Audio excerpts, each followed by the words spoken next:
Boom. Ladies and gentlemen, we are live. We are live and back at it again, folks. It's a Sunday morning, and if you are out there, it may be very early for you, but we know when we're starting today, bright and early, and we're going to be here all day long. Nobody covers it the way we do, so welcome back to the Wrestling for Life Network as we bring you AEW, Forbidden Door, and WWE NXT Heatwave. Lots to talk about, lots to get into. Busy day, a giant marathon on the channel, so be a friend, tell a friend, grab your snacks, grab your feel good, and let's go.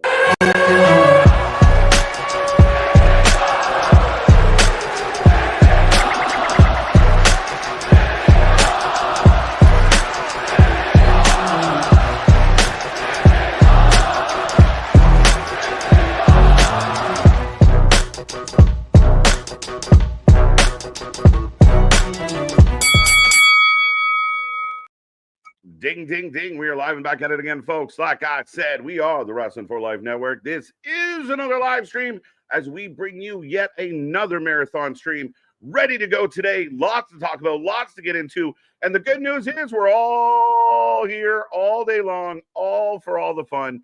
It's going to be a crazy one as we bring you Forbidden Door. We know when it starts. We're not sure when it's going to end. And then we're just going to hang around for Heatwave tonight.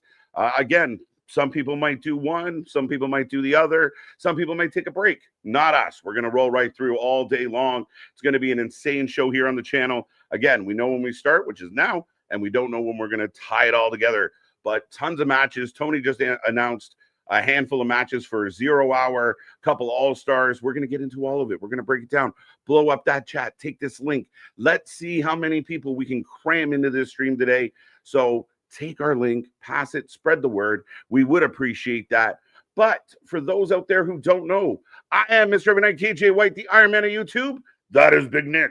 Ladies and gentlemen, boys and girls, children of all ages, the Wrestling for Life Network proudly brings to you its tag stream champions of the world, the Every Night Delight KJ White. I'm Big Nick, and you said we know when we start. We know when we start. I don't know if we know when Forbidden Door starts. I've got 11 and it still hasn't started. You got 11:30.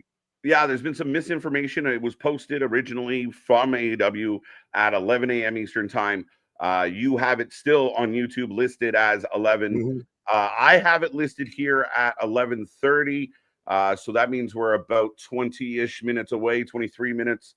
So, folks, you are the early birds. Welcome, welcome, welcome.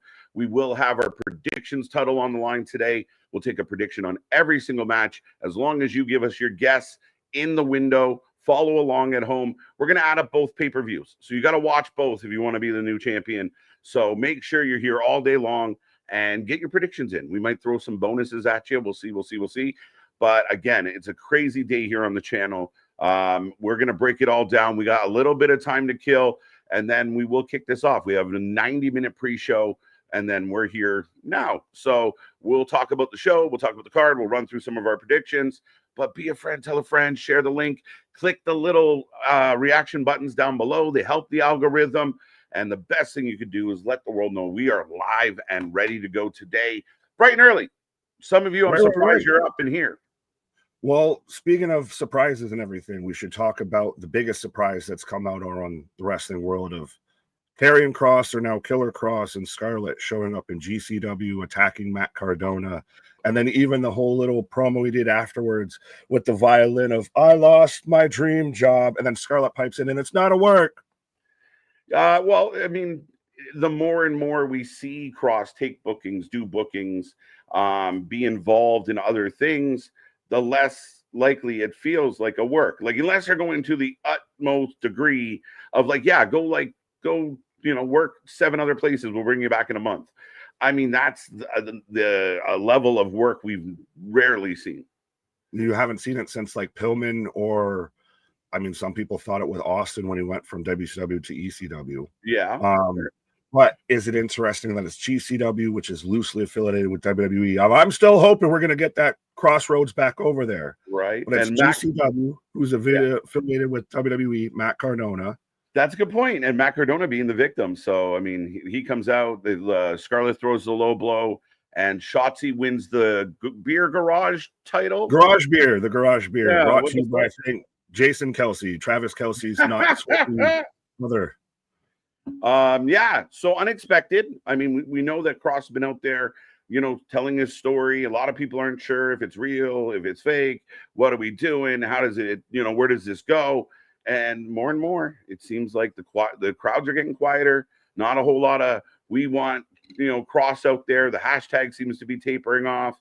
And here he is, popped up. But they even came out with a shirt at House of Glory for We Want Cross, hashtag We Want Cross. So yeah, well, and he's got the booking over there. I think it was Richard Holiday. He's trying to get a match with and everything. So he's doing these indie dates and everything. And right. Either way, to capitalize on it like a Pillman of Booker man threw me out and everything. To go with that is a really good way to go. Yeah, it's really interesting. And again, I mean, it keeps it like he's super relevant. And I spent time earlier looking through watching the clip and wondering but why? Like, if this guy is this good and we like him and the fans are behind him, why wouldn't you book him? Yeah, that's the biggest question is why did he fall through the cracks? Was it that he stayed loyal of they wanted just him? They didn't want Scarlett because he brought that up in the Arrow interview that they offered him a contract. And then we'll get to Scarlett. There's no way you want him and not Scarlett. I'd believe it the other way around. Vince did. That's crazy to me. Why would you not have Scarlett? Is she just part of the package? Is she just part of the intro? Yeah, well, I mean, yeah, she's definitely part of the package, but I mean, she's a very big part. And again, she's drop dead gorgeous, gets a lot of attention, a lot of fans like her. I'm just surprised with the whole scenario. If all it takes is to sign her for a little bit of money to keep him, 100%. You can fit that on the books when you're making money hand over fist. That is also true, right? And that's one of the biggest topics right now in wrestling. A lot of people upset with the pricing of WrestlePalooza. A lot of people are upset about the show in Perth as far as pricing goes. You and I have talked about ticket pricing quite a bit.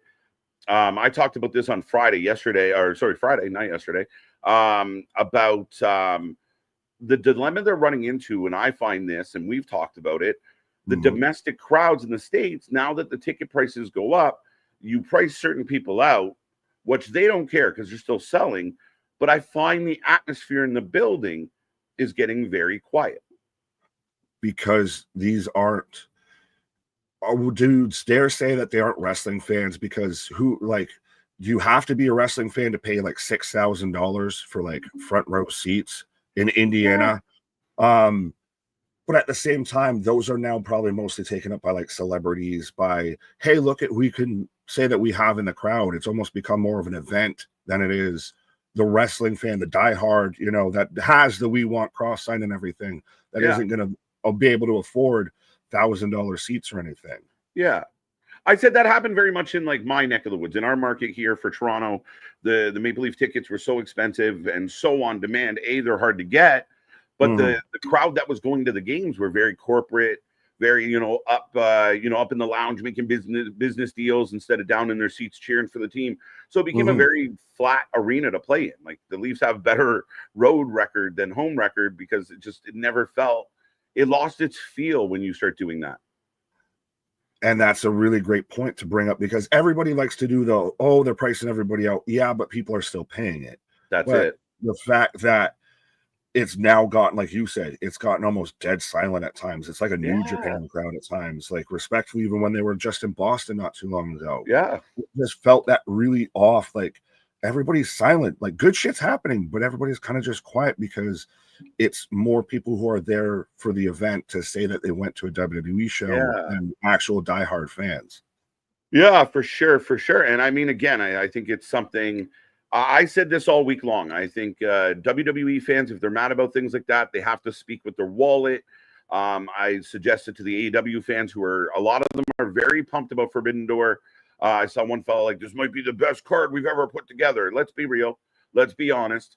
But at the end of the day, I think the AEW fans should start no selling the WWE. There's too many fans out there right now that are giving this company clicks, views.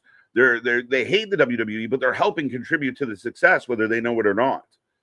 Well, and that's the biggest thing I think across the board is fans need to realize hate watching does nothing but help the other side. Yeah. Either way you feel or anything, or again, speak with your wallets. You want to support this wrestler, buy their merch. Like even with the Cross right now, still buy his merch. Be vocal about it. If you don't want $6,000 seats, then don't buy it. Someone's still buying it though. So that's the issue, to where they're going to keep going up as long as they can still sell out every venue. The ticket price is going to keep going up until they reach that plateau of no one's going to pay it anymore. Yeah. And if you think AEW is the best company on the planet, and the best wrestle, speak with your wallet. Like, show up. Force Tony to go back to bigger venues. Force the company to sell more merch. Force the company to do things. And you only do that with money. Like, that's at the end of the day, that's how this works.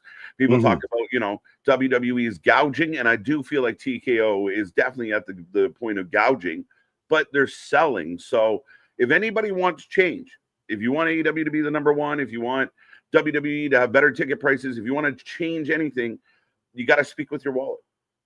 But this is also where Tony should rely on that and lean into that. And this is where you can fight back. If they price their fans out, we have affordable tickets. He should lean into this and make this the anti-TKO. We're not big corporate. This is still homegrown. This is still a product for fans. We don't have celebrities in the front row, this and that. We don't have big Netflix deals. Lean into all of that shit. The counter booking, they're boxing you out of TV deals. They're pricing out fans, this and that. Act like you are for the fans, which Tony needs to lean into more. And you'll win people back. Yeah, I think originally that's what Tony's moniker was. Like his mission statement was, I'm the guy, like, I'm a wrestling fan bringing real wrestling to the wrestling fans. The wrestling fans that are disenfranchised with WWE production and the shitty booking and the Vince McMahon era. People are tired of that. I'm the real wrestling fan that wants to bring your favorite wrestlers to a place where they can be themselves and get over and work and do well. And then I think he lost that. He changed that from like, I'm for the people, it became I'm for the sickos, and the booking has mirrored that, as well as the sales have mirrored that. He lost that when Hunter took over. When Hunter took over and Vince got pushed out in WWE, and everybody loved, the Triple H era when it first kicked off. Yeah. That now that's when he pivoted to the whole sicko movement, and I'm for the diehards, because everybody liked what Hunter was doing. Now that they're pivoting away from Hunter. Right. And you see fans that aren't super happy with just directions that WWE is going, that now Tony should lean back into the whole I'm for the fans. You feel like you've been run out of them, you've been priced out by them, well, come over here, we got you. I would agree with that, sir. But folks, I guess we'll say hello to the early birds. We will say thank you to Jamie and MDB and Bradley, who I gave an extra E to. But nonetheless, thank you. Top 3 last stream. So get in there. That's your little crown. The more you chat, the more points you get, and you get to be on the top of the board. So get in there for that. The prediction title is on the line, like we said. And just for everyone's 2 cents before we say hello to all the people, All-Star women's match added to the pre-show. Again, just like shoving everybody in. So Thekla and that faction with Megan Bain are going to take on, Stat and a bunch of ladies. We haven't seen these ladies on, we see them on TV sporadically. Harley's back with the mask. We'll see what that looks like. But yeah, a bit of a thrown together match for this one, Nick. I'm not surprised though with this stuff. I think we all anticipated it. That's why even before we decided we'll just go straight through with it, because this is going to go. They're going to get everybody on the show, because this is still their, if not their WrestleMania, their SummerSlam kind of vibe of this is one of their big kind of shows that they always do. So they're going to stack this as much as they think they can. Right. We get a trios match. I mean, King Ricochet talks a lot of shit online, and I've been a supporter of Ricochet. He's got a lot of heat, but I like what he's doing is trying to generate heat. The problem is his booker's not echoing the sentiment, and this man is either not on shows or on pre-shows. He's not doing anything significant. He could have stayed in the WWE and still done what he's doing now. He was actually getting booked better in WWE at his end than he's currently getting booked in AEW. He could be very much a mid-card title contender and everything. Like, picture him and Penta on Monday Night Raw versus now he's probably at best going to be an MJF lackey. Yeah, getting paid off, a little side mercenary. The gates of Agony are a group that, I mean, a tag team that could do substantial things. We've watched them lose for a couple years. Jet Speed kind of fell off after their attempt at world title. Again, we like these guys. We do. I just don't think they're being utilized. This would be better as just a straight up tag match. This would be better as just a straight up tag match between Jet Speed and Gates of Agony. Or because then you can bolster your tag team division. Yeah, absolutely. I don't disagree with that. He also added another all-star because everybody in this company gets a participation medal. Hey, now you're an all-star. Get your match on. Get paid. Paragon has a friend, and then Hichichiro, I mean, is a member of the Cows family unofficially, officially. But also Leo Rush has been thrown into this. Poor Josh Alexander has been all but nothing. Or people talk about Karrion Kross going to AEW. This is what happens to Karrion Kross if he goes to AEW. Josh Alexander. Yeah, he's kind of now the bat signal in the air of like, don't go over here because you will just get booked into oblivion. You went from being a world champion TNA to a pre-show afterthought in AEW. Yeah, and barely even used, takes L's left, right, and center. Again, should be an okay match. That match and this match are very clearly just to get more New Japan influence or cross promotion on this, because I know we've talked about during the prediction show of this show going into literally the past 24 hours before Tony added these 4 matches was very light on this cross promotion, was very light on what Forbidden Door was. Is that not a bit of an insult though, if you're working with a company and they shove all your, the bulk of your talent onto a pre-show? Oh, we can get into the whole conversation to where Dave's out there, blaming Evil's whole push from Gato and everything, about how that's been the cause of the decline for New Japan. It's not the fact that Tony's been poaching every bit of talent, every top talent from there, and has just sat there and proceeded to make everybody else that comes over look irrelevant or constantly needs them just to do shit. Gabe Kidd couldn't compete in the G1 because he was out there being a fucking bump dummy for Moxley. Yeah, it's a little odd and it's a little unfortunate. And Dave can spin it any way he wants. Dave said something outlandish the other day of lonely males are watching NXT now. The demographic. So Dave's watching NXT. Yeah, which is very high, but that doesn't mean it's single males watching. It's stupid shit. It's just like you said before of like the more intelligent fans. Well, no, that's not true. Clearly, by the writing and the accepting of the writing, it's a lot of simplicity. How are you collecting this data, Dave? He just says shit out of his ass, and then the sheep run and go burr, burr, burr, and they just echo all his fucking nonsense. It's crazy. But we do have a trios match. I felt like this should be on the main card because the trios division doesn't exist. And why couldn't you highlight your trios division by having your trios champion? The other caveat to this is they're teasing Hook. We haven't seen Hook in a while. Last time we saw Hook, he showed up at ringside, stared at Joe, and then we haven't seen him again. Well, wasn't he in the one match where he hit somebody with a hockey stick and then just sauntered off? Right? Yeah, I think that was the one. So, yeah, but even then, still, you have the Bullet Club War Dogs and everything that are in this match that you should be trying to put an emphasis on, and especially are a top gimmick, a top act in New Japan. And if you want to treat the Ops and Hook's return as a big thing, why are we having returns in big matches on pre-shows? This is like when Jamie Hayter showed up a return on a pre-show at Forbidden Door. Yeah. So, yeah, I'm hoping, again, we always start again, we're excited. We're looking forward to it. Again, I think Tony did a really good job with 9 matches. I don't love the last minute, no story, no angle, no nothing, shove in extra matches. It adds to the fan fatigue. You got to watch. You're going to see over 20 wrestlers in the pre-show running around. And you're going to burn out your audience and a little bit. Crowd. And it's to me, and I saw the graphic, and we'll talk about that later. Yes, but I still think that you need to at least keep it within like that 9 to match range and everything. Yeah. And you're going to burn out your whole crowd of just having 47 some odd people that you're just forcing onto the show versus actually having a solid card that's full of quality matches instead of you're pulling away Dynamite matches at this point and collision matches to throw on the show. Yeah, and I think that's part of it. So, but with all that being said, that's what's been added. We're still about what are we looking at? Where are we? I So don't know. apparently I'm 7 at minutes. 23 minutes right now, and I still have advertised for 11 on YouTube. Yeah, Because so you got it on Prime, I've got it on YouTube. Yeah, well, I got it on YouTube as well right now because I thought Prime was wrong, but apparently both were right. But that being said, let's kick this one off. Bonkers across the pond, so he's pretty happy right now.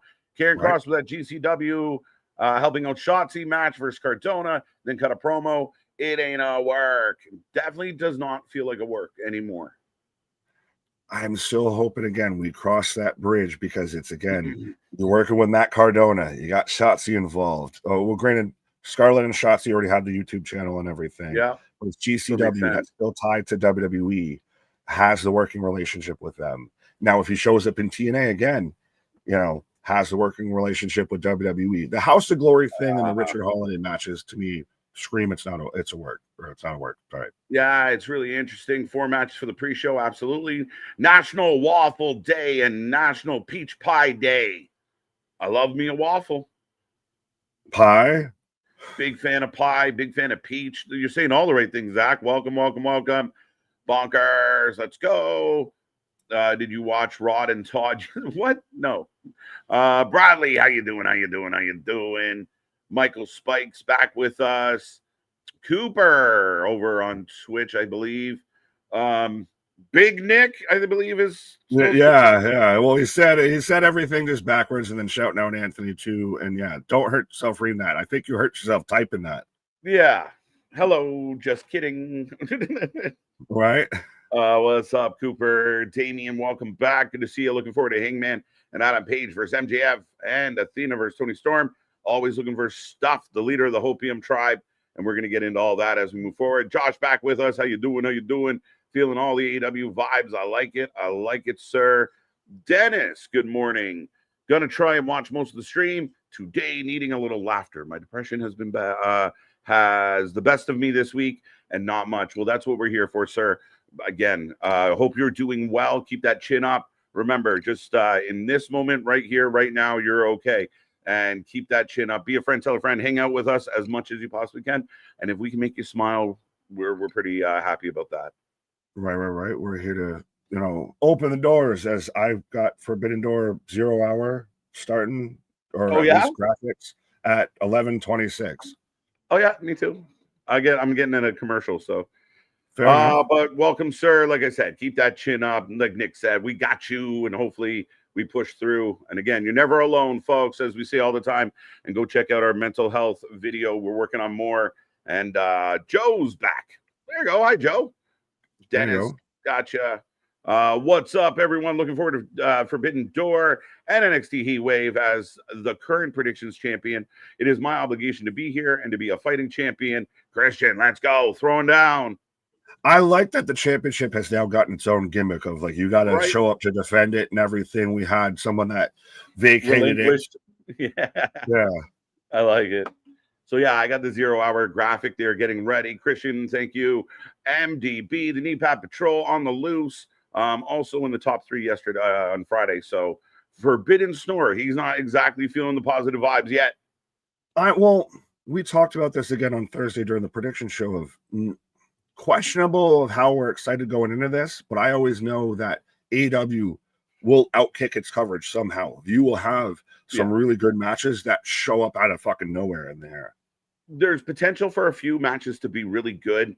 My fear, and you and I have seen this over the time that we've done this channel, that there are some fans out there that will get a really bad 4 hours of wrestling, but the cage match is insane. So it's like the best pay-per-view ever. That, to me, I'm a little nervous about. I think this can be a really long watch this afternoon, or it's going to be pretty good.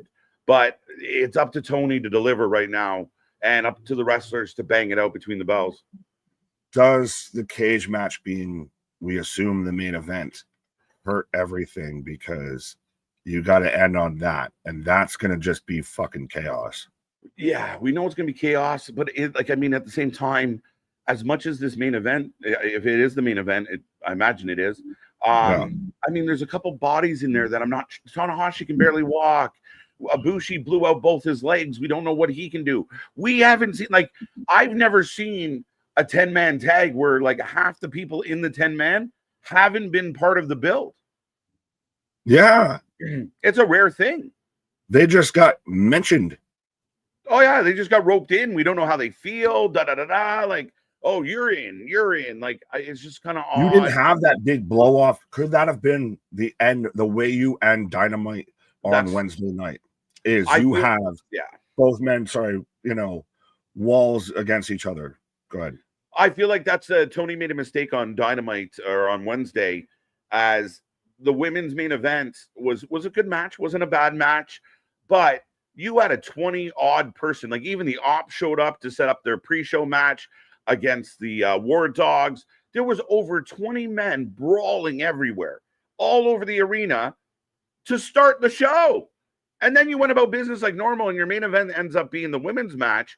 If all you had to do was flip that, and you got a much better show, and the go home, like you end with, our Lucha from Michigan, like, oh no, they're all fighting. Tune in this Sunday as Forbidden Doors. All these men are going to be in one cage and going at it. That's the way you send it out there. That's old, tale as old as fucking time. If you're going to end your show with a giant multi-man scrumble and everything and a giant stipulation, you send them people on the go-home show away with that. That's the last thought they see.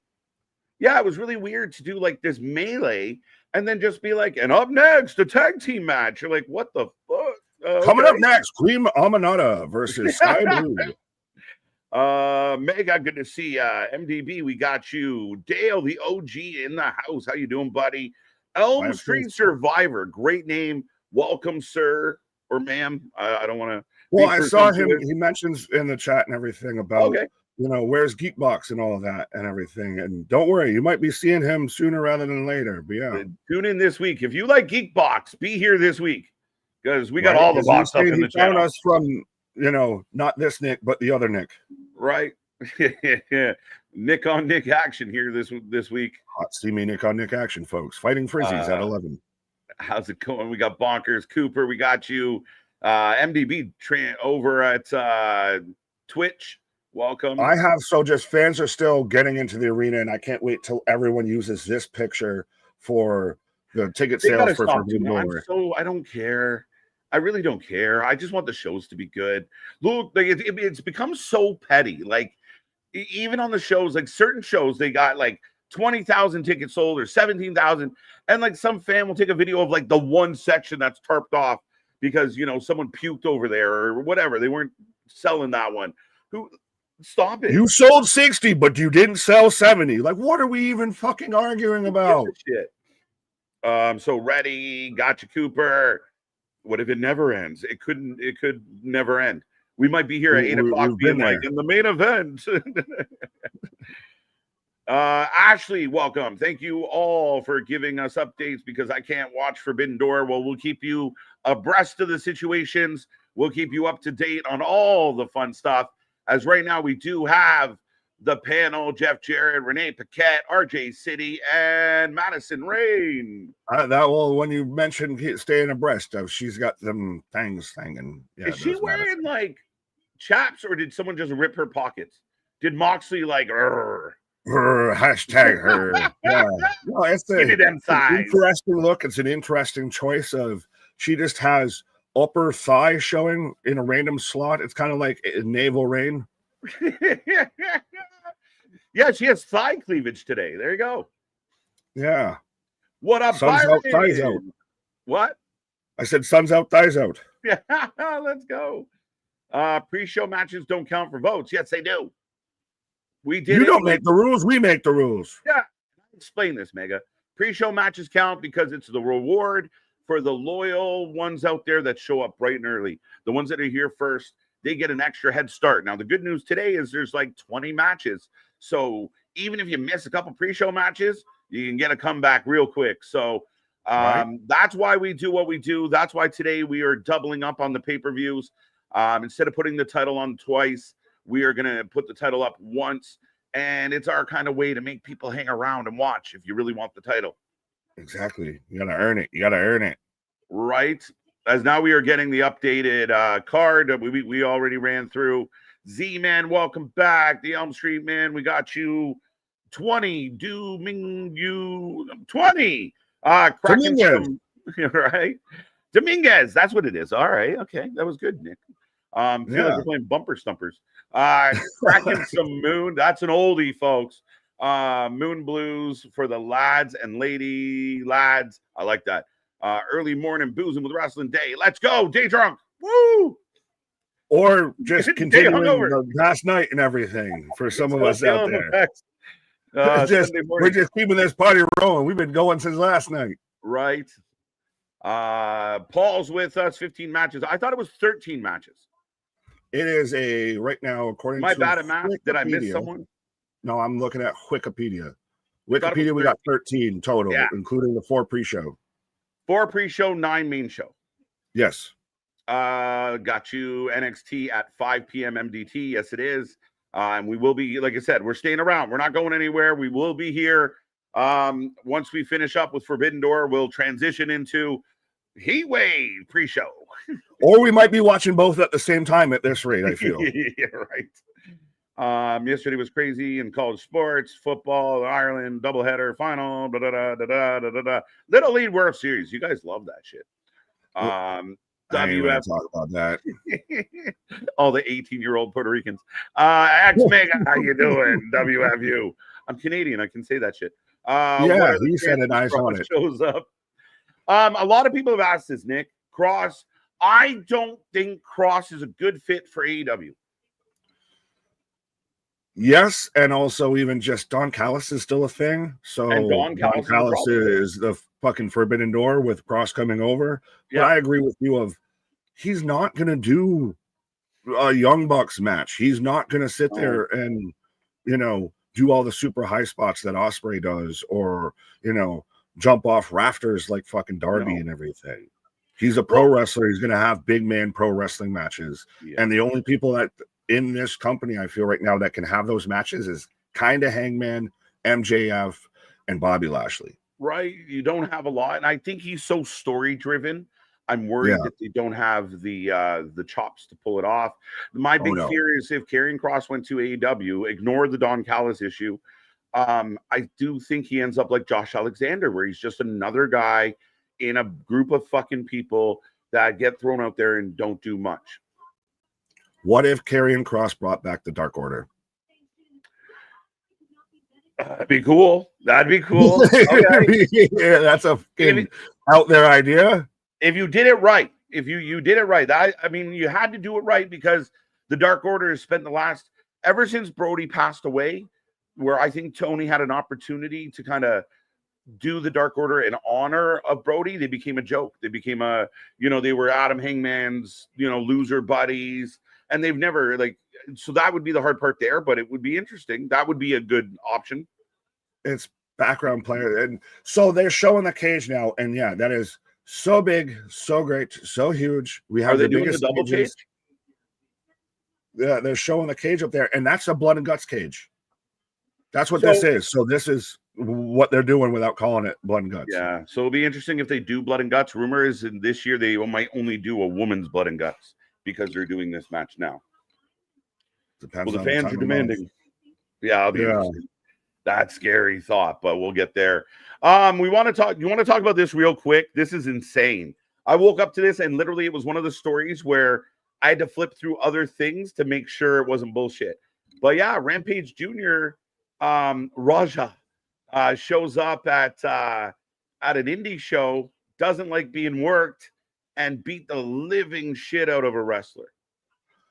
Yeah, I was like are we sure this isn't trying to work a story or anything like that? But no. And it was really scary to watch that.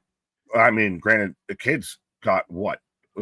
Is lacking 100 pounds on the wrestler that it just picks up, and you can tell who his daddy is. Double leg takedown, slams the shit out of him, and just starts wailing away. But it's scary that no one got involved. Everybody acted like that was part of the story. And that guy, like you said it even in our group chat when we were talking about it, he got off like 20 clean on this guy. Clean. Yeah. And the guy was in broken condition. I was really disappointed in the referee and I don't know if it was just shock, but there was a man, like the referee was 3 feet away. Once he lands 2-3 squared, and you hear it, you know what that sounds like, you know what it looks like. He's You not know defending real quick. himself. He's not trying to, like, because you can see Yeah. he goes out and he's out and just eats a bunch while he's out. So, and I know the ref might be a small guy and be thinking, oh, I don't want to get, but come on, you got to be brave. Then eventually a couple wrestlers jumped in, and then a bunch of wrestlers jumped in to finally pin him. I'm shocked that more of the wrestlers didn't try and whoop his ass. You stomped him out. Like Jacob, Yeah. you've seen Jacob sit there. Somebody just jumped the rails and he stomped that motherfucker out. Yeah, like I'm really You shocked. let this kid just walk away clean after he just starts somebody. The other part of it, and somebody said it, like Rampage Kid should be, I'm shocked he didn't get arrested. Again, if it was not part of the show, again, I mean, I'm shocked that he didn't get booked.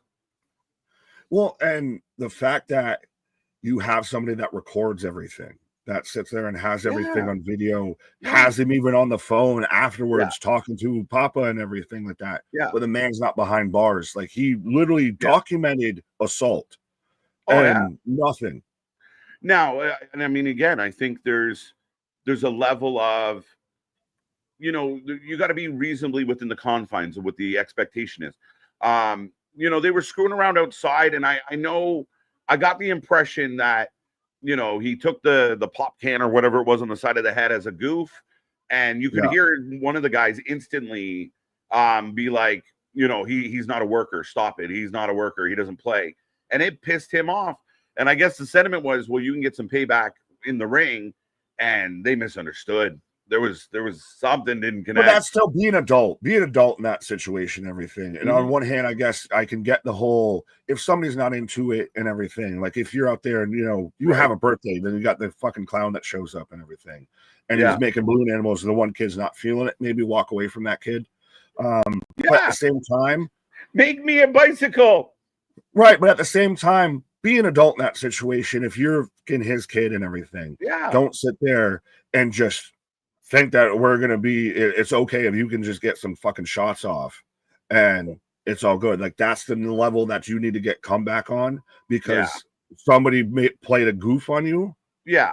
And again, I mean, I think 20 might be, egregious. It might be a little, excessive. You took him down. He was out pretty quick. You maybe didn't need to land the extra 17 punches, Right. Dude felt disrespected and attempted first-degree murder. Yeah, right.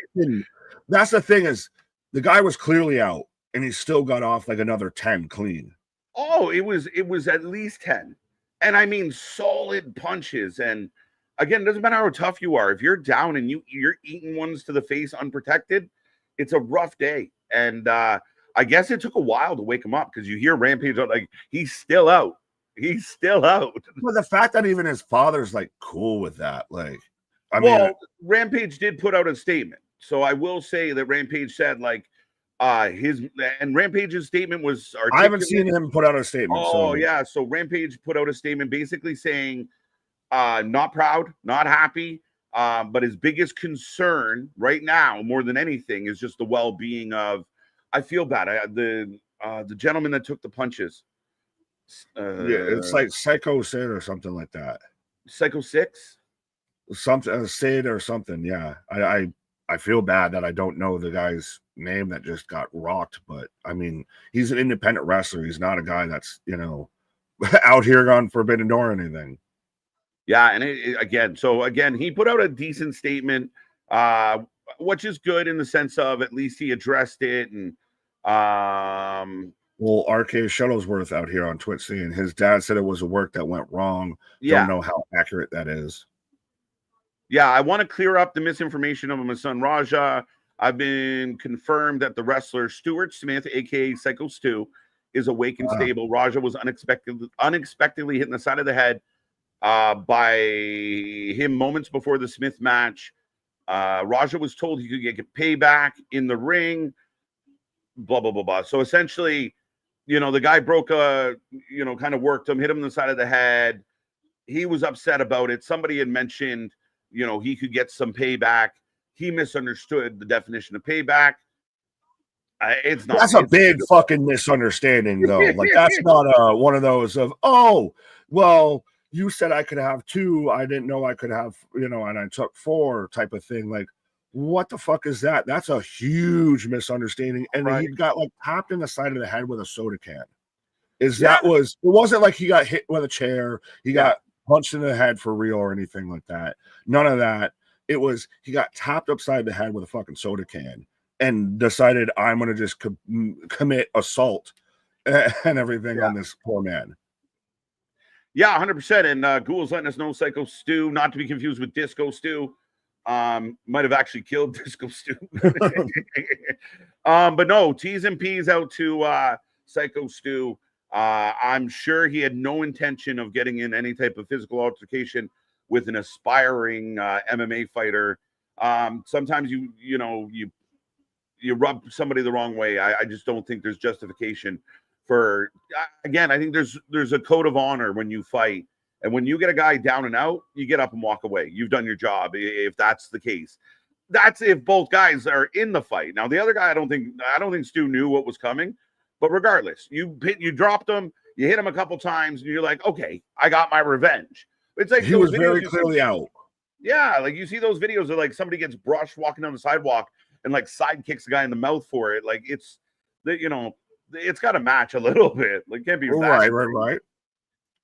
Ronan, go ahead. No, I got Spaz with a $10 super chat. I think we missed this. Of what's up, boys? Kudos for the marathon you're about to have. I'll be here messing up your chat for Forbidden Door before I head out to Destiny Wrestling Summer Heat. So let's eat our veggies together. Let's go. Have fun time at the show. Be safe. Tell people there about us, Spaz. Let's go. Right. We'll be head of creative for Destiny Wrestling up there. Let's go. My neck of the woods. I like it. Mega with a super sticker. What up? Appreciate that. I clicked through the starred one, so I don't know where you were at. I got this one. I got Max Clay. Welcome. Vince Russo do shit, dude. Check on his pod. I think Max might have originally suggested Vince Russo. And Stevie for head of creative for AEW. No. I really don't need to see that. Nobody wants to really see that. I'm sure Vince pumps his own tires pretty hard. But yeah, no, I don't think that's good decision for creative in any way, shape, or form. Ronan, welcome back. I do have the crew coming out right now. Oh, you do? Yes, I have the crew. How about you? Okay, so ladies and gentlemen, your first prompt. Now this comment here, Max Clay, I feel like you're a newer name here. We will let you know you're not going to get very far on this channel with blanket statements like WWE is dead now anyway. Is it? Come on. Let's not be delusional. We'll have the conversation. That's delusional. Let's be real. Let's not be silly with what we say. The company is jam-packing arenas at ridiculous prices, selling out all over the world, billion-dollar deals left, right, and center. This is far from dead. Yeah. It's dead like a newborn. Like, let's be fucking smart. Like, it's only getting started. Let me add that to the end of it. Man, can crack me there. But yeah, no, again, we don't really care for the nonsense. But here's Don Callis speaking of nonsense. Yeah. I don't even know how to fucking title this one. Let me pull it up. But the opening match here tonight at Forbidden Door is going to be all right. We'll go Team Callis, I guess. Team Callis versus Team Paragon. As we get our first FU chance from the crowd. Paragon, one of the worst names in wrestling. It's so trash. It is. I know I very much hate names, and that's kind of my thing here, but it's so trash. So there you go. We will put a poll up as well. But get your votes in before the bell, folks, and you can become our next predictions champion. Every single match today counts towards the title. So add them all up. Don't break them down. Don't give me fucking multiplications to do. I'm not a Steiner. I don't want to do math. So keep it simple. Right. I'm almost 37 and he's 40. So there we go. We're almost 100. Right. With the Steiner math. But Spaz with a $10 super chat. There are 4 things TK can do. Pin Sasha clean, pin Emo Cowboy clean, pin one of the Bucks clean, or release Danhausen. If he does 2 out of the 4, I'll be nice for a week. 3, and I'll be nice to the next pay-per-view. Right. Well, there you go. The marching orders have been given by Spaz. Danhausen, I don't know why you wouldn't release Danhausen. Who gives a fuck? Because he could do things outside of us, so we'll keep you under contract because we have the option. Again, it's isn't petty. that a Vince It is McMahon very thing? petty. And you did the thing with Pepsi Phil. You gave Pepsi Phil a shirt, so now you're my enemy. So now I'm going to keep you here. Yeah, that seems so crazy. Then do something with them or get out. And again, I think that ties into a bit of the double standard that exists out there. Well, is it going to be that same situation with Chris Jericho? The Jericho thing is him or just get out? Mind. The Jericho thing is blowing my fucking mind. I kind of want it all just to happen to see how it happens. But my God, did fans turn on him quick? Because you're against the cult. You're against you've left the family. You have a better chance of leaving fucking getting pushed to Scientology. What are we doing here, folks? Z-Man, welcome. Go ahead. This fire burns. It's just despicable. As a man, a handshake deal was made. Stu apologized, and Raja went on a rampage on the poor man who wasn't prepared. Yeah, again, it's not called for. Right. And again, I think where it becomes a very criminal charge for me is the idea that it was over the top. It was an extra at least 10 punches, 12 punches, 15 punches that he didn't need. Even if he was I was mad, I wanted revenge. Still sucks, but my God, once you get into, like you said, it's borderline attempted murder. It's that crazy because he could have killed him. Right. Last I knew, I thought Stu was in, damn near critical condition. Yeah, right. I like this comment from Elm Street. Cross seems to be the only one that isn't upset about the release. What? No, he was out having there with the violin of "I just lost my dream job," and then smashes the fucking violin. What am I going to do? Pick up the violin? Yeah. Because I got El Desperado coming out right now. The junior heavyweight champion, El Desperado. I think if you actually watch New Japan, you would like El Desperado because he's that lucha stylish, obviously. But no, he's good. We want Nikki Cross. Let's go. I like that. That's hilarious. Replace the creative with Vince Owens. That's the one we got. No, that's silly. And Maven. I missed Maven. Right. The overlays make me feel spacey. I mean, I'm not sure if my overlay did that, but we appreciate the love, sir. What's up, Bradley? Vince Russo couldn't book his way out of a paper bag. No, he was, again, he just wanted Jerry Springer in wrestling form. I'll take you back to all the Viagra on a pole matches and the Buff Bagwell's mom on a pole match and all the other things on a pole match. Vince didn't have it. He just didn't have it. No. Well, and he's going to retire from wrestling soon. He's going to retire from watching wrestling. Retired from wrestling? He's going to retire from watching wrestling. Yeah. Okay. Later, Vince. Oh, okay. Shota Uma? Oh, Yuya Umamura. Yuya Umamura. Umamura. Yeah, words. They are hard to say at I thought it was noon. Yumi Saber Jr. here. Oh. This is the best card we've ever had. Literally every damn pay-per-view. Yeah, we can see y'all. Sunny in the house. 206 row 19 limited offer. 130. You trying to just sell tickets out here? Yeah, what are we scalping? We're scalping. We're scalping. It's a jackal. It's a jackal. We got you, folks. If you were just tuning in, the pre-show 0 hour has begun with the opening match. We are getting a all-star. Let's go, an all-star match. Right. Speaking of all-stars, Joe, what up? But I'm so fucking. It has become so much of a goddamn trope with AEW of everything's an all-star tag match. It's too much. And again, sports leagues have singles matches to continue fucking stories along or anything or separate them or something. Stop doing this fucking everybody's a goddamn all-star. Right. You're not Smash Mouth. No. I mean, sports leagues have one all-star game a year for a reason. But it's just you don't even need to call it an all-star match. And now it's become a goddamn trope. You can have to where the heel team versus the babyface team, but you can't do that 4 times the fucking show every week.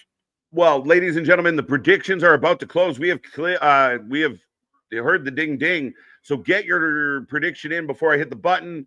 But we're all set to go on this first match. Josh Alexander kicking it off with Umi, but with OC Umanura now El Desperado's in the ring, right? No, I mean, we get a tag to Desperado. Hechicero. I got headlock by both men. We're trying to sync up. Nobody can beat Prime Vince. I don't know about that, bro. That's a rough shout. He's never proven he can do it on his own. Which Vince are we talking about? Well, that's the other part. Let's go, Sean. Good to see you. Ronan, we got you. Let's go. Dude is a beast. No, don't hype that man up. Don't praise that man for anything that he did. That is honestly, it is so uncalled for. Yeah. And I mean, again, the sentiment of, he's a strong kid with a great upbringing as far as fighting goes. But what he did was bullshit. Willow, Pillows, and Harley Cameron, I'm all in. Let's go. Word up. Larry, welcome back. Good to see you, buddy. Frank's with us. Zach, we got you in your pie. Pause. Mega, good to see you. Spaz now buying his way to the top 3. Hey, all you can do is do the same. You want to compete. You can comment more. Right. It goes by numbers, not by dollar amount. Right. But Hoochie Horchata. Hoochie. As I got an ankle lock. Roll through, roll up. Kind of a muffler stretch or stretch muffler there. Yeah. I'm not that. We're neck and neck, but I'm not that stressed about it. Vince Russo's podcast is buns. I'd rather listen to Disco Inferno. Listen, we're gonna be straight up, guys. We actually have friends over there, and I think I'm sure Vince is a wonderful guy. We've had exclusive stuff involving Vince Russo. We had Stevie's a friend of the channel. All that. Yeah. I don't want to be too mean to Vince, but let's be real about his booking. Let's just be honest. It was good for the day. And I think he might give himself or others might give him more credit than what he deserves. I mean, nothing disrespectful, but as a fan, Vince is not the answer to anything. No, Vince is the answer to anything. Yeah. McMahon or Russo. And again, they both had their heyday, and that day has gone away. So, moving on. Now by the bay with some clay. Hey, what do you say? Right. What's up? 1, 2, 3 kid is now Leo Rush is in. TKO is absurd. Okay, you might want to break that down a little more, but I'm all ears. Are they obtuse? Right. And again, I mean, at the end of the day, people getting mad at the capitalism, it's the American way. I don't know what to tell anybody out there. It is make as much money as you fucking possibly can at any cost. You fill chip bags half full with chips and fill the rest with air to maximize your profit. You sell bad medicine to people to make profit. It's all about profit. It's not just TKO. It is very much the capitalist way of fuck everybody and sell. And as long as people are buying, sell. This is America. Y'all gonna be tripping up. Y'all gonna be slipping up. This is America. Louis. Oh no.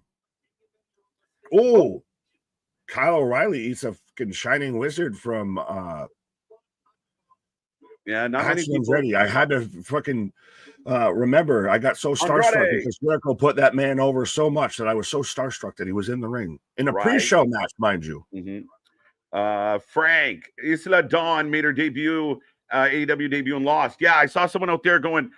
I had a picture of Dawn, and it was like Triple H fumbled, but she walks in and takes an L. We're like, all right, your turn, I guess. Oh, fuck, though. I love her. I think she's great. I feel bad that she didn't get better love. I felt like I liked her better than I like Alba.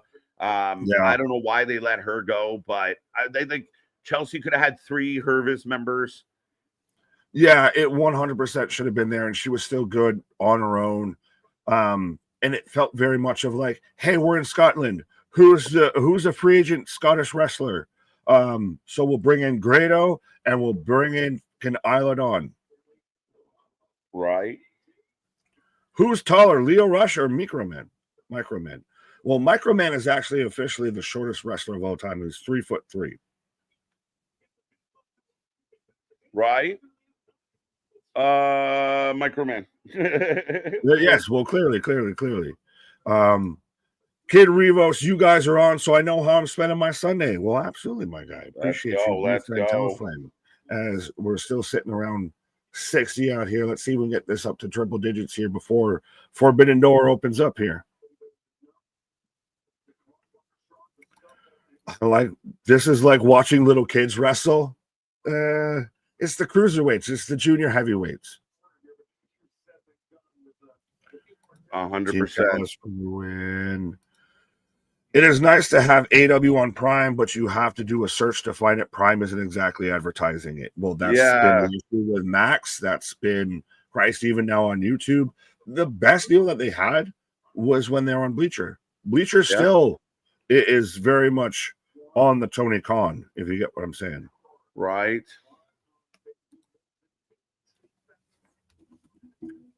But we are rolling on, folks. We're in the opening. As they're literally listing off everywhere that you can get this pay-per-view. Everywhere. You can go and watch it at Dave & Buster's if you wanted to. they brought that up. Nick, I'll be right back, sir. You're good, sir. Spaz, thank you for the $2 super chat. I didn't think you had the full fucking punchline in there, but I know you sent me the joke. But yes, thank you for the $2. Boston, what up? MDB, what up? Josh, what up? And again, mea culpas, apologies if we missed anybody. Obviously, we kind of talk a lot, and we still try and click on anybody. So again, if we missed you, say hi again. Drop a super chat, drop a super star sticker or whatever, anything like that, and we'll try and get you there. Anyway, MacGyver, anyone streaming this? So I think you were trying to find where you can watch it. I've got it on YouTube. I know it's available on Prime as they ran through everything. You can go to your local Dave & Buster's. Just put us on the big screen at Dave & Buster's. But there's, I think if you search or Google watch wrestling something, you might be able to find a way you can, Captain Jack Sparrow this. WWE is dead. We need Vince back. No, we don't. And how could it possibly be dead when we're having arguments about they're selling the tickets too high because people are still paying them. There's no way they're dead. Okay, every time we hear KJ say right, 100%, or if the righteous is mentioned, drink. Fair enough. There you go. Folks, drink responsibly, but yes, you can start your own, wrestling for life drinking game out here. As I got Kyle O'Reilly up over and rolling through with both members of the crew. That was so fucking extra convoluted. You had Action Ready hold Leo Rush's leg for no reason, so they can do the double dragon screw. WWE is far from dead. I think TKO was just hurting the fans a little, but this is what we talked about. This is where Tony should lean into that. This is where, if you're Tony Khan, this is how you very much win fans back. They want to price people out. We're for the fans. They, think you're just a number and an asset. We care about you. We love you. We appreciate you over here. That's the way it needs to be. Tony should lean into this and be everything that WWE isn't. If you want to be the true alternative, be everything WWE isn't. Guess people do love Triple Fraud's booking after all. I mean, they're still selling out. I still enjoy the shows. I don't know where we're getting to the whole Triple Fraud and everything, but yeah. Apparently there's a photo recent that of Bruce Pritchard with Vince saying Vince still has his say so, and that's again probably just a meme. Probably, if anything, if that even picture does exist. Yeah. No, Vince is very much all excommunicated out of there. Pay-per-views in the 90s were at least $30. That was a lot of money for us back then, and we still paid for it. If you love something, you're going to pay to watch it. Very true. And where were they $30 for you, sir? Because trust me, I still remember being a child in the 90s, and as we get the double back handsprings of everybody, topes, heel team over strong here, I guess. But I still remember having to like convince my father to buy a pay-per-view. That's one of the first pay-per-views. The first pay-per-view I got my father to actually buy and watch live was SummerSlam 98 with Austin and Taker in the main event. We had the fucking gates. They were doing, Highway to Hell for MSG and everything. Yeah. And that's because it was like $50, like AEW charges now monthly almost. And again, with now the deal with UFC and the ESPN deal with WWE, is the pay-per-view model completely dead? I think it's completely kind of run its course. I think that really now the only one that does true pay-per-view is AEW. And I mean, TNA kind of does it, but like the trailer model is still a thing. And they've got the TNA Plus where you got a good chunk of their pay-per-views. Corkscrew splash on everybody on the outside from Action Andretti. Yeah, and SummerSlam 98. The little gate and everything, it's seared into my brain. I had that black box in the 90s. I saw the pay-per-views for free until 2004. Ooh. I always heard about that, but I've never really seen it in action. Of everybody always tried to, just watch the scrambly streams and everything. You go to the pay-per-view channel, it's all just scrambles. $60 to $70 for a premium live event. We were paying back in the 90s $30 for the lower tier. Again, sir, 2 count, 3 count. As OC Human you're something or other. Gets the random pin out of nowhere onto Leo Rush. Yeah. And Kyle O'Reilly's acted like this is the biggest win of this man's career. Yeah, just a random Northern Light suplex gets the win here. So you can let us know, are you 1-0, 0-1? And now the heels just are stomping everybody out here as Lance Archer even shows up, and so does Rocky Romero. So Tomohiro Ishii, here we go. We've got to get more men who aren't advertised on this actual show, and just so we can say we have this crossover. I shared it on Instagram and everything, but it reminds me of like anyone who remembers the old Simpsons clip to where it's the fucking lunch lady chopping up the fucking gym mats to make like hamburger or meatloaf or whatever. This feels like this. If there's very little crossover, so now we're just throwing it all on the show the last minute here. Mind you, the crowd is very much filling out, and there still is. They pretty much sold out the O2, but Tomohiro Ishii versus Lance Archer right now in the center of the ring. Not advertised, not anything. Ryan, what up, my guy? Nick, Nack, Patty Whack. Miss you, bro. Let's have a freaking awesome wrestling Sunday. Absolutely. Stack doubleheader out here. Ooh, Ishii.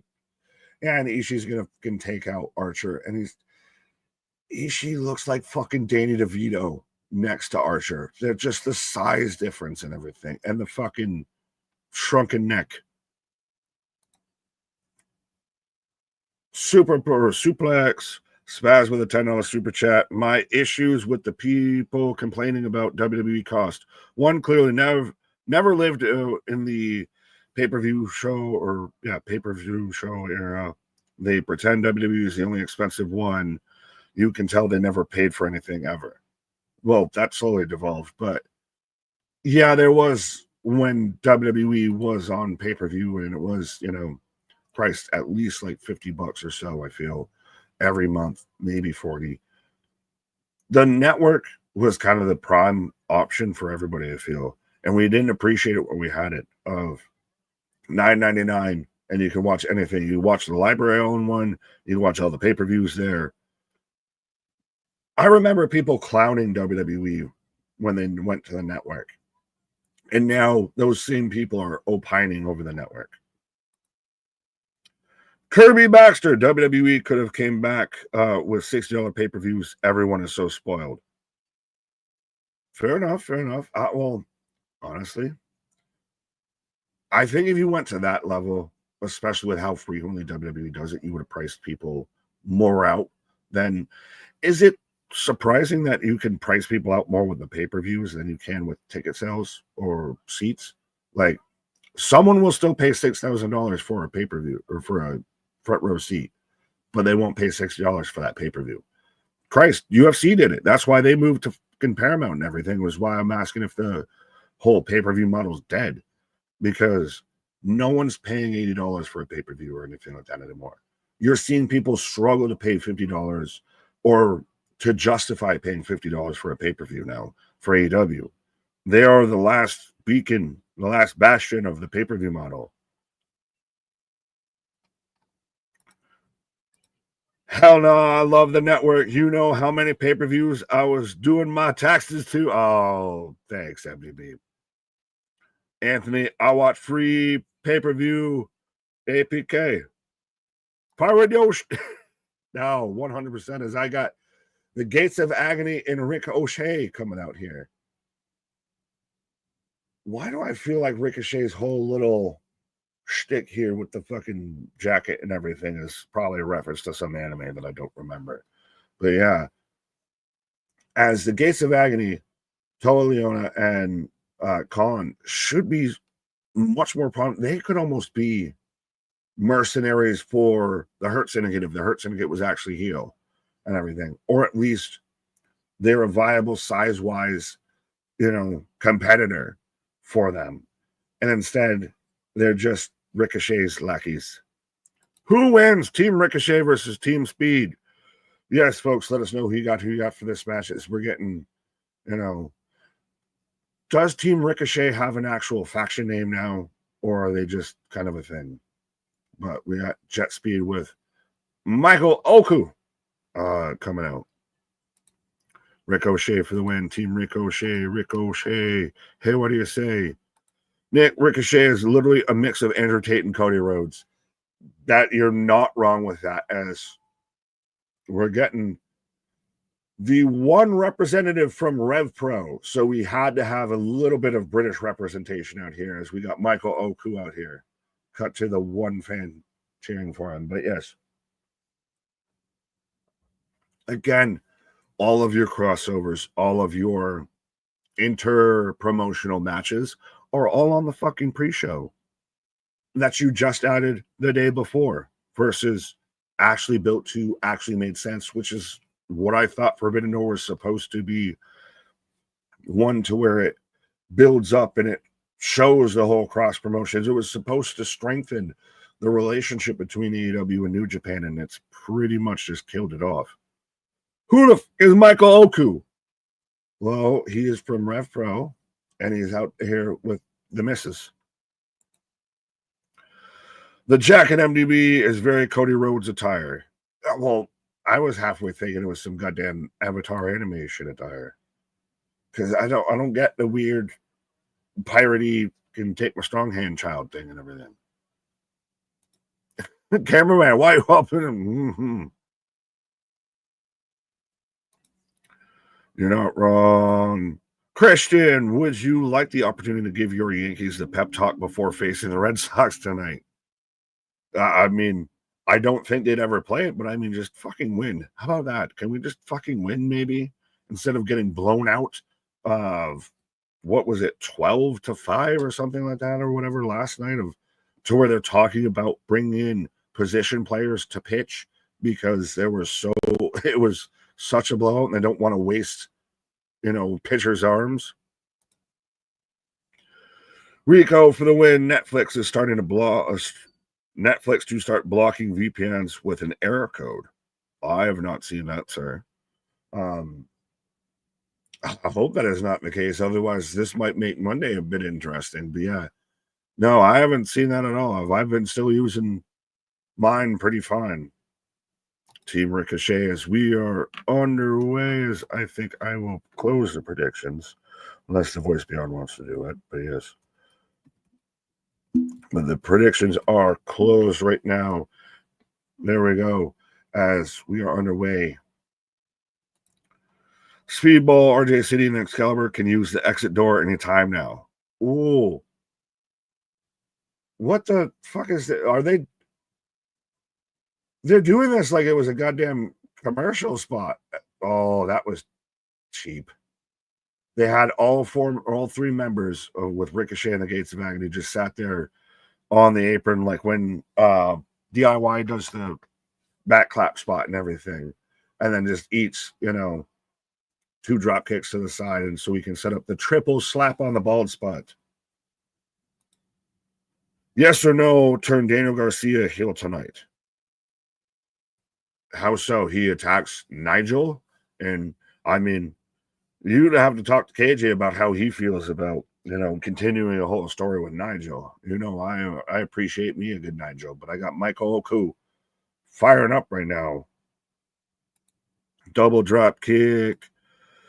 Come on, it's the Yankees, bro. They don't suffer for long. They've been fucking losing. VPNs are blocked only for the PLEs on Netflix. Fair. I have not seen this. I have not heard about this. We'll have to figure this out. Might check this out. But yeah, no.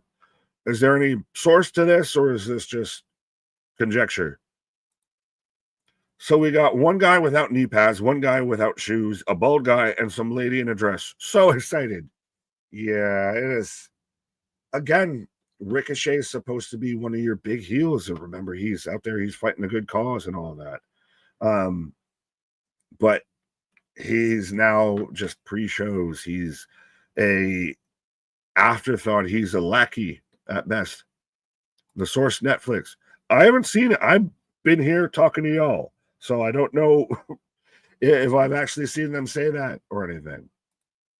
Was he supposed to catch him, or yeah? That was just, you just spike yourself. Yeah, I think that's how you write Michael out of the match. He did. My prediction, Athena loses and Monet gets Tony for a rematch and gets belt 10. No, please, no. It's getting comical at this point. Someone call 911. Rico Jobber. I missed that catch. Oh, don't worry. There was no catch. That man just planted. I believe the pay-per-view model is going to die due to cord cutting and streaming service. We all knew it was going to happen. I think it's now just, it's at the end of days. But it's funny how it's all kind of circling back towards cable. Of realistically, to have all the streaming services that you would need to watch everything, you might as well at this point just have cable.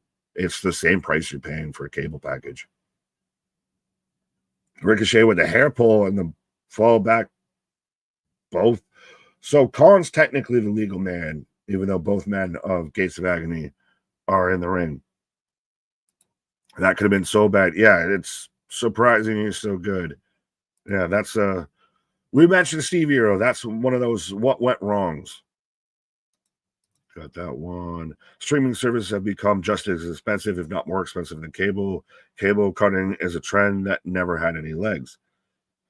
No, I think it's the companies and the networks and everything pivoted and realized that's the way the market's going. So we'll just up the prices, to make it and spread it across the board. We'll bring you back around. So now you feel like you're paying less because you're paying it across multiple platforms. But in reality, you're paying pretty much the exact same. He definitely got lucky. I went back and watched it 4 times back to back. He landed hard onto his head and shoulder. Yeah. He might be on Dream Street here. Is he got to step up in Zaguri and the Khan in the corner here? Do we hear, here comes the money? Shane and AEW. I don't know. Oh! That was an over-convoluted spot that was trying to be something cool and kind of look cool, but it was a Hurricane Rana from Kevin Knight on a Khan as he hit the Styles Clash on a Michael Oku out of the corner and everything. And then Speedball got the 2 count. It was clunk in the junk, but yeah, I saw where they were going. I feel like Tony Storm and Athena is going to steal the show. Very much could be, Byron. Very much. That's probably, to me, the match that's the most up in the air. I don't know. Could go either way. Oku on a Toa. Big clothesline from Khan. But yeah, I could see that match. Anybody could win that match, and I'm fine with it. I might have my prediction. We'll talk about that a little later, but anybody can win that match, and it's okay. And it's the right result, and I think that match is going to show up and show out, because that's what the show's about. Netflix said that if you use a VPN on the ad-supported tier, then Netflix will block you. Well, the ad-supported tier. As in, is that the tier of you get ads, you don't get ads? But even then, how are they going to fucking know? Because that's the whole point of a VPN, is to sit there and hide the IP address. So I have to look into that. Maybe when I take a pause or anything like that, I'll look into it. But yeah, as Ricochet is all just fumbling on the outside here, I think we 100% see the chocolate chunk cookie guys. What? Athena versus Toni Storm, possibly match of the night, yet to be seen. Could be, could be. I was just talking about that. Yeah, very much could be match of the night. Oh, cool. On the outside on a Ricochet. Okay.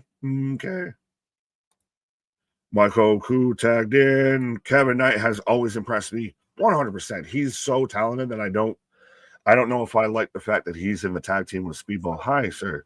Hi. Speaking of impressive. Right. There you go. Yeah, the pre-show king. Sorry? What's that? I said you're the Speedball to my Kevin Knight? Right. Yeah, you missed Michael Oku with the tope that he took the hard way. Right. No, it's been interesting. But again, fun little match to start the show. Again, we can debate all day long whether or not it was unnecessary or necessary, but a big move. I know the gates of Agony are in, stomping away. Right. Well, the man just earlier in the match took a fucking tope that he just ate all of the entrance ramp. Oh, this is what the fuck? I know you've been on your pause, but what I've seen in this match so far has been so extra over convoluted. Of like, you can clearly see they're doing the fucking choreographed spots. Of like, we got Michael Oku up there for the double razor's edge kind of thing. Oh, we just happened to drop him curtains down as we take the double drop kick. Like they did the little spot on the apron to where they were doing like the DIY clap spot and everything, and then they turn around and just eat a double drop kick. Yeah, I don't love, again, when people talk, big flying springboard clothesline. Right. Moonsault onto the back. And it kicks out. Yeah, no, I mean, again, I struggle a little bit with when we talk about real wrestling. Real wrestling isn't supposed to be, telegraphed and where it's supposed to look like a contest, right? So I mean, that's one of the biggest issues that we talk about. But, and again, we get a lot of repeat spots, everybody. So they're trying to, everybody in a submission. Khan just doing his best Roman Reigns hype up in the corner. Right. Shotgun drop kick. Rick O'Shea is wearing Louis Vuitton boots. Swaggy ass bum. Oh. Yeah, he does have Louis on. As we're about to get the end of this, I think. Or we're going to do a V trigger? Like, why are we doing this? It's not even a good move. You set up like a fucking... It is the hidden blade, except it's not hidden. Too many people are doing like the running knees, the running, like, again, it's too rinse and repeat. Well, the whole concept with the Ricochet faction, do they even have a name? I don't know. But I feel like they're just going to be lacking since they're again showing any way you can watch this. But I don't like the whole, like the drape over clothesline. Like, why are you doing a move that's similar to one of your top guys? Yeah. Again, it gets one of those it's the old school mentality of keep moves protected. You Yeah, even 100%. sat there and thought it was going to be a V trigger or Yeah. the Yeah. EVP trigger because they do that shit so often. Moves should be protected again. Your pre-show guy should not be doing the same move that your guy in the main event is going to be doing. Mr. Callis with a huge presence on this show. Well, you read Elm's comment here. All right. On a semi-serious note, hopefully fully serious, thank you guys for your channel. You guys actually create a lot of clarity for wrestling fans when there's so much confusion. I was born confused. Thank you so much. Well, Elm Street, we appreciate that, sir. And again, we thank you all. This channel was created by you guys out there, the family. All we've ever wanted to do was talk wrestling and have a good time. Never did we think we were going to get kind of caught up in some of the toxicity and the insanity that's out there. It was all from a loving place, a positive place. We said it earlier. We saw a comment of like WWE's dead. All right, let's talk about it. But like, we want that open discussion. We want to do it without hate, without venom, without that, do or die. Like, it's wrestling. It's fun. It's a good time. And we're glad that you appreciate it. We're glad you enjoy it. We got more coming your way. We can't be stopped. We're coming for you. And right into another match. Like, this doesn't even feel like a pre-show. Well, because we've got 35 minutes and we've got, 3 matches to get through. Like, it's crazy. As now we're getting the next all-star match. As I've got Penelope and Megan Bain coming out right now. And what bothers me a little bit about some of these matches is it's like, especially with the women, it's people and athletes we don't see on the regular. Not at all. Well, and you can fit them on the pre-show. Why can't you fit them on your weekly show? What happened in this whole? Where did Megan Bain's push go? What happened to fucking Thekla? They just get swallowed up into situations, and then that intro for this faction that was dope. Yeah, it's pretty cool. But the next you just prediction, get swallowed up into this group and everything, and then they just get left to sit there and rot. Mm-hmm. As I do believe you are going to step away, but the next prediction is going up. Team Willow taking on Team Bane. That's what we're calling it. So get your predictions in a second as that populates, folks. But yes, I'm going to go find my Triangle of Madness as they're coming out here. Right, the Triangle of Madness. I mean, interesting, because we do have the beautiful madness out there. So, folks, we are rolling on. Make sure you be a friend, tell a friend. We want to see triple digits in the chat. We are about 30 minutes away. We still have 2 matches to go and a lot to break down, a lot to cover. Remember, we are here all day long. We are not leaving. We are transitioning directly from Forbidden Door into Heatwave later tonight. So make sure you're here for that. And again, be a friend, tell a friend, take our link, share it everywhere you talk wrestling, Reddit, Discord, YouTube, wherever. Facebook, X, all the above, even Blue Sky. Willow for the win. Bane, Willow, Bane, Willow. Is the women's feud actually leading to women's blood and guts? I don't see it. That's the rumor. Now, again, with Tony's booking, Richard, it doesn't necessarily, like, look what happened with the men's cage match we're getting tonight. Kenny wasn't involved at all in the build. Ibushi wasn't involved in the build. Other members that have got involved were kind of loosely kind of thrown in there. So with Tony, he could just make it happen, make it a thing. As here comes Queen Aminata. Triangle of Bane for the win. Not bad, not bad. Let's go. Team Bane. I like the team better with Sky and Julia. I don't like the Spider Girl in this group. The thing about Thekla is she was highly touted, a highly sought after Harley Cameron's back in the house. I like it. You'll see how this goes. But yeah, I mean, again, I feel like a lot of people talked about the hype, and a lot of the fans wanted to spin it of like, forget Julia, forget Stephanie Vacour. We got Thekla, but They botched her start. Jamie Hayter apparently got re-injured during the start of that. Then she ends up on like collisions. We don't see her heavily involved on anything at Dynamite.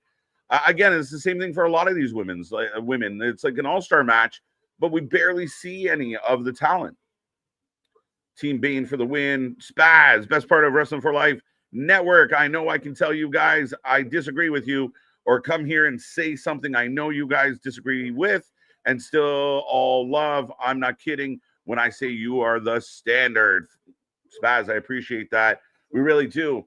And again, we just wanted to stay away from the people out there that if you disagree with them, they block you. You get blocked out just for having an opinion. That's not what we were here for. Do you think Camille's career has been fumbled, mishandled, or her own doing? Listen, I mean, she had an opportunity to go to NXT. She didn't feel that was best. As we got a brawl to start this one off, I will be closing the predictions any second now. So make sure you get in there. But yeah, here we go. It's all four women dropping punches from the corner. Baby faces in control. I think she had options, and I never fault anybody for taking the best choice that they think's best for their life. So the idea that she chose AEW, I think from that point on, she gets fumbled. She becomes Mercedes heavy, but Mercedes is winning without her. She doesn't look overly strong. And then they basically write her off. And the rumor is that she's done. Now we might get her American Gladiators, which is cool. But I think Camille came in with a lot of expectation. But very similar to Deonna Purrazzo, Taya Valkyrie, Thunder Rosa, Serena D, Britt Baker, Jamie Hayter, Willow, Statlander. A lot of ladies are in that boat. The women's division gets one match a week. And that's how it goes. KJ, is it a good idea for Daniel Garcia to turn heel on Nigel? I guess. I don't know. Daniel's not a guy that moves the needle for me. Daniel is a guy, I mean, again, I'm going to love it if he does, and then McInness doesn't win. But he is in the corner of Nigel for the Zack Sabre Jr. match. Again, so if he turns on Nigel, what does it mean? Where does it go? Do we get a follow-up? Is there a Ring of Honor match? Nigel versus Garcia? Like, I don't know. Or is there like what happens? And that's my question with anything you do in wrestling. As now we're setting up the chocolate kiss, even though she threw her hands up like a chair shot. That's rare. A lot of early wrestling this week. Absolutely. Monday, we are here at 2:30. Friday, we're going to be here at the normal time. And then the following Monday, we'll be here early as well. Both companies touring around Britain right now and Europe. Team Bane for the win. Willow, Bane, Willow. Let's go. If Willow raise up the damn knee pads. Queen Emanata. 5-star match. I knew you were going to. I knew you would. KJ, the idea of Adam Pearce announcing that he will be no longer physically between Sheamus and Rusev. Again, I think that's he's kind of fed up with them. And I mean, Clash is coming up, so he doesn't have to worry about that too much longer. Big kick by Sky Blue. Harley Cameron. Yes, let's go. I'm positive that this match was on last Collision, something similar. And that's the problem, Frank, with if you do all-star matches all the time, they start feeling like themselves. Like, how is Paragon an all-star in AEW? It's a bad representation.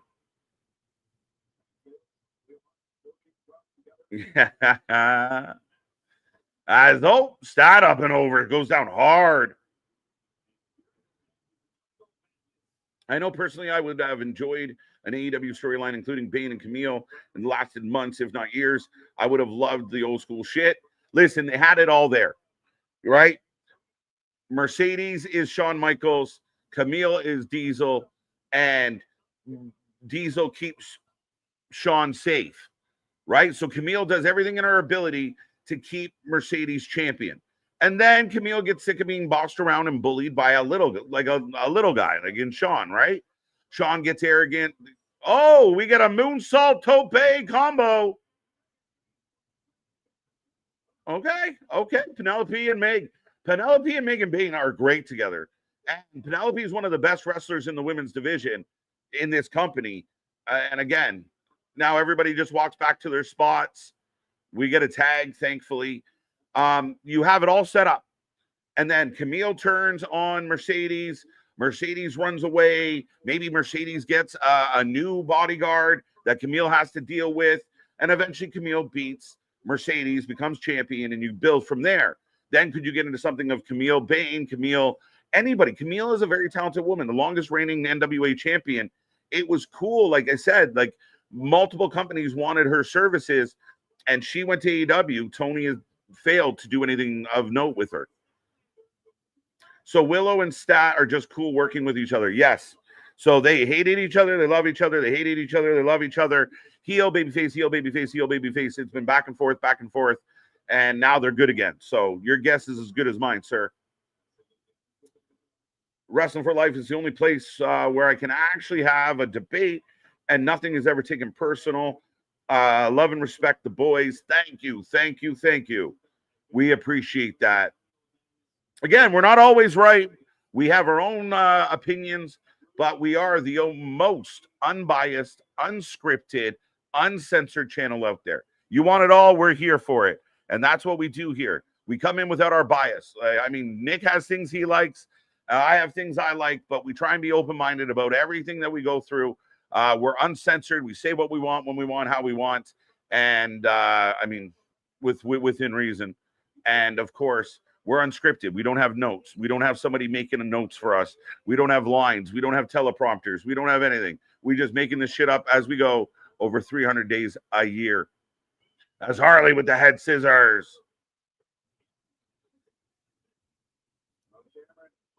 What did the chat say? 60% Team Willow. So pretty even split, which I mean, again, a tough one to predict. 25 minutes to the start of the actual show, folks. Let's go. I want to see triple digits here. So go get your friends. WWE is dying because they sell out everywhere and makes millions and millions and dollars. Yep, they're done. That becomes, again, if you want to make a viable argument of their booking hasn't been great, or we don't love the shows, or whatever it is, fine. You want to argue shitty ticket prices? Absolutely. But again, when you sign $1 billion deal with Netflix, $1 billion deal with ESPN, you look at the crowds, they're selling out everywhere, 10,000+ in big buildings. When they start doing shows at medieval times, I'll be very concerned about the WWE. Right now, not even close. Their main athletes are superstars. Their main guys couldn't walk down the street without being noticed. They're more mainstream than ever. Celebrities at every show. Really, let's be real. Don't get your own personal feelings as far as I don't like WWE does not equal WWE sucks and does not equal WWE is dead. That's it. You might not like them. That's allowed. But the idea that they're dead, they're far from it. Yeah, hell yeah, out of 10 as we get another chocolate kiss. Oh, reversal. She reversal.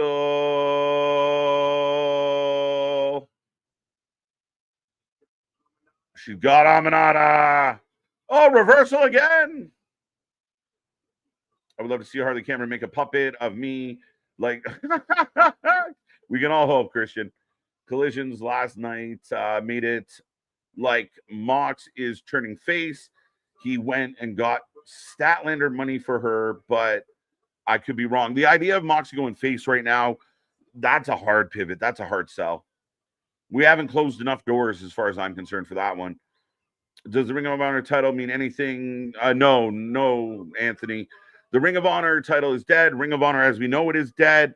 I know some giant bias sicko out there trying to peg it like, oh, look what Tony did for Ring of Honor. He set several records in 2022. We are 3 years removed from 2022 when Tony first got the company and they were doing Supercard of Honor and that. This channel was here for it.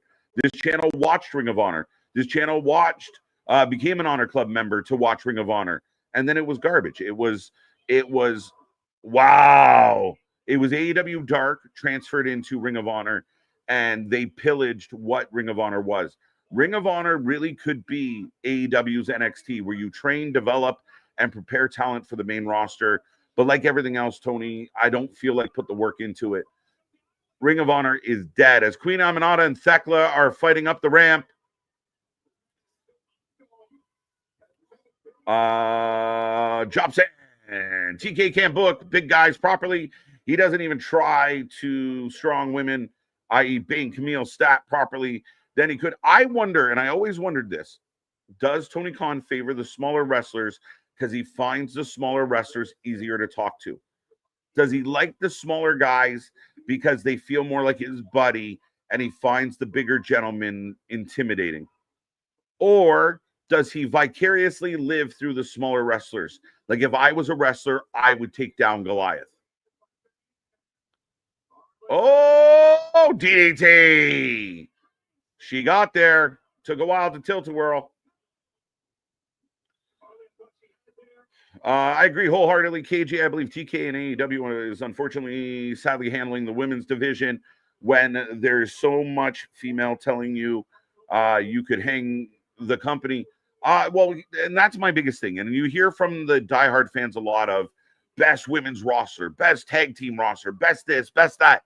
You can't just say it. You got to bring it. And if you have the best women's roster in the world, why do you book women's wrestling worse than any other company out there? And if anyone disagrees with that sentiment, I'm all ears. Speaking of disagreeing. Oh, I did the wrong one. Yep. There we go. There we go. Now I can do things. I'm an adult. I can do things. It's still early in the pre-show here, so we're still working out the kinks here. Right. But yes. No, I won't disagree on they very much need to book the women's division better. I mean, most of this whole match, it's Megan Bain just picks up the win there with a huge powerbomb. But when's the last time we saw Megan Bain? Wasn't she on this whole little heater and everything? If you were doing her and Penelope as a big thing, and she was taking out this person and that person, and then they're good. Yeah, and she gets the win here. I mean, a big win for her on the pay-per-view, regardless of being pre-show. But I mean, at the end of the day, you got to get them in stuff. You got to get them in angles. You can't just keep throwing them together in multiple women matches on Collision. Too many of the women have been relegated, and we don't even know where some of these women are. Where Camille? is Deonna Purrazzo? Where is Camille? Where is any of them? Where is Deonna Purrazzo? Where is goddamn Taya Valkyrie? Yeah. Lexi Nair in the back. Trying to talk to the Bucks. Boy. How do you feel with the whole not EVPs gimmick that they've been doing? I like it. I like it to an extent. It's a little over the top, but I'm okay with it. I think the thing for me with the Young Bucks is there's a disconnect. If they want to act like R-Truth and be the silly gimmick, then be the silly gimmick. If you want to be serious, you got to watch the silly at the same time. Because what is this?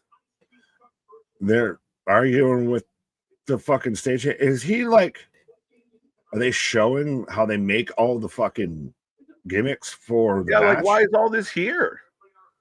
Because there's barbed wire, there's a 2x4, there's a trash bin of Kendo sticks. And did you see that? At least they have stickers saying 1 day talent. Yeah, like, I mean, when you talk about, okay, we're gonna have this big serious steel cage match tonight. To me, showing a table full of the stuff, it kind of, again, are you taking the seriousness out of the wrestling? Well, it's, again, they're not EVPs. It's not that they got fired. So no. How far are you going with that? Yeah, were they living paycheck to paycheck? As EVPs of the company, because they've got the 1 day talent. Like, again, on one hand of, we just fucked it up in, the no talent name and everything. That's funny. Like, I get that. They're literally showing like forks and barbed wire and everything. So they just showed that everything's gimmicked. Shit. As Tony Schiavone's in the ring, Nick, I'll be right back in a second, sir. I won't be long. Fair enough. You're good. As I got Schiavone in the center of the ramp here. Father 319. Assalamu alaikum. Well, there you go. 1 and 2. Do we get the return of Jack Perry tonight? Is that a possibility? It'd be interesting if it happens during the main event. As I got Tony Khan coming out here with, is that Owen's wife out there? Was on his arm? Like, what? Who's out here with Tony?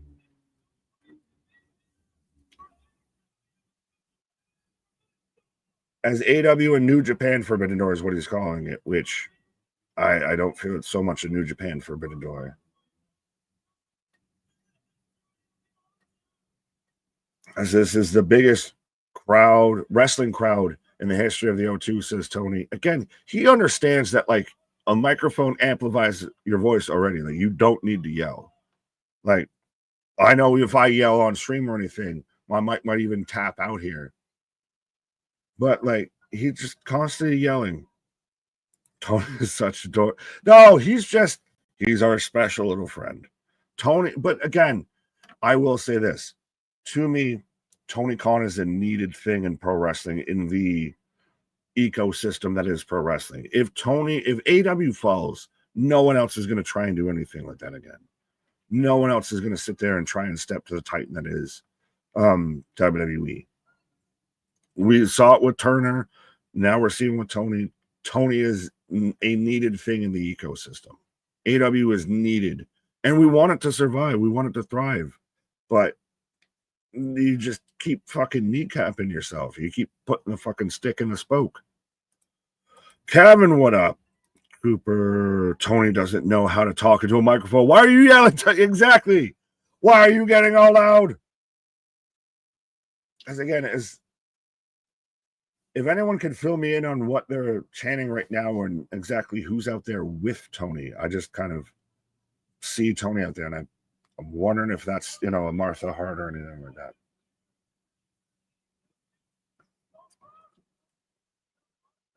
Yeah, so it is the Hearts because we're so proud of everything we do with the Owen Hart Foundation. Goldberg debut. Hey, that might not be a bad thing. That would be interesting. Hey, Bill, William, you're still so mad and so upset about, how WWE treated you with your retirement tour. You want to make them really mad? Stop over here. He's still, guy. Tony, the microphone. You don't need to hold it within an inch of your face. You don't need to do this shit. And it amplifies your voice already. You don't need to yell into the microphone. So Martha Hart is taking screen time away from anyone else. That's a whole conversation if we want to get into AEW's relationship with the Owen Hart thing and how it's been treated. Was it initially just a really nice gesture and now it kind of feels shoehorned into things, as most of AEW's kind of extracurricular stuff feels, of we just shoehorn it in because we have to do it. But yes, we still have a match on the pre-show. We still have, so with all of 13 minutes left, we know how much time these guys are going to have of the Ops versus the Bullet Club War Dogs. So one of your biggest New Japan factions to come over and everything. Now you're literally counting down the amount of minutes they have. So the Bullet Club War Dogs are coming out behind everybody. They were starting the intro for the match behind the fucking pre-show panel. Again, this might be halfway nitpicky, but it's one of those of just, goddamn, like, can you try and make these guys feel less fucking relevant? You can literally see the countdown of how long they have left to go in the match, and you've got them. Their introduction is starting behind the pre-show panel. Yes, who wins? Ops versus War Dogs. As I will switch this slide. I'll try to. There we go. We're fighting. We got it. The Ops for the win. Ops for the win. I'm going to go Bullet Club just because I like me some Bullet Club, and we need at least some sort of a New Japan win here on anything. Absolutely. Well, and I can see also Hook shows up, and that helps him get the win. But I just got to go Bullet Dogs, the Bullet Club War Dogs, because we need some sort of a New Japan win here. something needs to break here. Ops for the win. Ops for the win. Another team we have no introduction to, no video packages or anything. But again, yeah, I was going to say, I was trying to make it a case there of, well, it is the New Japan, Forbidden Door as well. And they're expecting that a lot of people watch New Japan still and know who the War Dogs are and everything. But yeah, the Martha Hart thing just kind of there out of thin air. Just felt like we're either over time or under time. So we're just going to cut this shit off a little bit. But yeah, you could have done something to build up who the Bullet Club is and everything, especially when you're going to have Gabe Cade in a match later tonight. Bullet Club. Thank you, Anthony. Anthony's out there with me. Ops for the win, ops for the win, ops for the win. New Japan will get nothing like it. That's how it's kind of felt. And so is this a trios title match? Because Aubrey held up all the titles. So is this an actual trios title match? Let me double check. Yeah, it is for the trios titles. So shit. Then it's even more the Ops going to win. I'm still taking Bullet Club.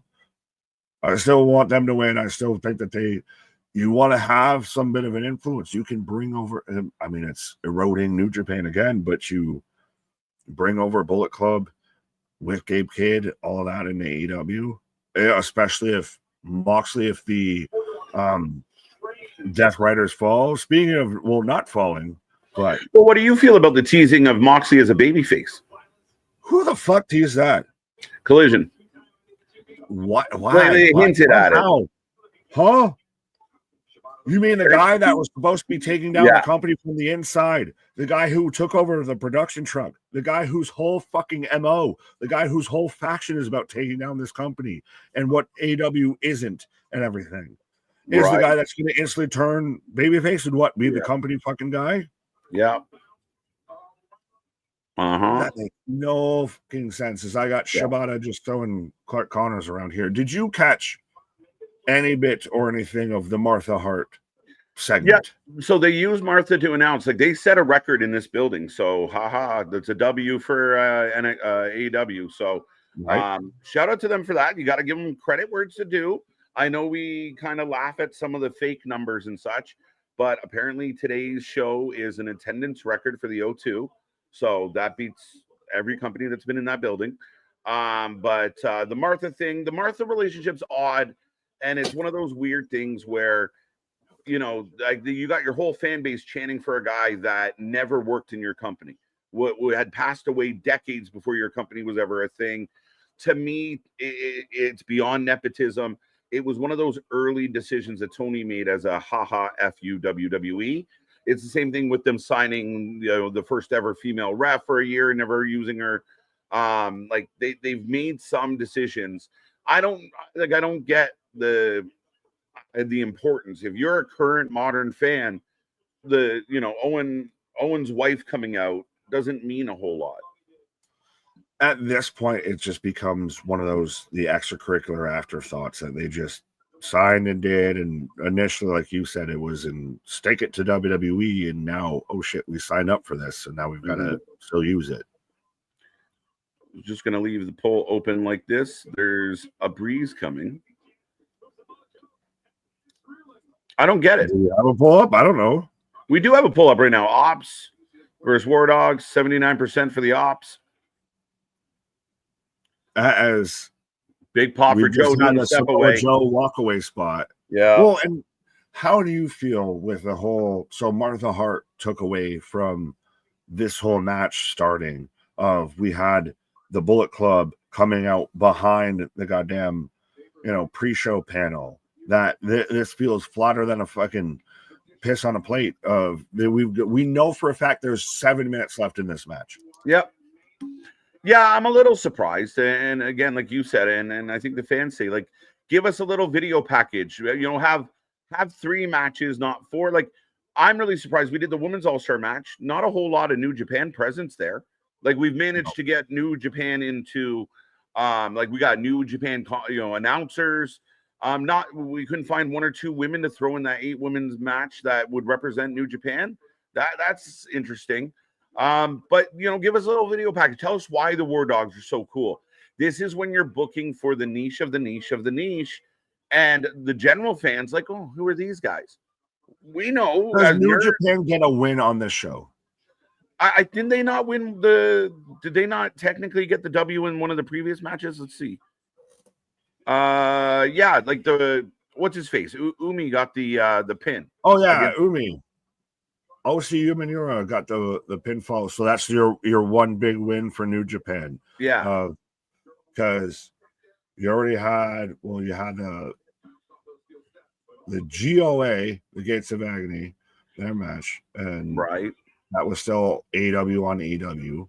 You had the Triangle of Madness, the women's tag match, to where that was again still AEW on AEW.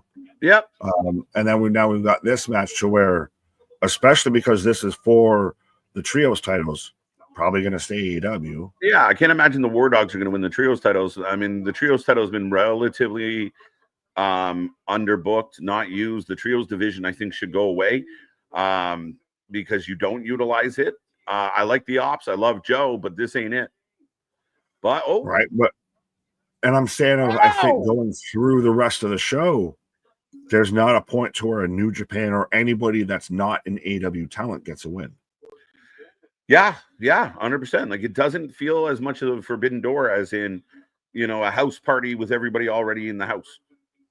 Yeah, I'm waiting until I almost want the Bullet Club to win this, of just bring them over. Just fuck it. You keep eroding New Japan. Just goddamn buy it at this point. Right. This Forbidden Door concept did no wonders for New Japan. Mm-hmm. Again, the irony of that is how many people are mad about the TNA WWE relationship that's gone really well. You got Meltzer out there talking about the WWE AAA relationship, which look how well that paid off for AAA. Biggest shows ever, setting records. People can try and foo-foo it all they want, but it's gone well. This has done nothing but pillage New Japan and make it a shell of what it used to be. To now, they're setting record lows in ticket sales. Yeah, they are. They have fully eroded New Japan. And I'm a big fan of New Japan. I like the Japanese wrestling and everything.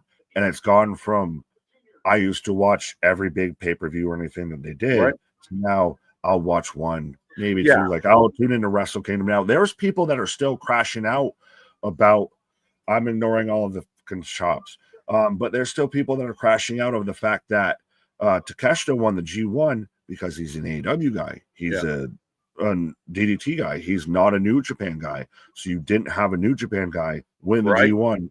So your main event of Wrestle Kingdom's going to be an AEW guy. Yeah. But Shibata makes the tag. Here comes Hobbs. But I mean, again, very interesting. And it's just like, again, it's those fine little details that just kind of clean things up, make them a little more organized. And again, when this concept first started, it was great. An annual thing to me is not the way I would do it. Like, even next year, skip a year, do every 2 years, do it. You can't make it an annual thing. It'd be like if when WWE bought WCW, if they did the invasion angle, or like a one night stand, didn't even work as an annual thing. Mm-hmm. You have to do it as a one-off here and there, to where it's called for. Right. I like this comment here over on Twitter. RK Shuttleworth.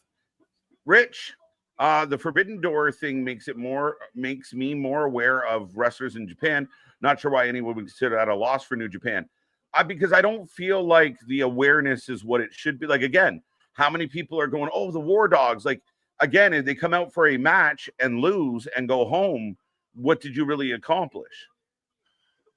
New Japan talent that comes over is not presented as the stars that they are in New Japan. They are not elevated. No. They are more degraded. They are more like we've had the whole argument with Zack Sabre Jr. versus Nigel, and even your part of the argument is it's your IWGP World Champion versus a commentator. Like, that's where we're at with this. There is not that huge prop up of New Japan talent, of putting them in a spotlight. Tanahashi, the president of New Japan, is in a fucking 10-man blackout, lights out, steel cage match, and is just an afterthought. The president of the company. Yeah, and I mean beyond that, I think that like you really wanted to impress me at Forbidden Door. It's 5 AEW, 5 of AEW's best in a steel cage against 5 of New Oh, Japan's New best. Japan's best. Yeah, that's a Forbidden Door main event for me. Having 10 AEW guys and a handful of them having history in New Japan, to me, is not Forbidden Door. Would you do that too, to where you could have like Moxley's in there with Ospreay? If you now have to combine heels and baby faces of we're gonna represent story. Team AEW versus Team New Japan. Yeah. Right? Like, oh, these are the 5 guys, and maybe you have qualifying matches to decide who are going to represent each company, and that builds some hype for it. And then you do, but everyone's at a bit of a standstill right here as we got a whopping minute left here as we got a muscle buster from Joe. Yeah, here we go. Muscle buster. Joe running. Joe sprinting. Bang, muscle buster. As everyone was either had a member of the Bullet Club in a submission or pinned them all at the same time. Yeah. And that's way to put over your New Japan talent. Yeah, I mean, again, I don't watch wins and losses. They are fake. I mean, we don't like using F words on this channel, except one. But at the end of the day, it's not necessarily about the wins. Like you just said, like, what did that make anybody want to go find more War Dog matches and check out more War Dogs because of how well that looked? It's not about winning or losing. They just look like jobbers. They look like local enhancement talent. And no offense to them, that's how they were booked. They came in, they did the job, they left. They're not like, oh shit, I got to see more of them next week. No, it's not how they are presented, and we instantly, and it sucks because you had the fucking countdown. Like we literally go right off the air as the countdown starts. So we're starting for the main show here, and I like Geekbox of shout out Geekbox. Forbidden Door feels like it should be their version of War Games. Absolutely. In a lot of ways. Yeah, you make it feel big. And again, there's angles and stuff that you could work. This just feels like another pay-per-view, another AEW pay-per-view with, a sprinkling of some New Japan talent in there. It feels rushed. It feels rushed as we're getting the video package of Tony shaking hands. Yeah, sorry. Ladies and gentlemen, we are going live. I see this chat is busy. We will get to as many as we can as we click on more chat messages than any other channel out there. Again, be a friend, tell a friend. We want triple digits in this chat here today. And don't forget, we are staying all day long, all night long, as we are staying around for NXT Heatwave. And we are hyping this one up and ready to go. What's up, Geekbox? Everyone's second favorite box. Go out, go check out Geekbox and make sure you watch the channel this week. If you're a fan of Geekbox, you might find them kicking around this week. So don't miss out. Right. We're over in the UK, so we had to bring in, the British connection. No, Nick. It feels ruched. It's ruched. It's ruched. Spaz with a $5 super chat. WWE is going to scalp TNA. One person has moved over Grace. Meanwhile, AW has signed and wasted Alexander, Speedball, Taya, Deonna, Ace, etc. Am I wrong? Well, Ace just got there, so got to give him more than like a week. That is a valid argument. Who's hurt TNA more, WWE or AEW? And I would argue, I think Spaz got a point. Well, Boston with the counter argument here of TNA doesn't have control over free agents that want to leave the company and pursue other avenues. I don't see how that's relevant. AEW doesn't have a working partnership with TNA. Valid. I mean, again, they have no obligation. And again, they have no obligation to bring them in and book them great because we think they're great. I mean, it's their prerogative. So, again, I think if AEW didn't offer them, that's one of the things that AEW has really brought to the wrestling world is paying talent more than any other company is willing to pay them, no matter what they do. You can sit at home. You could be fucking Pac and never wrestle and make bank off Tony. Thank you, Tony Khan. That's amazing. But should it just be one of those of I'm going to just pay talent to sit there? I mean, I mentioned while you were on one of your pauses there of Tony very much. AEW is essential to the wrestling ecosystem. 100%. It creates an extra avenue and it's an alternative, regardless of how we feel about it and everything, how it's handled. But it still needs to exist in order to keep that option open because everything else is owned by WWE, and no one's going to take that shot that Tony took, that Ted Turner took. Like, 2 strikes, 3 strikes, we're out here. It's needed, but it's not only needed, it's needed to be at that level. You talk big game, you got to get into that match. But here we go. You Think You Know Me kicks off the show, folks. Ooh. Now I got it. Okay. But I got Edge coming out. See if hell of a way to start off the show, though, if you're going to get your UK crowd popping out there. Yeah, you start with a sing-along. But Cope and Christian, maybe not the same ring as Edge and Christian. I was a little critical on Wednesday about how they came about this. I'm also critical, like, I think there was a real big moment that you missed out on with, like, Edge and Christian reuniting was so big, and it could have been so big. It just didn't hit the way it should have, and I blame the booker. But it's going to be so much bigger when it happens in Toronto when they win the tag belts, because they 100% are winning this match, and I think they're facing FTR at All Out. Your big return matches in Toronto, you don't waste them on an opening match tonight against Lucha and Kip. It's a throwaway match. You have to answer. You have to answer with that avenue. You open that door. You have to answer that. Waste. No, they should have closed that door. Edge should have helped. When are you going to do I don't know. The 7 months they were doing fuck and all, that they didn't do anything. But no, I'm saying if you're going to have them reunite and you have to get Christian out of that group, then you have to close this door here. I think we close the door here so we can open the door for FTR.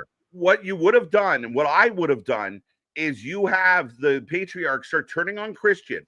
And then when they finally turn on Christian, Christian gets a one-on-one match with Nick Wayne. And that's where Edge shows up. That's where you build it. If you're going to have this big reunion of Edge and Christian, you're wasting it here. It's a I will give you. And I don't believe they're going to win the world title. You booked him out of that, but no. Right, and now you got to bury the Hurt Syndicate to put together your fantasy booking now because you didn't plan ahead. You won't bury the Hurt Syndicate because they don't take a pin. They haven't done shit. They've got what? One win. Could you do a triple threat? Could you do Hurt Syndicate, FTR? That's why they're doing the triple threat tonight, to protect everyone's egos. Yeah, shit. Right? That becomes the dilemma.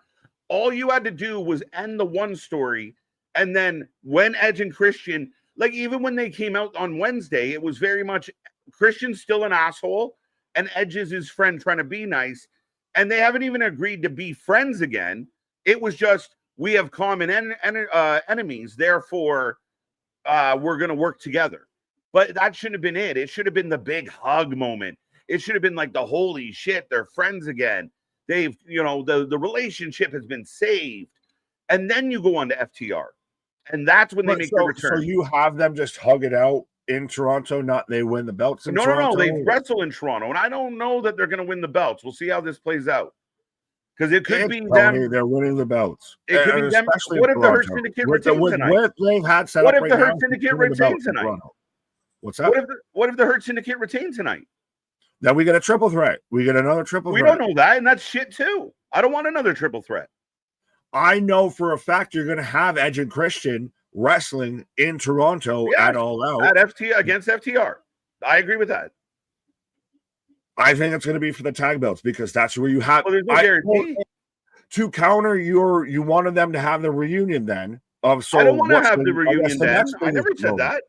I said they should have reunited proper before all. Like this is where you reunite them at Forbidden Door. Like it's Christian one-on-one with somebody. You don't waste the return after 15 years or whatever it's been. You don't waste it on this match. Edge and Christian reuniting to take on Luchasaurus and Kip is a fucking waste of a moment. It's not good enough. The patriarchy was shit.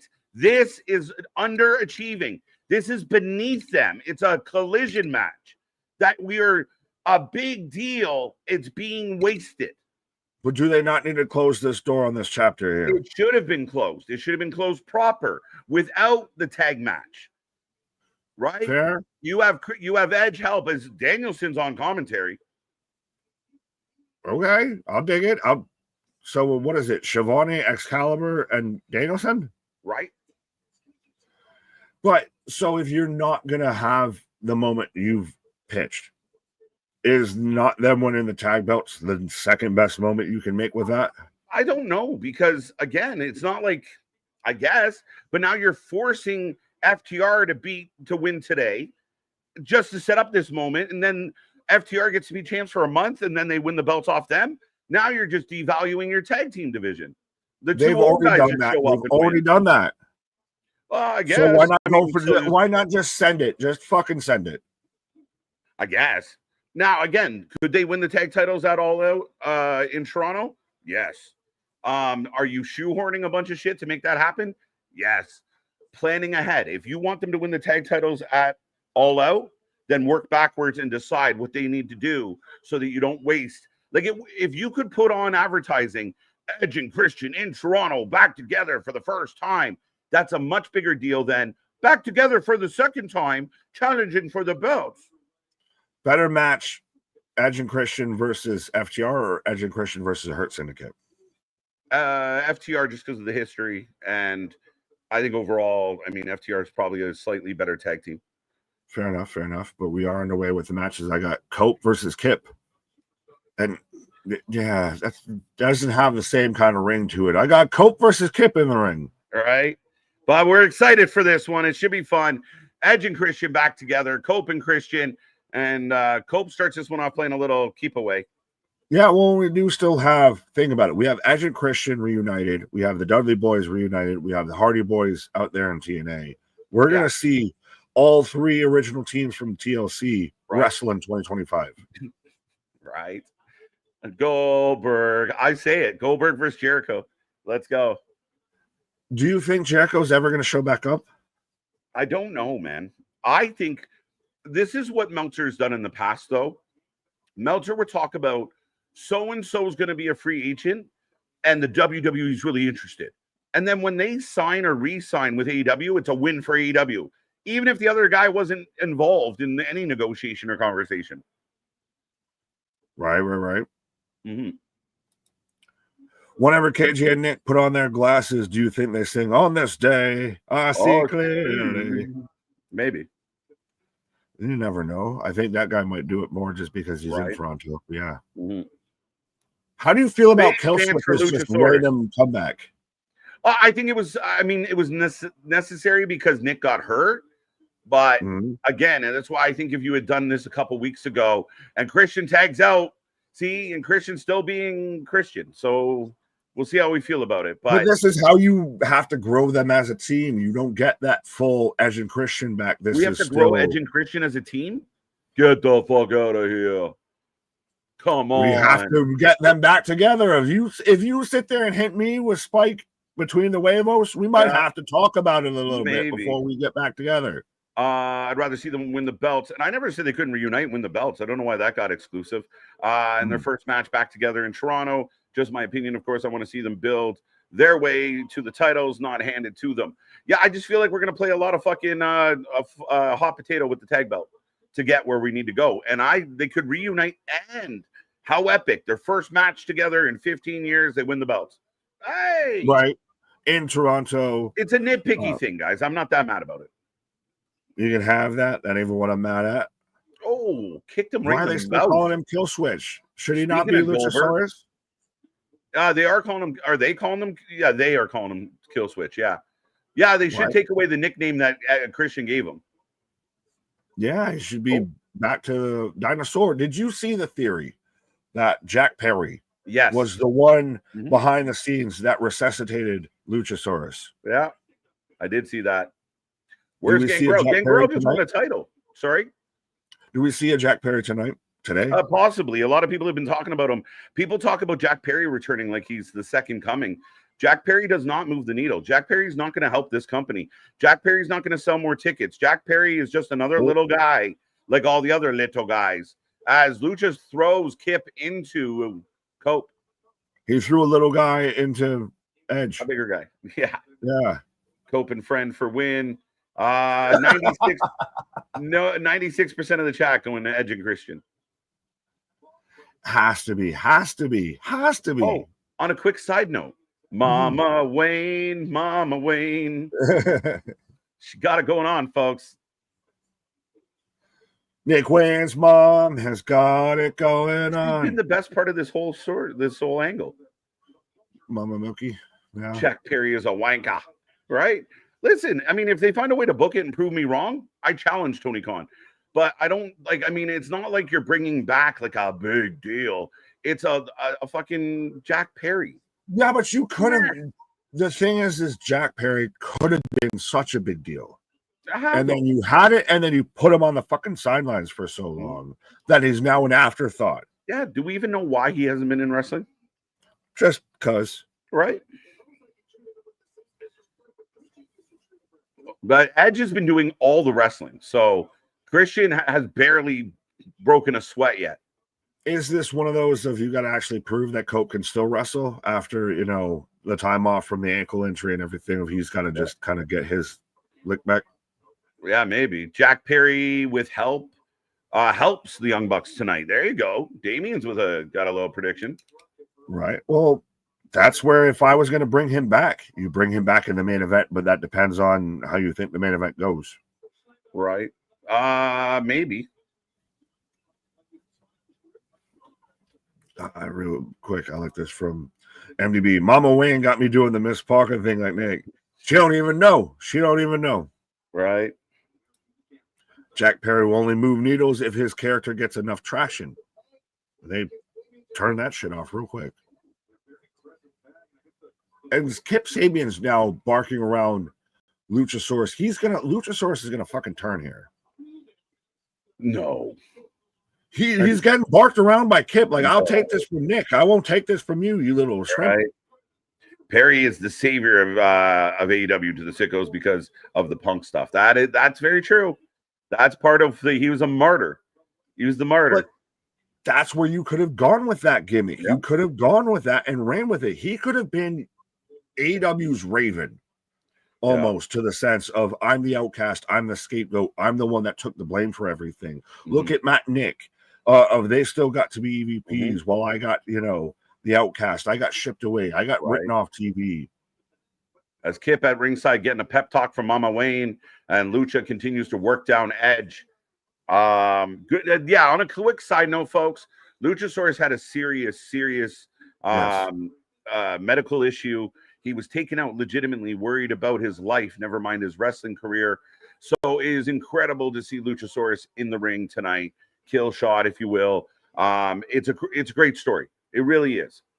Right. As Geekbox, to compensate for you missing my comment, I'm going to talk without taking a breath for a whole hour tomorrow. Jokes aside, love how active this chat has been. Absolutely. And again, don't try and miss anybody, but we try and click on as many as we can. It's a lot. Remember, super chats, super stickers help you stand out, folks. But we click on more than anybody else out there. Right. You have a voice out here. We are the voice of the voiceless. As we're still building up. Are they building it up over to the extreme of going to get this hot tag in a Christian? What's that? I said, are we building this up almost too much, or we're going to build up this hot tag in a Christian as he's reaching out and he's extending for it, and you watch Christian's going to get the tag and turn around and tag Edge back in? Yeah, probably. Well, you did that already. Wait, you were right. Kip's bleeding. Why are we bleeding? What? Oh, Lucha slides him in. Yeah, well, he's one of those. They're not getting along at all. Yeah, well, it's been this whole thing of, you're not going to bark me around. This is crazy. Oh, Mama Wayne distracting. And Kip doing all the heavy lifting now. You deserve it.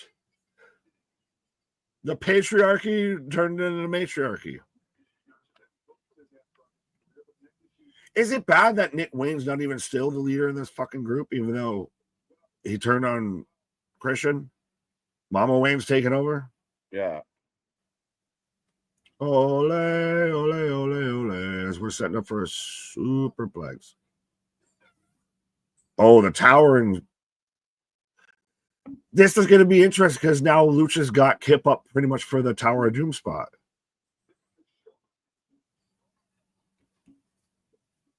Now, Lucha, were you doing that intentionally or not intentionally? Right. Scott's got, I didn't close them. So there you go. I forgot to hit the close button. Well, so this got brought up before, but Jawan, thank you. To answer Big Nick about Netflix, yes, Netflix actively detecting and blocking some VPN usage from users as it violates their licensing agreement they have with certain companies.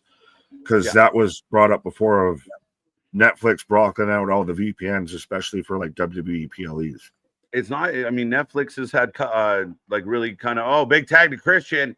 And we get the standoff between Christian and Lucha. Oh, he runs by. He does not want to fight. There you go.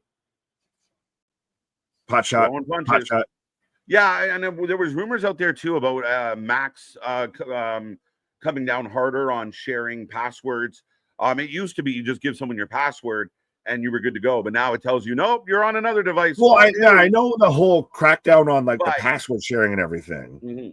The VPN thing, I don't know how they're going to they're going to have to get ahead of it if they're going to stop a VPN, because again, when you're coming in scrambled, I don't know how they're going to have to be savvy on how they decide if you're on a VPN or not. Yeah, and again, that's the whole purpose of a VPN. So which one is going to win out here?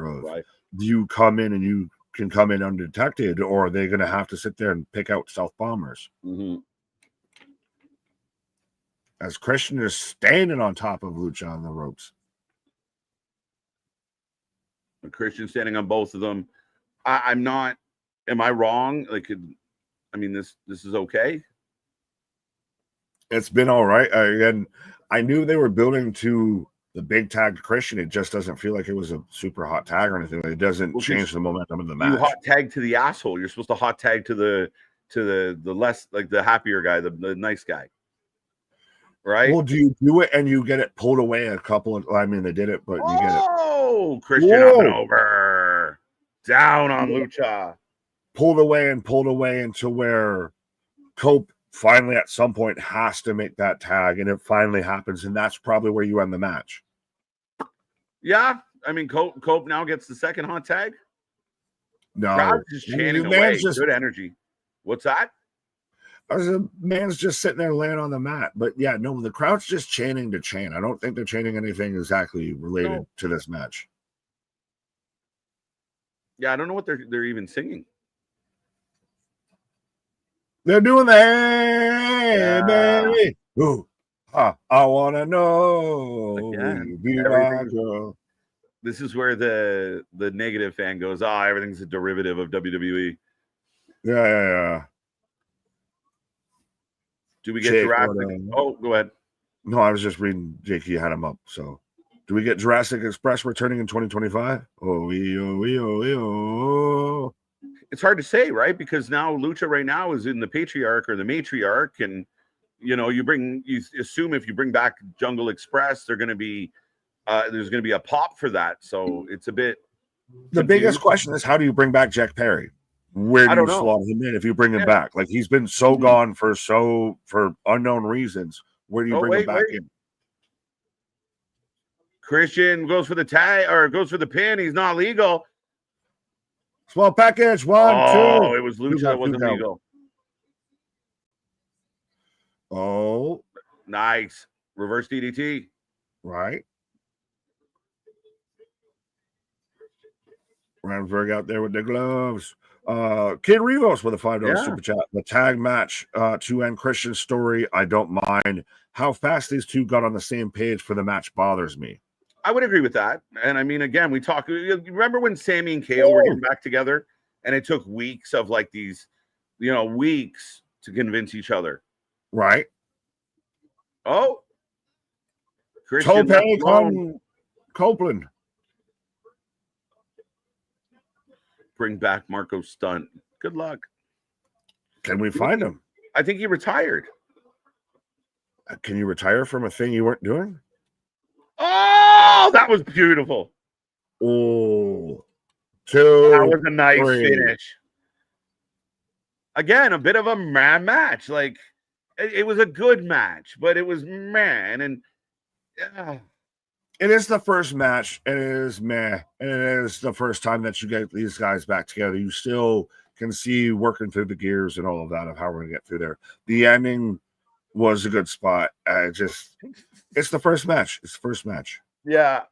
But I just, like I said, I'm a little critical. Maybe I'm critical because I'm such a big fan of Edge and Christian. Toronto boys did good. And I just feel like this moment should be bigger. I'll give you that. I'll give you that. Right? It doesn't feel like a big deal. Like, they got to win. It was a nice win. Yeah. What's up with, though, everyone in the fucking front row with, like, lanyards on? Like, are they all on a business VIP trip here? passes, bro. Yeah. New name for Nick Wayne's group is Milk and Cookies. Scott, that's wonderful. And that's the way the cookie crumbles.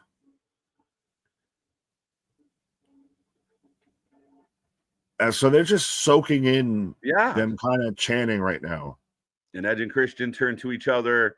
There's the handshake. Okay, so this is a little better. Hug it out. Yeah. They got to hug it out. Hug it out. Like, make a big deal about it. You need that. Look, still, like, they're still like, I'm not into this. Like, I get it. I don't mind this. No, but you need the moment. You need them to sit there. That's going to be the fucking thumbnail. That's the clip you use in the video package of them just embracing each other. Yeah. Like, I got to fix something. I got a bit of an issue. You're good. You're good. As Geekbox saying, that song far outdates any outside wrestling company in England. Used to sing it to the ring girls when Big Daddy came out for the special show. So see, Geekbox out there with the UK advice out here. He's our UK correspondent, our consultant out here, because we're out there in the O2. Is we're getting Takahashi versus Kyle Fletcher coming up next. So okay. Does anyone else feel like this is a wee bit forced? That we just needed somebody for Fletcher? But I do think this is going to be a fantastic match. This is your best of the Super Juniors kind of match. This is, if they're going to have the match I think they're going to have, this could honestly steal the show, surprisingly. And Kyle Fletcher is super talented when he's not fucking sticking screwdrivers in people's legs and everything. Sure, JV, what up? What up? My wrestling paisans hope the best for the stream. Oh, trust me, we're in hour 2.5 here of probably a 12-hour stream, I feel. Yes, we're still holding on. I'm not a fan of Dopelin, but Christian was way underused in WWE. Yeah. Well, he had a nice little run. He was a world champ at one point. His entrance music was epic. He's actually really talented. But he's never going to be Adam Copeland. He's never going to be Edge. It suffice to say, he just needed to be his own character. As I got Takahashi coming out right now. So again, folks, let me know who you taking, who you got. As I will drop the predictions because the voice beyond. Now I gotta remember how to spell fucking Takahashi. Takahashi. I hope I spelled it right. Yes, folks, let me know who you taking, who you got for this match. Whether you got it's up, Nick. Well, thank you. Well, Fletcher this is Takahashi. As we've got the New Japan introduction here. Well, where's the cat? I want to know where's Takahashi's cat. But this is, I think, again, going to be a match. As we do have, is El Desperado on the commentary team as well? So we've got a New Japan commentary team and the AEW commentary team. But this is going to be a good match. This is going to be, I think, what they envisioned the TNT kind of division to be, of halfway your mid-card, halfway your, a little bit like that New Japan style, the best of Super Juniors and everything, of your junior heavyweights. Because Fletcher is super fucking talented. I just wish he would get away from so much of just relying on the hardcore gimmick. He's one of those, like, if we were going to do a team AEW versus a team New Japan, Fletcher might be a guy that you would consider for team AEW. He's he almost feels like he's one of their homegrown stars. He's almost in that Swerve Strickland kind of lane of, you know, hoping or of kind of a homegrown talent that's, you know, technically isn't, but has very much found his groove and found his own lane in AEW. Fletcher for the win. KJ is having his first nap of the night. Maybe. 3-2. It's forced Nick. Fair enough. 3-2. Cope Christian. Raymond Carter. Fletcher won't lose the belt that fast. That's true. And again, but it still gets the question of, so where does New Japan win any of these matches here? Because we know Fletcher's probably most likely clearly retaining here. You're not going to have the TNT title jump to TNA or to New Japan. So where do you get a New Japan win? Do you count it as a New Japan win if Tanahashi and Ibushi and all of that win in the main event? Yeah, the cross promotion is lacking, but I do think that this match is really going to, again, I keep using the term, but outkick its coverage of I almost want to say even your regular AEW viewer. You're kind of excited for this match. You're more excited for it being a Kyle Fletcher match, but this is going to be a bit of a really good fast-paced match. I got that one. There's no way Kyle Fletcher's losing. 3-2. Don't tell me Archer is going to help Fletcher win. I hope not. Well, he's out there ringside. We already saw Archer on the pre-show. So we're getting a double dose of Archer. As we've got Callis on commentary. So you're already winning if you're listening to us instead of listening to Don Callis. Would after you finish after Heatwave? It might not. I'm curious if it's going to actually end before Heatwave. I know it starts at 1 and we're, a whopping half hour through it. I'm still very curious if it's not going to end before 7 o'clock. Speaking of things that never end. Yeah, no shit. But happy to be back, folks. And the show rolls on. I'm looking forward to this match a lot. Fletcher kicks it off. Lance Archer got pancaked in the pre-show. He's back out here okay. Yeah, he just wipe it off. But almost 90% of the chat going for Kyle Fletcher. And that's why I brought it before of where does New Japan get a win here? Like, this is going to be a good match of Takahashi versus Kyle Fletcher is, again, kind of your Super Junior division, which feels like the TNT title division. But you're not going to have that belt go. When have you seen an AEW belt go over to New Japan? Not that I can think of. Exactly. That I can recall. Somebody can let us know if they can think of one. Well, here we go. And Fletcher is so good, man. This is a guy, and the crowd's loud for Tanahashi right now. Tanahashi. It's one of those catch up or cats up. We've got Tanahashi and Takahashi on the same show. Right. But Fletcher's a guy that I mentioned this while you were on your pause briefly of, is he kind of almost feels like a homegrown talent for AEW? I know he's obviously from New Japan. Same thing. Swerve was from WWE, but he's in that kind of lane of you found your best avenue here. Yes. I think he's one of those guys. I think if Tony was doing his job to the highest of degrees, Kyle Fletcher's a guy that you could have put a rocket on and really pushed him up the charts. He has a really good rivalry with Will Ospreay. They have an unforgettable cage match that some people still think is match of the year. And then he just kind of floated off into the abyss. And again, now he's TNT champion. You could have him on every Dynamite defending that belt. You could make Kyle Fletcher a young workhorse that just feed him guys. He main events every Dynamite, and you become almost like a TV title. Yeah. It's the TNT title, so it's almost literally the TV title. Yeah, Tony's got to find a way to make some of these titles a little more relevant. But Takahashi, all the slaps, all the palms. Paul with the palms out there. People overrate wrestlers. Yeah, it depends how you look at that, Paul. Well, no, it happens in any sort of fucking athletics. There's LeBron James fans that are bigger over than Steph Curry fans, all that. You very much you have your favorites, you have your personals and everything like that.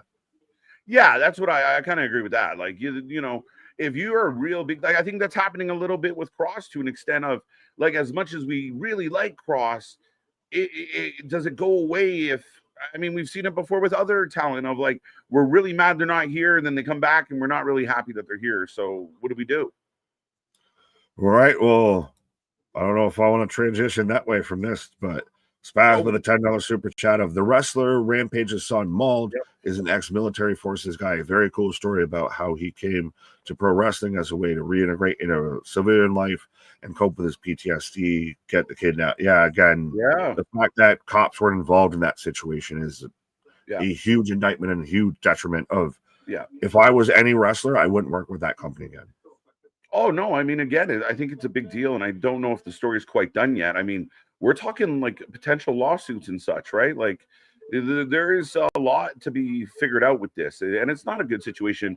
And thoughts and prayers to the guy that I think was trying to do his job, and you know, he worked himself into a shoot against the guy who didn't, you know, wasn't smart enough to know better. Apparently, he didn't deserve what happened. Even if Raja was mad about the work on the outside. That's not how you respond in wrestling. No, there's adult ways to handle that situation, and that wasn't one. Right. But Fletcher gets 2 count. Right. If you were to do what we talked about it like Team New Japan versus Team AEW, would you put Fletcher on Team AEW? Like, is he up there in that top 5? I think so. I mean, he's close. Like I just said, I think this is a guy that you could really like make a workhorse of your company. Like, yeah, you got like Kenny and Moxley and some of the guys they deem as the top upper echelon Hangman Page. But I think Fletcher is better than Hangman. I think Fletcher is better than Moxley. I think Fletcher, I mean, would do wonders with a guy like MJF. I think Ospreay, Swerve, Fletcher should be messing with those guys. Like if we're getting Fletcher Swerve, like as a story, I'm all in for that. I'd watch that more than Okada. So we have not Shivani. We have everybody. Danielson, Excalibur, and who's the man up in the other spot on commentary, and then we have Don Callis. There's mine, huh? Party at commentary. Oh shit! Head scissors to the outside. Shut up, Excalibur! You're ruining it. What's all the difference people on commentary? They're letting the Lucha. Sorry, they're letting the Lucha talk too much. Well, he's the New Japan expert, right? What's the difference between the unified title and the AEW World title? It doesn't make sense. The unified title is the international title and the Continental Classic title combined. But they're not unified. Not combined. It's just the one that they won with Okada and Omega. Right. Help me understand. If you can hear my voice right now and you watch all the AEW, you're a big fan of AEW. Help me understand the ununited title. Like what is this? If it's undisputed, what's all the fighting about? As Big Elbow as Fletcher still kind of cutting Takahashi off at every chance. Right. Like, shut up, Excalibur. Fuck. You're not a lucha. You're from Michigan. You're not Japanese. But my God, do you love to flex? Flex. Strong. Cashing in on a receipt would have been connecting with a good punch to the face or something along those lines. Not what he did. That's damn near attempted murder. Yeah. It is. Like, don't you not think the initial spine buster or double leg that he threw would have been enough? Like, okay, I smashed. That's your receipt. Yeah, you stand over. You get it 1 or 2 punches off, but when the guy's fucking cleared out, and my biggest thing is no one got involved. The refs right there didn't try to stop anything. Yeah. There's wrestlers, other wrestlers in the match that could have clearly seen that this went off the fucking rails. Yeah, no, we and I mean, I give credit to the wrestlers that did run out and put a stop to it, but they should have stopped the fucking ass. They should have stopped his little pipsqueak ass out. I'm shocked that they didn't. Oh, Michinoku! Oh, Michinoku driver! Big, nice applause from the crowd. The O2 is packed here today, folks. The channel's packed here Again, be a friend, tell a friend. Let's see how many people we can get here. If everybody gets one, we're almost at 200. So let's go. Right. As I want to see where we're at for likes on the stream. It looks like what? It looks like the mortgage man on commentary. That's what I'm wondering who the fuck that is. It's not. Is that fucking Christ, what's his name that always does fucking all the podcasts with Jeff Jarrett and everything? Oh, you're talking about the mortgage man. Yeah.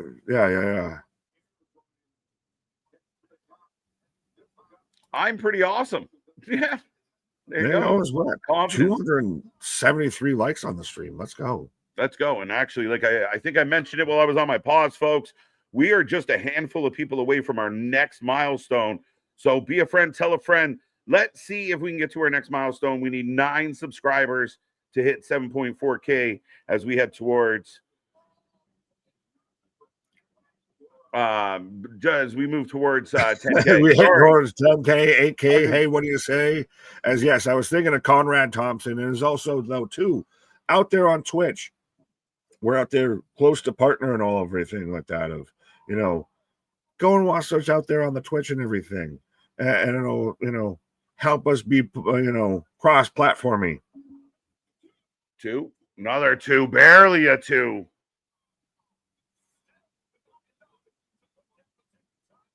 Subscribe right now. Do it right now. Yeah. Either people were afraid or it was a work. Just real quick, going to JV on this one. It definitely wasn't a work because we watched the video. He's landing punches. The guy's out. You can't fake being knocked out like that. Like the guy was out on Dream Street, and it almost seemed like they were too scared to get involved with it. That's what it seemed like at first, at least with the ref, of like almost the ref didn't know what to do. Like, but you got to jump in. You can't let a man just lay there and get protect your brother. Security at ringside? No, like there was nobody. It's an indie show. They're not going to have security at ringside. Yeah, maybe I'm hoping too much. Yeah, but right now, Kyle Fletcher is laying the wrestlers that grabbed him didn't stomp his ass out. Right. Yeah, a little surprised. I mean, you definitely had a lot more numbers. 6 or 7 of you should have been able to hold them down. As Takahashi fired up. It's a big elbow from Fletcher. Does Wardlow? I don't like that. That's a big talking point though of today is a wrestler pretty much essentially getting jumped in the ring by a fan at this point. That's all he is. Yes, it's cool. He's Rampage Jackson's kid, but he's a fucking fan, and he jumped in the ring and did harm to a wrestler. I hate that. That's a big talking point today. Oh, I mean, it sucks. It really does, and that's what we mean. Like thoughts and prayers out to Psycho Stu, and we hope he's okay and he recovers okay. But it really is a shitty fucking situation. It really is nothing. It's a black eye, and we don't need it. But we knew this match was going to be entertaining. It's been really solid. Yeah. Well, and is it the AEW curse to where there's always a black eye on wrestling the day AEW has a pay-per-view? They're cursed. It kind of feels that way. When did the show start pouring out? Like, oh, that was just WWE paying Rampage Kid. Yeah. TKO. It's the TKO connection. They paid him off as a fucking hitman. Right. Well, Fletcher on the apron setting up, I believe, a brainbuster. Oh, big reverse. Oh. Hey, yo, Vance. How you doing? Takahashi reverses it and just spikes that man. The momentum has fucking shifted in this match. Right. Oh, power bomb. Sunset bomb to the outside to the floor. Yeah. And I like that because that makes sense really well with that whole momentum. Right. Chibi, I want to see him do that to Brock. Yeah, good luck. Right. You better knock him out. But big clothesline. And another deep 2. Surprised that pro wrestlers can't beat an MMA fighter. Well, when anybody, if you get caught in a situation off guard, if you just out the blue, somebody snatches you up by your fucking legs and you're just instantly having to go into defense mode. Yeah. I don't give a shit what you're doing. You could be a fucking Navy SEAL. You get caught off like that, you're fucked. Oh, 100%. And I mean, at the end of the day, I mean, yes, a trained fighter over somebody who does what pro wrestlers do. Yeah, but I mean, even Stu was much bigger. I mean, it's crazy that he picked him up the way he did. Yeah, but I mean, when your like you dad's said, fucking Rampage Jackson. yeah, no shit, right? As we get the exchange, down goes Takahashi. It was sarcastic. Well, we can't tell through text, sir. It's a little hard to. We can't hear how you're saying it. We can only see how you. Canadian Destroyer. 1, 2. Another two. Is it not a Japanese destroyer or a Mexican destroyer? Or, well, if it's on Fletcher, is it an Australian destroyer? Right. If someone attacked Brock like that to get the low-key treatment. Puny God. Right. Two. Reminds me of the time the fan attacked Malenko, and 5 seconds later, Perry Saturn absolutely smashed him through the floor for it. Great moment. There's the famous one of, and that one's a good one, but Triple H fucking wailing on a guy that gets into the ring. But that's he instantly just pot shots him. To me, it's always the Jacob shot to where someone hops the barricade and starts to get involved, and he just literally stops the guy out. Yeah. No, that used to be the way. I mean, you can't do it nowadays. You watch the wrestling, don't participate in the wrestling. Oh, reversal. Another reversal. Well, Christ, remember when somebody jumped Spike Tombstone? 1, 2, 2 count, 2 count. Remember when a fan jumped Seth Rollins when he was walking up the ramp and he had to fucking double leg the guy? Yeah, he owed him money and shit. Or he thought he did. Don't want to laugh at anyone's misfortune, but that was crazy because that guy came from nowhere. Can this filler match end already? I like this match. Gourd Buster. It's been a good match. Right. I skipped over MDB's Sammy comment, so screw you, MDB. When you think Shivani is the worst, there's Excalibur to make him look like Tony isn't as bad as we thought. Too funny. Big kick by Fletcher. I like this match. Oh, I told you this is going to be one of those matches that's going to be remembered from this show. Right. I just started a dummy count. Unsubscribe to your channel again. LOL. I'm doing my part. Unsubscribe twice and Fletcher gets the win. Right? Who said that? What? This one. Oh. Doing my part.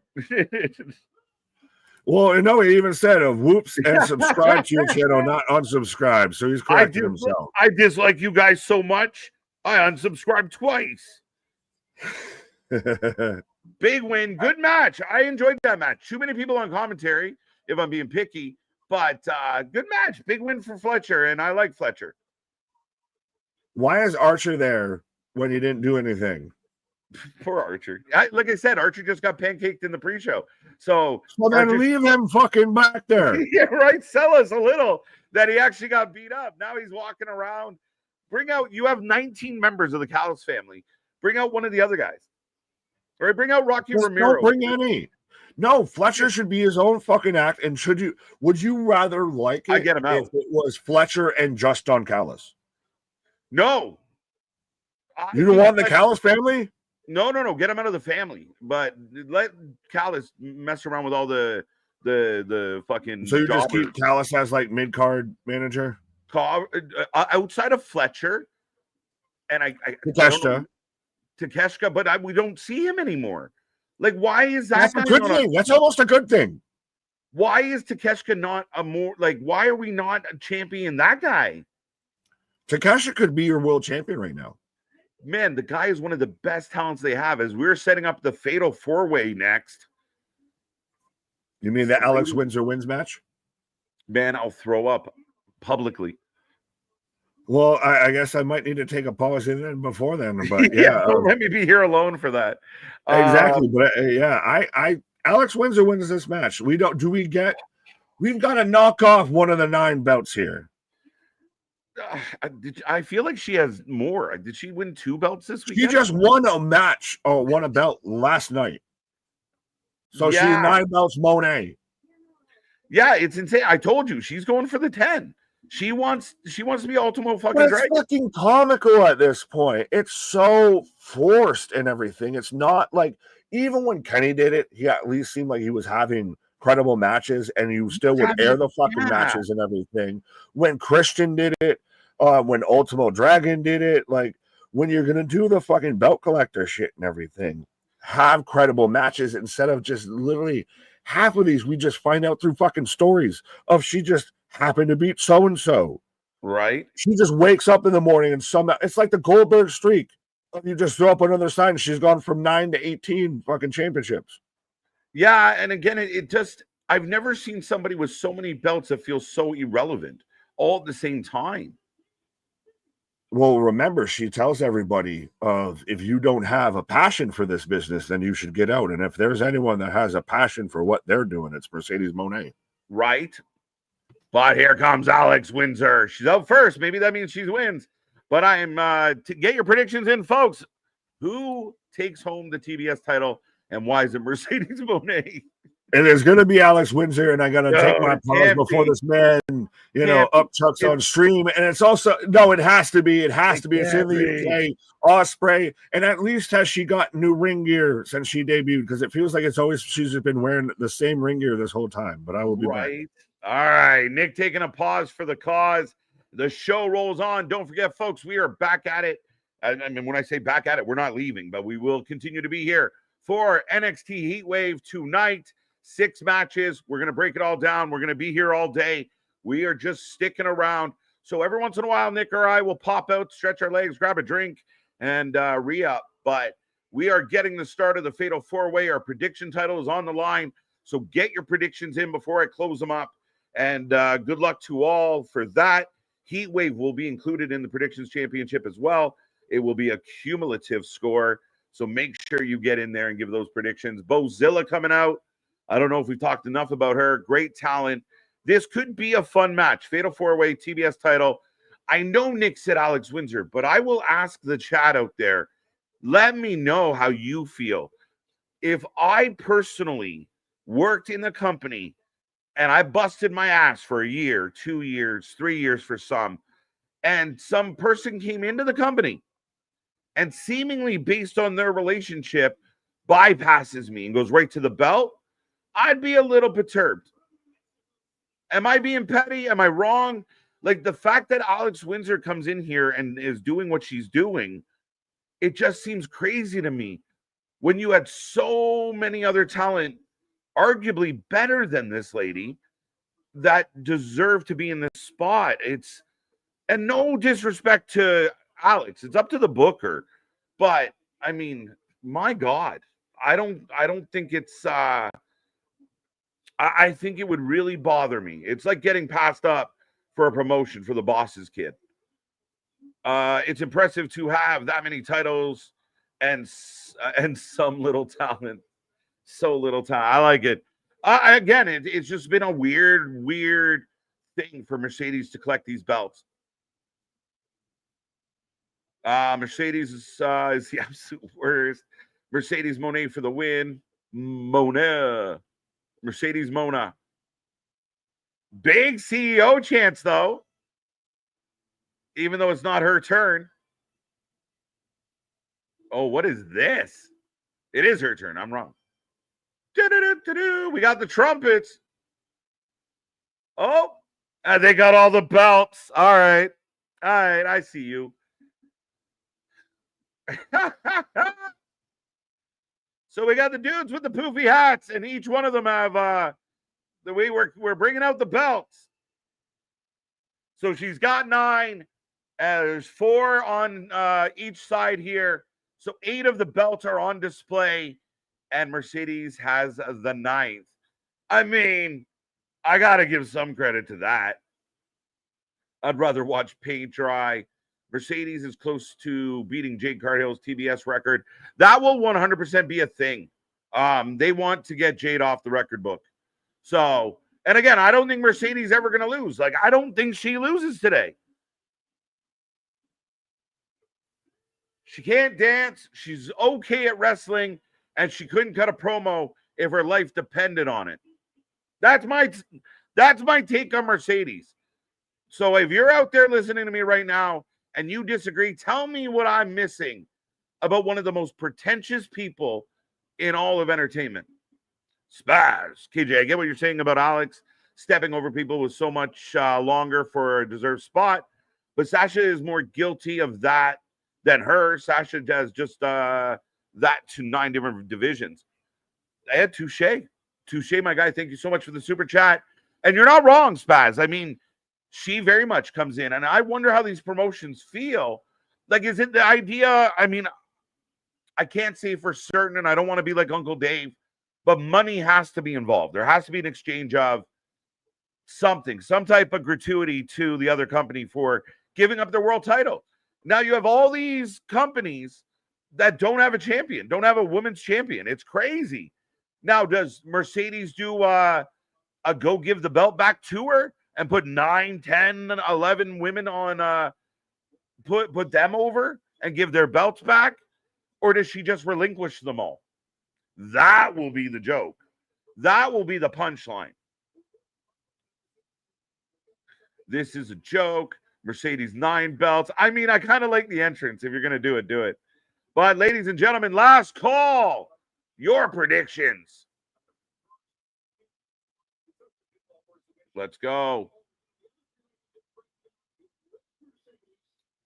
74% going Mercedes, a little higher now. Windsor runner-up, Persephone and Bozilla as imagined down at the bottom. Now Persephone and Bozilla, they're good, strong wrestlers too, very experienced, though we don't expect a groundbreaking move anytime soon. We don't expect to see the TBS title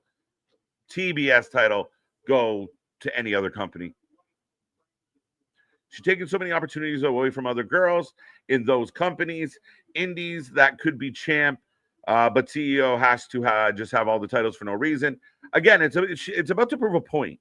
And what she's going to do and what Tony's going to do is she'll win another one and another one. And to the point where she can say she is the most decorated wrestler or female wrestler of all time as Bo chucking Mercedes over top. Good start, good energy to the start of this match. But that's what it's going to be is she will then brag and they will, as a company, say, we have the most decorated women's wrestler of all time as a brag. Comes with an asterisk, I believe. Ultimo Thanos. Persephone eats a black hole slam. Bozilla's looking like an absolute beast to start this one. Shit. I like it. The host of Canelo vs. Crawford on September 13th, Nick Aldis or Adam Pearce. You're hilarious, Christian. Let's go, Pearce. Mercedes pins Alex. Oh. I think Mercedes pins Persephone. What do you think? Mercedes never losing her booking power won't let her. But she doesn't have creative control. Remember, Sappy gets upset if you say Mercedes has creative control. She has creative influence. It's different. Dumb shit. Petty. What on Petty? You might have to expand on that thought. Up comes Windsor. And I mean, Windsor's not a bad wrestler. I just, like, we saw Mortos. You know, we get the announcement Mortos and Mercedes are dating. And what was it? 3 out of 4 weeks he was in the main event spot? It's crazy. Nice. Japanese arm drag, says Excalibur. Fun fact, KJ Bozilla is the only 21-year-old is in wrestling for only a year. Yeah, again, very young, very new to wrestling, but a very obvious skill set here, Damian. And this match has been good. Good start to this match, good pace, some nice spots. Big double suplex by Bozilla. Kind of been the star of the match so far. You know damn well she's going to relinquish 75. Could you imagine that all these indie companies all of a sudden start getting packages in the mail, you know, care of fucking AEW, where it's just all their belts back? Wow, Bozilla catching Mercedes. Mercedes looking good today. Try and give credit where it's due, folks. It goes to show the AEW is minor indie league collecting all their independent titles. It doesn't help. I mean, you're not beating the charge by, doing what you're doing. Her putting any. Listen, I asked the questions, folks. You can answer any way you see fit.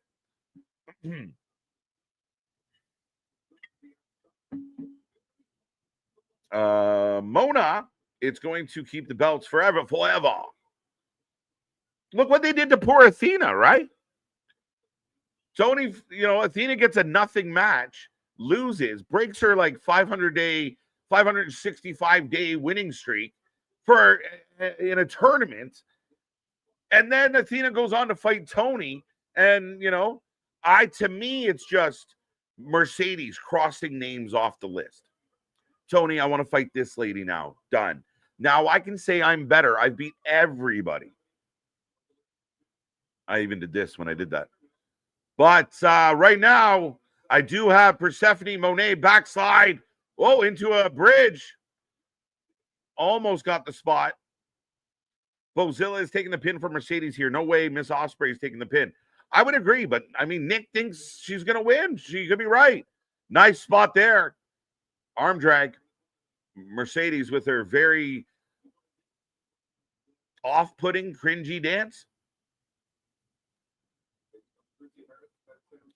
See, I feel like the wrestling was better when the other wrestlers were in. Nice spot. We get a roll up into a roll up into a roll up. 2 2-2s.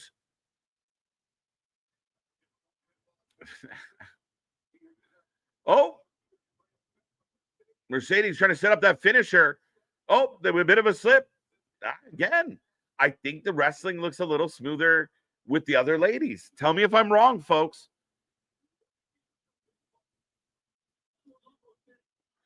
KJ, have you changed your prediction any later, Tony or Athena?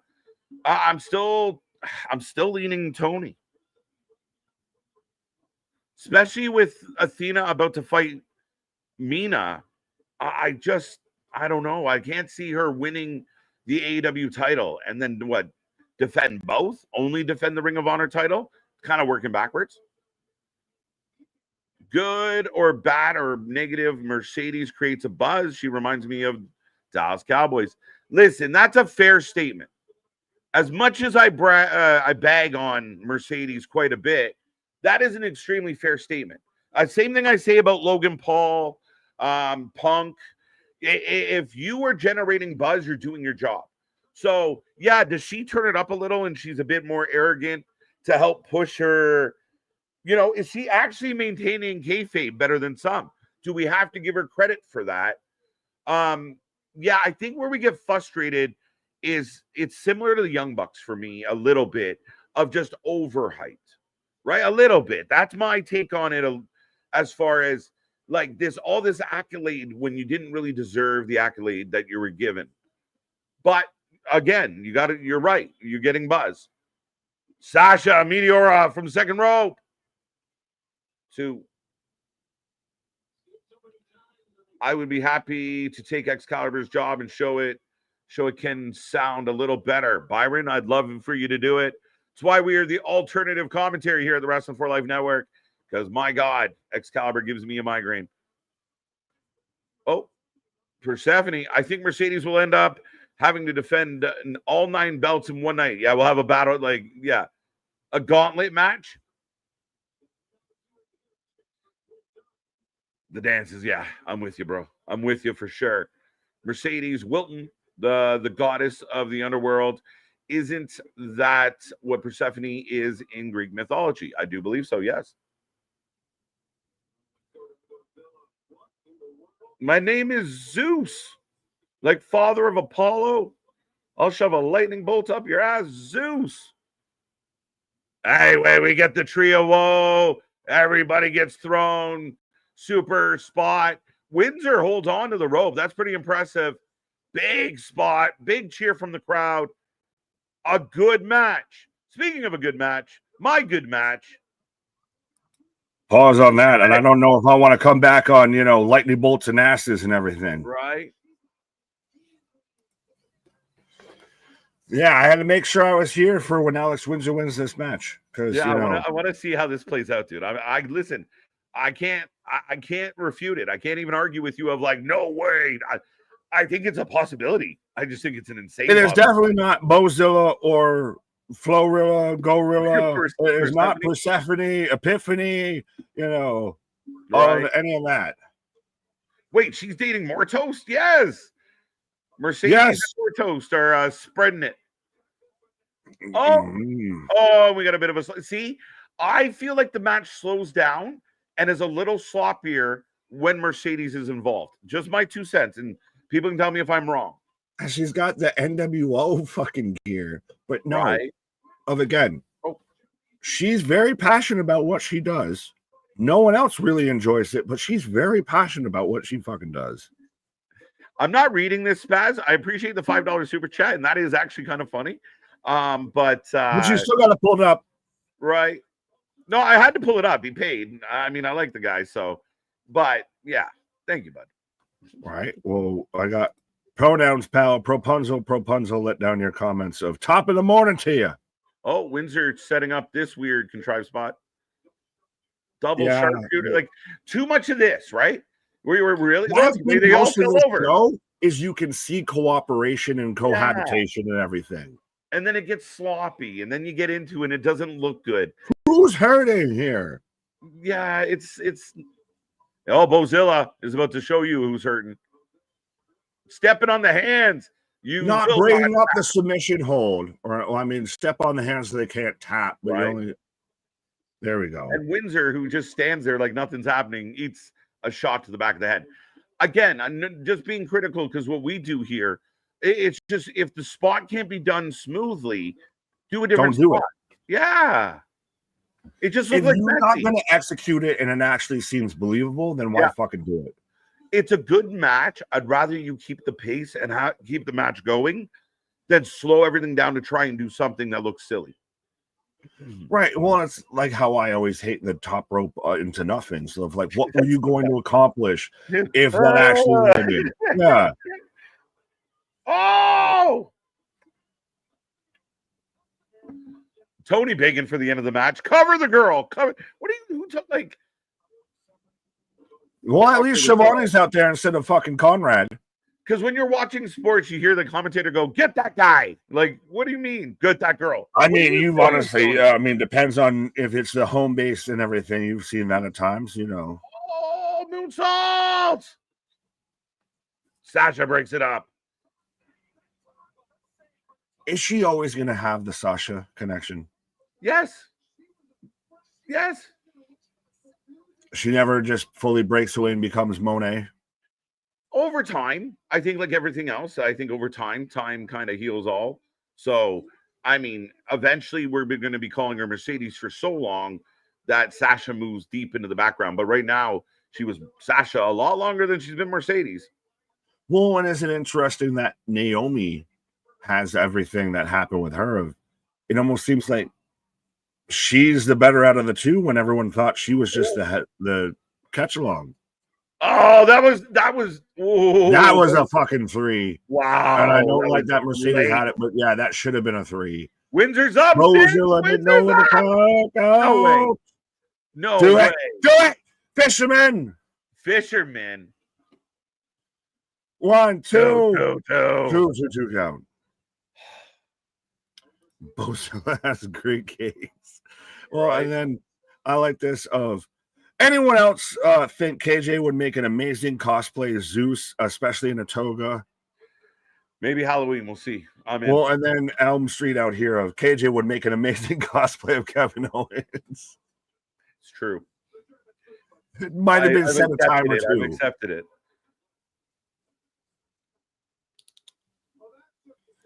That was 3. Yes, it was. It fell 3. 2 count. It should have been. It should have been. Fucking Aubrey didn't do the right, giddy up. The hoof came down too quick. Ho. Farce. I say nay. Oh. Wow. Everyone's now, granted, Bozilla is the Stardom representative, but she's a German wrestler and everything. Like she's out there. She should be like Wrestle Bailey there from LFG. Yeah, right. Just who's the biggest woman? Imagine though, like her versus a Camille. Right. So this match slowing down a little bit right now, but slow way down. She's talking to Persephone. She's got an epiphany. She's talking to Persephone. Botched again. We try not. Again, we try not to be too hard on it. But sometimes when it's obvious, it can't help but be obvious. Oh, Razor's Edge! Persephone on Bozilla. I don't know. MVP, go ahead. I just didn't know why we came to such a halt there. Just get to the. Keep it going. Slow it down. Slow it way down. Right. But yeah, no, MDB, if you do that, if you get a KJ, if you're Black KJ, I need to see pictures. I need to see proof. I need to see evidence. Windsor's going to do it. No. Do it. No. Monet. Hey. Banks Davis. How do you get jumped by someone coming at you? Look, again, another sloppy spot. I feel like the match gets sloppy when Mercedes is involved. She's not that good of a fucking wrestler. Here, we're Razor's Edge. Nice reversal, though. 1, 3. 2. Fuck off. I'll take the bonus point. Yeah. Fuck off. Mercedes pinning Persephone. Yeah. Because we love CMLL. Now you're going to set up so you can actually run the match back with fucking Persephone instead of. So what the fuck is Alex Windsor doing? Right. I knew you couldn't give the belt to Alex Windsor. Come on now. She just showed up. She's Osprey. She's the Nepo. What the fuck are you doing with her if she's going to fucking lose here? Mercedes has to break Jade's record, bro. Oh, shit. We're not wasting any time. No, we're going to get right into night. The match of the night, folks. All right. I know who's going to win this, but I still think it's going to be a good match, and you can't deny that. I have denied it up until this point. They need to prove me wrong, and if they prove me wrong, I will definitely admit you were correct. Nigel versus Zack Sabre Jr. is going to be a good match. Zack Sabre Jr. is going to win because IWGP World Title. It would be insane, I think, if Nigel turns around and wins IWGP title. But there was no other option that they could have done when they have Lee Moriarty, fucking Hechicero, and all of that in the qualifying match to be in this spot. Well, and we've seen that with the Battle Royals where you have like 7 tag teams we never see, 7 jobbers, and Will Ospreay. We're like, I think Will might win. Right. That's what that felt like. And you're not wrong. Listen, I know I've been giving Nigel a hard time. Give him the business. Come on, give him the business. Let's fight. We got another 10 hours. Let's fight. Right. But no, I mean, listen, Nigel did great things once upon a time.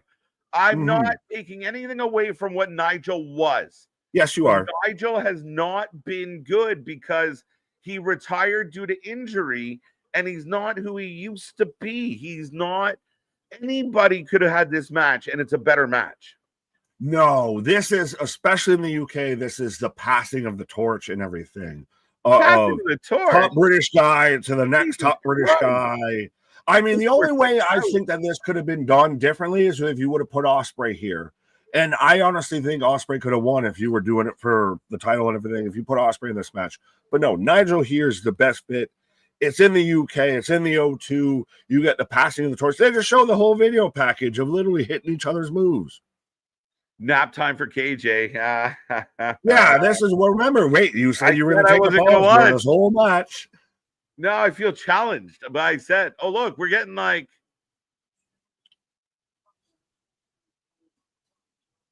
So you say we're going to see, we're going to train on here. We're doing this is again, they were doing this the big UK match and everything. This is we're putting all of our British eggs in one basket. Where's Geekbox when I need him? Yeah, Geekbox not going to like my take on Nigel McInness. Hey, Geekbox, fight him over Nigel. Fight him. Well, we're playing chess out here. That's good. His boss playing checkers. Oh. No, that's crazy, folks. So we are opening, for those who can't see, with a video package. Nigel is playing chess. With Johnny Saint, the greatest British boxing trainer of all time. 10-time light heavyweight champion. But it is still 100%, Zack Sabre Jr. wins this. Big pop. I mean, I listen. I This is why you did this match. This is exactly what I've been saying. This is why you did this match, because you get the big pop, you get the Nigel moment, you get all of this. This is going to probably be match of the night. Match of the night. Get the fuck out of here. If this is match of the night, it will be one of the most disappointing. KJ will eat his hat live on stream. It'll be one of the most disappointing shows of my entire life. As Nigel with Danny. People are talking about Danny turning on him. Why the Danny thing? Why is he fucking, Danielson out here? Right. So then what? So then if Daniel turns on Nigel, so then you continue a feud with Nigel. Yeah, right? Like Danny versus Nigel's going to be wrestling more. I guess. Maybe he's feeling better. Which is because he's a wrestler, right? Well, he was a wrestler. He's a commentator. Mm-hmm. He's an old wrestler. He's an old guy. Again, I just go back to the fact that I know some people glazed it, but Nigel versus Danielson was not a great match. It was really boring. It was not fun. That's part of my issue, is that we're going to get a boring match. I don't think we will at all. I think we're going to get a World of Sport, a British Strong Style match. Like, if you want Lucha Libre, if you want your high spots and your crash outs, right, through tables and everything, this isn't the match for you. Right. If you want your blood and guts, this isn't the match for you. This is technical wrestling. I think, is that like, I think he's got family at ringside, or Johnny Saints and Marty Jones. Johnny Saint. And Marty Jones is there as well. Like, that's crazy. Old timers, like going back, these days throwing bare knuckles at people. Right. Why is Daniel even here? Is it true Chris Jericho is leaving AEW? We didn't know. Like, can we just start with the fact that this was just somebody said something and everybody ran with it? And like, I have no sympathy for Jericho. I've shit on Jericho for years, and I legitimately, like, he doesn't deserve what happened now. Like, somebody just made a rumor up and they were like, fuck him. I wouldn't. Yeah. But ole. As I got Zack Sabre Jr. coming out. But if I'm Chris Jericho, do I not go to WWE and just make $1 million just on even fucking merch and everything? Of you can release all the old Y2J shirts and everything. Like, what is it for Jericho to stay in AEW? He's done everything. The money and the freedom.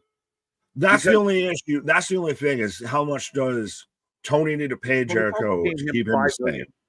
He's probably getting $5-6 million.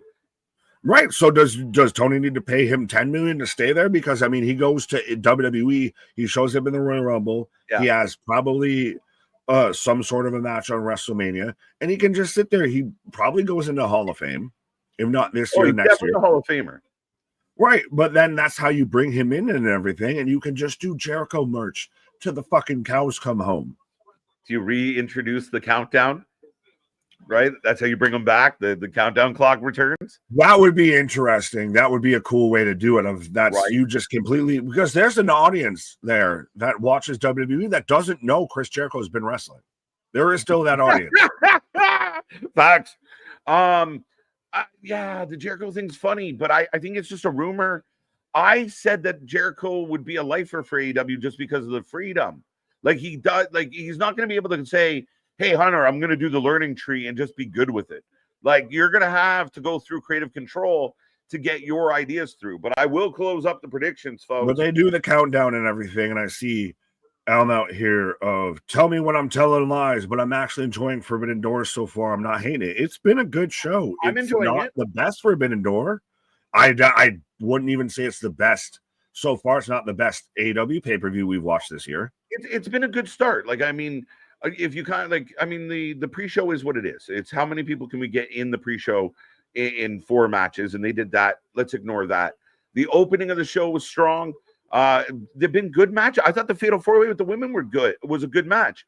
I think it was a good example of just. I know I pick on her, but it's if she's in the ring with good wrestlers, like people will talk about how good that match was.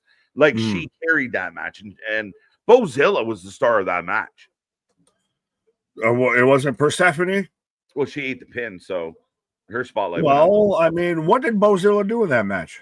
She dominated the whole first half of the match. She really did. Oh, well, that's when I was away. So there you go. That's fair. But we are off and running at a turtle's pace. Oh, listen. Again, like I said, this is going to be your British strong style, your world of sport. You good over there? Trying to keep these eyes open. We're only 3 hours in here. We still got another 10 hours, so deal with it. Yeah, this match is going to feel 3 hours. No. Jericho, CM. Oh, you don't like Zack Sabre Jr. at all, then? I don't mind Zack. I think he's overrated. Overrated? I think Zack's a little overrated. I think he's the guy that, the guy that graduates from high school but still hangs around with all the high school people. It'd be a lot cooler if you did. All right. Yeah, like the cool guy. I'm around all the other, not like in that group, but on the big stage, he's got to do more. Sign with AEW and show us how good you are. Like, so just fully just pillage New Japan. The man's the IWGP champion and everything. Yeah. He's the flag bearer for New Japan. Right. This is going to be your one New Japan win here. Yeah, it will. But both men down, knee to the face. Yeah. See, again, it's wrist locks. Again, I'm sorry. I know you like the Lucha Libres. You're a AAA guy. You're a CMLL guy. I just think the old guy has to go slow. And yeah, I don't love like. Well, how do you do a fast-paced technical match? Well, there is ways to transition and move with a pace to it. But this isn't bad. I mean, it's a decent start. I mean, I mean, honestly, wouldn't mind him coming back for one match in WWE, but who would it be against? It'd be the Royal Rumble. You got the whole countdown of right. Break the wall down, and you have the crowd lose their fucking gourd. Everybody will go fucking. Like, I listen as much as I shit on this dude. The place will go fucking unglued. If you hear "Break the Walls Down" and Jericho's coming out, and especially at like the Royal Rumble or something, the crowd's gonna come unchained. Yeah, there'll be a 3-minute window where everybody, including me, will forget everything that's happened over the last 5 years. The day KJ or Nick and KJ fall asleep on stream, somebody needs to clip it. I think someone might have fallen asleep on stream, and it wasn't you or I. Oh wow, really? Because for a second there, I was like, when we had a brand out there and everything, I think he might have, taken a little nappy poo, but I don't know. Wow. No, because when you first said it, I was like, did I? I might have. The vitamins happened. Have I fallen asleep? Did I time travel? Folks, if I ever just start the show and you end up at the end of the show and you don't know how you got there. Right? If I ever fall asleep, chirp the shit out of me in the chat. Hey, Nick, can you sing the Chris Jericho song beginning again, please? No. We're hitting the finger. Oh, middle finger. That's Okada's gimmick. Well, see, he's even ripping off gimmicks. Oh, elbow. Okay. Big drop on the arm. I'll give Jericho his little return pop, but I'll go right back to booing him. Yeah, that's kind of how I feel about it. And again, I think my issue with Jericho is just, I just think he needs to be in a place that gives him some creative control. Right. Well, MDB's got you there. KJ, you know damn well you yap too much to fall asleep on the stream, big dog. Facts. I fell asleep on sleep. What? Try not to stream while you're sleeping, folks. Never stream while you're driving. No, that's not good. Steven, this is going to be a technician masterpiece. Yes, and certain people on this channel will appreciate this, and other people will say it's overrated, overinflated, overbooked, overproduced. I'm out here on my bliss talking to Bruce Pritchard with this shit. Oh my God. Bro. Look. It's a fucking match. I'm sorry that it takes longer than 10 seconds to fucking get through it. Can I get a table spot or something? What is happening here? Oh, Jesus. So then I don't want to hear you say shit about any of the matches later then. If you're wanting table spots and everything now, I don't want to hear shit later. Bitch, don't wreck my high. Yeah. If you're out here complaining about this being slow, I don't want to hear shit later. Why? What's going to be slow later? Well, no, it'll just be too much later. It'll be just overdose. Yeah. I stop by that. Now, see, why is it okay when Pete Dunne, El Grande Americano 3 does it and everything, but when Zack Sabre Jr. does it, it's overrated, or Nigel does it, it's slow, it's old. Who said it wasn't overrated when Pete Dunne does it? Oh, you fucking... Right? Lump him in there. Boring the shit out of me, bro. Do a move. So you just hate British wrestling. You heard it here first. This is what we're accomplishing. Fuck, yeah. You hate the fucking joint manipulation, so Gunther does it, it's bad. Ilya does it, it's bad. KJ hates joint manipulation. I wouldn't call them like standout. I mean, they're a completely different style. They're more of a smash mouth. So let's be real. I have no problem with the joint manipulation. I have a problem with the pace of this shit. Well, you can deal with Spaz here with a $10 super chat of KJ. I gotta say, Nick has changed my mind completely. I know when I tune into an overhyped indie show, I'd rather see a wrestler in the corner of an announcer who has a title shot. Hashtag hometown wank pop. That's a valid argument. It really is. Like, I like the moment. Like, it felt good, right? He comes out, gets a big pop, and then the crowd went to sleep. They haven't made a noise since.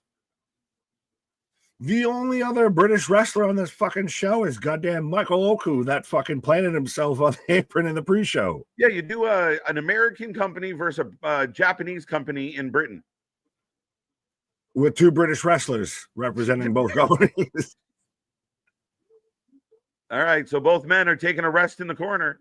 Oh, there we go. Well, Zach misses. MDB, you're wrong. I mean, I don't love British wrestling.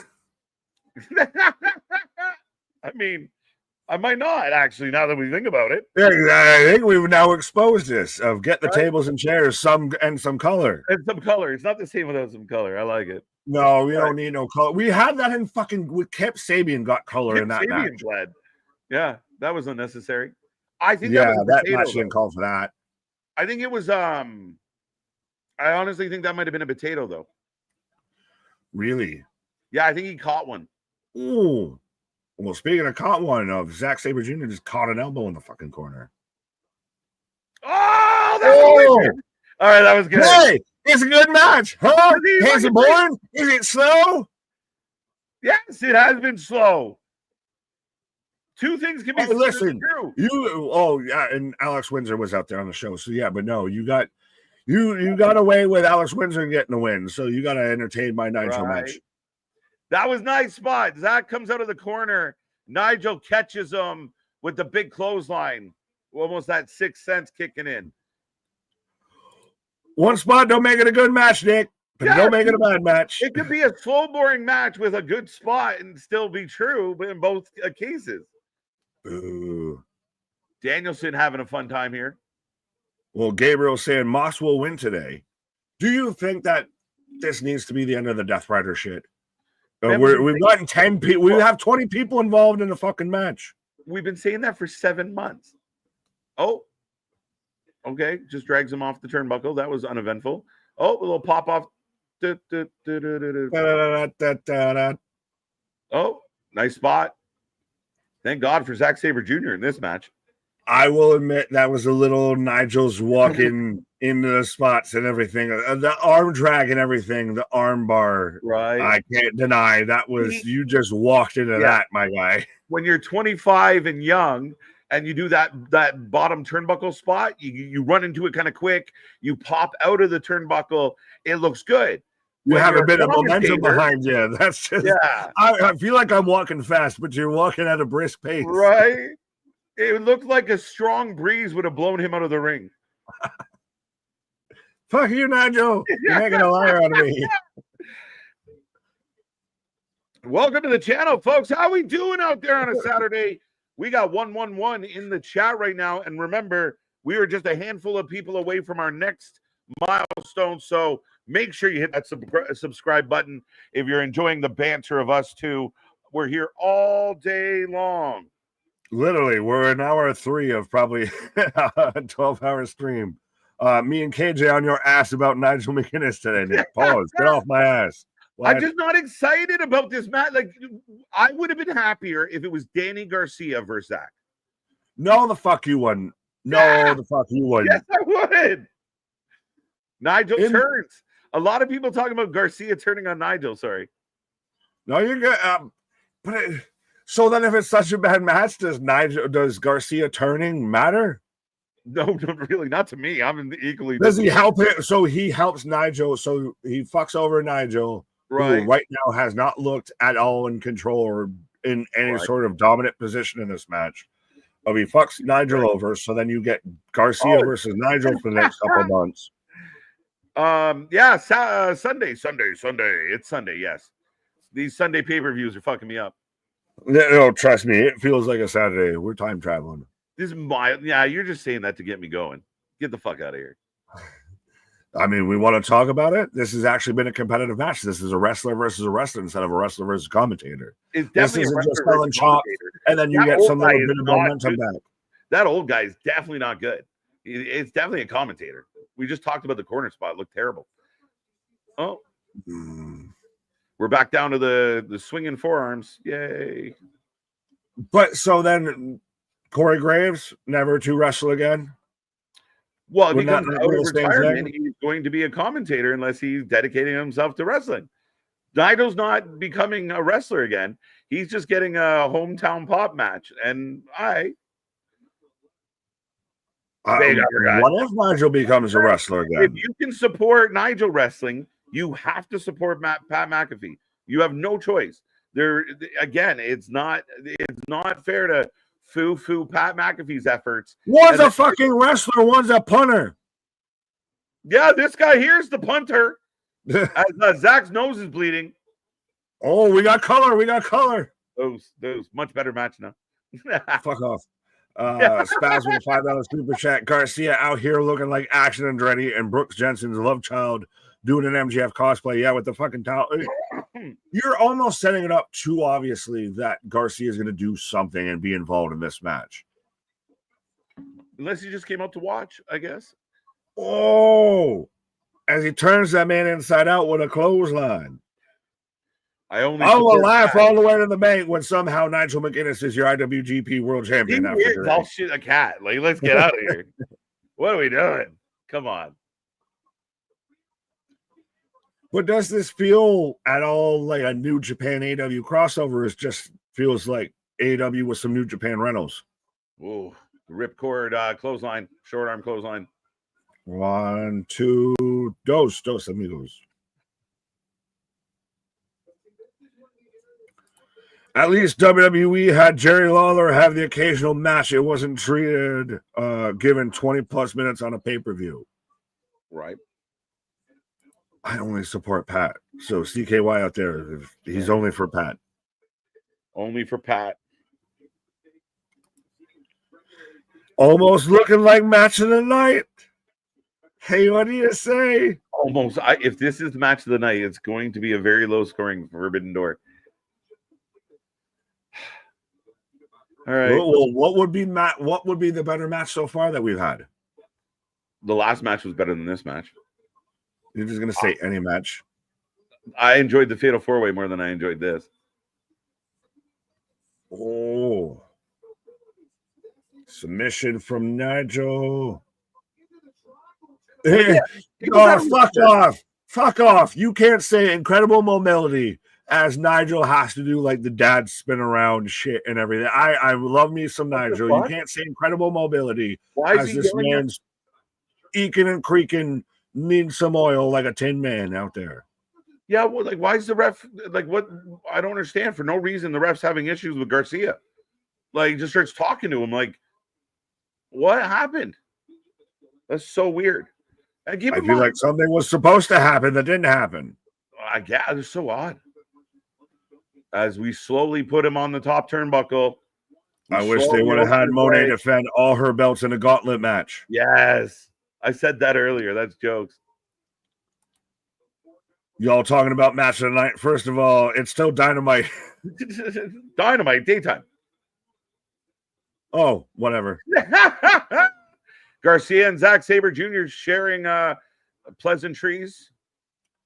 Oh, back down on the We're going to turnbuckle. set up Zack Sabre Jr. versus goddamn Daniel Garcia. Got her from the buckle. I'm amazed you didn't sit there and take the moment and say that he had to sit there and, do the drape over cutter because he can't hit a real cutter. It's true. But I was just trying to enjoy the moment, Nick. Oh, thanks. I just made your argument for you. Right? What are you looking forward to most today on Forbidden Door? Tony Storm versus Athena. Yeah, it should be good. That and MJF versus Hangman. Fletcher and Takahashi was better than this match. I'll give you that. New tag team. They're cuddling. But right. Oh, here. Let me. Oh, okay, there you go. This match only needs 7, not 27. Yeah, I agree with Bash on this one for sure. As it's over, as we had the little flip over crab spot and everything. Nope. Daniel didn't turn. Maybe he turns post match. Not yet. He's now just he's disappointed in his hero.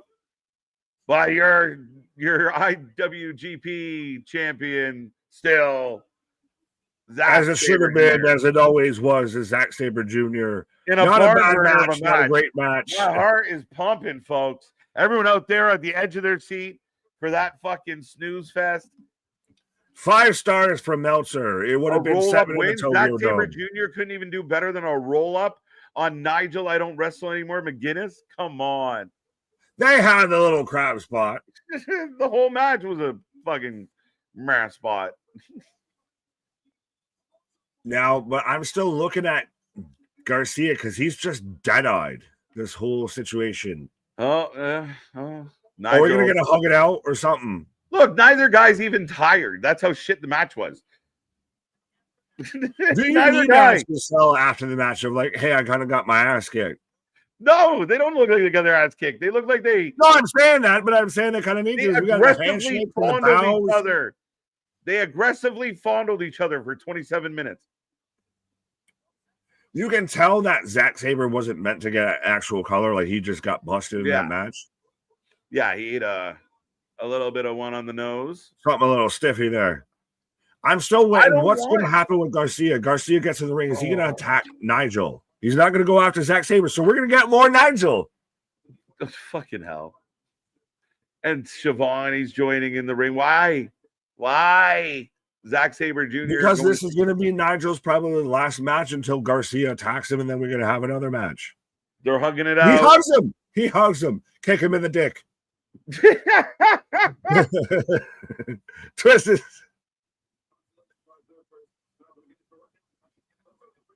Yeah, so they're just hugging. So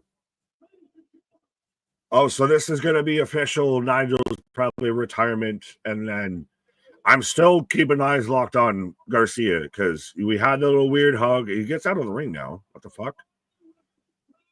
So this might just be Nigel's just retiring, and we just fucking off with this. 18. So we got to announce the attendance. 18,000.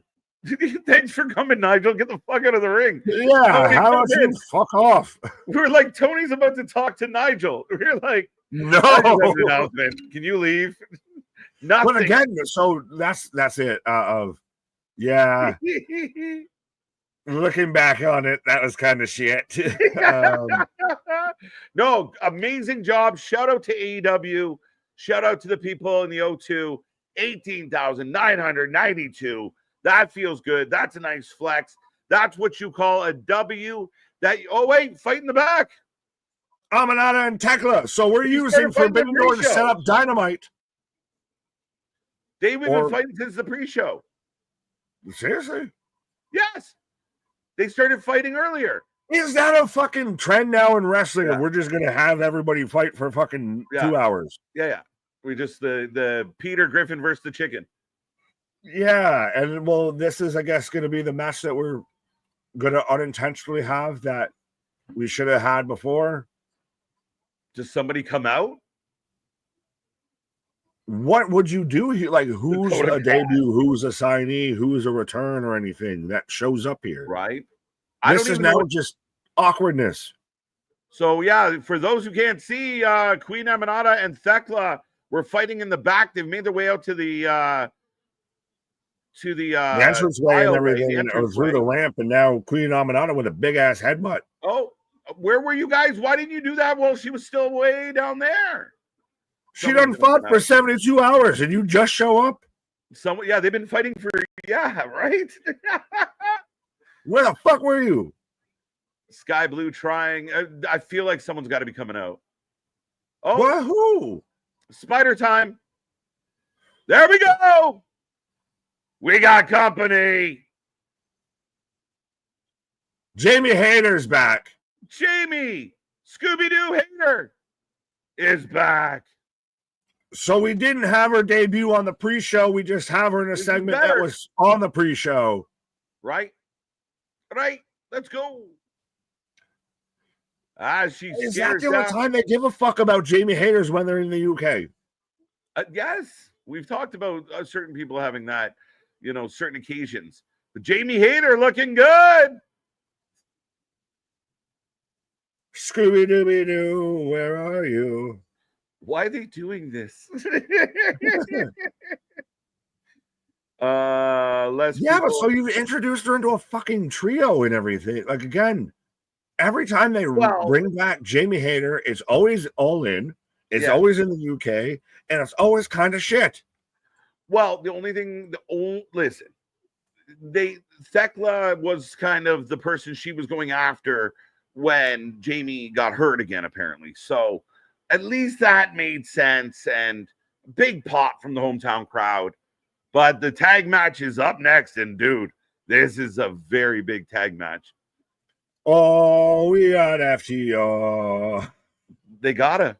But I mean, will that not be one of the most disappointing tag team runs of any tag team ever in AEW?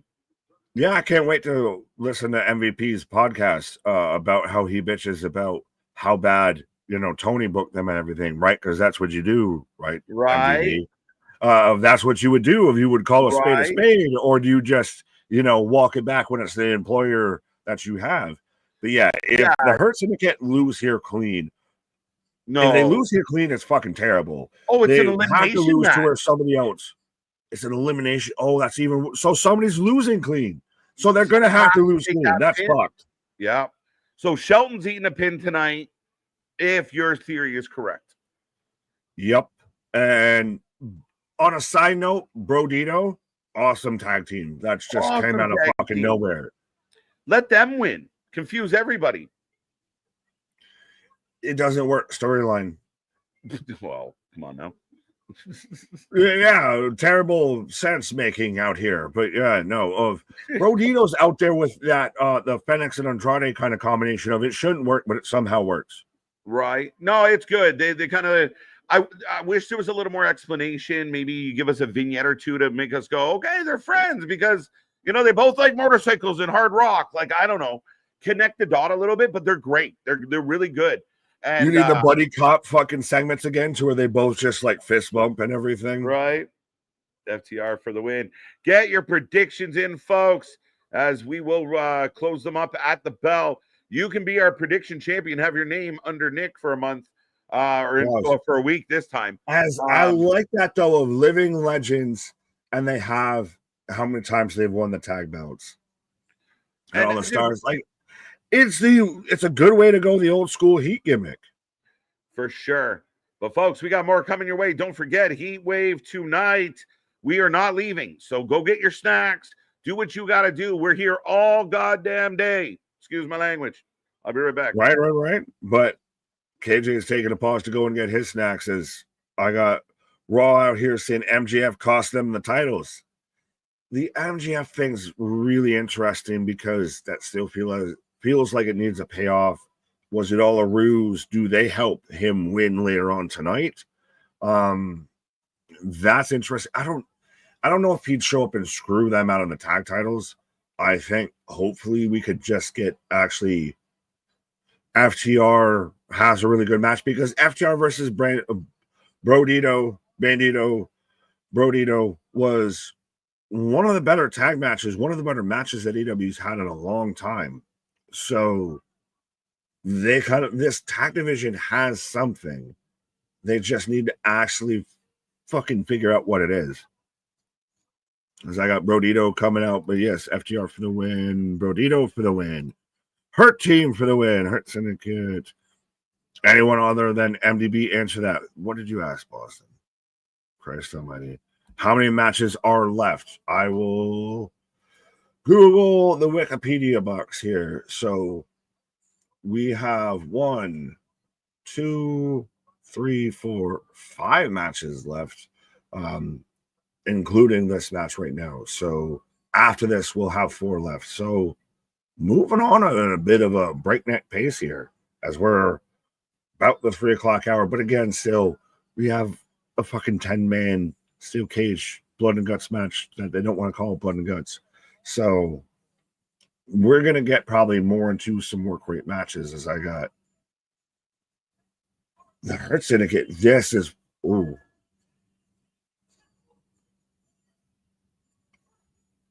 They hurt people as they're getting huge reactions. Them losing tonight is going to kill the fucking gimmick. I feel like it's going to end up that way. At the bare minimum, you get a triple threat between the Hurt Syndicate, FTR, and Edge and Christian at All Out.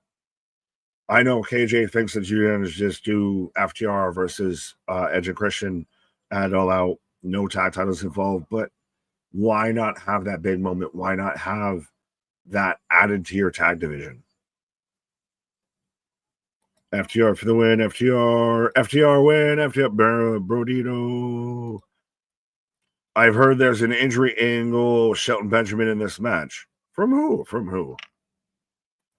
Nick, again, you should save Ole and Chance and the Scooby-Doo song for the Yankees versus the Red Sox tonight. Well, no, they're doing it right now. I got to get it off now. How many matches are left on the card? I believe I just said. There, if I try and remember what number I said. But yes, FTR for the win. I'm not going to make it all the way through this card. Yes, you will. You'll make it all the way through with us. We got you. We hurt people. I know we've said it. You guys let us know, guys and gals, of if the Hurt Syndicate loses the belts here, and especially if this is an elimination match, so they're going to have to get pinned clean here. If they lose the titles here, does that really hurt? Does that diminish the gimmick? Does it pull everything away? So everybody's all on the way here. So no legal man, it seems. I don't know. I guess I'll close the predictions here as everyone's fighting out on the outside here. Oh, as the voice beyond beat me to it, but yes, the predictions are closed as Bobby with an over-the-head suplex on the fucking Cash. Shelton with a scoop slam on a Bandito. So this is all just, all rules are barred, all hands on deck here.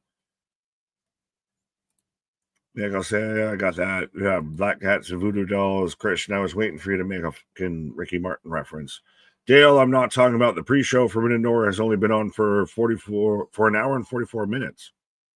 Really? Because I know we went live even what ended up being before the pre-show started. The pre-show was supposed to start at 11. Start at 11:30. So I don't know in terms of what the main shows run, but I know how far we've run. Boston. He's not being black. Excalibur is fucking terrible. Well, this is why you got us, folks. This is why we are the alternative commentary for all your wrestling needs out there. We got you covered from anything from WWE to AEW to TNA, even the independents. I know we got a House of Glory show that we're doing soon here So much more action. So be a friend, tell a friend, like, share, and subscribe. We're the wrestling buddies you need in your life. 4 matches left. 4 matches. 4 matches. There we go. I don't know how I feel that I know we're almost 4 hours into the stream, but according to Boston, we're not even 2 hours left or 2 hours into the main show.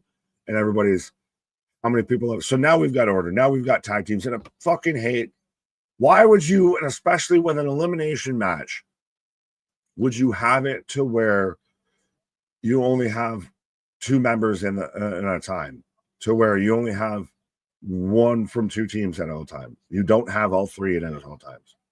I always fucking hate that in a multi-person wrestling match or a multi-person tag match. And especially when it's an elimination, like it would make the most sense. You started off that way of everybody's fighting everybody. So why not fucking just do that? Why would I tag in my fucking enemy? Why would I tag in somebody? I mean, suspended suplex from Bobby on the Cash or Dax, sorry. This is the main card, Red Sox Nation. Oh, Gabriel, I feel like you only mentioned that just now because you know I'm a Yankees fan. But I'll let you have that. Mega, what up? What up? What up? Get Joey Styles for Excalibur. Just get rid of Excalibur. Do people still like the 3-man, the 4-man, 5-man boosts and everything, or do you just want like a regular 2-man? FTR bald annoys me so much. Yeah, well, he is almost out there as much on Twitter as fucking Ricochet is of just I unblocked you to tell you how you suck so I can block you again. All right, cool, dude.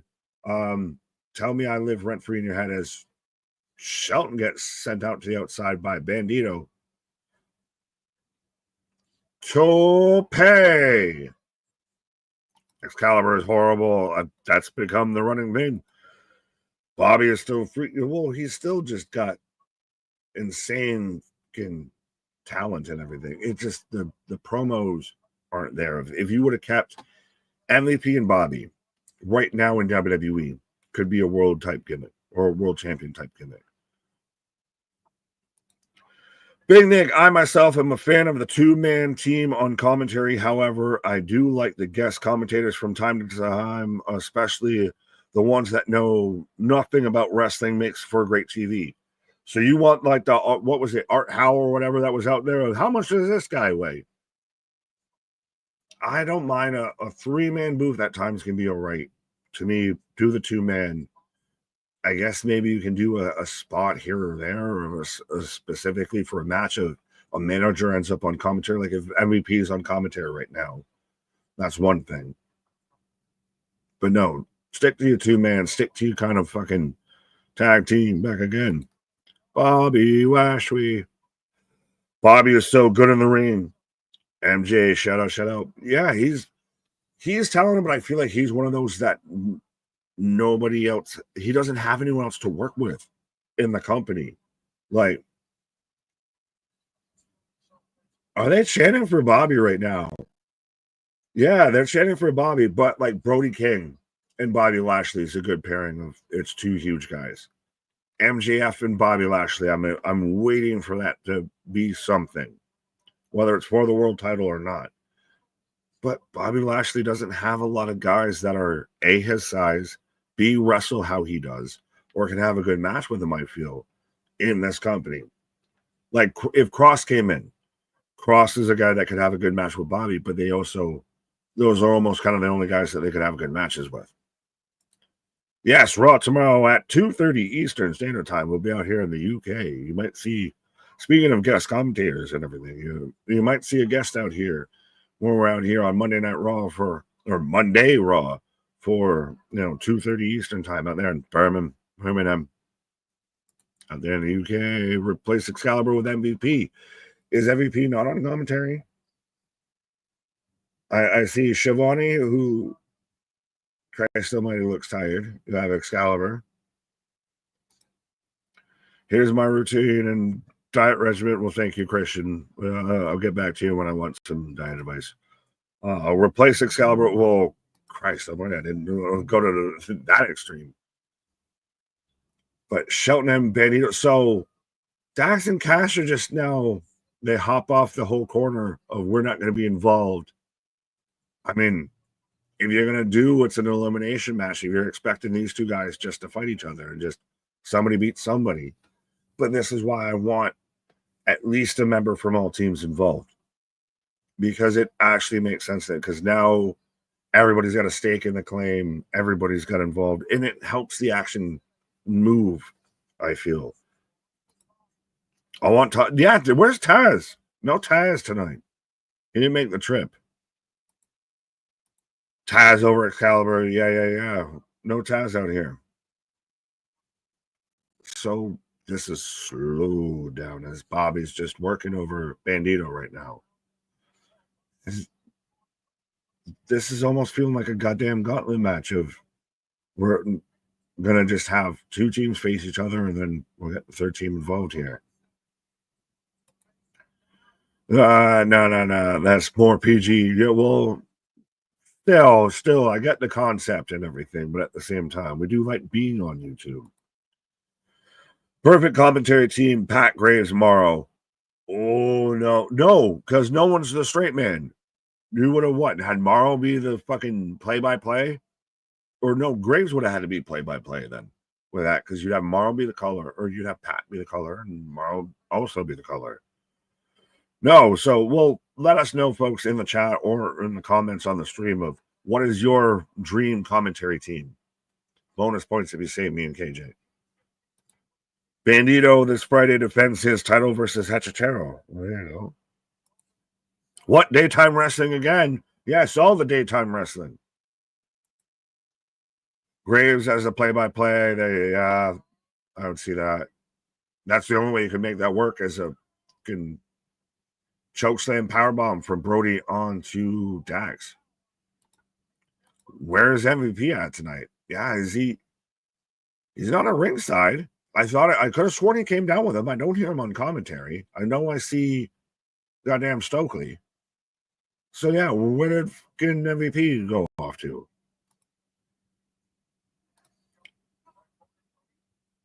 As they're doing, I wanted to instantly say they're doing the Roman Reigns chant for Brody King, but that's what they're doing of, Brody King. KJ and Nick are my favorite commentary team. Do I get a star? There you go. You get a star. You get a star. As now we're finally getting Bobby versus Brody, and let's go. This is Clash of the Kaijus. This is, King Kong versus Godzilla out here. This is finally somebody that's of size and of stature and power that goes with Bobby. We got a spammer in Discord. We'll handle it because I'm live. So I don't know what to tell you. I'm a little bitty dealing with some things. Maybe KJ can handle it. Graves that went from color to play-by-play was underrated. No, Graves is good. Graves is really good. I just don't.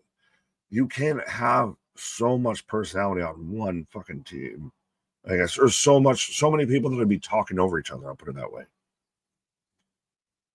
Oh, discus clothesline for Brody on to Bobby. The crowd's behind Brody and Bandito winning this.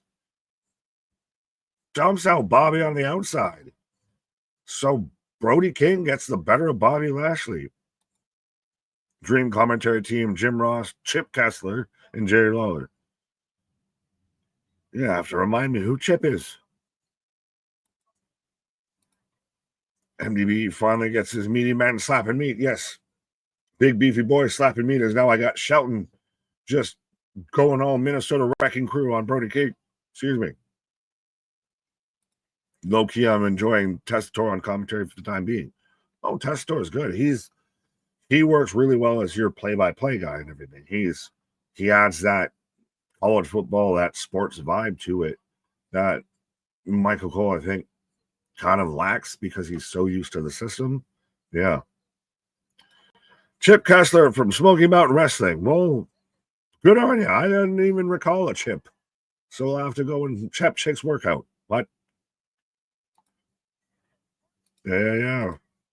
Yeah, and it's underwhelming. No, I don't know. I so far as think this has been a good match. Have we considerably had better matches as the show goes on? Oh, is they're telling both men to team up again? We're keeping Bobby outside of the ring, and now Cash with a tope gets caught by the Hurt Syndicate. Tope con Brody. I came in like a wrecking ball. I never hit, so just takes everybody out. I want a Bobby versus Brody King. Absolutely. It just feels like all these matches are missing some juice for the most part. Yeah, I'll give you that. Oh, they kind of, is it the build? These matches haven't been built the best. They're kind of here. We weren't excited for the show. We know that these matches are going to be better than the build was for it. As Bandito with a fucking moonsault on everybody, and everybody's down. And I do mean everybody. Car crash, Not car everybody. crash wrestling. Yeah, right. This is a good match. This is my favorite match of the night so far. It's been good. Has the show progressively gotten better? Well, other than that fucking snore fest that Shut we had up. to sit through. I mean, that was a bathroom break match, which everybody was happy about, but this is a good match. Do you still like that they only do 2 people? Oh, Bobby with a spear. Now the Hurt Syndicate fucking laying it in. Super kicks all around. Well, somebody on commentary just said out loud as, oh, it's a big knee, but Shelton almost falls into the stairs. Somebody just said, who's the legal man? Do we know who's legal? Like, they don't even know who's legal. If I know. Well, this is why you should have one member from every team involved in this, and then still it's goddamn eliminated match. So we haven't even had the first spear to Brody. Goodbye, Brodito out first. Has to be. Oh, who's jumping? Somebody's jumping. New Japan. Why? I'm confused. New Japan tracksuits jumping the Hurt Syndicate. Who the fuck? What is happening? What? Why? Yo. Who? Then the crowd pipes up. So I guess the Hurt Syndicate. This is how you're saving the Hurt Syndicate. They just. But I thought it was an elimination match. So do they get counted out? How do you get counted out in a triple threat? There's no disqualification. We just saw fucking. Oh. Stokely throwing a fucking chair.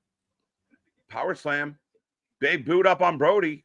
Yeah, they're still fighting out on the ramp. You got to reveal who you are. Oh, what should be fucking bad luck? What? Oh, fuck off! It's Ricochet and the fuck off. But see, you're getting Hurt Syndicate over his baby faces.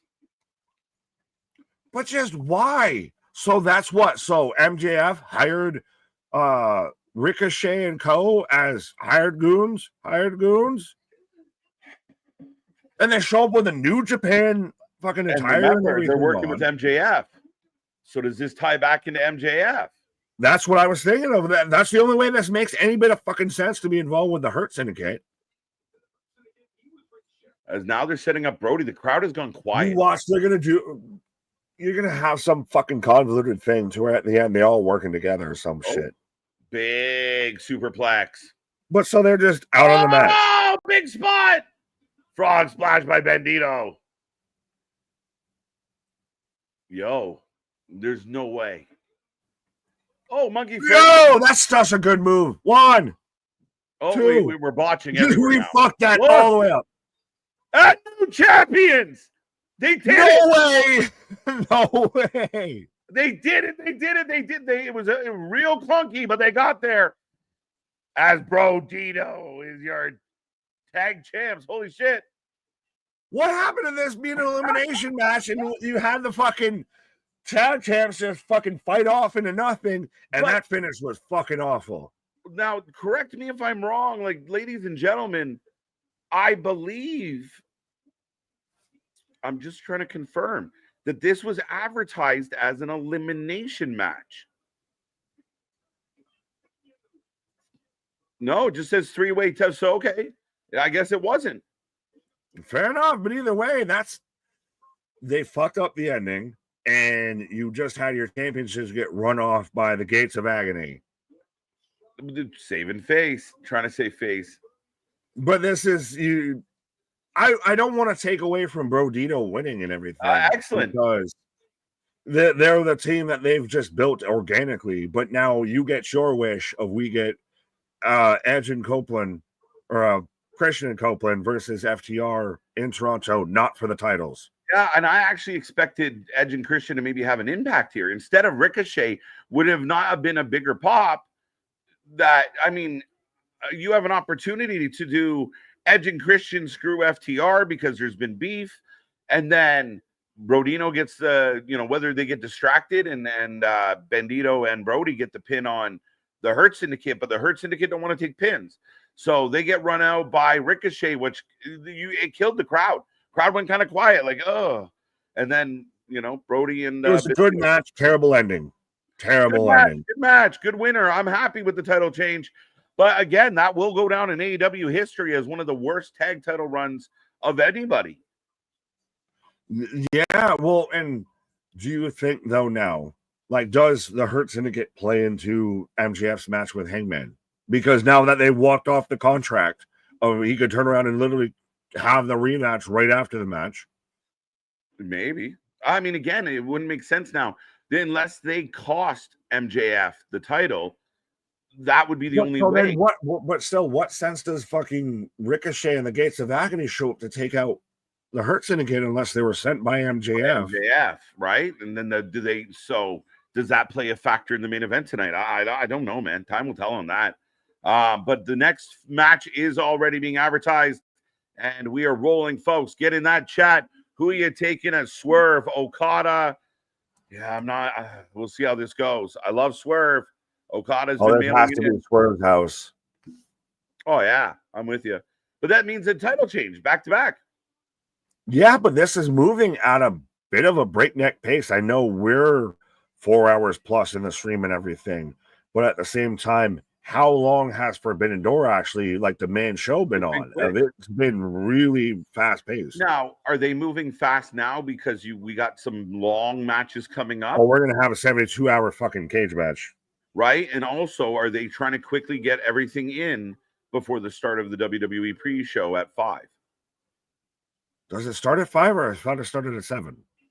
The pre-show I thought was early. Oh no, it's not a major show. You're right. So maybe they're not in that much of a rush and things just stretch out. This match is probably going to go longer than it should. That's going to be where it gets interesting. Of now, do we get into the longer matches if we've got to give some of these guys that extra time? I mean, this is going to be Swerve Strickland just bumping around Kazuchika Okada. Let's be honest. Yeah, we'll see, man. Listen, I've been very critical. It's not going to be a better match than what he had with Okada or with Omega. It could, but I mean, it's going to be a hard challenge. Well, and like, how do you feel about this whole build to this match? If it kind of feels like it was there and they announced it and then it was a thing. Very lackluster. Very lackluster.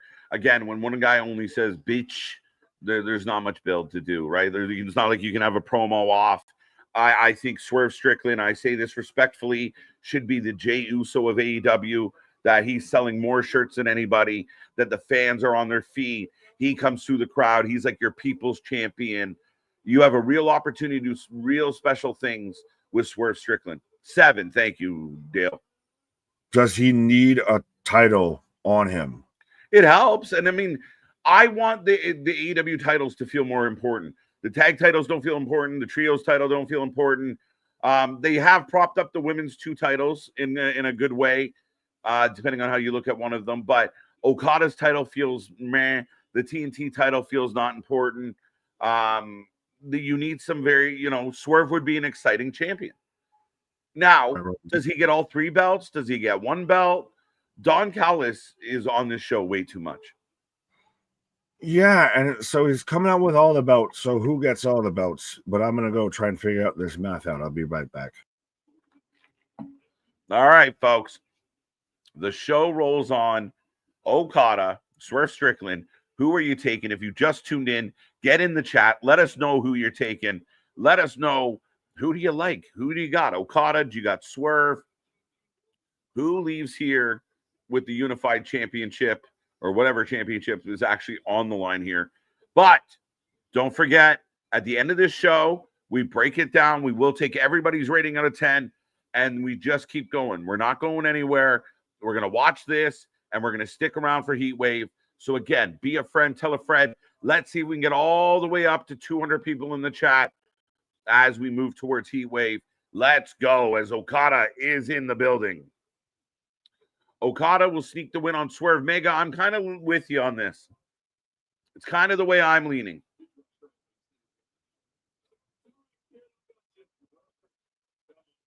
Crowd's loud. Crowd's loud. Get those predictions in.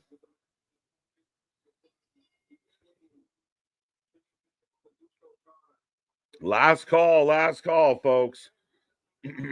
How did the chat feel? It's 50. Wow, okay. Swerve a slight favorite in this one, 63%. Jim Ross will be doing this until he's 90. Listen, T's and P's to Jim Ross. He's had ups and downs. So, yeah, I think they slide him in once in a while, but I don't know how much rope he's got left. Jonathan, welcome. How you doing, sir? Okada for the win.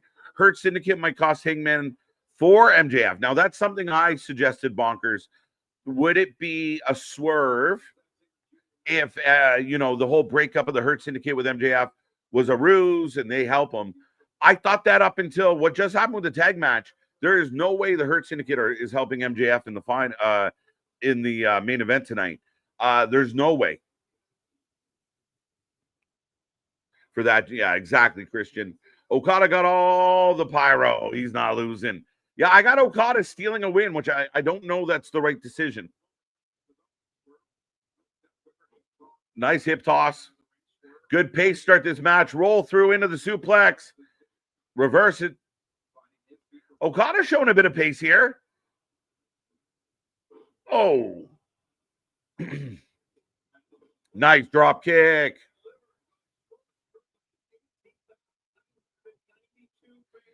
Whatever keeps Jim Ross pushing is fine by me. Man, is that? Yeah, exactly. Nothing but love for the legend.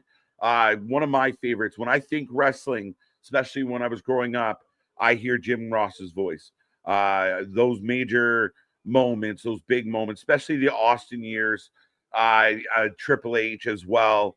He called so many big moments, and he was so passionate.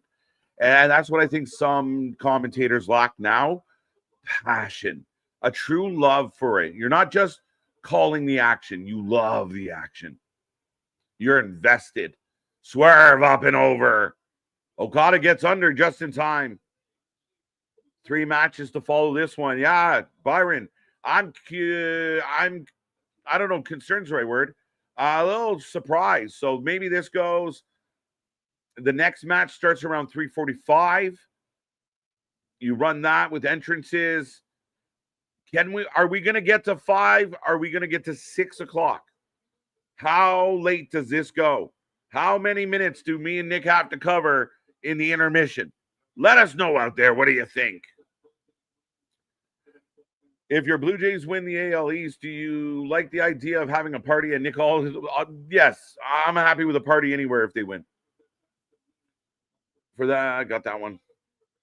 All right. Swerve. Oh, going for another roll through. Little bit of Eddie Guerrero vibe here. Setting up the neck breaker. Down goes Okada. Rainmaker versus the Alpha. I'm predicting it all out. Don't run that back, though, bro. I'm okay with not doing that again. But Kenny, I mean, again, you have Kenny in the cage match. So where do we get that transition, Damien? Donnie Brooks, slobber knocker, barn burner, good old JR. Yeah, man. Like dear God, he's broken in half. Like that shit you never forget. You son of a bitch was always my favorite. If you could get JR to kind of curse a little, it was always a good moment. You son of a bitch. You son of a bitch. Like, good shit. He sold you. that's the biggest thing with JR, right? Like when you're doing that job, it's not just about calling the action. It's about selling the emotion. You are the person leading the fan base through how they're supposed to feel. Nice sweep of the leg. Down goes Swerve. Not a bad start. I bet JR's barbecue sauce is doing very well. I think it has for a long time. Adam, I'm going to be going to bed later, and the post scrum is still going to be happening, right? We don't know. We don't know. It's only 12:12 in Cali. So, like, the good news about these afternoon shows is you get in and out, especially if you're on the West Coast, Bash. You know, this show's going to be done at 3 o'clock. Swerve tried to land. He did kind of tweak his leg there. I hope he's okay. Basement drop kick, and we're on the outside. So JR and Foley was always gold. Facts. I'd give you that. 100%. Damn you to hell, Triple H. Damn you to hell. Yeah, man, those are great fucking calls. And it was just like JR was personally insulted when the bad guys did what they did. Even, the moments where Austin was, got his comeuppance, or finally got his hands on Vince, you'd hear, JR would almost be celebrating. It was great shit. Heatwave countdown is at 6. There you go. I knew it was earlier than 7. Thank you, Spaz. Oh, well, we're not going anywhere anyway, folks. So be a friend, tell a friend.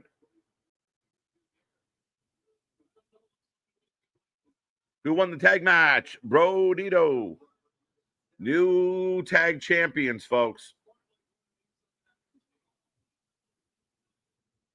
Oh, down on the stairs.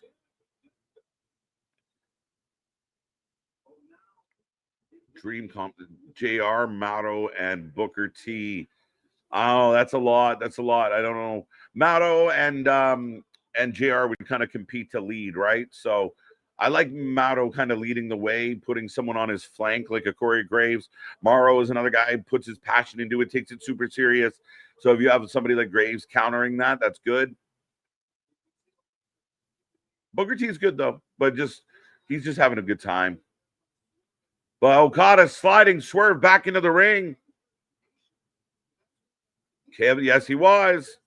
Gentlemen, start your engines. Let's go. One day I want to see Jim Ross and the King, Jerry. Yeah, I would love to see them do like a Hall of Fame match and bring them back at WrestleMania for one match, put them on together. I think that would be epic. The way this, the situation is now, certain things we're going to have to change. But yeah. Well, Swerve hurt his already hurt knee. He did come down on that knee pretty substantially. As match is slowing down a little bit. Not bad. Okada working Swerve in the corner. JR and Taz were underrated duo. Yeah, Taz was good. JR worked well with them. I thought JR worked well with a lot of guys, right? I thought JR and Paul Lee was fun. They'd get in arguments. 2-2-2 Okada off the neck breaker. WWE channel just ran an Attitude Era marathon yesterday. There you go. Maro is the voice of pride to me. He was great in wrestling, but prefer MMA. Yeah, I mean, I get that. And sometimes when we see somebody in one environment, it's hard in the other. I thought he was really good in wrestling. I think he's really good in pride as well. His energy, again, very similar to JR. It's the love and the passion that he's thrown out there. Okada knocking Swerve down to one knee, folks. Yes, they did. Yeah. You can take this job and shove it. JR shouting at Bischoff, demanding JR to apologize. Yeah. I watched a little. It's good stuff. I know I like Taz, but New York accent on commentary is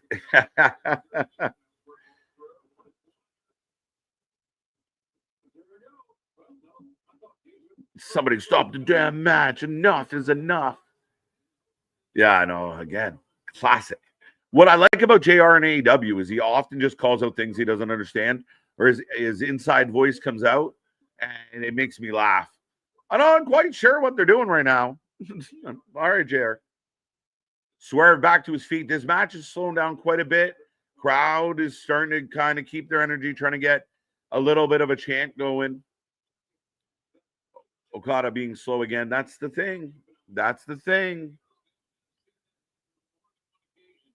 If FIFA asked you to do the World Cup drawings, would you do it? Yes, obviously. Yes.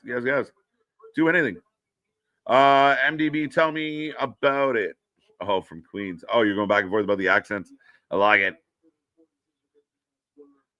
Don't forget about Bobby and Godzilla. Did anyone here used to listen to Taz when he had the radio show become live-ish? No, I actually didn't, Spaz. That's crazy. Big back body drop from the top. Both men rolling around. Queen's got that thick accent. Again, it's like kind of like the Boston one that you hear all the time. The Southern one, I mean, remember, WCW moved on from JR because he was too Southern. They wanted to get, a better voice in there by their standards. I mean, I don't know if I get to say anything. I get accused of having an accent at times, which I don't hear. Good God Almighty. Good God Almighty, they killed him. Yeah, keep shooting out your favorite Jim Ross lines, folks. It's beautiful. Tombstone on the floor. Come on. You know how I feel about protecting that tombstone.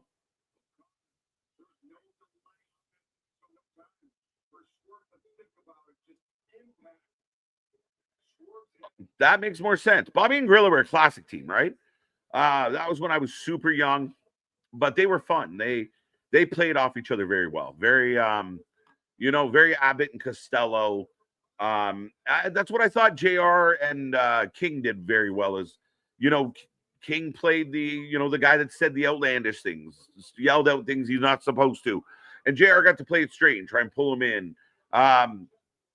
I thought it worked really well. I think that Bobby and Gorilla did it just as good as anybody. They never agreed on anything. Bobby was a heel commentator. Gorilla was very straight. It worked really well. Bobby is exactly what I was thinking. As Okada's got swerved down. Speaking of teams that do it better than anybody else out there, but yeah, am I out the gate of saying that Heyman and JR was a better team than King and JR? I don't think so, but I think that's a bit of just bias. Like I think it's just the one feels like the OG. I thought Heyman was great too. I thought a lot of arguing with JR because I think there was a little bit of actual animosity there. Heyman did the best of kind of sticking it to JR and everything and kind of poke the bear with that. And again, the commentary team, whether it's Morrow, whether it's JR, whether it's whoever, they're the base note in pro wrestling that if you sorry, he reverses the Rainmaker into the house call.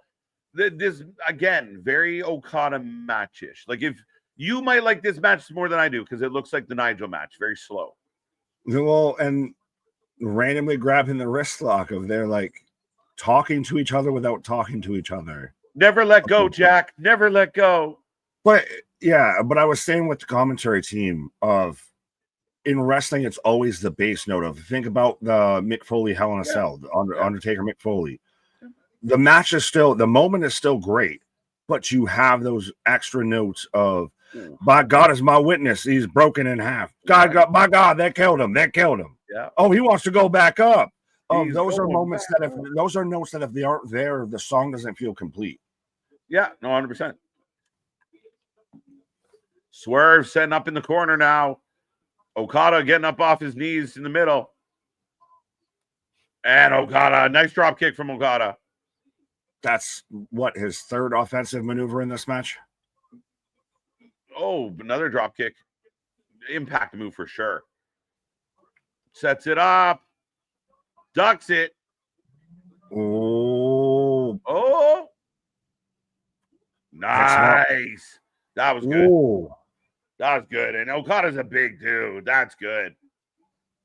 Well, Swerve's fucking talented. Swerve is a guy really that, again, 100% should be one of your top guys in this company. It's, I mean, again, for me right now, it's like you got Ospreay, you got Swerve. Those are your top two. And then everyone else falls beneath them.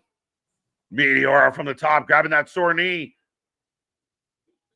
The double stop. Now, he's had that knee injury since 2019. Is it just now because he became a fucking story that now we need to sell it? Maybe. Yeah, right?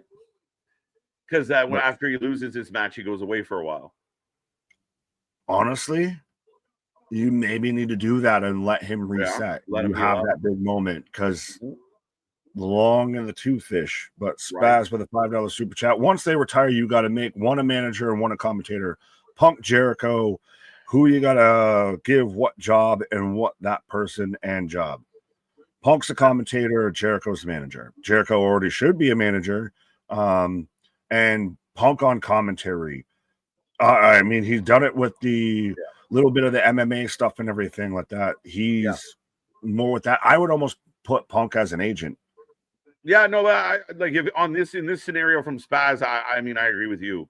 Punk goes, Jericho is better at kind of doing the manager stuff. You'd be able to take bumps and kind of play. You know, Punk's a little too straight, I think, for that in a way. But his mind, I think, is better for the business than Jericho's, respectfully. Absolutely. Swerve gets dropped, grabbing that knee hard. See, again, I hate that. Yes, SRS reported it and everything and all of that and spiteful, but the knee injury has been there since 2019. And now without that report, we're not selling the knee injury. He hasn't sold a knee injury in fucking years. It's just a coincidence. It doesn't mean they shill for the company or they. Yeah, not at all. Not at all. That's why they have media passes or why they have, very pro stances and everything, why they get exclusives. Misses the house call. Misses the clothesline. I actually kind of like this match. Is it a better match? A house call. Is it a better match than what he had with Omega? Maybe a little bit, yeah. Overall, Okada looking stunned. Oh, dodges the house call. Rainmaker.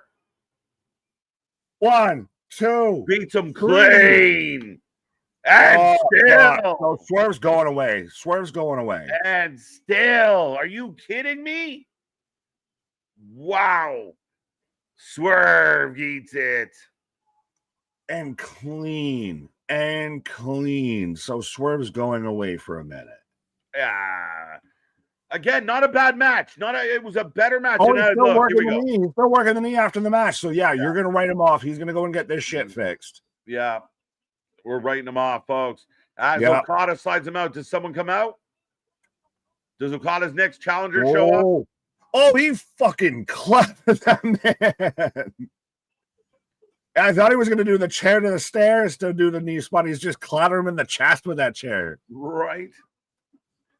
Oh, all right. That's 3. Okada just unloading on the knee of Swerve. And no one with a pipe. No. Where the fuck were you, no? Well, why was he not at ringside for the match? Facts. It's a weird. And send him away. And even then, so it took 3 chair shots for you to come running down to get your friend.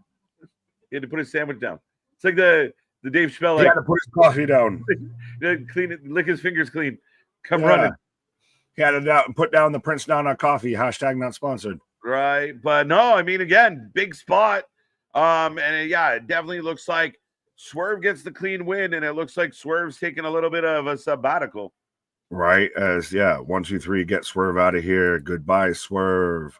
Later, Swerve. Did I ? Again, oops, 8 and 2, my bad guy. What? 8 and 2. That's the important part. Right. Spray.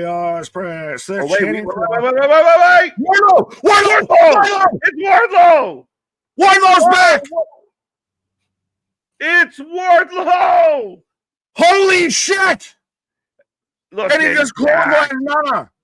And they're chuckling, they're smiling, they're laughing. So Wardlow comes back, and Wardlow's with the Callis family. Wardlow's with Okada. Wardlow is back after rumor. Wow. After rumor. Speculation after speculation. Loud. Unbelievable.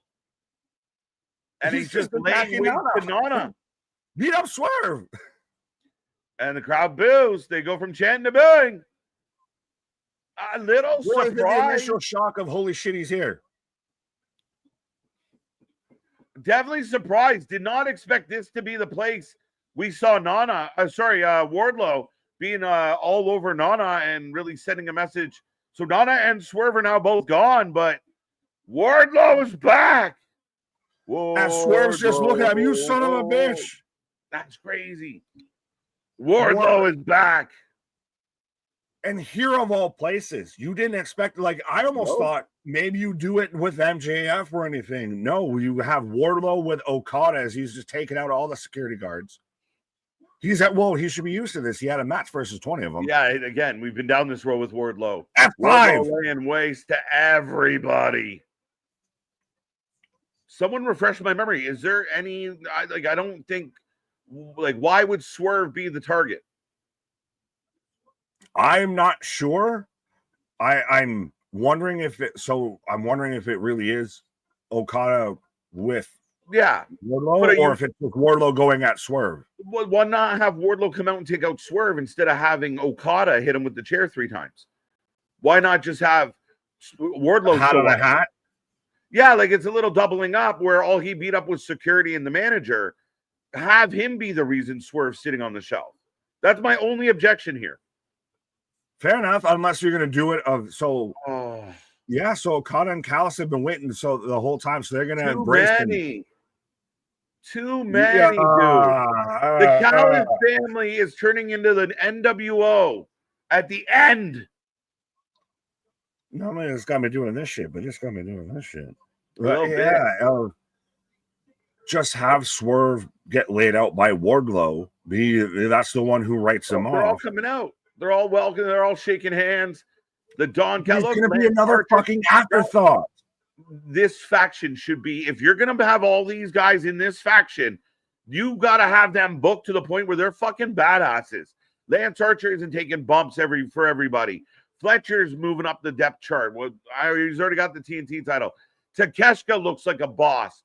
Wardlow's back now. You got to utilize all this talent. Look, the big pop for today. Hey, but this is going to be interesting of the ace here, the alpha. Fuck this. Does Omega just say, does Takeshita just say, fuck off?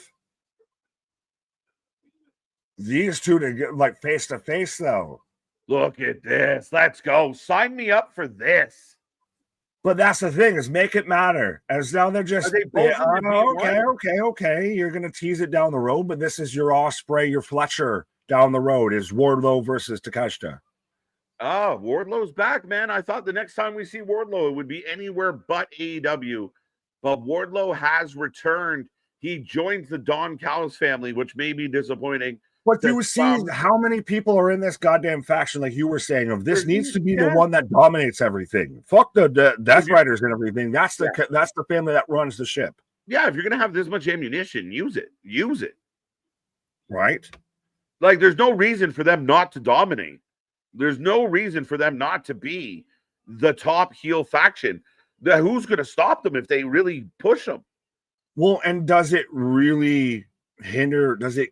Is it a knock on Wardlow, like Dre's mentioning here, he goes back to a group. Maybe Wardlow just ain't what we thought Wardlow is. If he goes right back to a faction, he goes right back to where Josh Alexander didn't even fucking show up for that whole thing. I thought he might have been there. But either way, so he just slides into a huge a group of, like you were saying, he gets lost in the mist now. No, you need to do something substantial with these guys. Josh Alexander, Wardlow, they should be fucking up everybody. It should be they run the fucking ship. That's your vision. That's your top heel faction of, think about it. You've got Takeshita, who should be a world champion. Wardlow, who should be a world champion. Wardlow's got beef with MJF still. You've got Josh Alexander, who's a former world champion, should be out there wrecking ship. And instead, you've just got a collection of a whole lot of something, but not much of nothing. Yeah, man. I mean, again, if you just put them in that group to walk around and hang out with that group, it means nothing. Right? But so who you got in this match? Athena versus Toni Storm. This should be legitimately the match of the night. Yeah, I got Tony. Again. Tony Khan tends to be a bit of a hometown sucker. I think Tony gets the win in front of her hometown crowd. Wait, no, I made that up. She has an accent. My bad. But nonetheless, she has an accent. She gets the win here. I don't. The match that's already announced between Athena and Mina, to me, makes it unlikely that Athena goes into that match with the AEW World Championship. If you had the match with Mina beforehand, this is an entirely different discussion. Yeah, no, she's Australian, not English. Yeah, I called it. But Athena out here with the wings, and Athena needs some praise. Athena needs some love out here in AEW. She did the JOB for Monet because Monet won't go under anybody. Yeah. Not even more toast. But Athena has, she's one of those that I would feel has established herself, had her blossom into the wrestling world in AEW. So run with her, make her a top talent out here. She's been your Ring of Honor champion for years. Put her on the main show, give her the platform. Yeah, I mean, again, what happened with her and Mercedes was bad. I think that anytime, like when people were really buzzing about how good Athena was, I think Mercedes turns to Tony and says, I need to beat her. Yep. And anybody that's in that company that people start whispering about, I need to beat her. And that's what we've been watching, is her just go around. Look at the look of Tony. You said in her home territory. And boy, how did she fit in the fucking look. What is happening? The Duchess, timeless Toni Storm out here. She's Maria Antoinette. Drapes. Let there be cake. Right. You silly little Americans with your tea parties. This pay-per-view is getting a tad worse. I've actually enjoyed the pay-per-view. I'll be honest. Haven't really had, other than one match, I think this was pretty solid. Has it been a bit of a breakneck pace of the pace? We are down to 2 matches left after this. We're down to Hangman and MJF, and the steel cage match are the only 2 matches left after this. So think about it. So we're gonna be almost 3.5 hours signing the contract. Yeah, I'm curious. Like, do we eclipse 5 o'clock? I wonder. Well, it depends on the fucking cage match. This match is gonna go 20, 25. I don't know. Do you think this match is gonna go a hot minute? 20. I'll give you 20. Then we got entrances.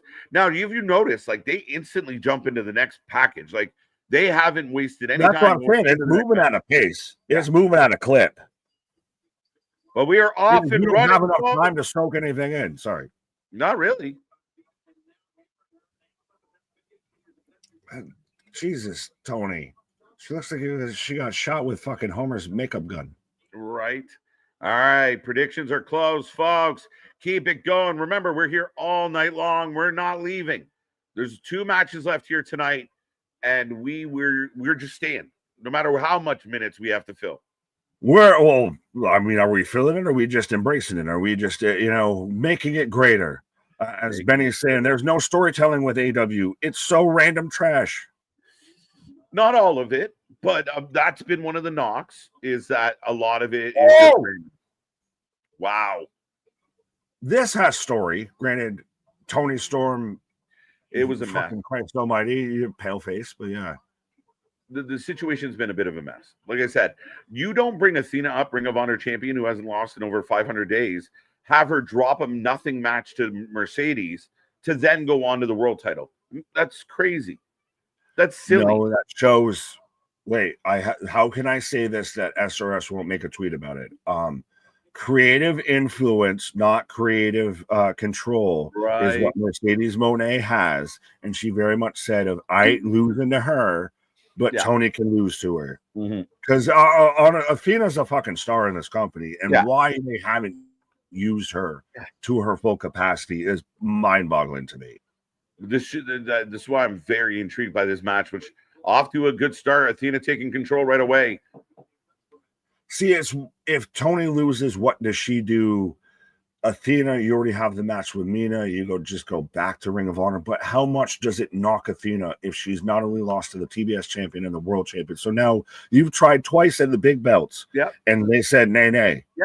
So that's what happens when you don't bring up somebody properly. Like you said earlier, what do you do with Alex Windsor after pushing her right towards the belt?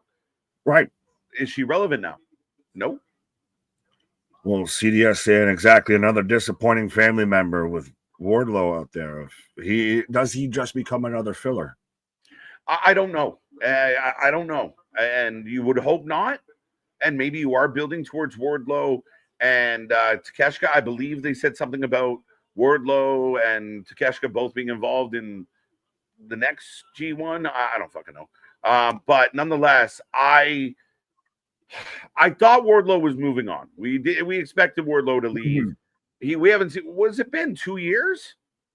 Is Wardlow instantly the biggest story out of the show so far? Out of everything we saw, he was out there in the Performance Center parking lot, just hoping, "Hey, dear Hunter, I wrote you, but you still ain't calling." Right. And now he shows up and is with the Don Callis family. You don't save him for MJF. You don't save him in the main event. So what's next? Maybe the man had to come back and finish off his date so he can get out of his contract. I don't know what to fucking tell you.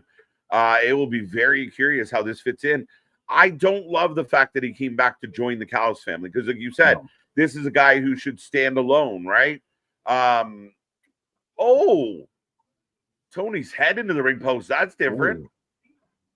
Can pendulum spot and then again into it. And again, down on the ringside. But yeah, she's been down for fucking 75 minutes from one dive. Right. And I would say that I still think the match ends, Swerve's limping, and Wardlow comes out, slides in behind him, a few power bombs. Maybe Wardlow's the guy, puts his leg in the stairs, and then kicks the stairs. And it's Wardlow's fault Swerve's out, instead of Swerve just beating up Nana security guards. I would even have it to where Wardlow picks up the stairs and everything. I know my favorite spot of the stairs. Do they wear 100 pounds or 1,000 pounds? And you have him just railing away on Swerve's knee, and he power bombs him onto it, and he does this, and he does that. Have Wardlow, if you're going to have him in that spot, he's the Devastator, he's the Destroyer. He took out Prince Nana. He didn't even lay a hand on fucking Swerve. And I get the whole, he's gonna, get at him, and that's why he had that. No, but just he already feels weaker. It just could have made him feel a little bit stronger if he was the one that took out the former champion. Okada already beat him clean, right? Okada beats him clean. Yeah. So Okada does extra shit. Yeah. All right, Athena is still in control of Tony. I don't know what we do with the Callis family, man. That is insane that you have like 18 people and you guys you often take losses more than you take wins. Right. They need to run shop after tonight. Now at this point you have G1 winner, you have Wardlow who just returned. You need to run shop. You need to be the dominant faction, and I think we'll probably see the Death Riders die out tonight. So you need to have them as your dominant faction. Ooh, interesting. You really think the heels win tonight? I don't know. I'll tell you later. You got about a match and a half to figure it out. Right. Big clothesline by Tony. Now, is Tony Storm one of those you have to know wrestling to understand? If you just showed somebody, let me show you this match right now, are you kind of like, what the fuck is this? Yeah. Again, she definitely she needs some context for sure. And I mean, again, I think that's a good thing. Where it's like, well, who is this? Like, why is there a mime running around, right? in a booty outfit, In drapes. right? Lovely drapes. Nice neck breaker. I love the curtains. I love the curtains. Nice pop. Crowd went quiet, but a nice pop for the sequence. KJ and Big Nick, do you think the Elite has been a bust? Like that story, yeah, that story was trash, and they walked away from it fast. Yeah, we don't quite know what it is anymore as far as being like if that's what you're talking about. I mean, the Young Bucks, where they go with it, like how do they reclaim their standing in the company? Like, what's their big story? Yeah. Oh, there she went. Got White's face.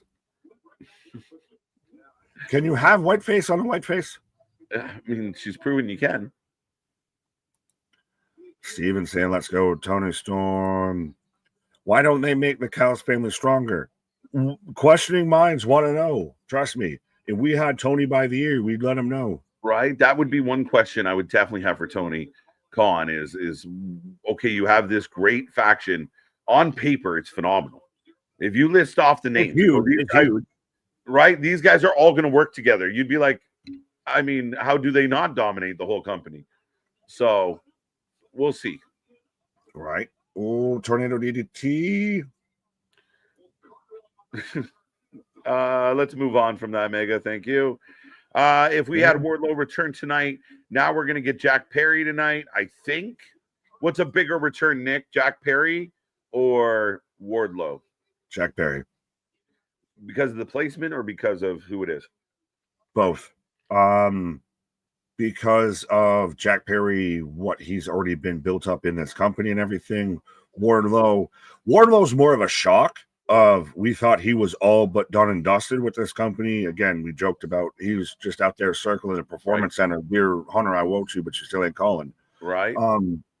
Jack Perry showing up. He'll be in a bigger spot. He means more to what's going on in the top of this company. Yeah. Wardlow's already out there with the Callis family, so he already almost slides back into nothingness. What he was. And yeah, I agree with you, man. That's a good answer. I think that, I mean, like, imagine Wardlow came out, popped up, and pancakes MJF instead. By himself, no Callis. He just cost MJF the world title. Paige gets to keep being champion. And now we got, Wardlow back for revenge. It's a great story. Long-term storytelling. That, or even if he was side by side, if he's going to be a heel again and he's going to go right back to that, what if he was side by side with MJF and we just run that back again? That's valid. To me, he feels more important that way in one of those two scenarios because of who he's fucking with. And maybe that's he's in a world title picture at that scene. At that point, he's in the world title scene. Yeah, and I think that very stands true with kind of your point about Jack Perry. As much as I don't like his impact overall, like I don't think he's that. But I mean, you're right. They're gonna, if he shows up and gets involved in the main event scene, it feels better, feels bigger. Right. Well, now it's going to be interesting. We get somebody involved in the main event scene. As we got a 2 count here. Like, is Wardlow going to be your big moment, your big takeaway outside of Crash and Burns? During the steel cage match?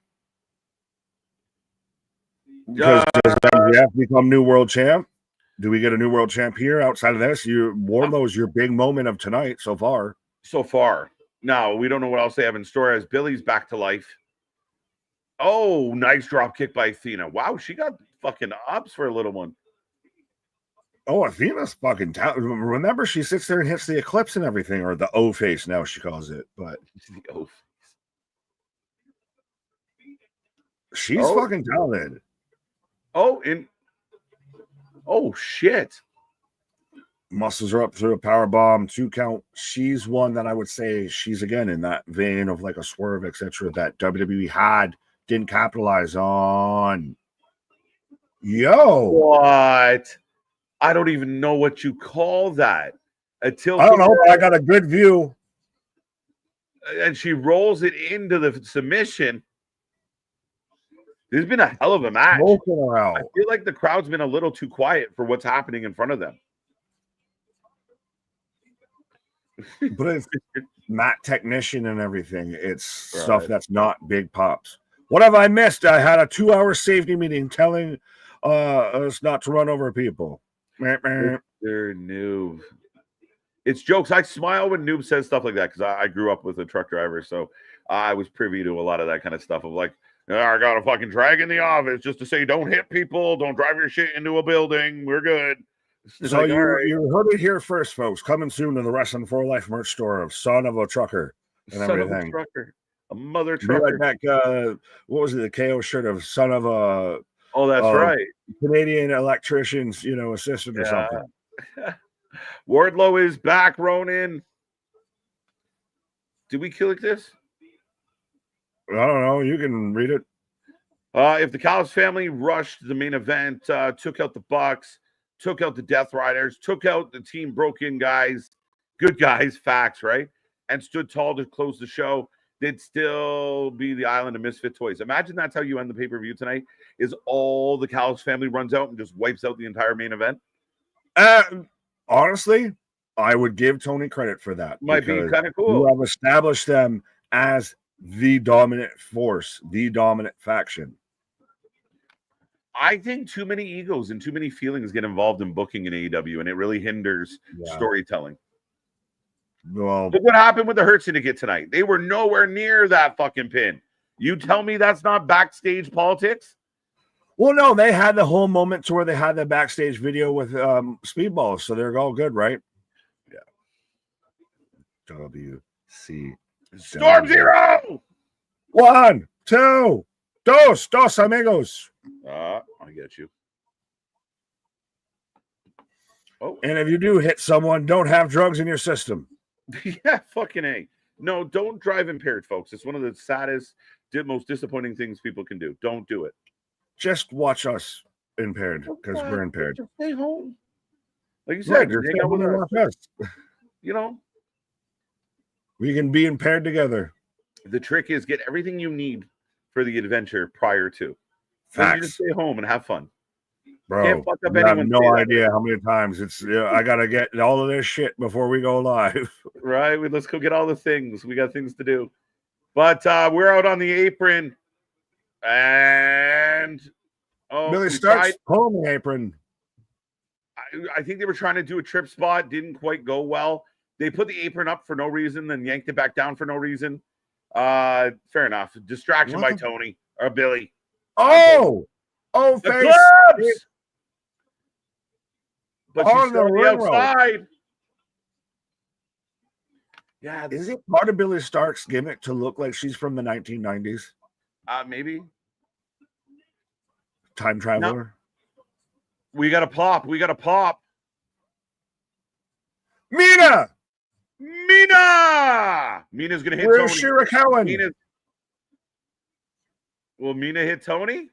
But no, she just runs off Billy. She runs off. Hold it. Who holds a chair that way? Who throws a shoe?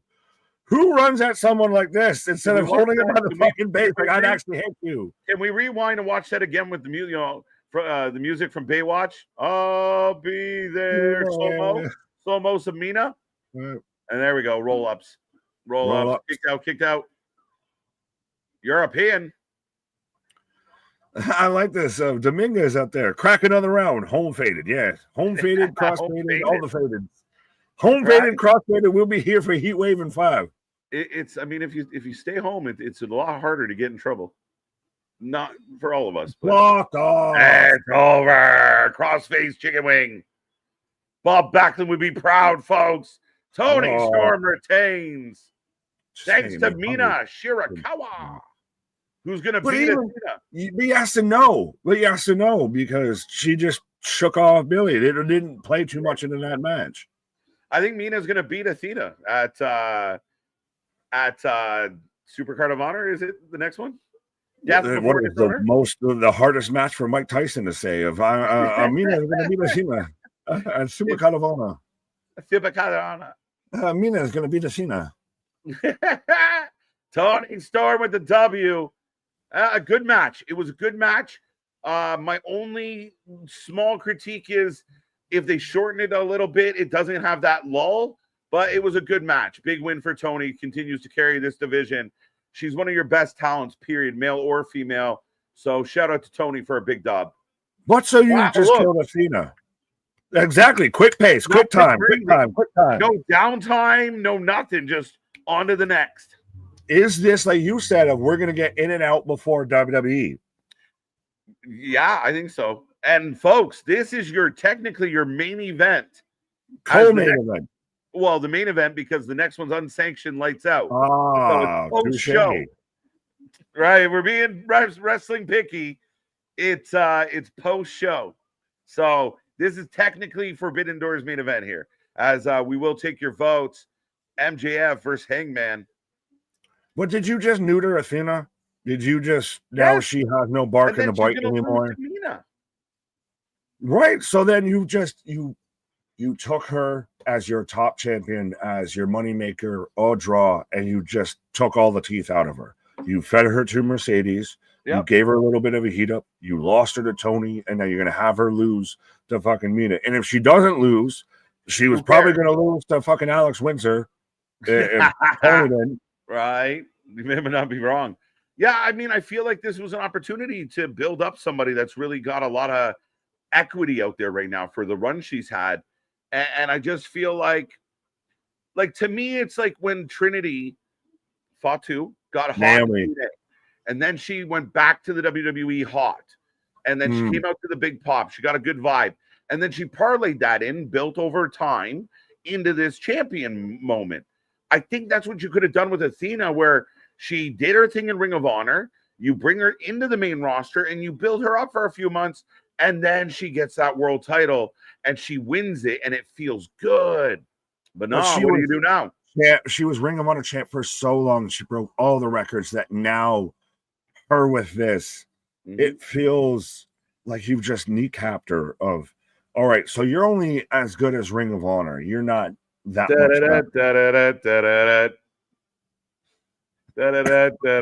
I like this. Let's go.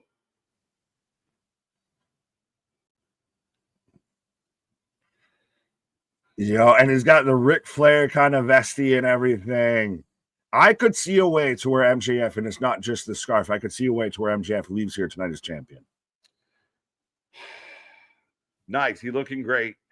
I know it's a big quick loss for Hangman, but still. I don't love him coming out with the CML belt. I don't care. That's me being picky. I'm surprised they didn't do anything with it. Either this would have been where Mystico shows up, where anybody shows up. The Hurt City is still an outlying thing now. If Mystico has anything to do with this match, it's complete and utter bullshit. Complete and utter bullshit. I'll be so fucking disappointed if that is the decision making. But we are about to get Hangman.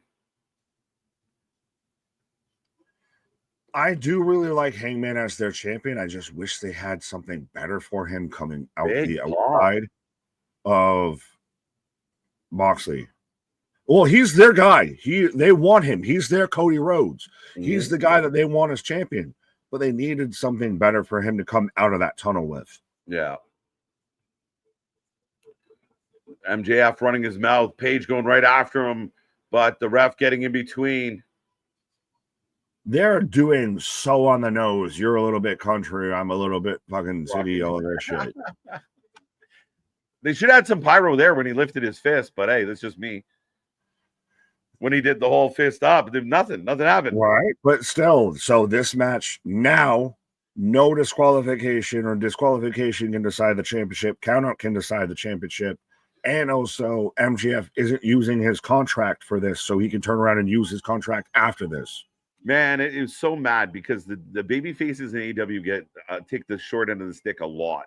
And Hangman goats MJF into using that contract, and then they just came up on the fly with this stupid angle of we're gonna kidnap Mark Briscoe.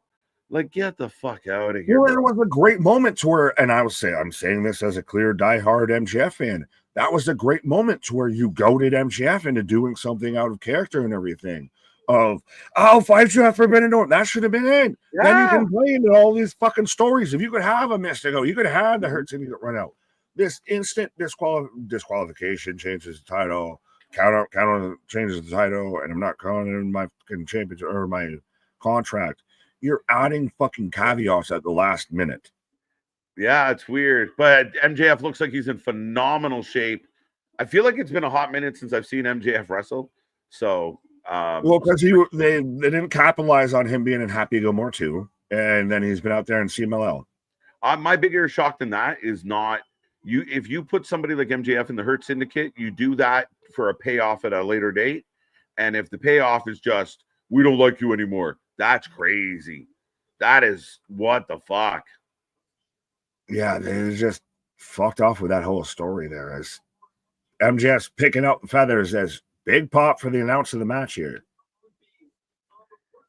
Good match, but Athena tap out. Why that?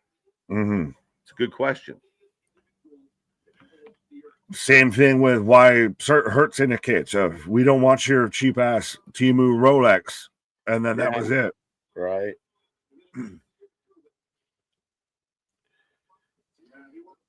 We are underway, folks, with MJF versus Hangman Adam Page. Let us know who you're taking for this match.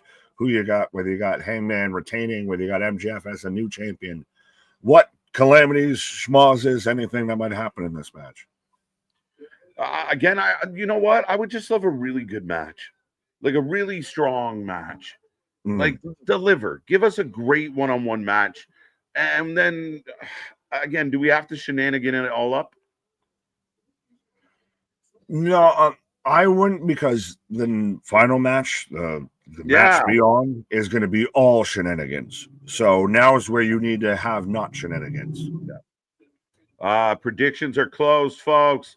Did Athena cash in? Yeah, so she signed the contract for the match right before the match. So her contract is done. She is, again, been beaten by both champions. Now we move on.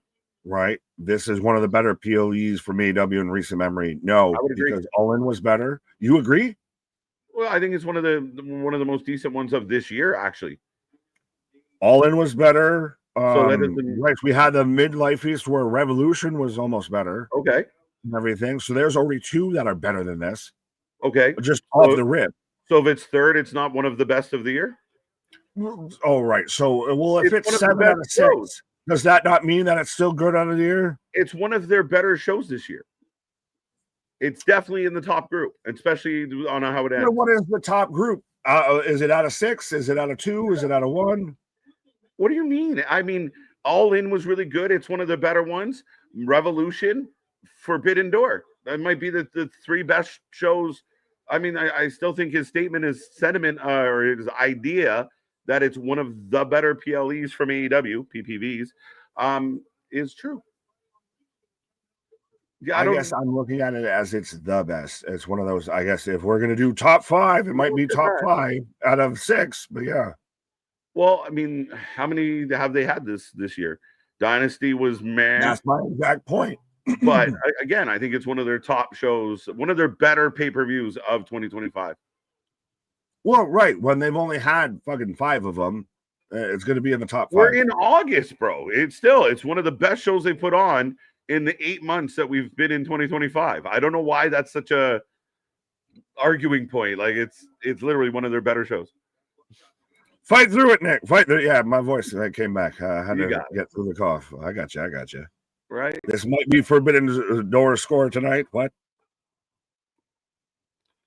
That's why I said in recent memory. I never said my memory was good. So see there. Oh, caveat to caveat. I like that. 1, 2, 3, 4, 5. This is their 6th. So it's in the top 5 out of 6. I said top 3. It's one of the better ones. You could put an argument between 50-50. that. You could argue, some people might feel like it's better than All In, or we'll see.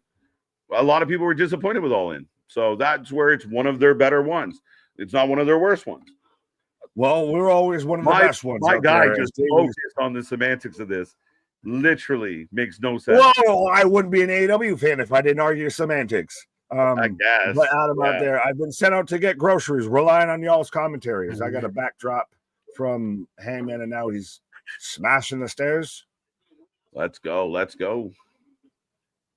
Crowd's into it. They're loud. Big boot. That's like, dude, he was running for. That's too much of a run. He saw him coming. Move. Fall Well, out of why the is chair. there always a chair just set up at ringside of just someone is in an obscure corner just for someone to sit in?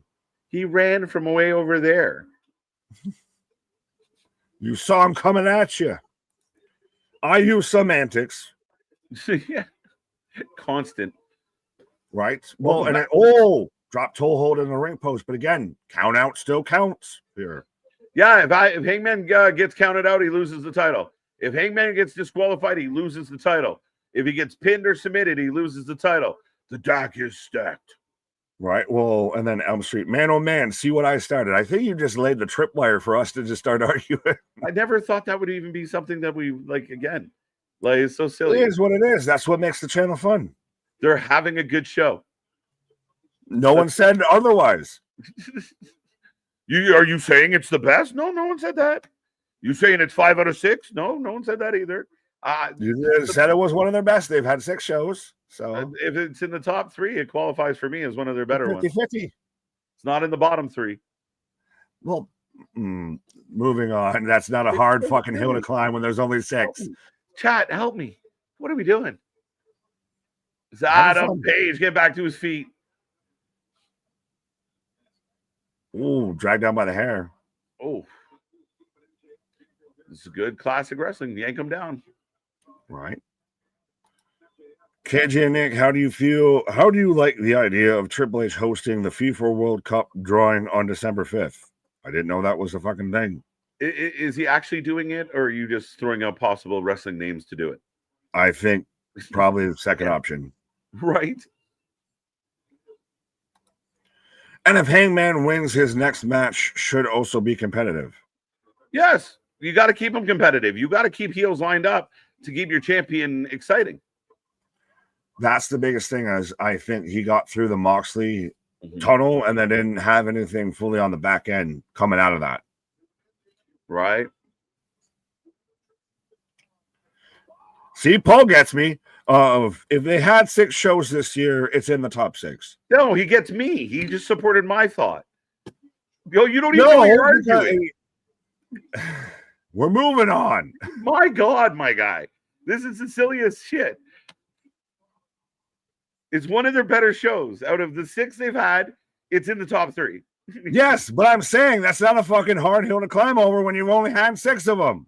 Just let them have it, man. It was a good one. They're happy. We're happy. It's good. I ain't saying nothing against it. The Ricochet Hurt Syndicate thing makes sense because they rejected him in the past. Now he has backup, and I don't like it, MDB, but nice try. Not a bad show. Does it tie into this match? I hope it doesn't, but we'll see. It's one of those of just why? What else would you do it? Yeah, that becomes the question, and that's maybe the tie-in. Does Ricochet come back and try and help Hangman? Is that how MJF wins it? Is somebody does Bobby come out and accidentally hit Hangman? No, he'd have to hit MJF. Hits MJF and Hangman gets DQ'd. So MJF gets beat up and still wins the title. But that's going to be such a bullshit way. But that might be something they do, of just such a bullshit way. Right. Especially with you just adding those stipulations into that. Oh, he's not my favorite. No way. Well, no, I'm with you. I just want a good, clean match. I didn't need all the extra stipulations, all the extra bullshit. That's why I liked him getting goaded into it. Just have a good, straight up singles match. Yeah, I agree with this. Jamie Hayter coming out for Thekla. I said that. That's the history was there for that, so I'm okay with that moment. And it was on the actual show, not the pre-show. For the first time ever. Right. MJF is biting Hangman. Holy back me, Batman. Oh, now he's jerking his no. He's tugging his jerky. He's jerking my gherkin. I guess he's officially hand job Adam Page. He's touching his pickle. Oh, now he's doing it back. This is where this is where I have a moment of, come on, bros. Biting the head. Sometimes you just want to know what bro tastes like. Right? Could you imagine, like, again, you imagine main event guys, and they're on the top rope and they're humping each other. Roman Reigns just, let me just bite you in the forehead, Cody Rhodes. No. Even like this, Seth grabs Roman's hand and gives him the old stroking off. Rubbing his zug. Yeah. Right? Like, what are we doing? These are your top guys, and he's humping his head. Oh, follow-away slam and MJF. You ever hump my head? I'm going to because he gets right back to his feet and ties himself up into the ropes. Right. No, it's one of those. Some of this is so obvious, though. Fucking cooperation, though. Like it does it. You just cut from scene to scene of like, yeah. MJF takes a follow-away slam, and then all of a sudden he's back up, standing up, tied himself into the ropes. Yeah. Like, how did we get there? Yeah, like Hangman. Look how slow he's going up. If he hits this, like, how do you get hit by that if you're MJF? MJF's on one knee watching the guy climb up slowly and still gets hit with the move. If you see him doing it, if we can see you watching him, why did you not move? Touche. The only thing real quick, MDB, the difference was they kind of killed the Ricochet thing with Hurt Syndicate. They stomped on that and buried it. That to me was the difference. Oh, that's been dead. It literally, it was so forgotten about. You had to sit there and pull it back out of the memory card and everything. Right? Big 2 count. Nice power bomb. Nick, it doesn't need to be lights out. Mrs. Bagwell on a forklift, falls count anywhere, a table match to be a good match. Heresy. Never said it did. All the stuffs. Throw all the stuffs in there. Well, that would be your Russo booking. That's literally all Russo booking, all in one sentence. All in one fucking match. Do it all. The Russo special. Well, we'll wait for the interview and see now you have him just setting up for the fucking buckshot. All right. But we'll wait here for the interview where it ends up to where Russo and Co. was consultants for AEW. Right. As we get a bit of possum from MJF. Trying to do the heat seeker. Oh, buckshot in the salt of the earth. Salt of the earth. Nice. Tap, you bitch. Tap. There's no way. MJF just wins a clean straight tap out in the center of the ring. Come on. I know MJF's losing. I just want to see how they get out of it. I don't know he's losing. I know he's losing. But he's got the contract, so we could still have technically 2 matches still. Imagine he loses and then his contract gets blown. This is where Wardlow showing up would make fucking sense. Right? That's valid. Oh, and then hey, I got my heavy to keep me away from Bobby and all of that too. True. 1, 2, 1, 2. Now we're just getting into the mat wrestling portion here. I'm sure KJ hates this because it's slowed down. There's no flips, there's no luchadors, there's no nothing. Again, no one's grandfather's fucking in the match, so we're okay. Well, whose father would be fucking in this match? Ric Flair? What? Nigel and Flair are about the same age, aren't they? No. Oh, slingshot cutter. Nice. See, different. Heat to your DDT. 1, 2 go. Nose. I just want Max to win it because I want fucking something for Max. And since he sat there and cut the promo in the pillars with the devil and everything, he's just been all fucking sideways. It has not been good for MJF. I'm just worried. I mean, the fans were so behind the redemption arc of Adam Page. He gets the belt and then drops it a month later. That's a rough shout. Well, is it one of those of just you don't have anybody else, so you have to use your rounds here early type of thing? Of if you would have had somebody else that was built up as a heel that could take on Page, MJF's not here, all of this, you can wait and do the convoluted of the cash in after a match and everything. Yeah. What are you chuckling? MDB killed me. Like, been done for years. They're not working together, so point proven. Come on now. What needs to be again? What is okay? So we got a table with a table. You can't hold the table or take off the fucking dude. Has he not walked or anything? It was impressive. Blindfolded, he got around the ring. That's a man who knows literally his way around the ring. Why did we keep the mat on the table? That's unusual. I know. We got the drapes. Player 76. I know, bro. Come on now. But they're just making sure you know. I know how old Flair is. He's the Wee Woo King. Oh, shit. No, the laws of wrestling, he who set it up must go through it. Just Hangman's going to move. This is taking way too long. Yeah, he's already up. up. Clawed in the face. Ooh, yeah. Come here, you piece of shit. Powerbomb through the table. Powerbomb through the table. Moonsault. Oh, try to catch Tombstone. So that's what, the fourth or fifth Tombstone we've seen tonight? It's the same thing with when he fought Moxley. Pile driver, pile driver, pile driver, pile driver. Stop it. Stop it. I wasn't even saying this match. I'm just saying of tonight. I think that's like the fourth or fifth pile driver we've seen, the Tombstone specifically, just on this show. Tombstone, stop doing that moves that are already going to be used in main event spots. Right? You're not a main event talent. Quit using that shit. Stop overdoing shit. A table? Ref? Uh-huh. I thought there was a count out in this match, by the way. What? Like, one of the stipulations is Hangman can be counted out. So the ref should be fucking counting right now to build the incitement, the idea that he better get back in the ring. He's going to lose his title. Oh, he's counting. He's not like count. 3. Legit. You want the mic here? 2. Yeah. 3. Every time. Well, it's Remsburg. Fucking he's only slightly better than fucking Aubrey. What is on this table that the random shit, the curtain just got like 10 sizes too big? I don't know what they're. Oh!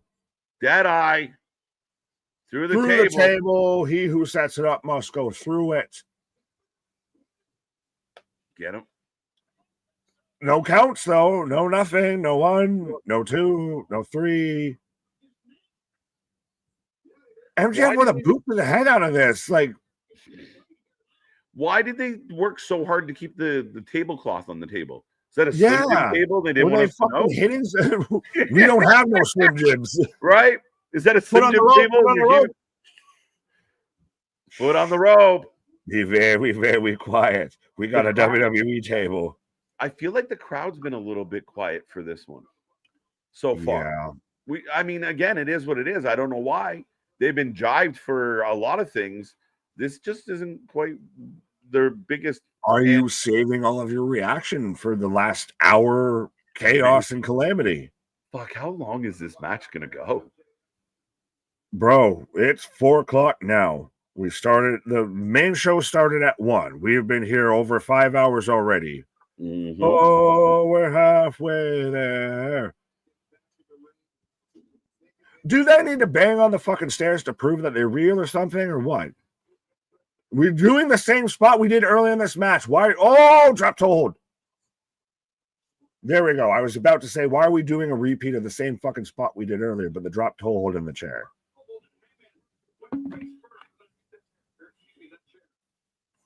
Again, Remsburg with any bit of a count. Why is he pulling MJF out of the ring? The ref was pulling MJF out of the ring when he was sliding back in. Again, I'm okay with them fighting on the outside and blah blah blah. But in a match where you made it that the champ can lose the belt on countout, the ref needs to be selling that and add to the energy, the anxiety of the moment, if you will. Like they really got to step into that. Be the base note that isn't noticed, but if it takes away, you notice it. Yeah, like you should be counting this entire time. MJF. If you're going to take away the stipulations and put an emphasis on it, then you need to fucking put an emphasis on it. So MJF roll in and start counting, ref. Let's go. Yeah, I like this. The heel in the ring, milking it, doesn't want to compete. He fucking sucks. Just like you, he fucking sucks. Says it to Bryan Danielson. Wait a minute. God. No. Why would we do? You can't get Bryan involved. Get the fuck out of here. Get the fuck out of here. That's where you're going to go. As now Moxley's kind of got some color somewhere. Yeah, Hangman bleeding. From where, as The side MJF of his just head. like grabs his hair and twists? What? All right. We finally took the apron off the table. Even the commentators like, we don't know where he busted his head open. He did it at some point. He just did a thing. It fucking happened. Oh, another tombstone. Again, another tombstone. That's what, 6 now on the whole show? Flips off and just walking around with the man. So slow. Oh, on the broken table. Oh, that looks so nasty. That's a New Japan spot and a fucking half right there. They may not have the most New Japan stuff on this show. That's a New Japan spot of, I think Kenny's done that, or Okada's done that to Kenny on the broken table. Right. And MJF battling to his feet. Hangman. But again, Lesnar's not fucking counting. He's getting shoved around by MJF. Yeah. Even MJF. And again, like, it's interesting. So it's listening to a Red Hot Chili Pepper song and Flea ain't playing bass out here. There's that note that's fucking missing here that needs to be a crucial element. And like I agree with you, Jose. You've all heard me say it before. It should be the Tombstone Pile Driver should be retired. As the man who made it famous should be the only one doing it. And if you do decide to do the Undertaker's finish, then you fucking end the match with it. You don't hit. When have you seen a ref stop counting just because somebody started to get kind of up? Why did he stop counting? He stopped at 8, and then Heyman went another 20 seconds to try and get to his feet. I think some people booed what just happened there. Cowboy shit breaks out.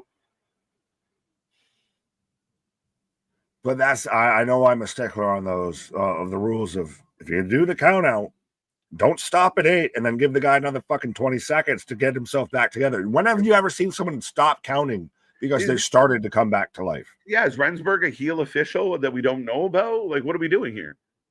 Well, no, he'd be a babyface. He'd be screwing over MJF at the heel. If he was a heel, he would have counted. Facts. I don't blame the crowd. I don't blame the crowd. Rest in peace, the Tombstone spot. 6, damn. Yeah, I'm guessing it's around 6 that we've seen so far tonight. How does the ref count? Like, Adam Page can hear the ref counting. The ref can see Adam Page, yet they got to 8 too fast. And he had to like, hey, because are you okay? They're not used to countouts. They don't do countouts. So they're like, what? Oh, I still got a 20 count. Oh, MJF is gushing. For fucking where and why? He just showed up like he just ate a cherry pie. Where the fuck? Well, why would he be bleeding like this? I think the crowd is chanting, you deserve it. Again, this match has been very slow. And it's like spot, gap, spot, gap, spot, gap. Why is he bleeding? Where and why? And Hangman. Hangman's no longer gushing. MJF is gushing, like literally down to his chest. Hangman's got a little bit in his hair. Yeah, he stopped bleeding. The strawberry jelly wore off. Yeah, no more Kenny Omega strawberry jam. Laid that one in. I like it. Oh, way better than the forearms. Stick to the punches, boys. But this is where you do this. This is where it works because you haven't done it. We haven't seen it yet tonight of doing the punch drunk spot and everything. We haven't seen it tonight. So now it feels unique and now it feels different. Yeah. Look, this is good. This is good. Oh, both men down. Oh, double discus. I still want someone explain to me where MJF got busted open, what he did, what happened to him that could have busted him open like that. Because man is gushing. Yeah, I don't know what spot that was. He had to have clearly just gigged himself, but it's like, what called for that? Yeah, what happened? And it's crazy because you're about to get a match where 12 people bleed. So, like, let's be fucking real. Everybody and their uncle's about to bleed in the main event. But I like that this is, for the most part, just been a straight one-on-one match. Like this has been a really good match. This is probably match of the night. Oh, no, I wouldn't go that far yet. Oh, I find it really slow at spots, but it's been good. Oh, he hit the exposed bolt. There's an exposed bolt. What happened? Fuck. Where's their exposed bolt? Oh, on the top row. Oh, so that's what it is. He did it. That's why he came out of that corner. Yeah. Gosh. Yeah. All right. I missed the buckle spot that gashed his head. Right. As we get in another King Tombstone. Another reversal. Oh, he can't get him fully through it. And he fell on the dick.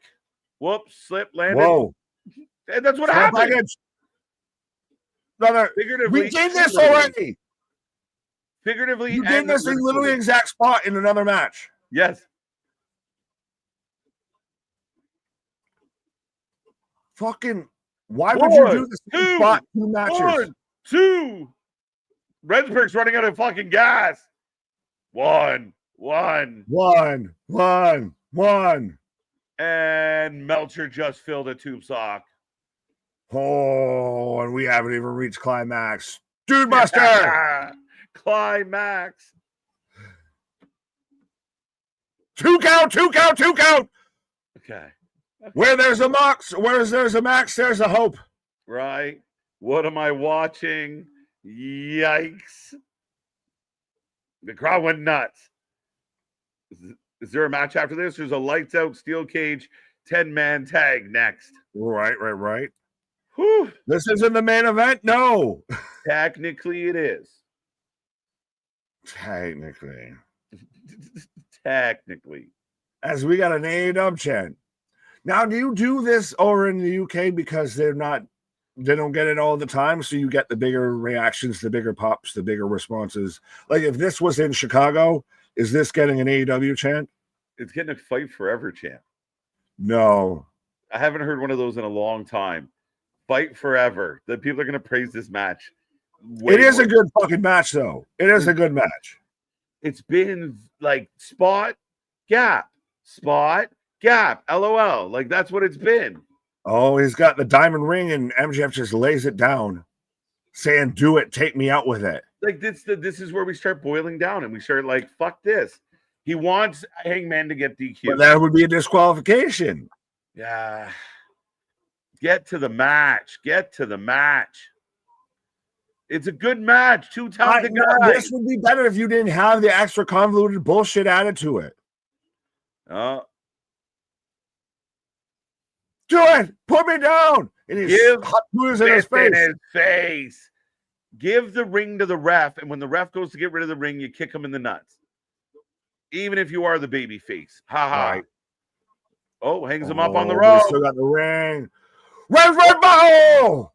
And again, just those frozen spots of I'm just waiting for you to get here. Oh, Remsburg down. Oh. Remsburg kicking the nuts. Heat Seeker, come on. Let's go. You just knocked the ref out. So you can't win. Remsburg coming two. 1, 2, foot on the rope. At 1. He called 3. No one noticed Hangman's foot on the rope. He didn't call it because he got knocked out. Your new AEW World Champion, Maxwell Jacob Friedman. The Triple B retains. Why aren't they playing the music and shit then? Wait a minute.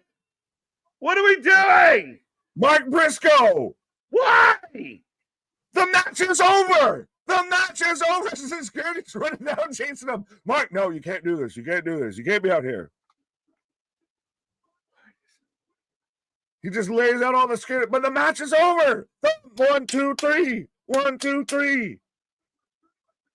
Ladies and gentlemen, we might have a new champion, but the bell didn't ring. The music didn't go. So they're giving away their storyline because they got to sell it. They should have rang the bell, Nick. They should have played his music. Why Mark? I know they kidnapped Mark. Even if you're going to do Mark, if you ring the bell, you play the music at least. Yeah. But you just told everyone. This smells of fuckery. You just told everyone it's a gimmick. MJF seen his foot on the rope, and who cares? Referees, he counted 3. The referee counted 3, you fucking asshole. Oh, this is bad. This is bullshit. You counted 3. The match is over. None of this matters. No one cares. I know what you're doing. You're getting the fucking debate. You're getting the heel sympathy. You fucked up, as they're chanting, but what the fuck are we doing? Rensburg just pushes MGF, but the match is over. This is so. This isn't anything. Bad. So fucking bad. Ducks. And he grabs Rensburg. Back kick, small package. If he wins here, I'm gonna be fucking pissed. 2 count. But the match is fucking over. The match is over. Nope. The match continues. I can still scream this because it's 4:30 in the afternoon instead of 9:30 at night, but the match is fucking over. Nope, he didn't win. How? Listen, man. That is fucked. That is so fucked. This is where the booker fucks your company, folks. And this is shitty-ass booking. This is fucking god-awful. The movies ran on for too long. How the fuck did we even get here? The sickos. Yes, I'm finally right. I'm finally right. He's not right. I am right because the match is fucking over. No, apparently not. That's why. Says fucking who? Hits him with a contract. Wow, he hit him with the contract. Why are we doing all this? He's going to kick out. What are we fucking what are we doing here? Do? And the sickos will look past still going? The sickos will look past all the bullshit. This is fucked. If you count that 3, the bell rings, the music plays. This isn't a match happening right now. The match happened earlier and ended with a fucking 3 count. He missed the foot on the rope. We all saw it. We thought he was going to call it. He didn't call it. It was a fucking 3 count. And all of this is just fucking nonsense now. We got rings. We got clipboards. We got chairs. We got. How much do you have to fucking do to take this man down? My God, what are we doing? Overbooked to fucking bejesus. Rensburg, the star of the. Now he catches the fucking ring. And now Hangman, the babyface, cheats to win, hits him with the contract. Dude shot. Outside. Buckshot. Na. Buckshot. And still your AEW World Champion. The fuck are we doing out here? Oh, dude. He already won the fucking match. That's not a match. That didn't happen. That's your claim right there. He didn't win the fucking match because it was a match that didn't happen. Bullshit. Bullshit.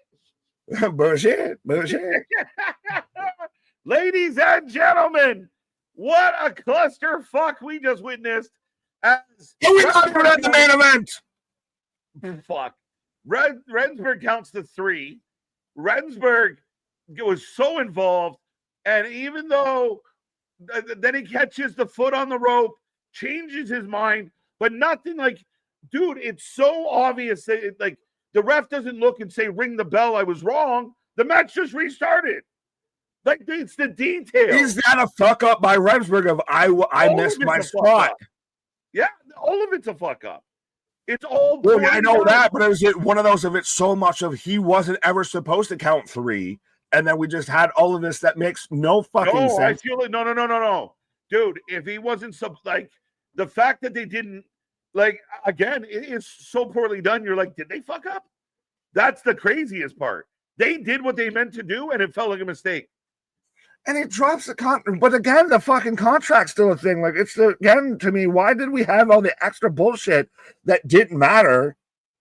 And then just, what the fuck was that ending?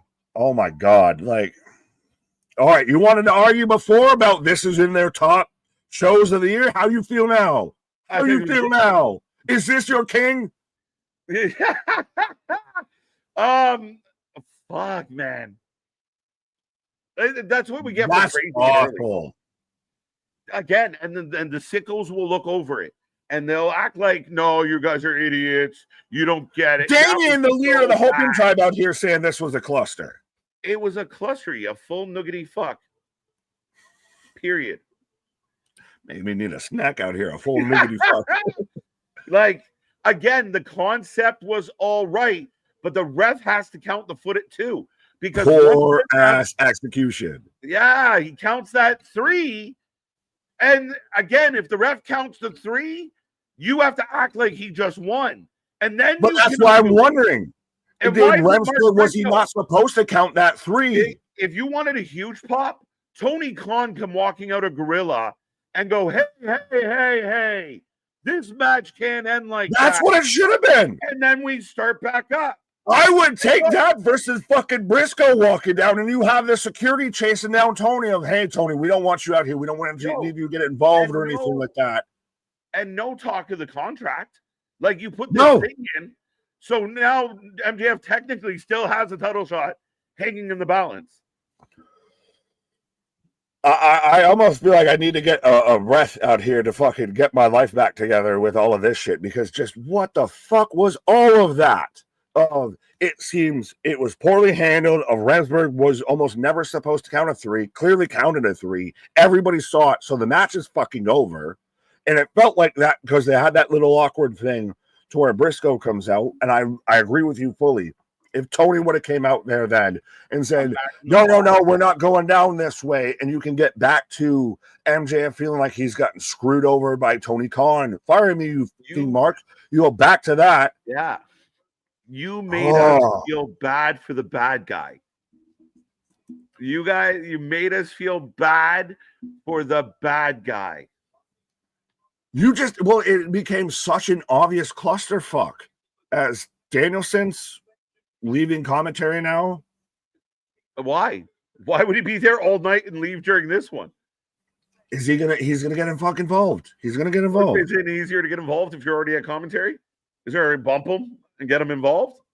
You just make him forget about everything. So we've got put this 10 men in one ring.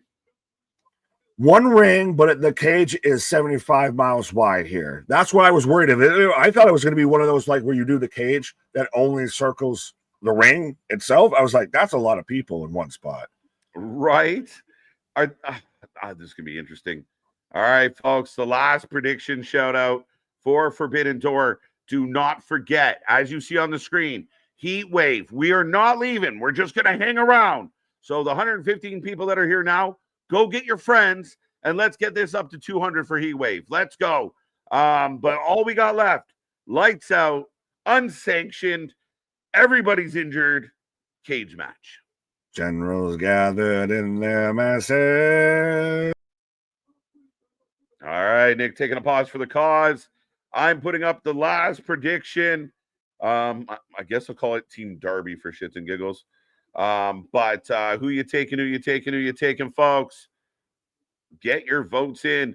Become our prediction champion. And remember, the predictions count in the next show. So if you want to win the prediction title, you got to be here for all of the wrestling. This is insane. How does everyone feel about it? Technically, Forbidden Door is done.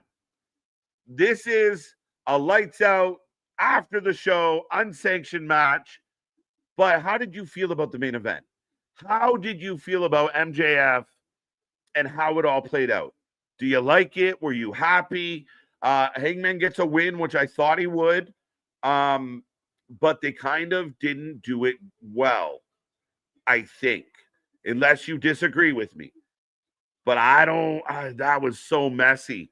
So messy. Oh, so messy. There's no steel cage in the world that's going to hold this match. So Moxley foreshadowing that they're going to end up all over the fucking place as we expect. Whew, what a day. What a day. Tonight, the lights are about to shut off. Symbolism. Crazy. Garbage. Lazy booking. Shout out to Jim Cornette. And that's what it is. It's lazy writing. When Meltzer makes the comments he does about the intelligent level and da-da-da-da-da, they're overlooking so many details that go into making something strong, into making something believable, and they just overlook it. The minute Remsburg counted 3, whether you meant to or not, You play the music and you ring the bell. Then you undo it by the ref changing his mind. But I've never seen, I missed the foot on the rope. I've never seen that happen 4, 5, 6 minutes after the fact. As here comes Darby. And if I'm correct, this is Darby's first in-ring action since returning from the mountain.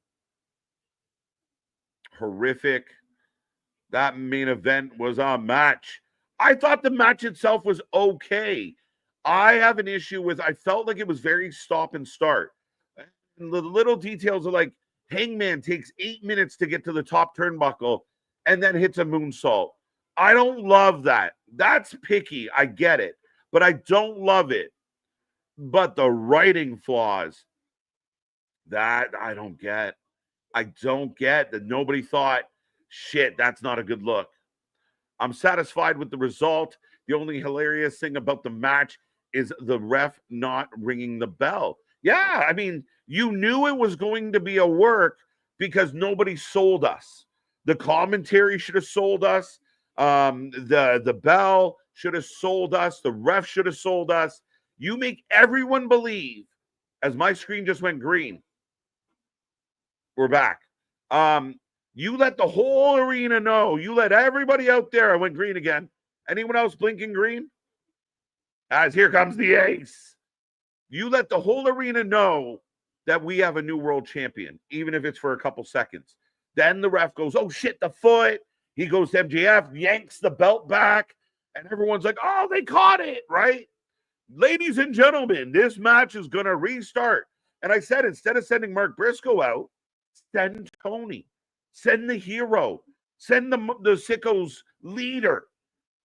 He makes it right. Babyface move for Tony. Babyface move for the company. And you get the right result in the babyface champion winning. But Mark Briscoe comes. What point did Mark Briscoe have in that whole scenario? Anybody out there having a little bit of technical difficulty with their stream? There's a new debut tonight in the K. Is there? Like who? Tanahashi, Go Ace. Ladies, anybody out there? I'm curious. Right now, my feed is blinking green and it's cutting off. Is anyone else experiencing that difficulty for Forbidden Door right now? Darby can go back to the mountain. Team Ospreay for the win. That's a big cage. So yeah, jumbo cage, one ring. We'll see how that looks. But we are getting ready for this crazy match. And again, blow us up, folks. We want 200 chatting with us. And we're not going anywhere. We still got a couple hours to go. And I want to know how you feel. Did they drop the ball here? I was just praising this as one of the best AEW pay-per-views of 2025. It still might be in the top 3. But I got a Bushi. One half of the Golden Lovers. Remember who you are. Symbolism. Team Ospreay will win. Ospreay for the win. After this massacre of a cage match is over and the lights are back on, the whole ring and ringside is going to look like Jack the Ripper crime scene on steroids. I have no idea what this is going to look like. Moxley already said, I don't think the cage can hold all of us. So we know what that means. Terror Dome cage match. Ibushi good enough to get everybody going. Everyone on their feet for Kenny. Clunky and messed up. Great way to put it. Definitely clunky. Even if you're a diehard AEW fan out there, you got to kind of go, wow, that was a little weird. His body in pursuit of competing inside the wrestling ring. So Okada, not 100%. Sorry, I lied. Kenny, not 100%. Ibushi, maybe not fully 100%. Ospreay, not 100%. The Bucks just generally not overly good. So we got lots going on in this match. What a weird little company sometimes.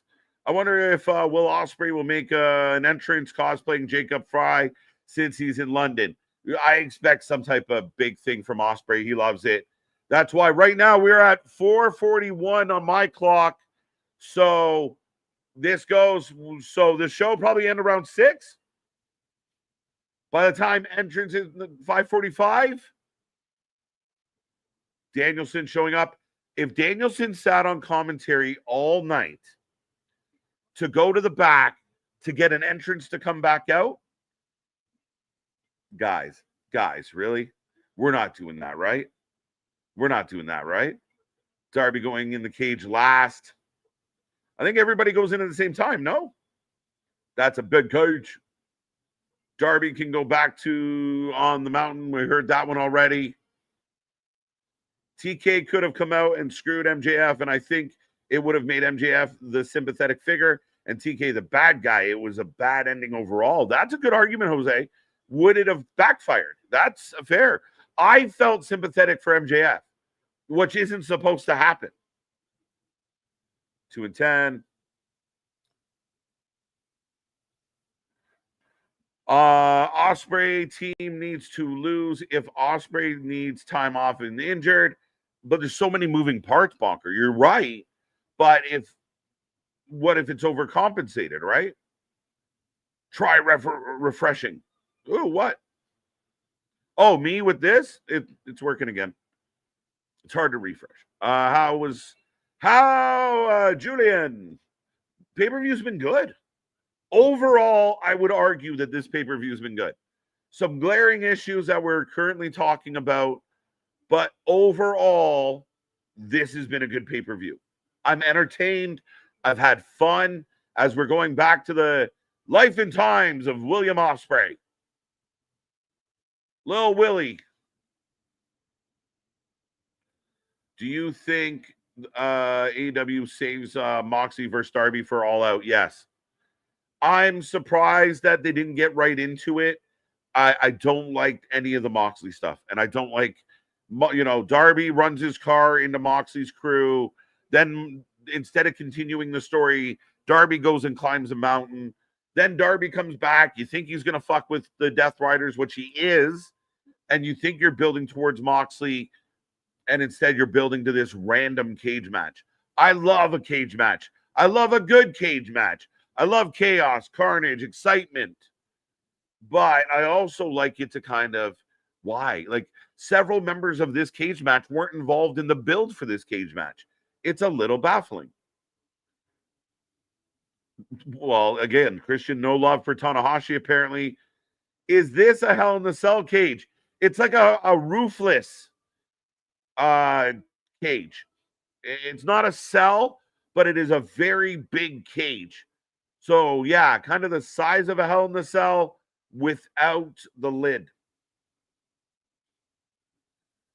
The sickos haven't suspended their disbelief in years. Everything they like is so far beyond belief that they don't care. Some of us want to feel the magic of wrestling and they can get lost in the story. Anybody who's worth their weight in the wrestling world, and I completely agree with this, anybody that is worth their weight at all, and they are truly professional wrestlers or truly invested in the wrestling world, will tell you that is the magic. It's the art of storytelling. That wrestling, pro wrestling, and what they do and how they do it and the level they can do it at, it's an art. Speaking of a piece of art. I'm muted. That's I said thanks, but that's going to be next week when we're out there doing the Van Goghs and everything. But yes, no, 100%. That's still why the wrestling mat is called the canvas, because art gets put on it. Right. Nick out here looking like the yummy Tamilo. That is a cut that only a few people like. Where's C Money? He's gonna definitely get that. Big. We can't hear you like Evan Bourne. I'm Miles Bourne. As Will Ospreay. Now, is Will Ospreay kind of selling us on like he's fearing for his career, and maybe he's embellishing a little to make this like epic? Well, because he said he wasn't going to miss that. I saw the story, and then there's the story that he's scared to go under the knife because Right. he does legit, I guess, as he's climbing up. He up. wants to start up top. Speaking of the JR calls, but he does have 2 herniated discs in his neck. Yeah. Clearly, it doesn't seem like it's that big of an issue. They're like, you can go and have this fucking hell of a match. Yeah. And not do much damage.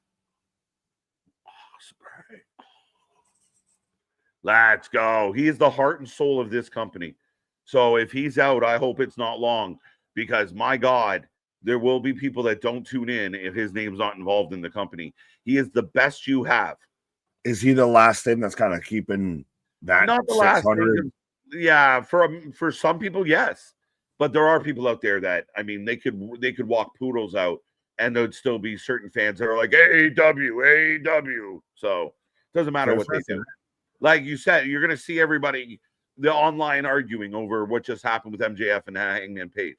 There should be no argument. I had to literally walk away and collect myself after everything that happened there because it was so fucking bad. And this is coming from an MJF fan it was so fucking hot trash. And I even heard you while I was on my pause speaking of how everyone was saying how it was hot fucking trash and you can't defend that shit.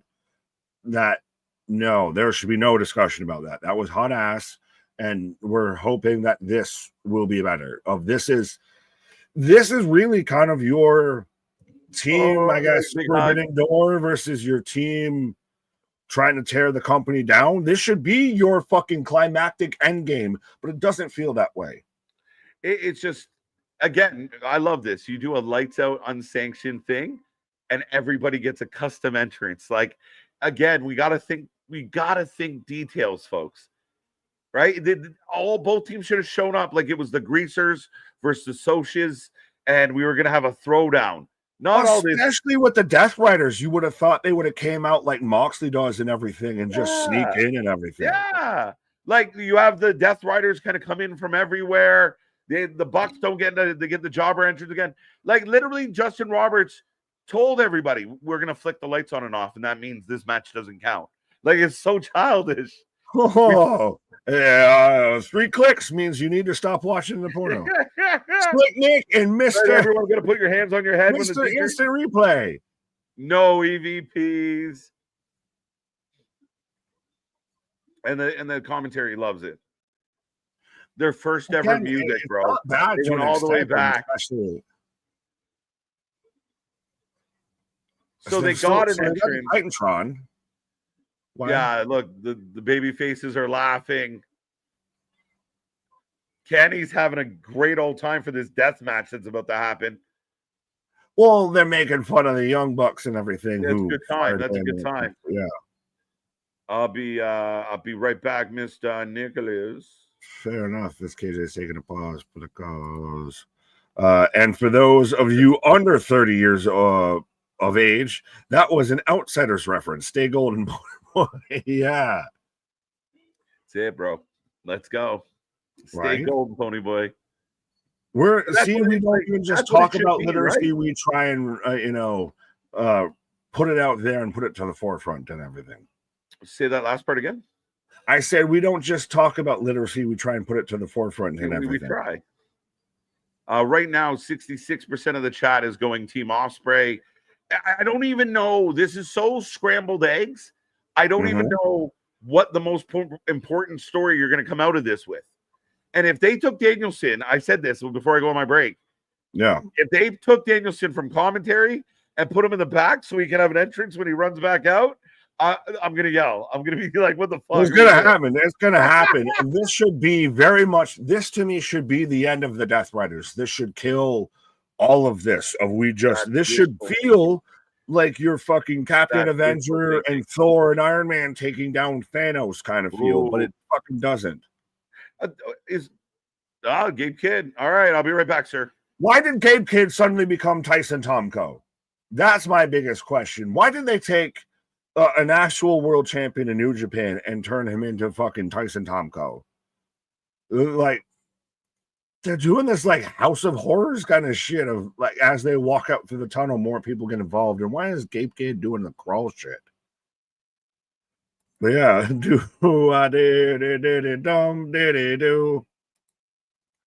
It would have been hilarious if the Young Bucks entrance music was Live La Vida Loca. Well, I'm sure it would have, Christian. I think you and Ricky Martin are the only ones still holding on for Living La Vida Loca. But we are living La Vida something as, again, why is Gabe Kidd here? Outside of he's just a bump dummy for Moxley. This should be, to me, the end of the Death Riders, the end of the Bucks as we know them. You write a lot of people to fuck off here. You baby faces reign supreme. Because what if the Death Riders win here? So you just write Ospreay off. You write Omega off. Well, at this point, the only healthy person on that side of Christ is on it. There isn't a healthy person on the other side. Because Tanahashi's out there with the busted knees. You have Ibushi with the busted ankles and everything. You have Omega with the diverticulitis. You have Ospreay with the bum neck. So there is nothing to be gained here if the Death Riders win, but you need them to kind of, as we're actually showing some solidarity here between the Bucks and the Death Riders. I said, why again? Why again is Gabe Kidd doing this fucking like chimpanzee fucking crawl shit and everything? But this should be to where the baby faces. Oh, Darby's the only one that's fucking actually healthy in this match. But this should be the baby faces win because you have all the story to build out of that versus the Death Riders win again. You've already fucked this story up how many times? As everybody slides in, and again, for those who can't see, this is basically one ring inside of a War Games cage.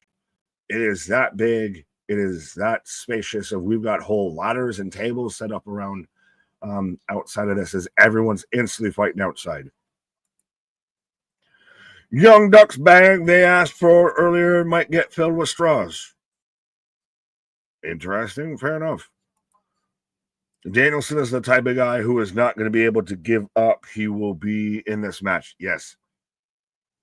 Danielson is one of those that you're going to have to put me away before I go away type of thing. And they've, with them teasing so much of him showing up at the end of this match, at the end of that match and everything, they for sure will have him show up here. That's why they had him leave commentary, because he can get his own little do-do-do-do, But again, folks, let me know who you're taking for this match. Whether you got Team Ospreay, Team Death Riders, Team Babyface, Team Heel, as I got Ospreay and Gabe Kidd chop for chop right now. As now the predictions are closed. Reminders. MDB, what again, we need something like this for NXT Halloween Havoc. Yes, but again, I always stand by have a match that calls for the stipulation versus, is that Nash Alexander? What? But,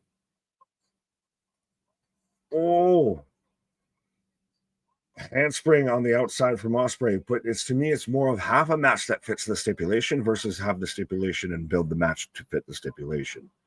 It's why the Hell in a Cell pay-per-views haven't worked, why any sort of gimmicked pay-per-view hasn't worked, because you have to then force stories into that position versus having an actual story that fits that, as Darby just flying through everybody on the outside.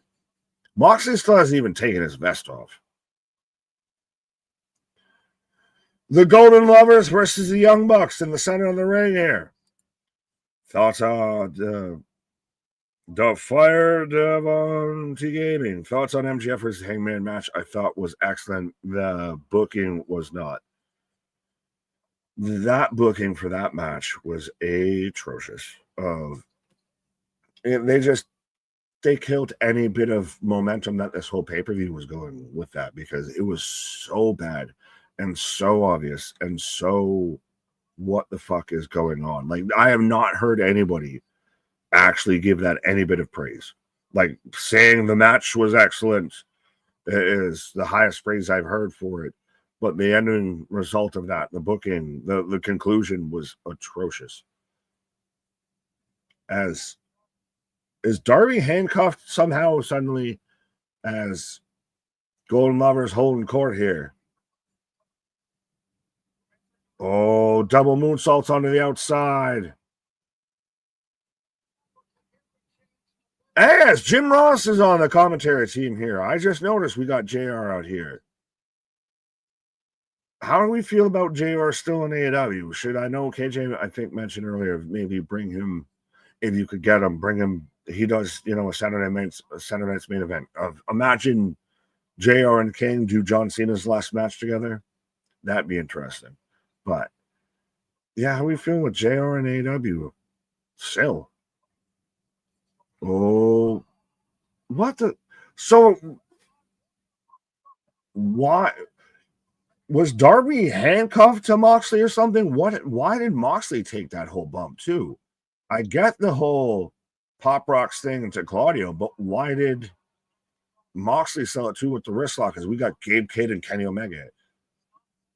This is something that if this was actually in New Japan, I would love to see this match. Unfortunately, this is an AEW in a fucking multi-man cage match. Roll through from Kenny as Adam with a $5 super chat. If you can hang someone from the ceiling or throw someone on bed of nails in sanctioned matches, do the lights out on sanctioned matches mean anything? No. No. The easiest way to put that they almost don't need to add stipulations to AEW matches because they kind of just inherently have it. Do you think we'll ever see a first blood match in AEW? No, because that could happen at any moment. I mean, Christ, how many times did we see accidental blood just tonight, just from AEW? So they wouldn't do it because the first blood always gets interesting because I always remember when it was, Austin and Kane, to where they had their first blood match and Austin got busted open on like his back or something. And that's technically first blood. He was bleeding. It should have been the end of the match, and it wasn't. And it gets all sorts of funky monkey, like even with like Kane being the first blood match of to where, he's got the whole extra sleeve covering everything. He's got, the mask so he can't be busted open. And so the bag of tacks is instead a bag of gummy worms or gummy bears. So this is how we've got to laugh at the Young Bucks. Osprey taking everybody out after he slingshotted him. But yeah, so the tacks are now gummy bears. So dumb. Sweet AW. Ba, ba, ba. Oh, now we're selling of no, I can't take a fucking drop into these. Face buster into the gummy bears. Tanahashi with his one offensive move of tonight of the face buster onto Nick Jackson into gummy bears. And so we're going to sell the gummy bears like their tags. So we're not only just we get the fucking super kick out of him as they shove him in his face. Powerbomb in the suplex, 1, 2. So we're just gonna sell the gummy bears as their thumbtacks. As Claudio just breaks everything up of thumbtack. No, I don't know the thumbtacks like that. Them fucking Lego blocks at best. Wait, gummy bears. Yes, they were little gummy bears of what they were selling as goddamn thumbtacks and everything out there. When they're doing that, have someone swallow a handful of thumbtacks and everything. They were doing out there with gummy bears. Making me want to fucking snack out here as Osprey gets small laddered into the outside. So the Young Bucks are working everybody over with a small ladder here. MDB, you here? MDB, what up? Christian, I agree, but Cactus matches had psychology, made sense, and usually were the result of a story. What did Christian say about what the Cactus match is?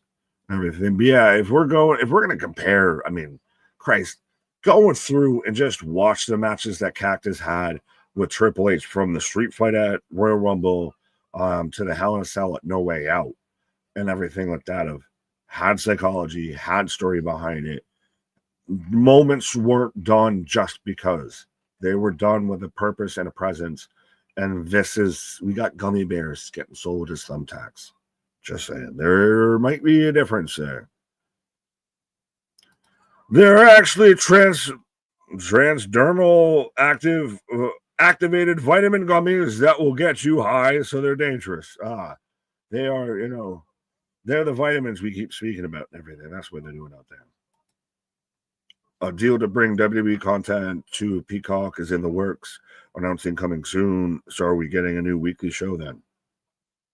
No, I think it would just be you would have an agreement for the library because that's the only asset that they have left to sell. You already sold SmackDown. You sold Monday. You sold Tuesday. You try to do something with Speed as Ospreay's busted wide open.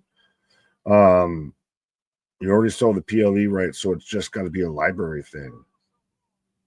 Ospreay's just taken all of the bumps in this match so far for Team Babyfaces. He's busted wide open. And I will say with this is not quite as chaotic of you were not cutting to 18 different camera angles and everything during this, but Ospreay ducks the ladder, backhand spring, shins to the ladder. Now, wouldn't that hurt you just as much as it would hurt them, if not more? I was kind of worried that this would just be a bunch of spots and a lot of guys waiting on the outside. Wouldn't you imagine if that was that? But this is that, and it kind of is that. So could Edge and Christian versus FTR be Edge's last match on their contract with AEW?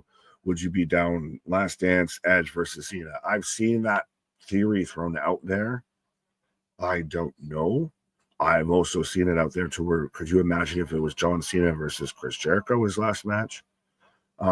Gabe Kidd with a spike pile driver on an Ospreay, and again, selling the herniated disc and all that.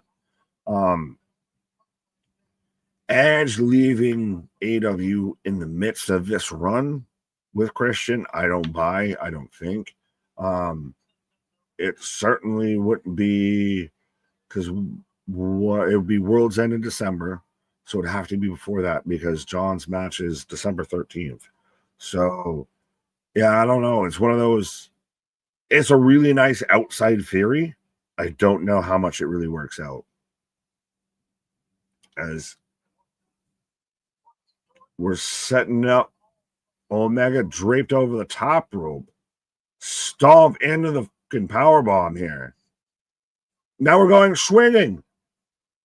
So I like this at least of, all right, so here's the guy with the gut issue. We're going to take out his, midsection. Oh,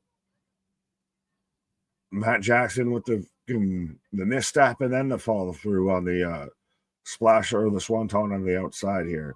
But Ospreay's got an issue with his neck, so we're going to take him out with a move to the neck.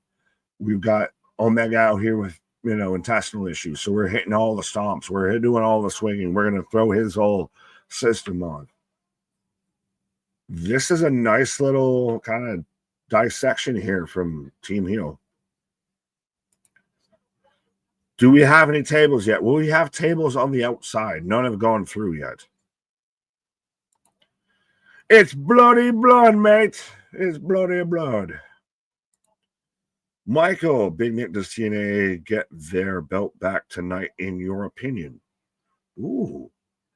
In which way? It will be the women's belt, because the men's TNA title is not on the line. I could see it that way.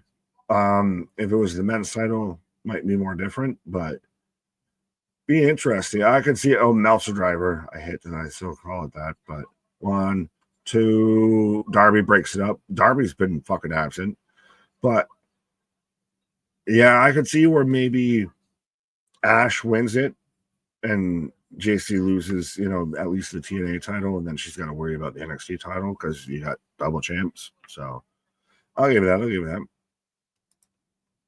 Day one, Saturday night's main event will now be exclusively on Peacock, along with new WWE content coming to Peacock. The NXT Premium Live events will continue to be on Peacock until March. Fair enough. So, as Darby goes getting tossed, as Ibushi just randomly fucking falls, but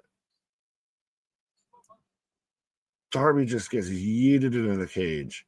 But so I don't know what exactly has changed in that, minus some new WWE content coming to Peacock. Is that just going to be where they have Steph's place or fucking something, or they have, the table for threes or anything like that? I don't know. Or do they do, because Unreal's on Netflix, so you can't have that. Yeah, that would be the only interesting add-on to me for that. Not much Tanahashi in this match, no, as he just eats a DDT from Moxley. As even Excalibur, the great luchador, can't tell you whether it was a DDT or a paradigm shift, but Omega's still busted wide open. Now we've got a chair getting brought in. Darby's just getting the beat out of him. Like, Darby's been absent in this match. Tanahashi's been clearly absent in this match. Moxley's just now getting involved in this match. Speaking of getting involved in this match, I'm involved more than some of the people in this match. Tanahashi's being protected. The bald people out there. Yeah, again, we see like little things, and it's been a lot of one guy in the ring at a time. A lot of guys on the outside not doing a lot. We're duct taping Darby to a steel chair. Yeah, there's just a series of like, we're looking for all the viral moments that we can get without an actual wrestling match happening. What? He has a fork. So again, let's remember the gimmick table we saw with the Jacksons earlier. Yeah. Now we've got a fork. Oh, he's shoving it in his ear. What the? And look, the fans Jeff Hardy called. He wants his spot back. Look. Oh. What are we doing? Wow. What are we doing? We went from gummy bears to gummy ear. We're selling gummy bears like thumbtacks, but we've got a fork literally just all I can picture is Scary Movie. Do it again.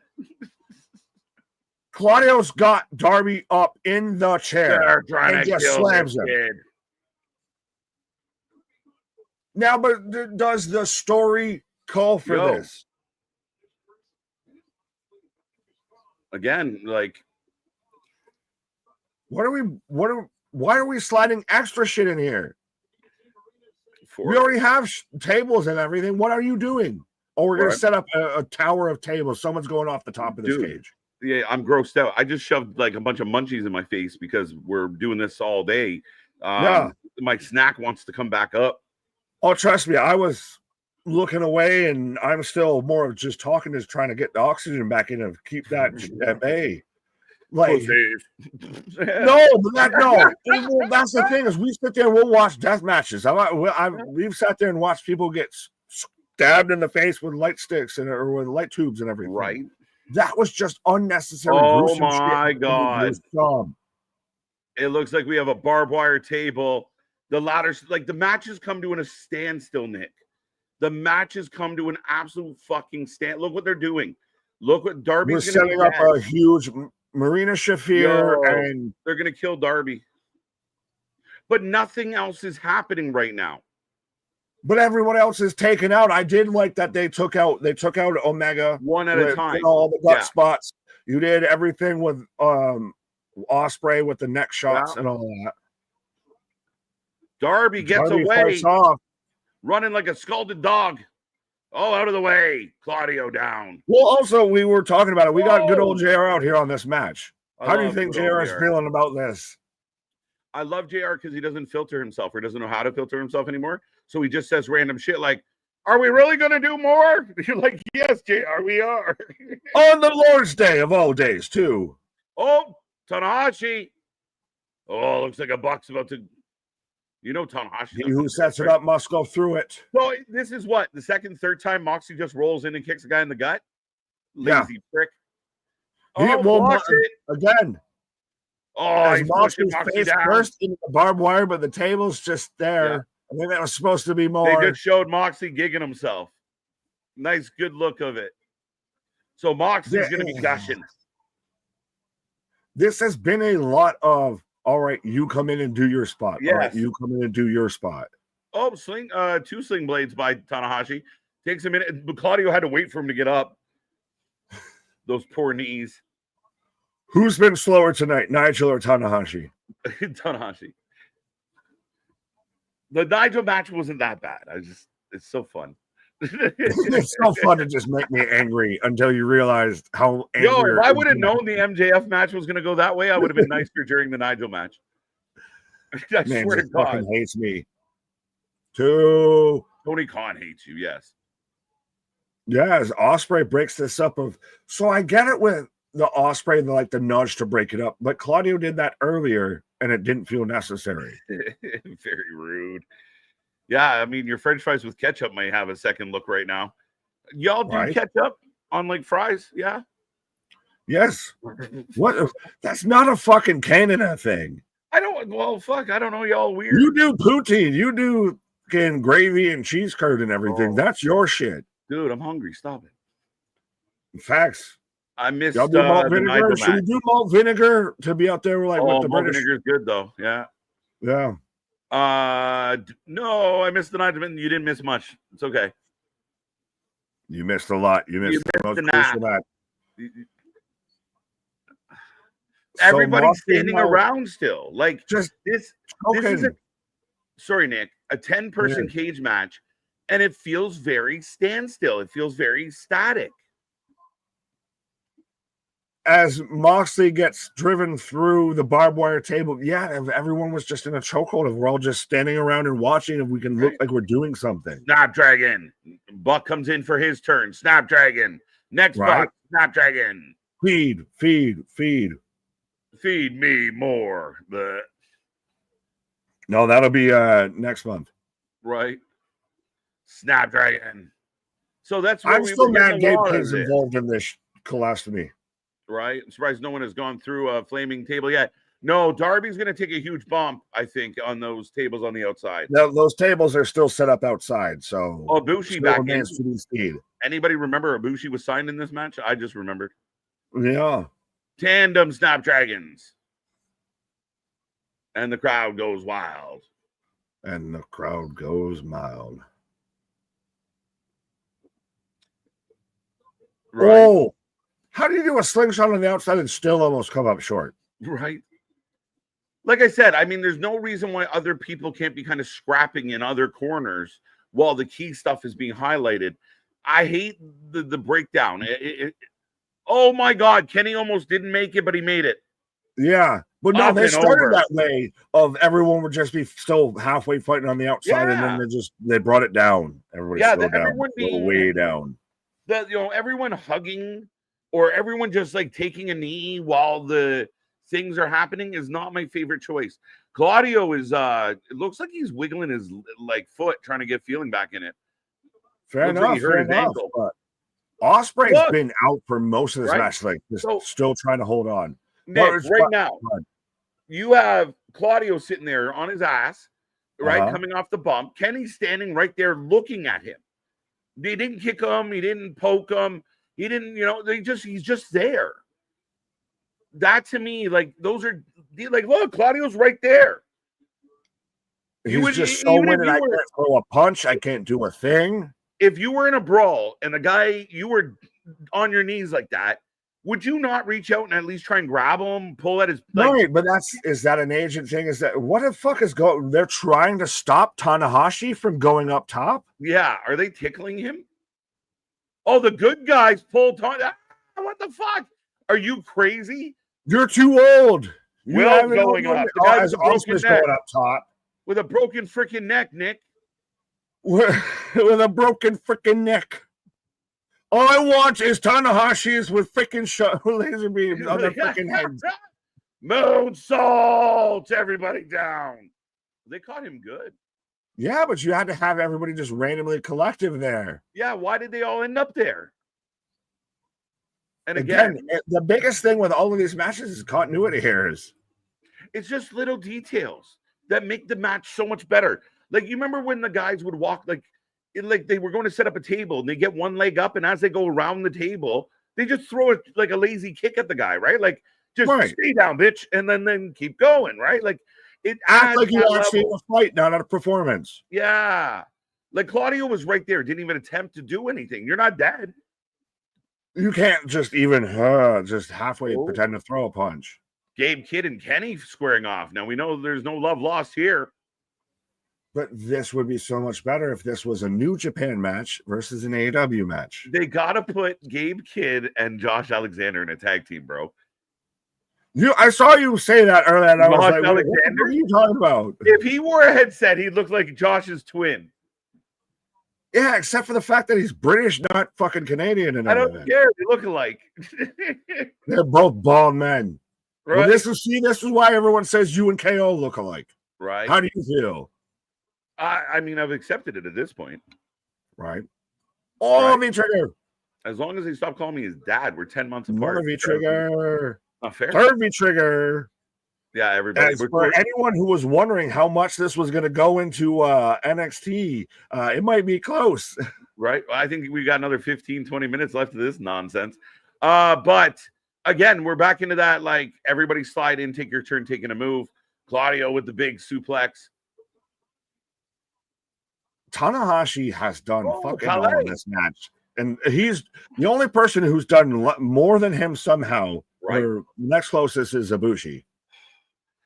Reverse DDT. The crowd went so quiet till Darby grabbed him. Darby hasn't done a lot in this match. Well, he got gigged the fucking good way. Wow, back elbow. Hidden blade for both Bucks. Oh, Kid swinging. Let's fucking go. Gabe Kidd just fucking playing punch out here. Oh, nice. Ospreay saves Kenny. Big Style splash, style splash. It's a style big splash. Kenny's playing with his boot. Oh no, he pulled his knee pad down. Shout out MDB. Oh, Who we big got? trigger. King of Arts. Good morning. I am halfway across the world. So is this show as the convoluted ass breakup. We're worldwide. Worldwide. Okay, how are we feeling out there about this, folks? Don't be quiet. Don't be shy. Are you liking the match? Are you not liking the match? Or anything in the match bothering you? Is anything making you pop? Like, how are you feeling out there, folks? And don't forget, Heatwave. Up next, we are not leaving. Worst spot of the syringe from Hangman and Swerve or the fucking screwdriver in the ear with Moxley and Darby? Still the syringe, just because to me it was so so out of sync and so tone deaf to society. Like in 2025, it was just a bad look. Darby with the coffin drop. Oh, where's Moxley, man? I feel like there he is. He's sliding over, trying to roll over Ibushi. The fucking hepatitis king back at it. Oh, don't you say those everywhere. Accusations. Oh, double clothesline accusations. Is this kind of the best Moxley match we've had because he's just been spatial? He's just been partial? Yeah, again, I'm kind of hidden behind the death match gimmick and hidden behind, some type of. He's the all-powerful Oz. Yeah, but he still does the same shit. He rolls out, he no-sells. It's a V-trigger, though. Oh. I like that you can literally see the blood draped on the fucking rope. He's going to drip on his forehead. He ate a one-winged angel. One-winged angel. One. Oh, two. Everybody plays touch football.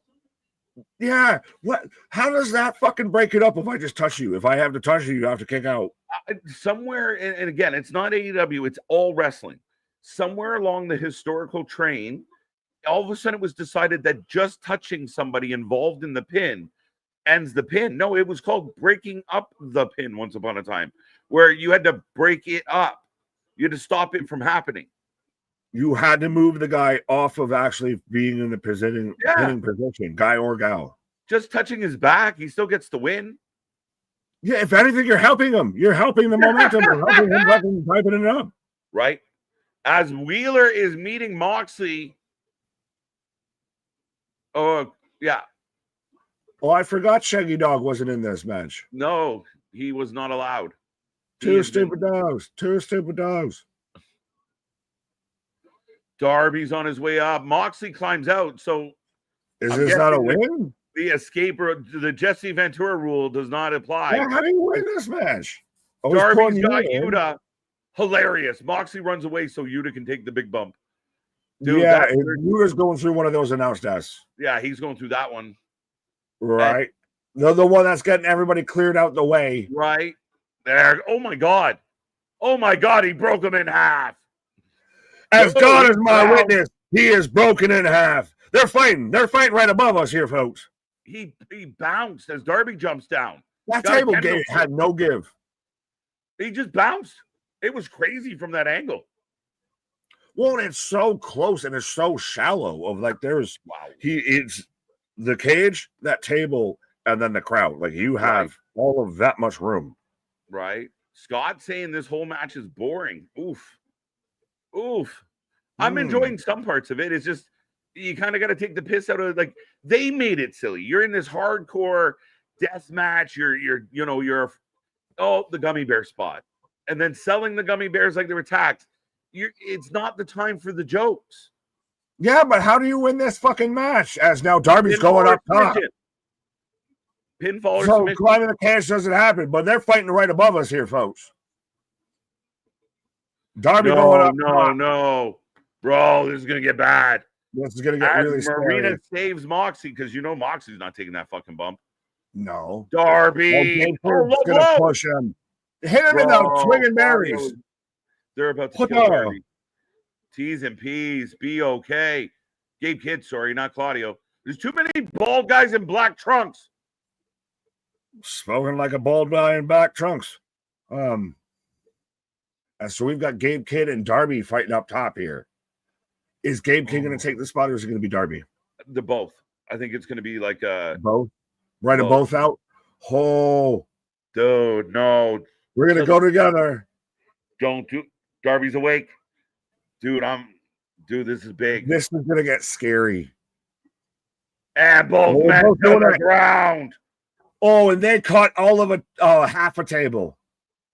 Moxley just bewildered. Marina looks concerned. Has that been 90% of Moxley during this whole fucking group is just looking sideways and funny to the camera of doing the fucking Michael Scott shit? But no. The bird. Right, but so Gabe Kidd and Darby go through the tower of tables and literally catch maybe a quarter of a table. Like they ate all of that towards the fucking entranceway. Ibushi and Claudio. Again, they overshot that shit. Overall, kind of a fun match, but some flaws. Again, it's rinse and repeat. Chaos. 57 minutes long. Where are we at now, time wise? Oh fuck, we're almost at 5:30. That's amazing. I told you. And you doubted that this wouldn't go long. I knew this would go all the fucking runways. Listen, that's true, folks. Oh wait, Stormbreaker. Oh. But so now Moxley's just out on the outside of the fucking cage for no reason. Doesn't try and get back in. He doesn't want to halfway double V trigger. Sorry. All right. Yeah. Well played. Oh, Hidden Blade. Somebody call the EMTs. That was a crazy spot. Right. Insanity. Tower of Doom spot. Oh. Hidden Blade into the one wing angel that has to be. Him? They didn't pin him. No, they want more. Tanahashi has to get his fucking spot in. No, Yoshi does it better. We want Yoshi. Dude, this is crazy. They're holding him down. Everyone else left. His whole fucking team left. Frog splash. Everyone watches. Grandpa hits a frog splash for the 3 count. There's your New Japan win, bud. The main event win. They got 2 tonight. A whopping 2 out of 14, 13. My God. They did all of that just so they had the coolest spot, the coolest moment with the Hidden Blade into the one-winged angel, and everybody just stopped like fucking hammer time so we can have Tanahashi go up there and hit a frog splash. Man, oh man. And listen, Robert, I appreciate you being here as always. And I agree with Robert. And you mentioned like the end of the Death Riders. That's why I almost would like Claudio or Moxley take the pin. Yep. Just because we want to end the Death Riders, right? The Death Riders, technically, they're beaten, but they didn't break tonight because the Bucks took the pin. Yeah, and Moxley was on the outside and all. Like they weren't involved in the finish. Yeah, it was a good show. And then the MJF Hangman page brought everything way the fuck off the rails. It was fun, man. I know that, listen, a lot of fans out there are really going to love that match. They're going to look past the little nitpicky stuff that we found of like, and maybe not all of it's nitpicky, but like keeping things moving, not having it. You can do your spots, but if it's just a rinse and repeat, you lose the chaos of a cage match. Okay, now it's your turn. Oh, now it's your turn. All right, now you do your move to everybody. Now you do your move. Like a little too much of that. I hope Gabe Kidd and Darby are okay, truly. Like Gabe Kidd was on the bottom of that. Like he had Darby. Almeda's still checking on Darby. Like, why wasn't Darby part of the finish with that on his big comeback? And again, yeah, does that finish help you? Like, does that? All right, now Darby's going to fight Moxley at All Out. Well, why? Shouldn't he fight Gabe Kidd at All Out? So now they're bringing Darby into all of it. Yeah, but it was all a whole lot of fucking shit just to get Tanahashi to do it. Darby's legit hurt. Oh, yeah. But he's on Dream Street. This is nice. Everybody's leaving Ospreay in the ring. This is his moment. And I think this is the last time we see Ospreay for a little bit. So how do you run this now if you're AEW, and you probably should lose Swerve? You're going to lose Ospreay for a minute. So you've lost your two of your heavy hitters, two of your probably top 5 in one show. It's a very interesting predicament. And like we said, a lot of the stuff that happened here, and we're not really sure how it rolls into the new stuff. But what a moment. Look, tears in his eyes, dude. I love these moments. And listen, overall tonight or today, I enjoyed this show. It has its flaws, but I enjoyed big chunks of it. I love this shit. This is a good moment. Put your tribalism aside. The best in the company. Ospreay. That's a good moment. It was 5 out of the 6 pay-per-views they've done. Nick might get his wish now, and they're one of the worst pay-per-views of the year. Bottom 3. Bottom 3. I mean. Oh, wait a minute. Oh! Claudio! They're locking. So they're going to write. This is how they write Ospreay off. They're locking the cage now. And so you're not done with the Death Riders. You're going to get all your heat back. This is so just insane to me. Like, the cage door is moving. Fucking go in, you asshole. Climb! It's like Jericho with the fucking, you're trying to pull up the trap door. Climb over the top, you fucking imbecile. Look, they're lighting him up with DDTs. They're just lighting him up. Climb the fucking ring, you assholes. Climb. Why are you acting like you haven't been there? Climb. There we go. Oh, no, it's Marina figured it out. Again, it's the same thing as the MJF thing. They had good shit, and they decided to fuck it all up at the end. A little extra. Like, for whatever reason, instead of a cherry on top, you get like a nougat on top, and not a good one. Like, I am not a nugget. That's what you get on top. Like, I don't know why. I don't want this nugget. Nick definitely screams at the screen. Oh, here come the ops. Here come the ops. Man, why couldn't we just get in the happy moment? A fucking cage? Are we all deaf, dumb, and blind? Are we all fucking invalid out here? Stop with the chair. Pulmanize them. Nougat. Yeah, hubris. Look, they're all just right there. You just climb the cage, Darby. Just climb the fucking thing. Oh, actually, he's hurt and bleeding. Still, why are we acting like this is the only way into it? There's no fucking top on it or anything. Just climb the fucker. Can I honestly say this, though? This is the best shit the Death Riders ever did. Yeah. This is I'll the give it. first This time. is better. This is what they should have been. This is the Why first they're doing it now. Yeah, I feel like this is one of the first times they seem like what they say they are. So, hey. What you should have done, if you're going to do that, you have Tanahashi or whoever starting to climb up, and you have Claudio up there at the top with a fucking kendo stick and whacking them off, and you on the other side and just fighting everybody off. Why? This is still going. Oh, they're all running away now. The cage is going up, and you can't go under the fucking cage after these fucking idiots. Just Jesus Christ. And the crowd's booing. It's a weird note to end the show on. Like they're because shoving. It's so obviously stupid. It is literally like you're throwing chairs at them while the cage is going. You could just go under the fucking cage, you idiots. You could just climb the fucking cage. It's just so. But you let them but there they are, and you just let them walk away. You don't chase them down because they fucked up your friend. You don't keep going. You just let them walk off. That's what I'm saying. It's so fucking stupid and overcomplicated. Hey, listen, if I ever get knocked out and I wake up and my buddy only ran 5 feet and then gave up the chase, I'm gonna have some words with my buddy. Right? Yeah. If one of us gets starched out and I just walk up and like, and just look, there might be an issue when you wake up. Yeah. Did you get them, bro? They walked really fast. This close, my guy. Man, they jumped over this thing and started walking. I just thought, fuck it. So now we've just got all the baby faces over Ospreay.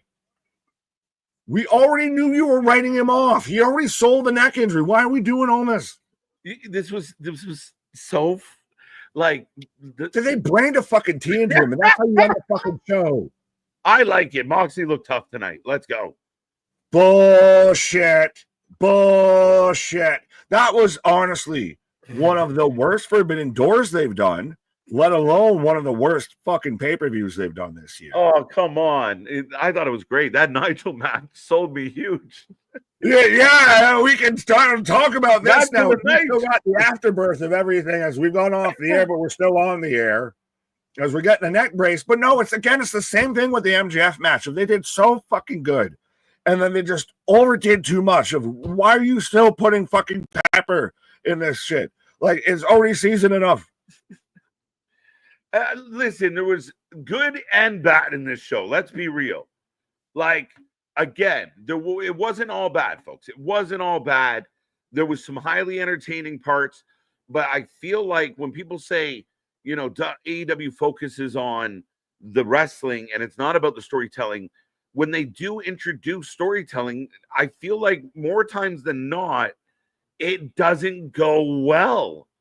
Like, I don't think in their head, it sounds super cool, but they ended up, like, you used the term starching out. They starched out the ending of that show because it became so long, and then the ops show up, and like, it was just too much. But that whole situation just became too obvious of where I'm screaming at the television of just climb the fucking cage, you idiots. Just go onto the cage and chase them with the fucking chairs and everything. It just got too silly. And I think that's the issue for me is it just, you're going, and you just didn't know when to stop. And you just drove over that fucking cliff. Yeah, it's insane. So, quickly, folks, Forbidden Door has come to an end.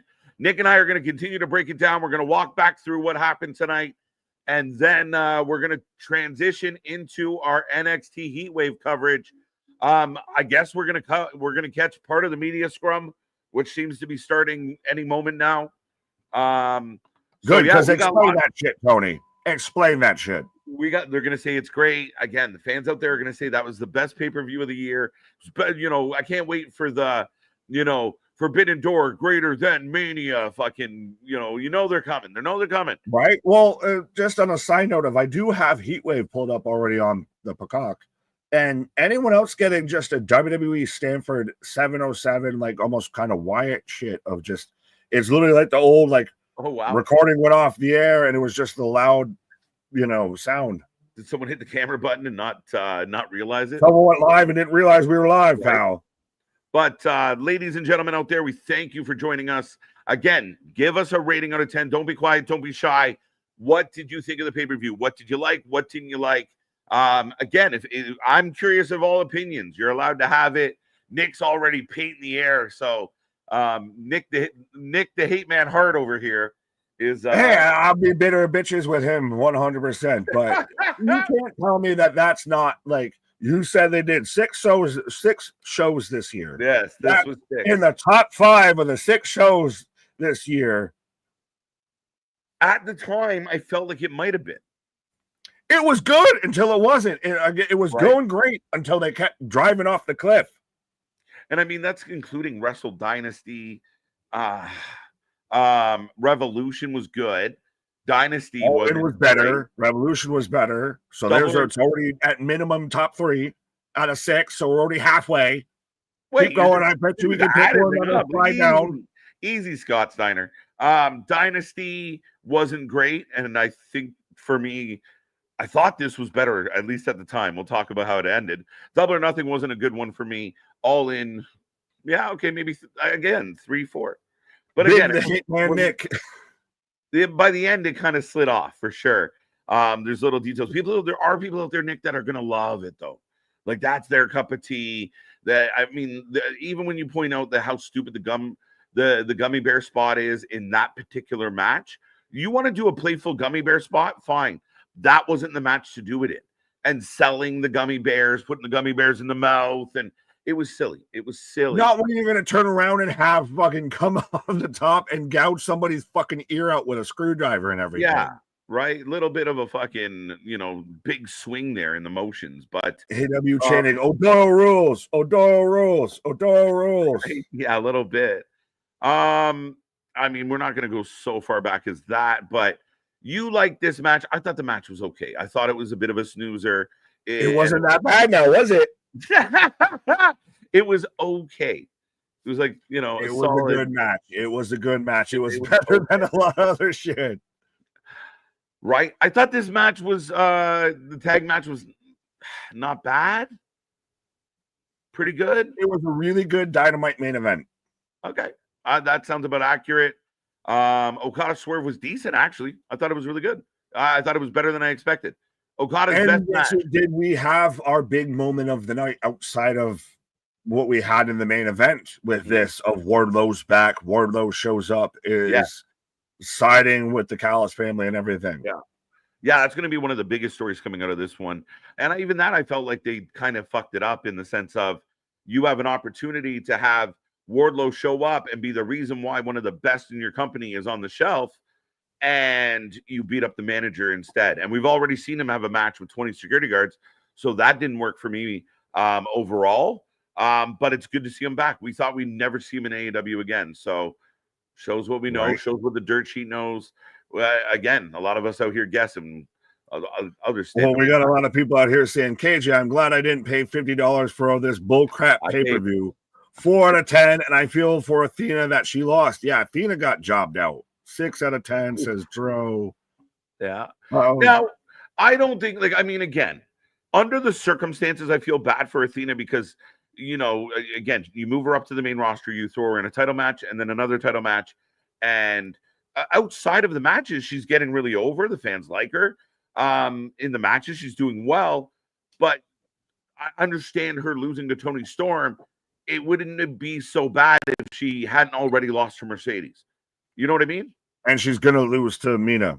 She might lose to Mina. You won't 69 me. I am the only one who can 69 me. Right. But yeah, I mean, I thought this was Okada's best showing as far as being an AEW talent. I thought it was kind of good. Swerve missing now. This is a big hole to fill. Swerve's out. Clearly Ospreay's out. Yeah. Hopefully everyone else is okay. Darby, what kind of conditions he in? But he seems to be made out of rubber. This one was good. This was one of the better matches of the show. Would this be your match of the night? What is your match of the night? Nigel, just kidding. You're just saying that just to take the piss. I know. Right. No, I'm trying to think. Tag match. Women's match. Hangman might be the match of the night if the ending didn't go so sideways. But that's no, that has to come into occurrence. That has to be affected because it wasn't the end of the match, allegedly. Right? That's still insane. I mean, the women's fatal four-way was okay. Mercedes steals a win, which again we kind of expected in some ways. That match surprised the fuck out of me. Of Brodito gets the win after Ricochet and the Gates of Agony just fight off with, and it never tied back around. No, it never came back around. Right? There was no, like, again, we don't know quite why, other than like some people said, well, the Hurt Syndicate rejected Ricochet once upon a time, but it's a little bit of a gappy storytelling because there's no real. So you're making the Hurt Syndicate baby faces? You're gonna have Ricochet versus MVP? They're already baby faces, whether they book them or not. You heard the building tonight. We Hurt People is over. Stop booking them against baby faces.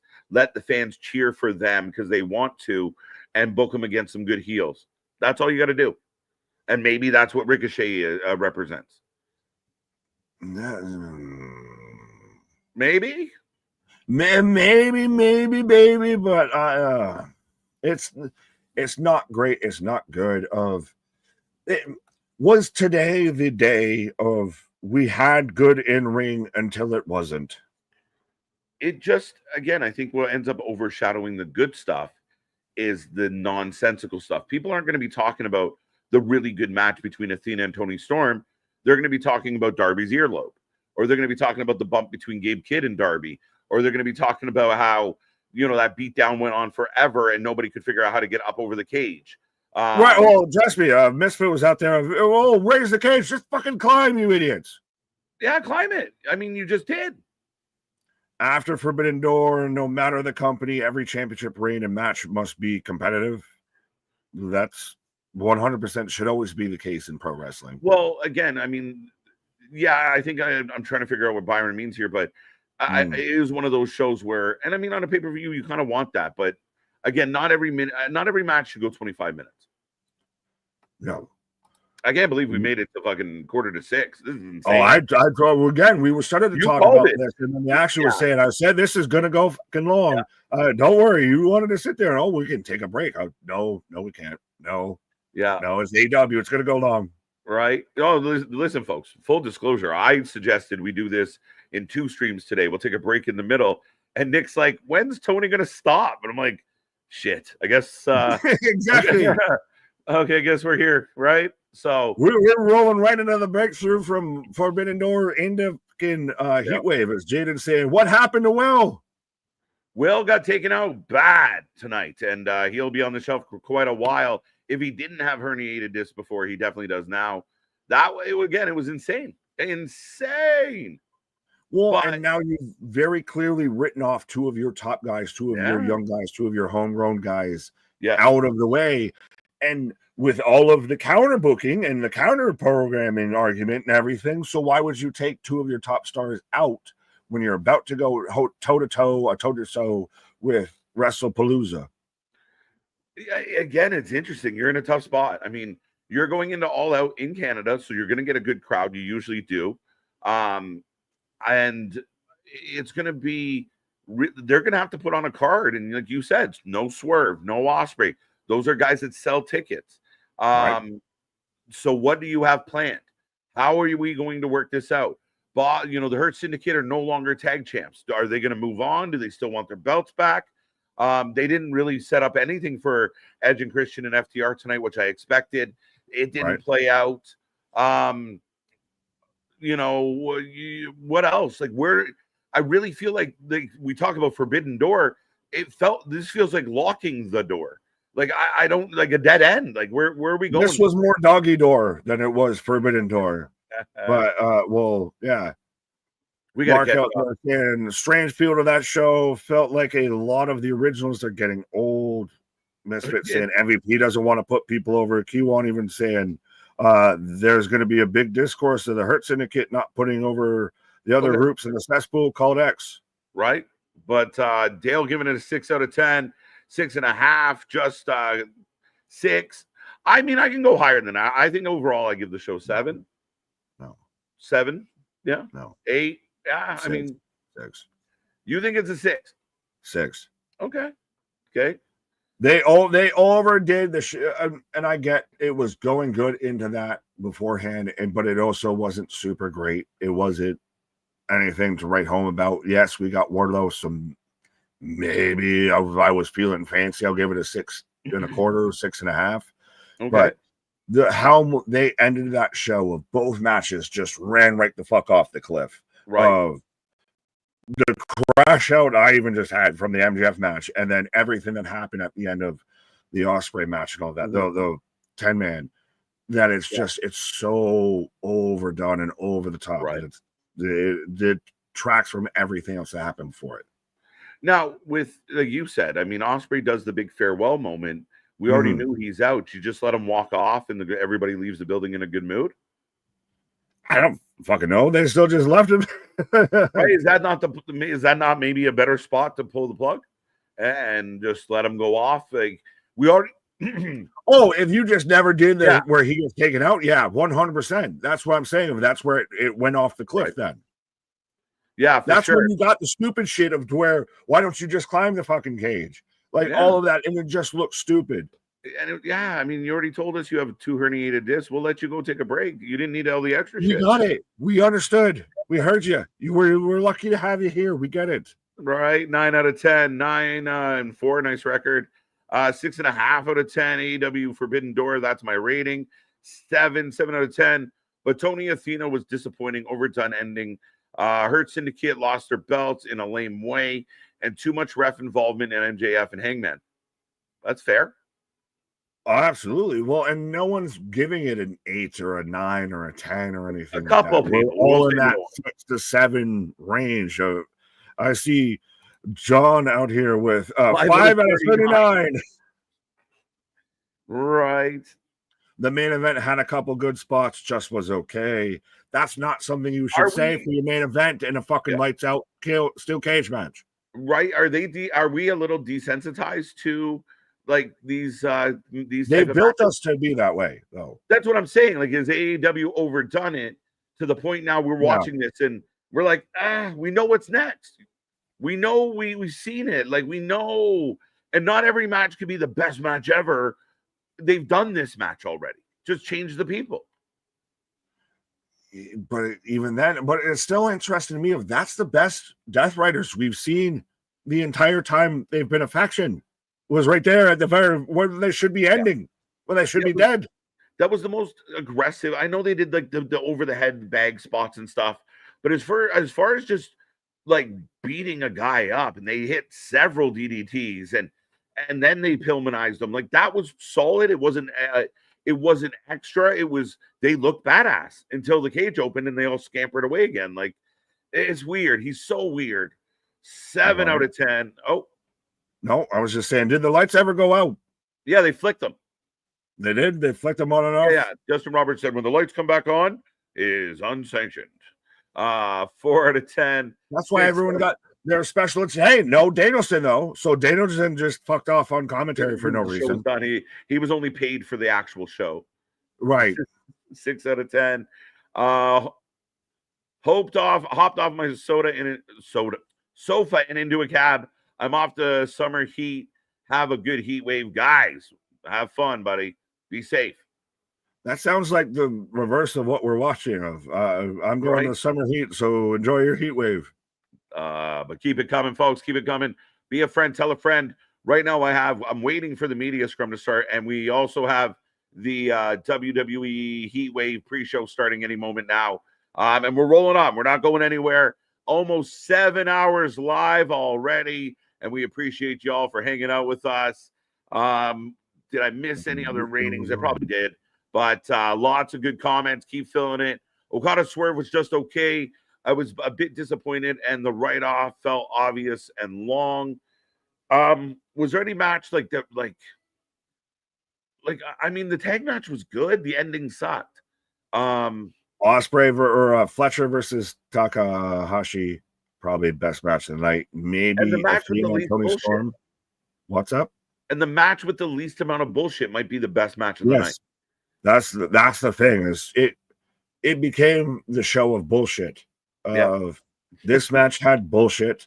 Of the MJF Hangman match was bullshit. The end of clearly what was already going to be it, but the main event was bullshit. there was just so much extra added onto it. It's like when you go and I just want a cheeseburger. Cool. Well, here's lettuce, tomatoes, onion. No, can I get it without all that shit? And then just throwing all that extra shit on there for no fucking reason. Right. Yeah, again, and I think there was moments where, like, okay, you got this right. This was done well. A lot of people are going to be talking about the end of the MJF match. I think if you were trying to sell, I've never seen a foot on the rope spot reversed 2-3 minutes later. Maybe I missed it if it's ever happened, but it just felt we nailed it. We literally called it on the fly of what should have been done better and would have handled that situation better is TK comes out. You do even the whole thing. If you show him come from Gorilla or whatever, he comes out and just, I'm not going to stand for this. He's already been an on-screen personality, so we can't put that fucking genie back in the bottle. He loves the microphone. Right. Well, he's got to scream into it all the time. He doesn't know how microphones work. But you have him come out and I'm going to restart this match because you're not doing this to me, and you can build back that whole fire me, you fucking Mark, and everything, that whole angle. Yeah. And that works way more sense than Mark Briscoe comes out. And what all the fuck was that? Mark Briscoe, he comes out screaming, his foot, and the ref looks down, and like, so all of a sudden that can happen. Like, the referee's call is final. The match was already over. There was no restart of the match. There was no nothing. I think if they were going to run that angle, ring the bell, play the music, sell it. Yeah, they should have with that at least. Then you have the moment where it's like, shit, he cheated. Music goes off. It's more dramatic. It's bigger. You legitimately should have made that crowd feel like MJF just won. But none of us did because nothing happened. Everybody was waiting for the next. Yeah, is that the biggest thing that took away and that told you they're going to fucking go back at this because they never played it off like he actually won?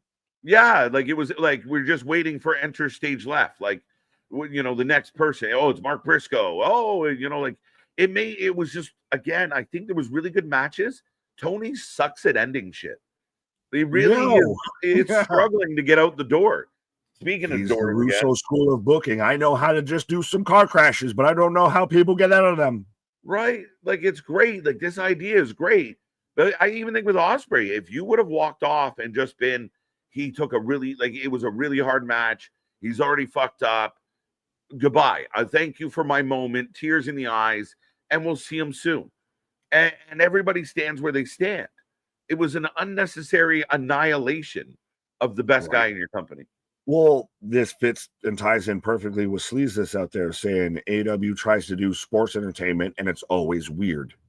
It's just, But all that. You're a wrestling company. If you're going to be a wrestling company, you can't do sports entertainment. Well, it's tricky, right? And I mean, again, we harp on them that you need the stories. But they got to be good. You can't just say, well, there you got some stories. Well, that's not fair. Oh, Bernard, someone name all the winners. I didn't watch this. Shit. Well, let's go through Mark here first. Unfortunately, we all expected a run-in or two at the end. Kingston, Sting, or Danielson, for example. And it was a strange way to end the show with the star of the country totally decimated. Or dismembered. Right in front of the British crowd, just fucking wallop this kid.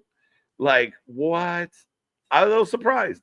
But it's the best way that they could have done the Death Riders, and they just took to where they should have been fucking ending the Death Riders to do it. So you talk about the Death Riders dying. This is definitely not the death of the Death Riders. Oh no. They walk off into the sunset for the night. And again, I think where a lot of people are over the Death Riders, there's Tony doubling down and doing it on Ospreay in front of that crowd. That's balls. And this is the same show that you had Wardlow show up and join the Callis family, which we talked about. They need to be the dominant faction if you're going to make Wardlow's return matter worth fuck. If you were going to even do that after the fucking bell spot and everything in the main event, could you have not had Wardlow show up then and he's part of the fucking Death Riders or anything? If you're going to make him a part of the big top faction and everything. Yeah. I mean, you could have done something. I still like the idea that, I mean, you could have had him show up and mess with MJF. It would have been probably more compelling. Oh, yeah. Because of the history that's there. I don't know. Like I said, I will say shocked. Didn't hear a whole lot of reports or whispers about Wardlow being here tonight. I was very surprised. I just didn't really understand what his beef with Swerve was. Yeah. And I now I'm missed waiting for him to just do the Becky video backstage and everything. I'm sorry, were my posts misleading? Yeah, right. But no dirt sheet, no had that. No Fightful, no Meltzer. No one had Wardlow showing up tonight on their fucking bingo card. Yeah, I don't really think I saw too many of that, if any. So yeah, for my money, good on them for the surprise. My God, I mean, ultimately, again, there was a lot of good in here. It's a really weird show. They was very much a necessary annihilation of their countrymen. They had to write him off TV. We already knew he was going to be off TV. And putting over Mox made sense. It should have been the end of the Death Riders. If you wanted to put nuclear heat on your top heel, you guys know that. Yeah, but they don't. It should have been over with this. So what are we still doing? So what's going to be the feud coming out of this with of Moxley's nuclear heat coming out of here?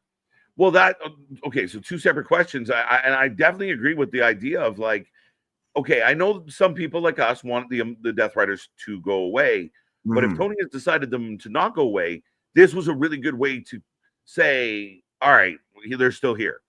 Like I said, it's the best they've looked for me as far as being an actual badass group. That moment was, again, there's a couple details they could have fixed, but they did get a shit ton of heat. Will that heat carry back to the U.S.? We'll see. Where do you go from here with this? I guess is what now do you run back with Moxley? Because where do you come out of this? That's a good question. Where do they turn? What's their next? You can't go back at Hangman yet. So then what? No, exactly. And you can't go on Ospreay. Yeah. You just wrote him the fuck off TV. So you built into a story that's not going to be there. And the problem with booking incorrectly sometimes is, let's say they're trying to set up Darby and Moxley for All Out. Well, then you did things in the wrong order now, because really, like we said, it was Gabe Kidd that tried to kill him.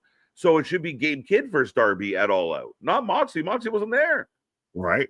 Well, for Ospreay when he comes back, but so you're doing this now for fucking a story 6 months down the road?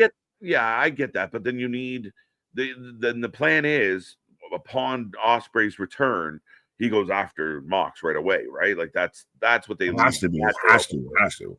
Right? Which again, people might not love it, but we'll see. Well, we'll see where Moxley's at that point, as Sleaze is again saying Wardlow is back to Ramon American Gladiators reboot and disappear again. Well, part of me also wonders, like, at what point do they, like, does Wardlow say I have to go back to the company, or they'll end up holding me like Danhausen, right?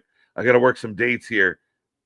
Right. Well, what is ailing Ospreay? Why is he leaving? So again, for those who don't know, he has, I think it's a C2 and a C3 disc in his neck are herniated, and actually has to legitimately have surgery for it, which again, apparently wasn't bad enough that he could still have the match and everything. Yeah. But they had to do, and it was already publicly known that he had the neck issues. Yeah. He did take the time off and everything. So we already knew he was going to go away.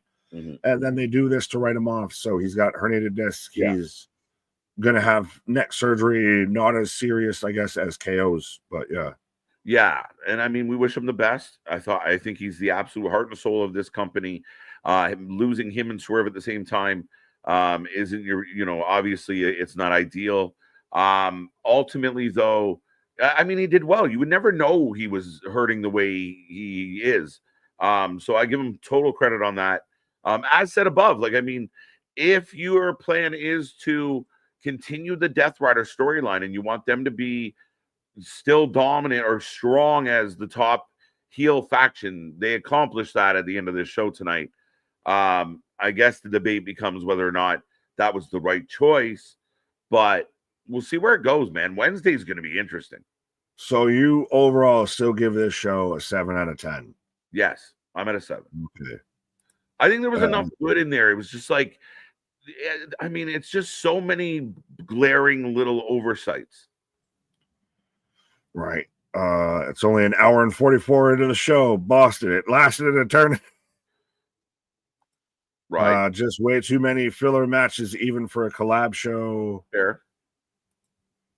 For why would you book Gabe versus Darby over Mox versus Darby, knowing that Darby has legit? No one's saying we want that. No, it's just the way that they've kind of set that up, because, like you mentioned, of Gabe's the one that took him off the top and everything and went through the table spot with them. You didn't do much Moxley Darby setup during this match.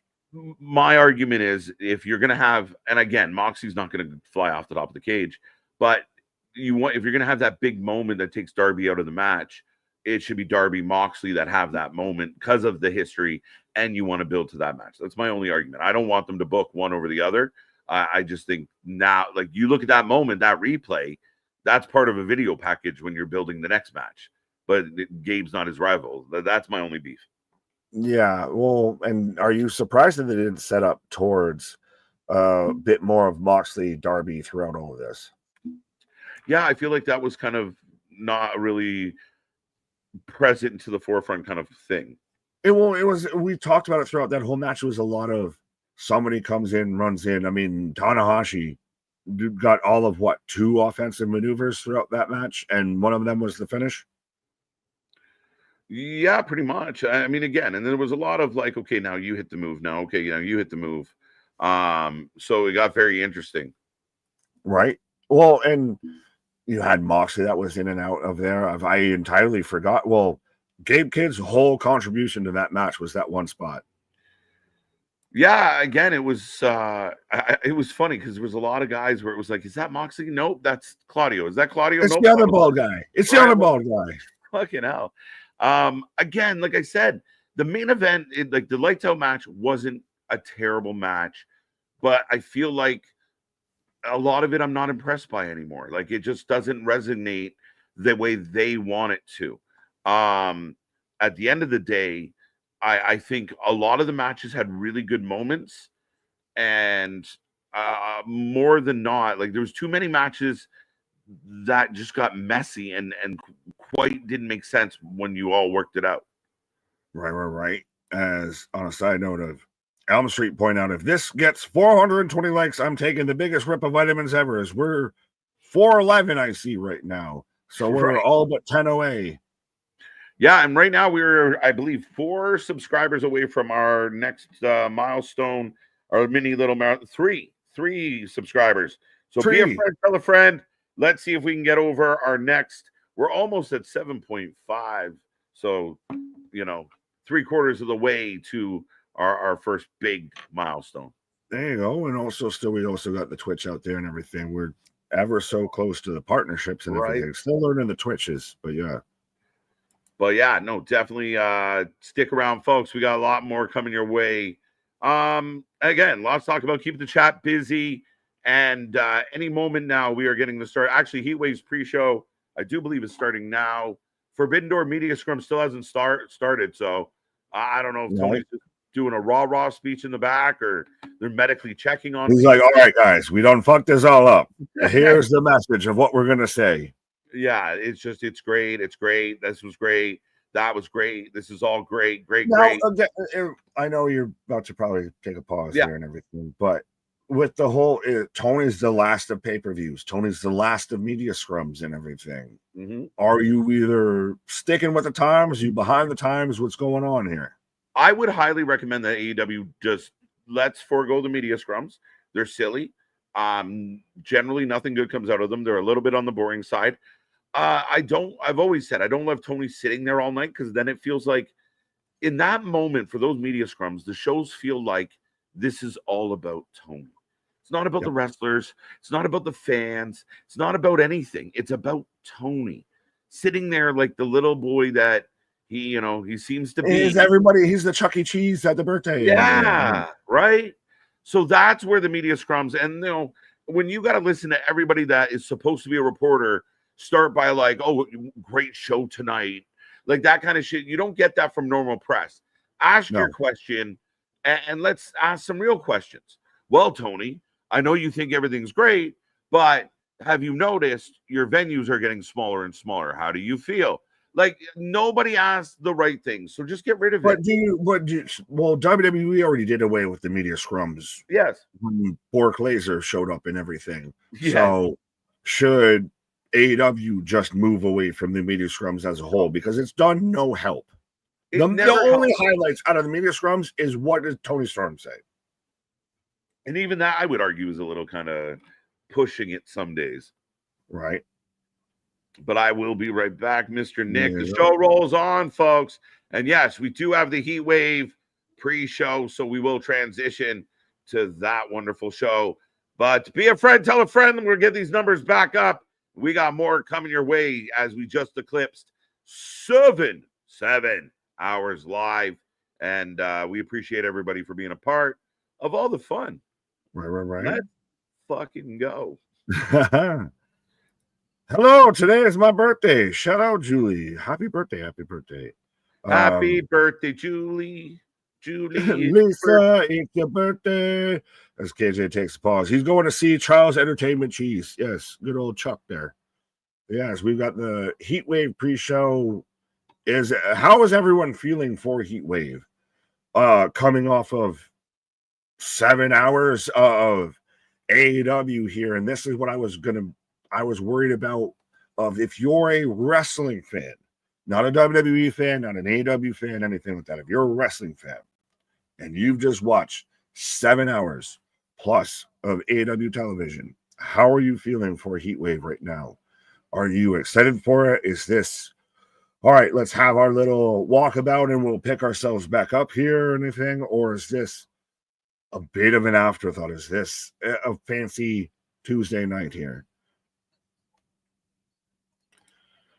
Well, we all know why WWE got rid of its post-show press conference. Yeah, but also, again, they weren't really contributing anything. It was, again, it's even if you want to say it with tone of, I know KJ, mentioned it with Tony. It was also a lot of Paul on the WWE ones, and that was where he was pretty much doing his fucking best Dana White impression of post-show scrums after a wrestling show. To me, very rarely makes sense. So I've never liked, even when AEW was doing it, WWE followed suit because AEW was doing it, and they've all just kind of led to more drama than anything. I am totally ready for Heatwave. Well, there you go. As we got Sam Roberts and Megan out here hyping up everything here. I watch other indies, just not AEW. No, shout out, Bernard. 100% of we watch all the indies. We watch as much, wrestling as we can from GCW. Christ, we even started off earlier today, back at 11 o'clock earlier. We were talking about how Karrion Kross showed up in GCW. Him and Scarlett showed up and took out Matt Cardona and everything. So, and we've already got the House of Glory shows set up for the streaming on the channel and everything. We watch the indies, but yeah, there is still your big three of WWE, TNA, and AEW. Everything is on fire. Yes. You had one guy asking questions what every wrestler eats at the Waffle House at these press scrums. No, respect to Malcolm.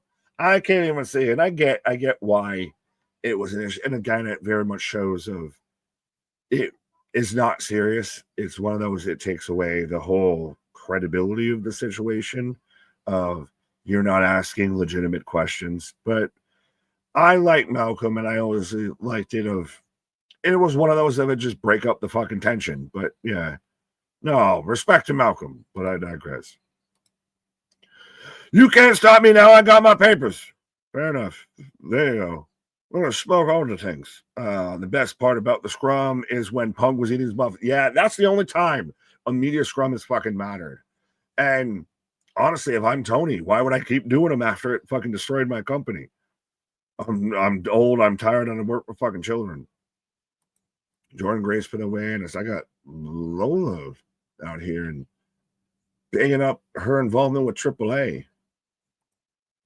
The idea of you don't watch AEW, you must watch WWE is dumb. And you must only watch WWE. Yeah, I don't think any of us said it, but yeah, no, that idea is outdated and passe. How was Forbidden Door was out school shopping. Well, user, it was solid. I gave it a 6. KJ gave it a 7. I know some people, I think the highest rating I saw was 8.5, which still might be a bit high, but even then, no 10s, no 9s, all of that. But it was the 5th out of the 6 AEW pay-per-views this year, I'll put it that way. Scrum seriously peaked at Brawl Out. Nothing ever lived. Yeah, well, nothing ever could. I mean, Christ almighty. Punk is forever legend for that press scrum. The real reason why WWE canceled the press conference is because the wrestling media asking stupid ass questions. No, I really think, honestly, it's because Brock Lesnar showed up and we're not going to deal with all of those questions. Just saying. WWE got rid of their post show for Damage Crew. Yeah. You know that, bro. Bro. Yeah, exactly. We're not going to entertain and not welcome an open dialogue of discussion about all of this. We're just going to move this way, and we're going to move this way. Yeah.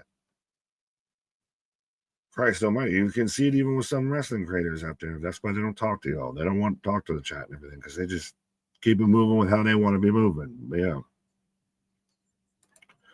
That's a fine woman, right?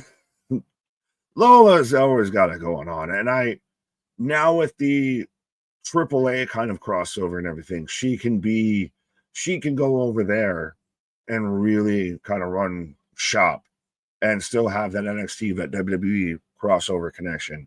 I do think that she's got the match with Kalani and Jada tonight. I think she's gotten passed by both those women in this division. So she can fully just rock it out over on Triple Mania. They're showing her with the street fight and everything, or the NXT Underground, almost 1.5 way thing. It was Josh Burnett's Bloodsport out there.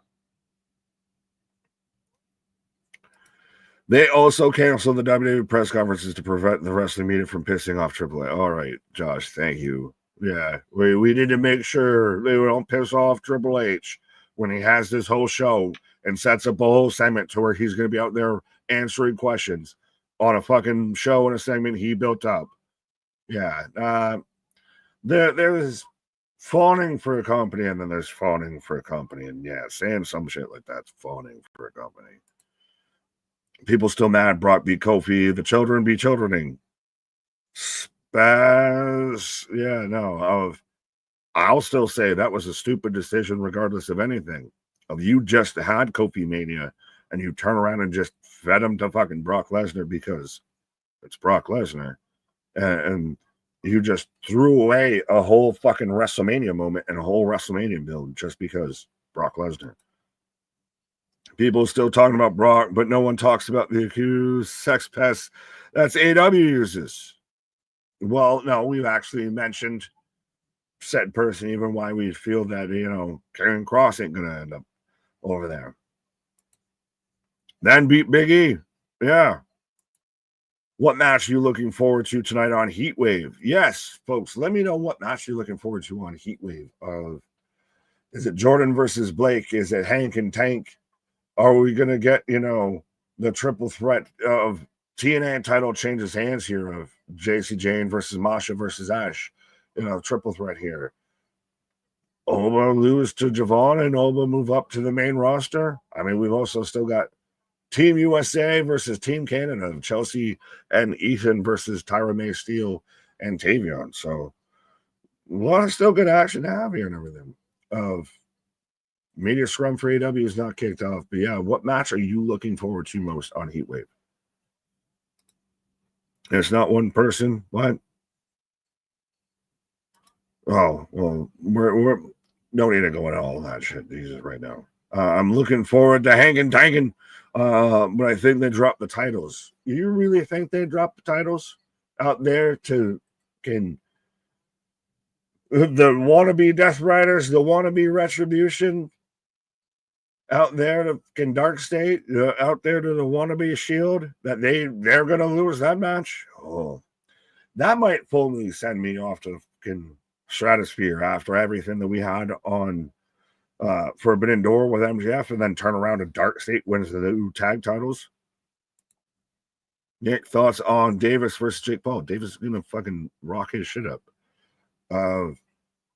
That even the fact that Jake Paul's got almost 100-pound advantage on all of this, which is still goddamn stupid because it's an exhibition of no one that's an actual boxer will fight in his weight class will fight Jake Paul. But yeah, Davis, I feel and I assume will just rock his shit and just will put an end to this whole Paul boxing thing.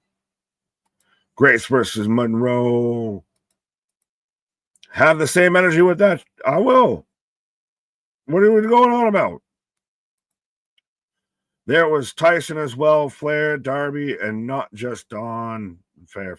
Well, what did Darby do outside of just being on the weird reality show and everything? I mean, Flair's halfway out with the company. Tyson was a one shot, so it really is kind of just Don. But yeah, you keep the flame going there, my guy. As yeah, we still got Heatwave coming up. Of again, let me know if you haven't already how you feel about Forbidden Door. How are you feeling that Forbidden Door pretty much ran straight through right into, but did not cross over with WWE? Oh, we're gonna get all the way close here, but yeah, we've got Team USA here. Tyra May Steele and Tavion Heights getting interviewed. As of course, I cut to a commercial right now. Yeah, the Forbidden Door is still not starting. Oh, they're hyping up how they show the Padres. What is it? SummerSlam that's going to be coming to San Diego or something? I know there's a show coming to San Diego that they're going to be probably teasing it. Yeah, Petco Park. We passed 420. Let's go. I think we've passed 420 time-wise a long time ago. But yes, on the likes, how we doing? Yeah, we're hyping up. So we're going to get WWE comes to San Diego. We're at 422 likes on the stream. Let's see if we can keep this thing going. Oh, so it's Survivor Series coming to San Diego here. So Petco Park getting Survivor Series out here. But yeah, we got 70 some odd people. We got 400 plus likes on the stream. Let's see if we got at least triple digits out here, if not double digits, quadruple digits out here watching along with us. Yeah, Survivor Series, Dom versus Ray in San Diego. Maybe. Is it passe to keep going back to Dom versus Ray? Have we kind of moved past that? Is Dom not above that? I mean, Dom by then should be AAA Mega Championship when he beats Vikingo at Worlds Collide 2, right? So would you do that for the AAA title? Straight up singles match? It's 420 right now. There you go. Well, on my clock, it's about 620, but I got you by about 2 hours. Michael, awesome stream and video. Thank you. Jericho as well. Yeah, well, Jericho's a whole fucking bag of worms out there. Nah, bro, Dom needs to retire Ray. Ray is the whole reason why he turned heel. You and KJ sound like two peas in a pod, but yeah, 100%. And that's where you could do that. If you're going to retire Ray, Dom should be the one to do it. Do you have what's the connective tissue outside of just, well, he's my dad, of how we get there come Survivor Series? Granted, you've got a bit of runway, but yeah. Excellent level, chat Heatwave out of 10. Excitement level, chat Heatwave out of 10. Oh, fair enough. I thought it was like excellent level, extreme. KJ White and Big Nick, you are a great host. Well, thank you, Kevin. Thank you.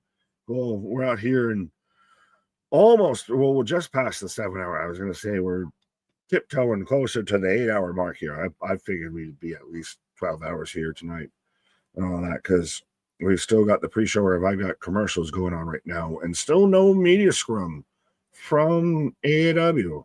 Are we just waiting for a mic connect, or what's going on here with this? Breaking news. It's always 420. There you go. Sunday. They could set it up in AAA. Ray has been taunting him for months backstage. Wouldn't take much effort to build a good story. Fair, but then so you'd have it, what, as the AAA Mega Championship, and you do that at Survivor Series. You do that for the title or something. Do you make Ray the commissioner of AAA or anything? That's the thing, is Dom's got enough going on that going back to my deadbeat dad and everything might be a little bit detrimental or a step back. I get that anytime Ray retires, it should be Dom that does it. And we've even talked about it, and I know KJ's mentioned about of have Dom wear the mask and everything. I mean, he's started to come out with his own mask and all that, but have Dom wear the mask and be, take on the Mysterio lineage of even when he came out for the last match for the Triple Mania and everything. He had the old school Rey Mysterio Sr. a bit of tiring on and everything. Yeah. KJ and Nick, excitement level out of 10, Heatwave. Oh. My excitement right now, oh boy. A 6. Can I say a 6? It's at least above a 5. I mean, on one hand, like I was saying, it's coming out of watching 7+ hours of wrestling already, and Heatwave has good moments, has good matches. I think it'll be much more once the action actually starts happening that the excitement level might pick up. But it's not exactly one of those, oh, I can't miss it, I can't wait to see it, I can't wait for this, I can't wait for that. It does have some matches in here that might be, I don't want to say foretold or anything, but as Alba just doing his best walking around Massachusetts out here. Christ almighty, he's halfway like he's walking through my neighborhood. But yeah, we got Alba versus Javon, this young OG, pick up the win on NXT. Does this send Alba up to the main roster? Nick was the best part of today. Thank KJ. It wouldn't be a door without Nick. Okay, well, I don't know if I want to take full credit for that, but yeah, no, I done seen through the door. I done snuck through the back door. Less than 40 minutes from NXT Heatwave. And so now we've got Team USA, and again, they're wearing the Olympic attires out here. So they're leaning into this. I would have Dom with AAA title, then would have Dom retire his dad on title match. Fair enough. I think that's kind of what I was saying of if we're gonna do Dom versus Ray in San Diego at Survivor Series, that would be the way I get there. The Ruler. Roxanne versus Ripley tomorrow on Raw. Did they announce that? That's dope if they announced that. No, well, because still, have we got a definitive decision as to what exactly is happening now that Naomi's pregnant? Is there going to be a multi-person match who's taking on Steph for the world title or anything? Have we had a decision announced? As even Tyra's got the red, white, and blue braids going on.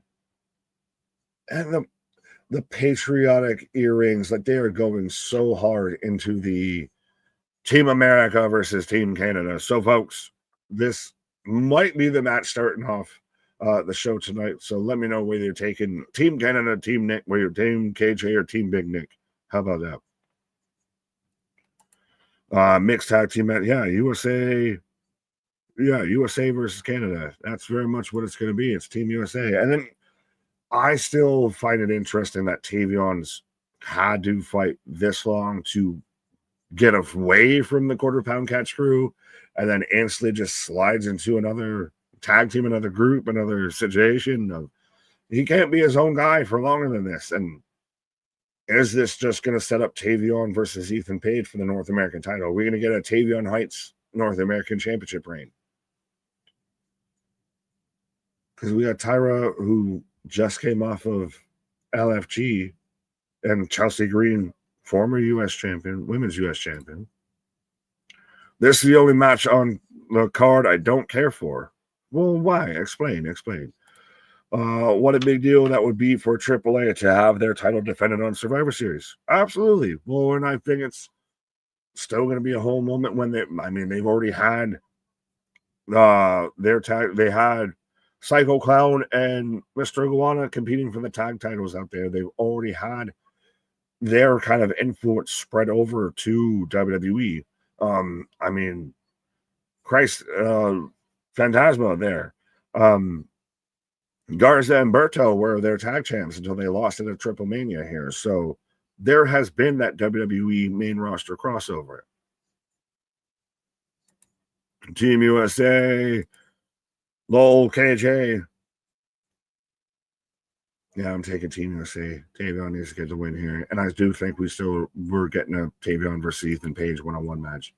Yeah, so we're bringing back of how she won LFG. So your first two winners out of LFG, Jasper Troy and Tyra May Steele, have already gotten very much involved and very much introduced to the NXT audience. It hasn't been one of those of, well, you can go to Evolve for a little bit. You can go and do this. No, you're throwing you right into NXT. Here you go. I'm just not happy Ethan is defending his title. No problem with the participants. Well, fair enough. Egan Page. I would have liked if we would have had probably the tag match or probably the singles match between Ethan Page versus Tavon, but you have to have the tag match before you can get to the singles match. You had to have the little connective feud here first. Could they have done this on NXT and then had the singles match here? Maybe. Yeah. Heatwave is going to be difficult to predict. I like a challenge. Let's go chat. Yeah, again, folks, we do have still the predictions title is on the line, and it is still collective from everything from before into tonight. So 100%. Take your scores that you already got, and let's see, how they manage out through this Heatwave. Because I got a Heatwave going on my goddamn desk in my office. I'm out here sweating. As we're back to Megan Moran and Sam Roberts. The episode of Ghost Hunters my wife is watching look more real and less coordinated than the Lights Out match. And well, they had the ghosty ghouls. Yeah, that's if it wasn't for so much of the run over and the afterthought and the afterbirth and everything when it came to AEW, it would probably be a 7 or an 8 of a show. But you have so much extracurricular shit that just added unnecessary stuff, just looked stupid. And like Adam even brought up, there was a whole point of, speaking of coordinated, I don't know if this was coordinated, but it's one of those of, there seemed to be so much cooperation throughout all of AEW's show that it became apparent and it became obvious. It's something they need to work on. I think it's a timing issue. Like I even kind of touched on like the Adam Page spot. Like if he's going to slowly go up the top and you can see MJF on one knee looking up at him, it takes you out of it as a fan who would love to just see him like either get up there quickly, sell it better, or don't do it. Like it becomes a lot of those spots take you out of what you're supposed to be thinking and feeling. Well, you mentioned it during the main event of where it's Claudio out there and he's just literally looking at people, not even just pawing, not trying to do anything. Yeah. And we saw it it becomes a little too rinse and repeat as far as like we've seen it time and time again of like one guy stands in the middle and everybody gets his move and then someone else does it and then someone else does it. There has to be a better flow to it. And I don't think if you're going to book a 10-man match, don't have 8 of them doing fucking all for chunks of the match. Oh, until the very end. But so how are you feeling going into Heatwave here? And again, I brought this up, I think, right around when you took your pause of we as wrestling fans, we've already been through 7+ hours of pro wrestling today. How are you feeling going in with this versus if I'm an AEW fan, I've stopped watching. If I'm a WWE fan, I've just started watching. So, yeah. I mean, it all depends. Interesting. Like, I mean, for you and I, and I mean, a lot of our fans out there that watch both shows, and it does feel like a long day. You just dedicated, if you watch the whole thing, like us, 7 hours, the media scrum's still on, and then you instantly go into a pre-show. Now, if you're just an absolute wrestling geek like we are, you're eating it up. Like I just finished saying on my break of like, man, I mean, 7 hours blinked by. I mean, to their credit today, there was so much going on, good, bad, or indifferent, but everything had something to talk about. And that's a good thing for them. It didn't feel as 7-hour-ish as some of their pay-per-views have felt. Fair enough. Sorry, I refreshed my stream for the media scrum and I just had Sam Roberts talking over Mercedes Moné. So my brain was like, this is just too funny. But yeah, how are you feeling though going into like where are you at with Heatwave right now? How do you feel? Does it stack up to anything we saw earlier today? Are you excited? Are you at a 9 or 10 going into it? Or is this is this an afterthought? I don't think it's an afterthought to some. Now, if you're already going to just be a AEW fan, you're an AEW fan, so be it. But ultimately, I don't think it's an afterthought. I think some people are really looking forward to it. And I also think that if NXT, if you get 6 really good matches and sorry, she just hit a pitch that hurt my ears. But ultimately, I think that put on a really good show. If you put on a really good show, you will steal some of the headlines, which is ultimately the WWE's goal here with the counter programming, is steal headlines. They want tomorrow, when we wake up, we're talking about something that happened on NXT, not something that happened on AEW. In this case, they're going to have to pull a rabbit out of their hat a little bit to do. What would be the moment? Is it a Javon? Is it the young OG beats Obafemi? What have you? Or is it TNA world title changes hands out here? Because you got to overcome Wardlow showing back up. You got to overcome everything that was that main event. So you got to have something. Yeah, you're not wrong. I mean, I don't know if Javon winning is enough. It might take a little bit of click away.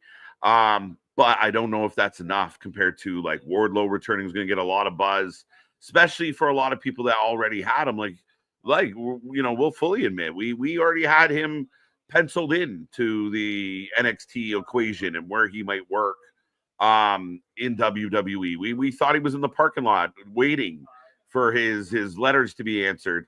But dear Hunter, I wrote you, but you still ain't calling. But speaking of click away, I'm going to click away for a brief minute here. I'll be back, sir. Okay. There you go. I can be back. What's up? No, good. Go. I was just fixing something. We're good. I got you. All right, ladies and gentlemen. Nick taking a pause for the cause. We are watching the AEW Forbidden Door media scrum. If you want to talk about anything to do with Forbidden Door, let us know.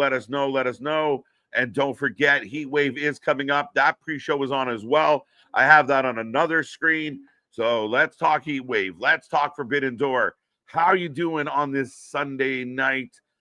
Don't forget, we are back tomorrow, Monday. We go live at 2:30 p.m. as they are in Birmingham. And it should be an interesting one. The go-home show for Clash. So be here. It's going to be interesting. I might be a little MIA for a few days, but the channel is going to be rolling on as always. And we got a lot of stuff planned this week. We're going to get a little bit of Nick on Nick action for a few days. Anthony's always kicking around. We have your Clash preview coming up. Plus, we will be here next Sunday, August 31st at 1 p.m.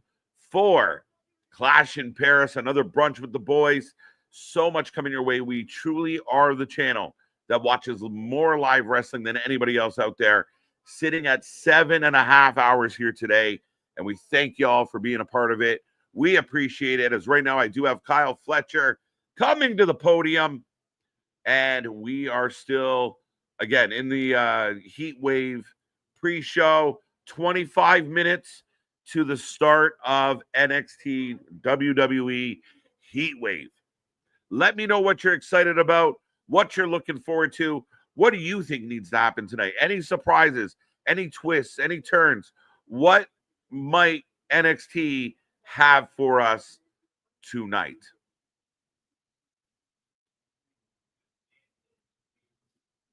What was the best match of Forbidden Door? It might have been Fletcher. Fletcher and Takahashi might have stolen it for me. Tony Storm Athena was close too. Those might be my two strongest matches. I think Kyle Fletcher's an absolute star. He's actually sitting next to Tony right now at the media scrum. And he looks sharp. He looks dapper. He got a big win. He looks like a professional. He looks like a young British Cody Rhodes right now. I think this is a guy that really Tony should be very cognizant of his value and build more around him. Get him away from Callis. Heatwave is going to be difficult to predict. I like a challenge, so let's go. I'm with you. I think it's going to be fun. I think it's a little unpredictable, but I could see at least two. I could see two title changes. At least 2. I think that's going to be one of the moves here tonight. And you guys can let me know what you think. But I truly think that it could be one of the things that WWE uses tonight to try and steal some headlines. Masha, I think Ash by Elegance could win the title. Will that get some interest? Will that spike some buzz?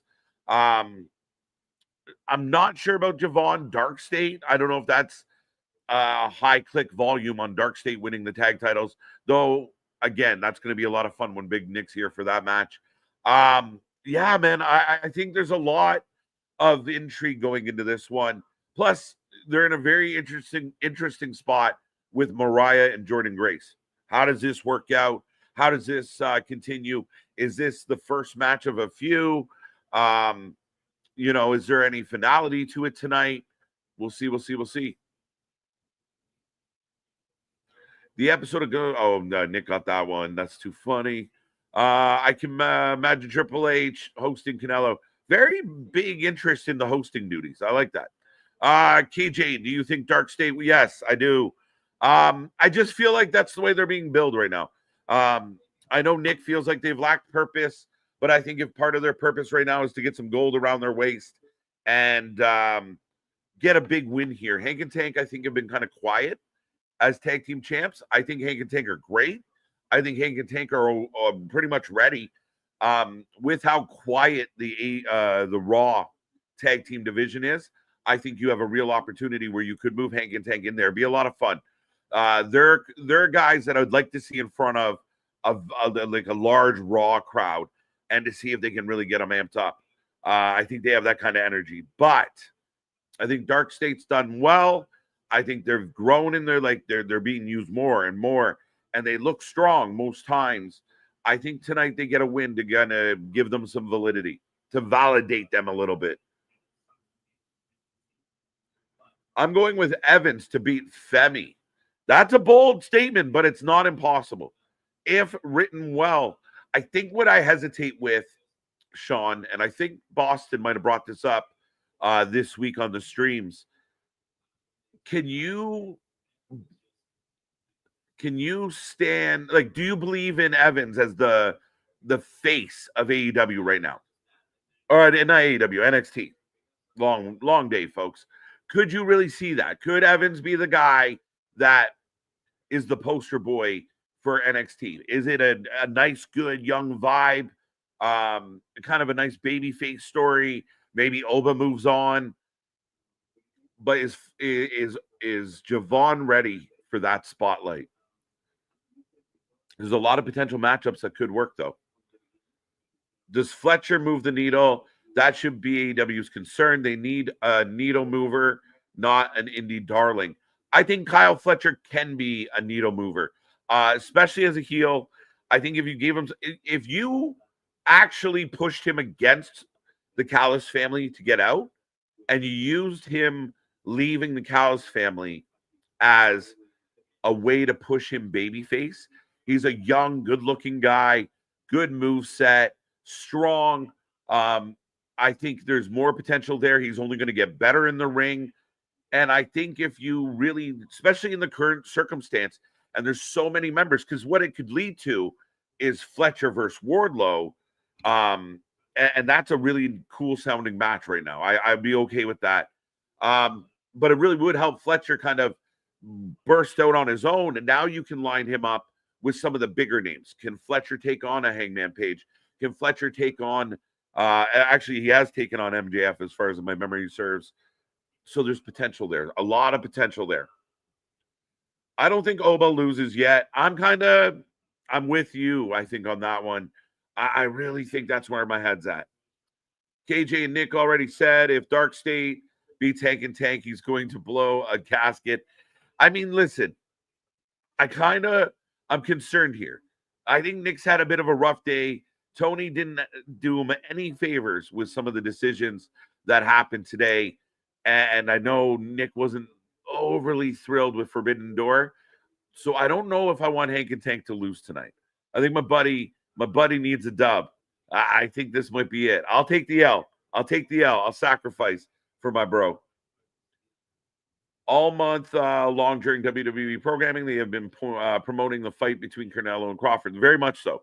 Definitely working together. This whole TKO, even things like the PBR being slipped in. That's what this monster is. It is a huge monster. Again, that's not saying it's bad or good, guys. It's just a fact. They are gigantic, and they have so many avenues. They have so many ways to get their messaging out there. They have their hand in so many cookie jars. I mean, it's crazy. WWE Raw tomorrow, Alan. Yes, it's going to be a fun one. And again, you guys are in for a special treat all week long. So tune in and enjoy. Let me double check something real quick. See how we're doing. Yeah, we need 3 subscribers. Three subscribers. Go find 3 friends. As the media scrum continues, the pre-show for Heatwave continues. I got Renee Paquette sitting with Tony. He's having a wonderful time.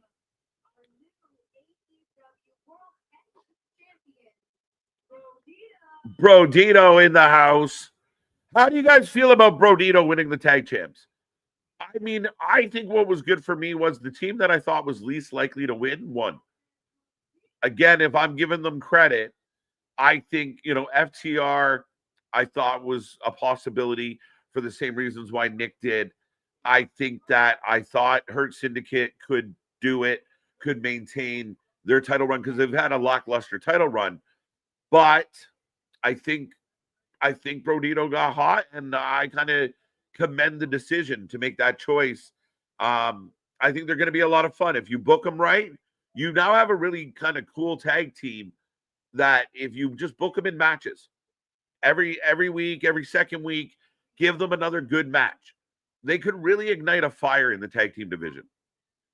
And they don't even really need a strong rival out of the gate, I don't think. Like I said, just some really quality matches. And I think it helps build the tag team back up. AEW's had struggles in the tag team division. I think this is a really good step, a possibility of something they could really do with the tag teams. That's what happens when you teach your kids to do whatever they want. Facts. All right, I'm pretty caught up. Thought I was way behind. Mega, his inner rampage came out. Dun, dun, dun. That was just disturbing. Yeah, it's all crazy. Javon is the perfect for his role. He has the charisma and the ring ability to lead a division. Bernard, I think that's a fair argument. Again, if there's ever a company or a brand that could kind of run, and worst case scenario, he doesn't quite click the way you're hoping. You making that title change back isn't the end of the world. So I completely agree with what you're saying. Is NXT is that place where you have champions like Javon Evans. Miss the best AEW panel. I'm watching Bandito and Brody King right now.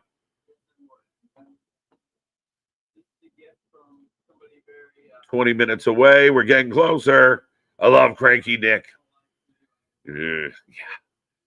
Tell Nick to take that aspirin to prepare. Dark State is winning. Oh, Bernard, man. I listen, I got the feels. It feels like they're being built up for that moment. I think it's gonna happen. I think it's gonna happen.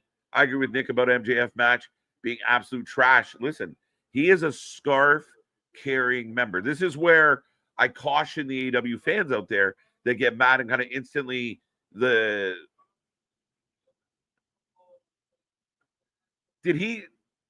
Tony Khan got Bandito a Raul jersey. Tony out here giving gifts. Oh, Bandito's emotional. Wow. Okay, didn't see that coming. Nick's a scarf carrying member of the MJF club. He's such a big fan of MJF that I mean, again, the last thing he wants to do is criticize an MJF match, an MJF moment. And just the way it worked out, there was no possible threat of the cash in after the fact. That was a non-issue. You add in these stipulations that didn't really impact the match. The couple moments they did, but they didn't at the same time. Like, you really got to sell us on those countouts. Like, the refs really got to sell us on the fact that he's outside the ring and he's risking losing his title if he stays out there. Little details. The way it all ended and played out, little surprising. Little surprised that, I think there was a part of me that hoped that it tied back into the Hurt Syndicate somehow, but it looks like that ship sailed. I don't know. It's unfortunate right now. Are people shocked when corporations are greedy? Shouldn't be, my guy. Ricky Saints in a match tonight. He's one-on-one of the covers of Heatwave. He's on one of the covers of Heatwave. Okay. I did not know that was happening. I'm happy about Brodito. I'm them. They deserve it. They've got hot, real cool, real good dynamic. And I complain a lot about the booking of Brody King. At least this is something good for Brody King as well. Book him strong. Tony, if you can hear me, put them in matches and put them in good matches and frequently. Make them relevant. Make them present. I think that's a fair request. And you could do something here. Reignite that tag team division. Do you think Brodito goes on an extended run? Yeah, I hope so. FTR feels like jobbers. Again, a little surprising. You built up FTR. The rumor was the Hurt Syndicate didn't want to drop to FTR, and then FTR didn't get the belts at all. So it's all a little confusing. I didn't like the way it all played out. I didn't love the ending to it. I think there was better options, but I liked the surprise.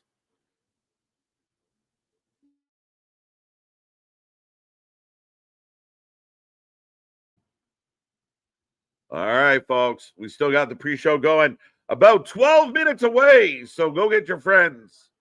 My voice is just kicking out on me. What is Christian Powers' name? Christian Powers? Why are we playing games? There's a video game of Rampage Kid attack. There's a video of Rampage's kid attacking a wrestler. Yeah, we talked about this earlier, Jose. Crazy thing. It's the first thing I saw when I woke up this morning. Shocked to see it. It's disappointing. It's upsetting. I just don't get it. I really don't get it. And even if it was, the guy pushed your buttons and you were going to get revenge, it just looked like such overkill. Like, again, you took him down. He went down hard. You throw a punch or two, that's still not great. But, all right, you got it. Get the fuck out of here. But to keep throwing, he landed 20 strong. I was a little disappointed that somebody didn't get in there quicker. There was a few people much closer than who ended up jumping in. I hate it. I hate the whole video. I hate the vibe. Rampage's kid, I mean, that's a bad look. That should be some type of criminal investigation, undeniable. And it could lead to something civil. This could impact the kid's whole future. It really could. Such a bad choice. I imagine he should know better. I mean, that's all I can say about that. We hope that Psycho Stu gets better quickly. Hope he's doing okay. But my God, sometimes you got to be careful who you fuck with. But I don't think anybody deserves that kind of beating. Ricky is still there. If he can't hack it, make Saints the champ. Okay. Sneaking an aspirin. Adam Pierce is better get aspirin ready for tomorrow. As always, go home show for Clash. It's going to be a crazy one. And as always with Raw, Pierce is going to be a busy man. MJF would definitely be more compelling champion as a heel. I would agree. I mean, again, MJF does his best work as a heel. He just needs a really good baby face to kind of go against. Right now, there's a lot of love for Adam Page, so it kind of works. Now, do we run this back, Adam? At what point? MJF still has the contract. So what does that come into play? 15 minutes away. I won't be surprised if TK eventually puts the titles on Gates of Agony at some point. He should, though. I mean, you're not wrong, and I could see it, but you would imagine, like, they've been around for a long time. They're big, they're strong, they're athletic, they're veterans. Why wouldn't you, like, they're Gates of Agony as a heel tag team going after Brody and Bandito? That's a good time. Let's go. Put them in the ring. Let them have good matches. Really reignite all that energy. There's a lot of options there. MJF and Punk is still my favorite thing from AEW Pure Cinema. Still classic. In their young history, it was definitely classic. I know some fans don't love that, but it is. Consider live stream. We'll have to check the calendar, buddy. 12 minutes away. Let's go. Let's go. I got 9 minutes, so I'm a little behind the chat. Book Max versus Brody Strong, and then do a 90s style AJPW style match. Give them both. Give them both deserve. All right, I lost you a little bit at the end, bud. In my opinion, Brodito's winning the best part of Forbidden Door. Yeah, I would agree. Speaking of one of the best things of Forbidden Door. It definitely wasn't fucking for Brandito, fucking any of that of winning. So you're not happy about this decision? I won't say I'm not happy about it, but I wouldn't say it was one of the best things. Of it now murkied up the tag division. Now the Hurt Syndicate looks like jobbers. They just ran off Boo Boo the Foo. Right. And FTR, that's about to be, I would assume, into a feud with Edge and Christian for All Out. Yeah. Now they're just coming off a loss. So it's, or if you were doing it without the shoehorn of Edge and Christian, still makes sense to an extent of hey, anybody can win the tag belts. You had a shop title change and everything, but the Hurt Syndicate looks like jobbers. FTR is going to be in a better match by All Out, even coming off of a loss, than Brodito will be. Yeah, now, what I said when you were on your break was, the one thing I will say is the team that I thought was least likely to win won. So to me, that's a bit of a good thing, right? Like, okay, I didn't really see this coming. You kind of got me on it because I was thinking of so much about the other options. A bit of a nice surprise. I think you have an opportunity here. If you're Tony Khan, you book them often, and you book them with put them up against Gates of Agony, put them up against other solid teams, but put them in the ring and make the tag team division really have a good feel to it. Have these really good matches a couple times a month at least, where they all of a sudden feel important, and they can get in there with good tag teams and make it feel like your division's alive. Yeah, but you have to have good tag teams that they can get in there with. You just already killed off two of your good tag teams that you could have had. Yeah, fair enough. I mean, I never really understood why Bobby went into a tag team. I thought they had an opportunity to use Bobby as a guy that goes after the world title, but I think that put him in the tag team. Should be. MVP doesn't even get why he went into a tag team and all of that. And you had them. They don't lose. They just literally get walked off by Ricochet and Co. Yeah, fair enough. I mean, again, it was a bit of a. Again, when people say the rumors aren't true, it's just rumors, that's bullshit. This background talk, they don't want to do a job, or they don't want to do this, or they don't want to do that. Okay. But then you see the scenario play out and you go, that feels like a team that was refusing to take the pin. That felt like a team that when you say, they won't do a job, and then they don't do a job, that makes it fucking seem a little obvious there. A little bit, right? Rampage Jr. was defending himself. He almost knocked out. He was almost knocked out on live a few days ago. Go ahead. AEW is coming back to the UK in December 13th. December 17th. So right around. Is that counter programming? The Continental Classic's coming to the UK. Woo!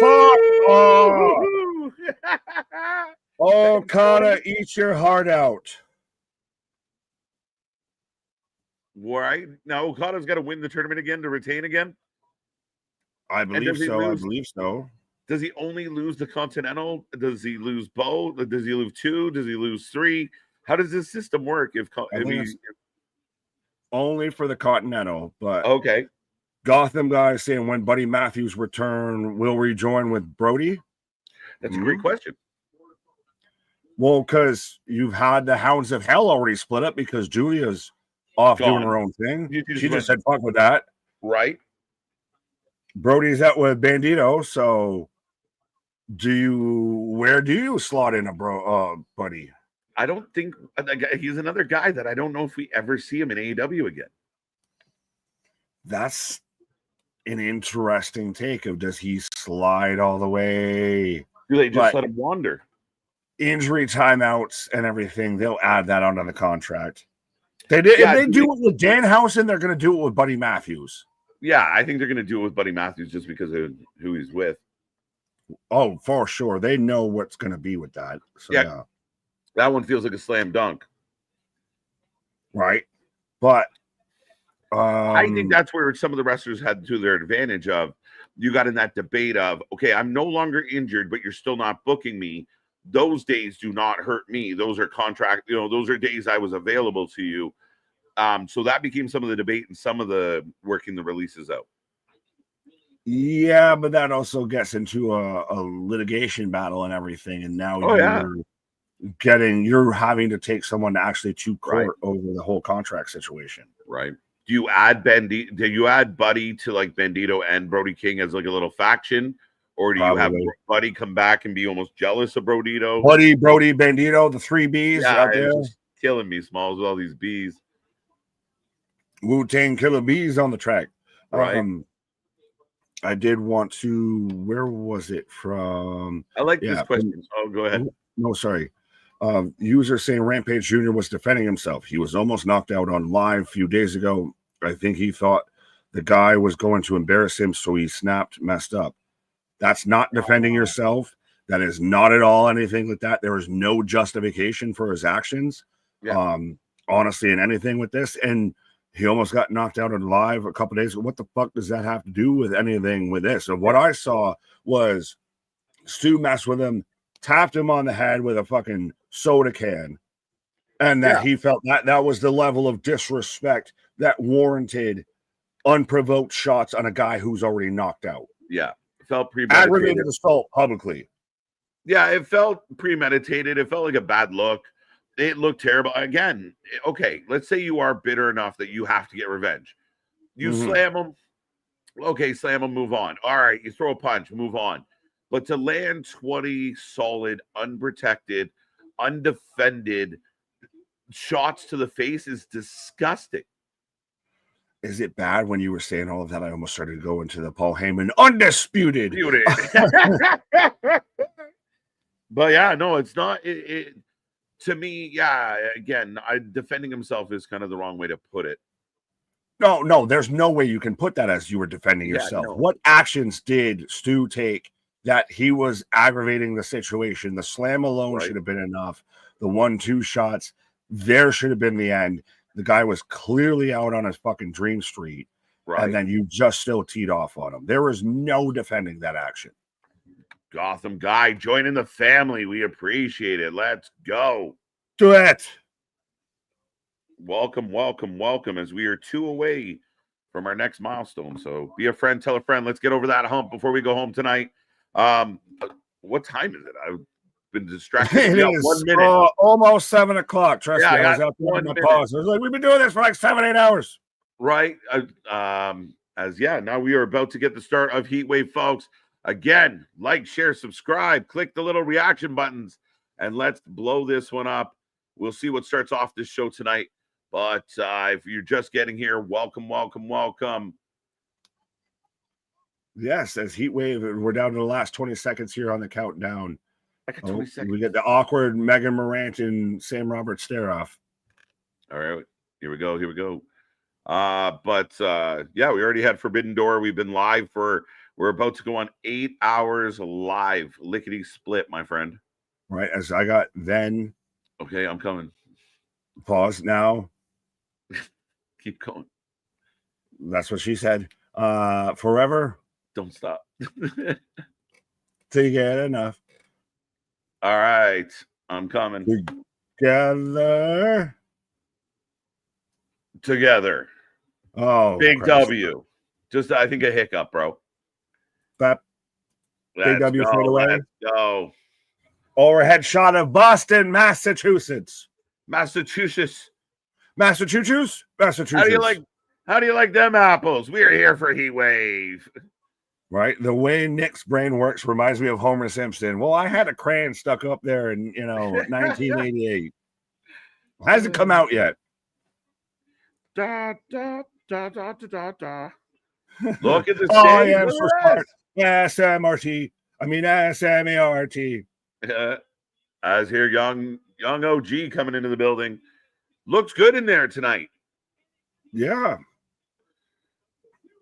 That is his pop's fault. His dad raised him to respond to perceived disrespect in the way that he did. He needs anger management before he gets a DV charge. Well, fuck alone a DV charge. That's a goddamn assault charge. What he did was criminal. Chelsea Green and Ethan Page. Chelsea Green making me want to fucking change citizenship. Then Tara May is still out there giving them things thinking. Things are fine. Right. But we got Team USA versus Team Canada. We got Blake Monroe versus Jordan Grace out here. But no, trying to defend and trying to rationalize what that man did in that ring is undeniable, undefensible, indefensible. That was aggravated assault publicly.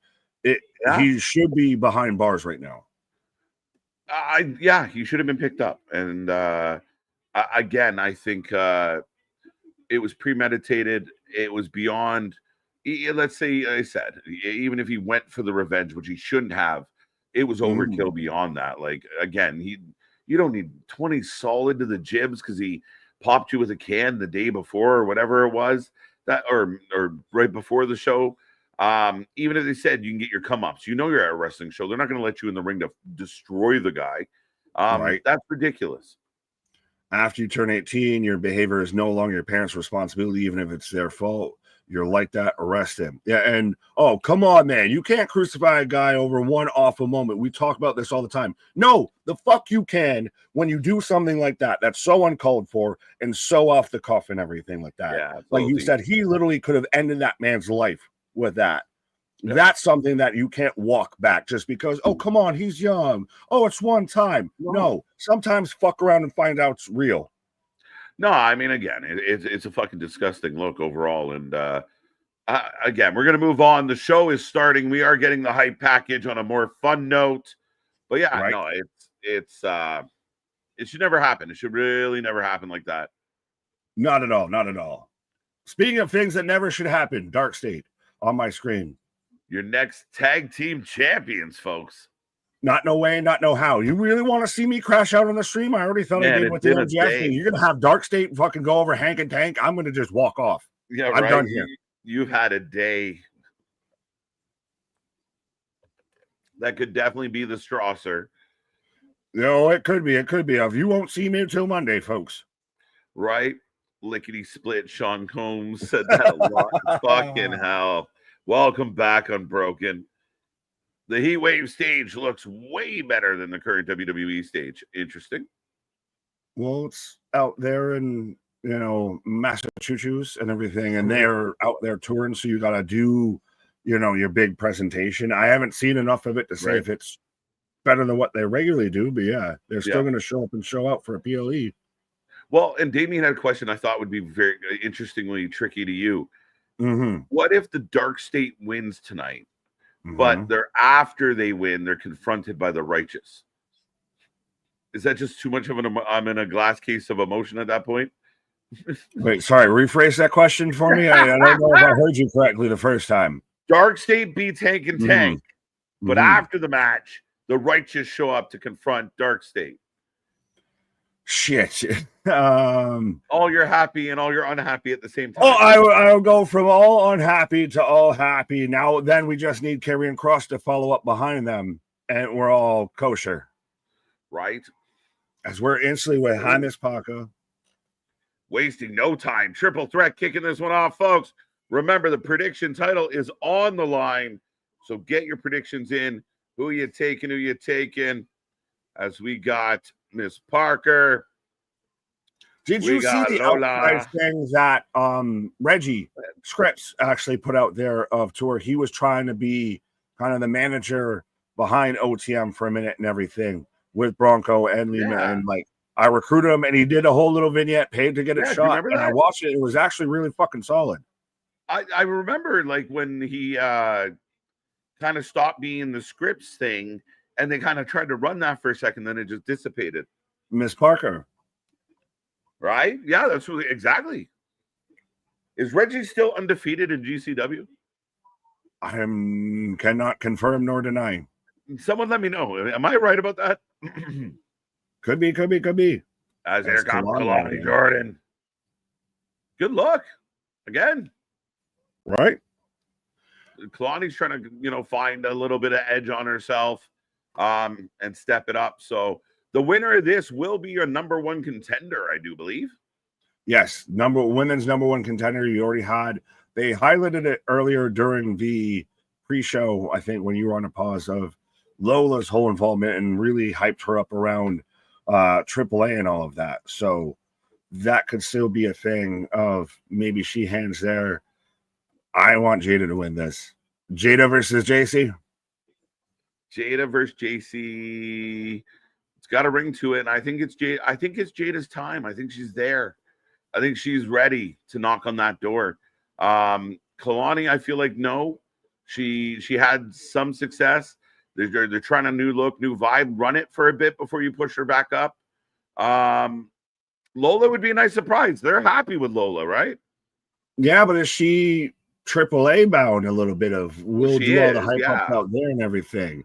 And you don't need her in the world title picture here. True. I mean, again. Now, also, does JC lose the NXT title tonight? Very good question. I do not believe so. Really? Over Masha and Ash? Oh, that's fair. I mean, I did say Ash, so maybe I changed my mind. There you go. But we got Kalani, we got Lola, we got Miss Parker. Miss Parker don't even know. All right, folks. Last call on those predictions. So we get the ding ding. And the ring ring. Is this how you would start Heatwave coming off of everything? Now, are you, if I'm WWE, am I booking this? Am I looking at this of coming off of everything already today, or this is just new? I ignore everything that happened earlier. I think you ignore it. You run your own show. It's not super late in the day. I think you start it with a kind of a fun match, one that is a crowd pleaser, an eye catcher, if you will, Nick. Right. Sorry, it's not a bad starting point. And look, a really nice sequence start the show. Like wicked out the gate. Well, you kind of need something like that, of especially out the gate of, and actually, I think I might have known who they just showed in the chat there or in the crowd there. But hey. Well, and especially with it being in Massachusetts and being in the New England area and everything, I might know some people that might be theirs and everything. Right. Boston, why aren't you there? But you need something that's out the gate going to kind of catch everybody. Right. I see you, Jordan, looking beautiful. Damien, down boy. Shawn Michaels not good, got good taste. I mean, great eye for talent. Touche. Tabernacle. Right. Well, even with one wonky eye, he's still got an eye for talent. Right. 59% of the chat taking Parker. Kalani actually coming in at 23 and Lola at 18. Ooh. Interesting. I'm surprised Kalani's that high. Yeah, me too. Oh, right, just getting belly smacks. Jada gonna hit her little review here. Springboard booty drop and the walk off. I love that she does the LeBron taunt after it and everything. Underrated right. LeBron, taunt. There you go. Kalani chucked to the outside. Keep the head ring, ring, ding, dong, ring, ding, ding, ding, dong. Oh, big Simone drop. 1, 2, 2 count. Just a split hair. I think you need to tap. Little tap. Tap. Let's tap it in. Yeah, little taparoo. Big kick by Kalani. Good pace to this triple threat to start the show. And this is what I said. When we talk about the two companies doing their thing, just go and have a really good show. Have really good matches. Prove that you're more than just the entertainment, that you actually do produce solid wrestling. And this is a hell of a start for that. So 1, 2, Jada breaks it up. Did you just gloss over the whole top rope nothing that Kalani just went for and everything of just, like, I fucking hate that. At least look like you're trying to hit something offensive. Nick, hold up. Yeah, no, 100%. Yeah, no, I can't forgive that. If we're going to hold feet to the fires, especially when it comes to Heatwave and everything. Right. Yeah, no. Oh, caught her. Kalani fighting through. Oh, Hurricane run on the floor. So annoying. How do you feel about Booker T? Why do people feel like he's annoying? Does he talk too much? Is it talking at the wrong time? Shucky ducky quack quack. I think that's funny. Yeah. I like his catchphrase. Where does Bronco Buster or X Factor? Where was everyone when he was out there, Black Snow, commentating during his own match and everything? Oh, Booker T with another kick. Oh, Booker T's top of ass. Right. Yeah. But so what is the issue? What is the fans' issues with Booker T? If you have a Booker T issue, what is it? Bushel of Bookers. If you have a bushel of Bookers, oh wow, Jada goes. Oh, Kalani Booker goes down. T or Pat McAfee. Oh, I think I like Pat a little better overall. Well, does Pat actually say words? And Booker T's more just like sound effects. Yeah, maybe. And he's funny, like, and he's got good energy. He's into it. I mean, like you were the world. Oh, where the fuck did Kalani come from with that? Well, you asked about the issue of why people don't like Booker T, and an example, Pat McAfee. Booker's silly, but I really like him on commentary. I kind of like him too. I don't have an issue with Booker. I think he brings a character. Like I feel like those people who are saying like I don't really like Booker T wouldn't like Jerry Lawler on commentary. Yes and no, because there was still the back and forth and the storytelling and everything between JR and King and all of that. Okay. I don't think that that's exactly the case between Booker T and Vic or anything. Okay. Fair enough. Yeah. It's Vic kind of runs more of the story. It's like I said, to me, it's more of Michael Cole and Pat McAfee is Vic Joseph and Booker T. Okay. Oh, wow. Big super kick by Kalani. People complain just to complain. Sometimes that's true. Very much so. Oh, everybody on the outside. Damien on the vibe tonight. I don't have a Pusher T issue. Oh, now how do you feel as a Torontonian about Pusher T issues and everything? I mean, do you stand with your boy? I mean, it is what it is, bro. They not like us. They not like us. Not good. Oh, what the? Why did no one just sit there and watch that happen? It was a pretty cool move, though. Yeah, but what in the fucking Mortal Kombat? I mean, a split stunner. That was pretty cool. Yeah, but Lola just watched it happen to her. That was a bit of an issue. That's been an issue all day today of just everybody's watching the shit happen to them. Right. Act like you're actively engaged in this fight too as well. Roll through. Oh. Into the sleeper. Right. I'm tired of McAfee keeps wanting me to renew my subscription all the time.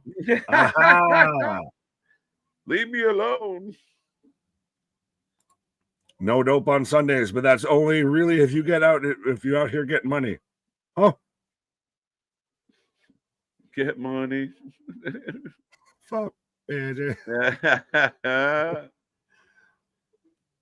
Her name was Lola. Oh, we're setting it up. Uh-oh. The hips don't lie. 1, 2, 3, 4, 5, 6. Keep it going. Oh, nice kick. Saito suplex there. Again, a hell of a fucking match, man. You need it because you need to pull in Good evening. fans like you and I. Well, just on the show to start off, you need to have fucking something that's going to pull everybody in to watch the rest of the show. But fans like you and I, fans like the chat and everything who have already been watching all the wrestling today, Yep. I need something to bring that fucking spark back here. No, I'm highly into this. I don't even care what happened earlier. I think this is actually one of my favorite matches of the day. Oh, hey, what do you say? Right? It could be top 3, Nick. Could be top 3. Top 3 out of 3. Top 3 out of 20 this time, though. Well, no. It'd be top 3 out of 6. So top 3 out of 6. So still top 5. No. Of the day. So of the day. Oh, I forgot of the day. The day. Up, down, spine buster by Jada. 1, 2. I think it's my favorite women's match of the day. Well, that's not. Is this the only women's match we've had of the day? No, we had two other. Yeah, because we if you count the pre-show. This is better than Tony and Athena. It's close. Yeah, it's neck and neck. Oh, it's a really good match. People aren't going to like you over that. Recency bias, but no, I think it's going well. I really like the pace of this match. Fair. Jada's got Kalani set up on the top rope or the top buckle. I love you, Jada Parker. Kiwan, let's go. Feeling it. As Cooper's out there sparking up right now. I mean, that extra vitamin pack out here. Yes, we did pass 420 likes, so that's always good. There you go. 438. Now let's see if we can pass 400, 420 out here watching with us. Yeah, let's go. We lost some AEW. AJ, I didn't know you liked Shakira. How could you not? Yoda. As we get the big spot, the power bomb suplex combo out of the corner. Whenever, wherever, we'll always be together. I'll be there and you'll be here. All 3 women fighting up, trying to get back to their feet, exchanging blows. Did we give a prediction of who we thought are? Oh no, did you take Lola? I know I took Jada. I'll take Lola. Halfway through the fucking match. I think Jada's the front runner, but I'll take Lola. I mean, Kalani might not be my favorite choice, but they surprised us with her quite a bit. But it's one of those of what? Oh, that missed by a fucking country mile. Split-legged, knees up. Oh, knees up. Yeah. It's Friday. You don't have work. You ain't got shit to do. Exactly. I'm like Craig and Smokey watching Miss Parker. Like I said, Miss Parker don't even know. Right. Get your vitamins, say your prayers. I'm all out of bubblegum. There you go. Feeling good. Combining all the catchphrases out there, but as tornado suplex from our no way. Kalani going up. I mean, a great match. She fucked that all the way. Again, she jumped into nothing and then jumps into a chokehold. Yeah, a little bit. Why does Kalani Jordan every time she comes off the top rope look like she's now stepping up for a competition dive? Lola's gonna choke her out, bro. Uh-oh. Oh wow. Lola moves. Jada hits Kalani. Oh, baggage. Oh, do it. Do it. Lola. Lola won. Let's go. Lola won. Lola, why? Number 1 contender. Good match. Hell of a match. I'll take Lola. Yeah. Well, and I should have fucking thought something when they're bigging her up, during the pre-show and everything, and just her alone. I think because she's been put on a bigger stage and done well in AAA and that, it's helped her here. And that that helped her get back in good graces. Right? I feel like it was a really good match. I really do. My voice is a mix of Fergie and Jesus, There you go. said one person ever. As I like that though, they're doing that whole again to where they show everybody on the outside of how could this happen to me? Set. Big win for Lola. Looking good. I like it, folks. First match in the books here tonight. Again, keep it coming. Keep it coming. We're here all night long. Coming up to the almost 8.5 hours live. Right. As we're getting the tease for Clash in Paris and all of that. Let's go. Let's go. We will be here 1 p.m. next Sunday, August 31st. Is it crazy that even WWE doesn't go as early as AEW? Yeah, 11 o'clock Eastern Standard Time. That 2-hour pre-show is a bitch, bro.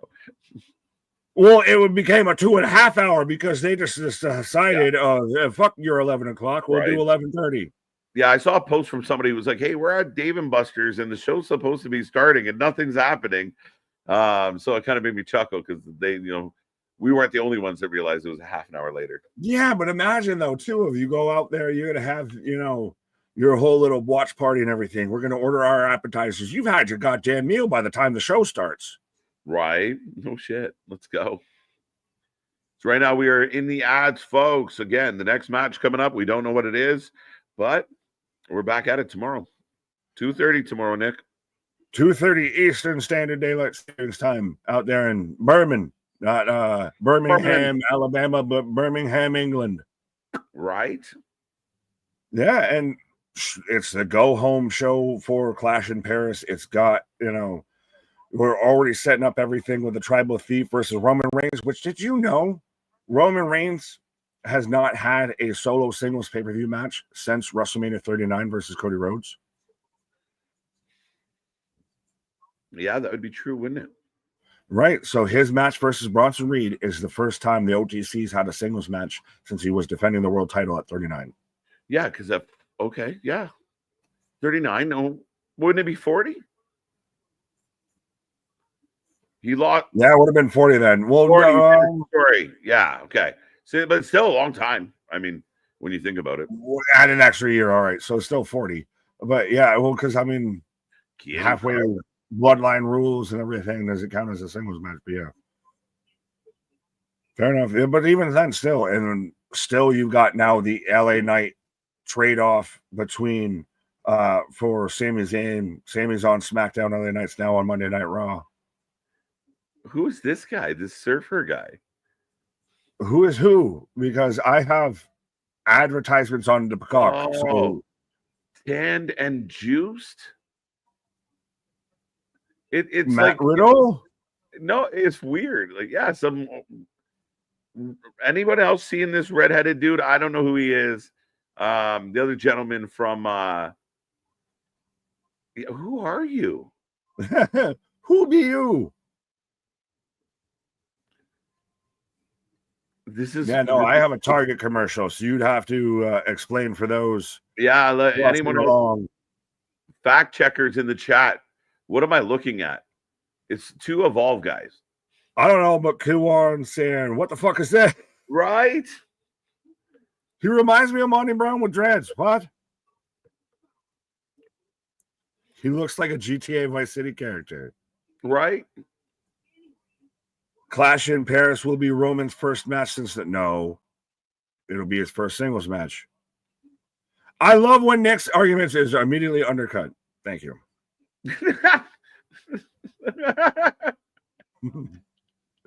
Just instantly fucking karma just slaps me in the face. Now I got Jack Presley.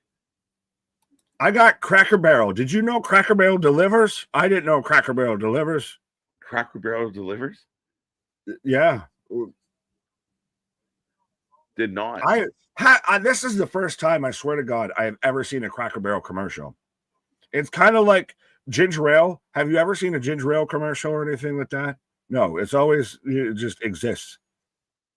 I've never seen a Cracker Barrel commercial. I've never seen a Waffle House commercial, but it still just it fucking exists. Yeah, I understand the Waffle House one, but I mean, I'm Canadian. We do have some ginger ale commercials. Oh well, kind of fucking Canada Dry, asshole. Right? It's kind of our thing. But I got the culling.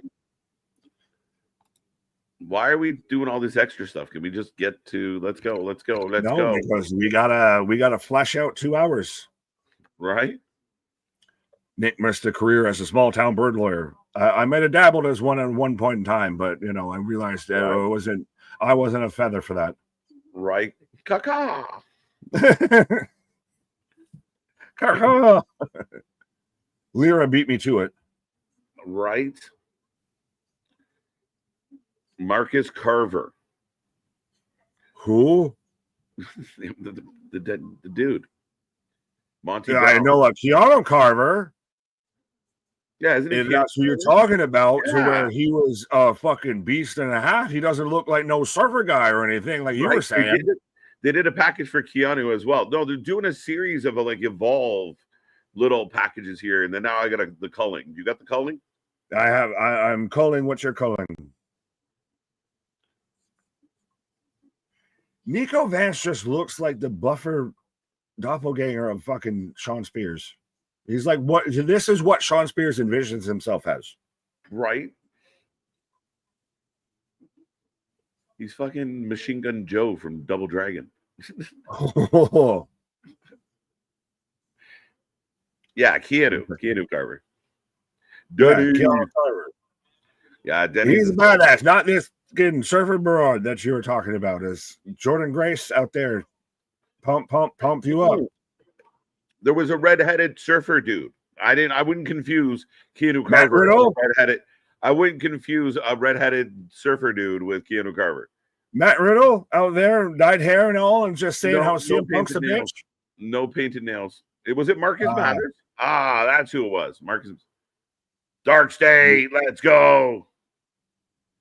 Because I'm just Marcus Mathers. I'm just a wrestler guy out on a while to fuss about me.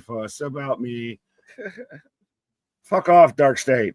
Deep fake, don't cake, deep fake, whatever the fuck. I'm sick of this shit.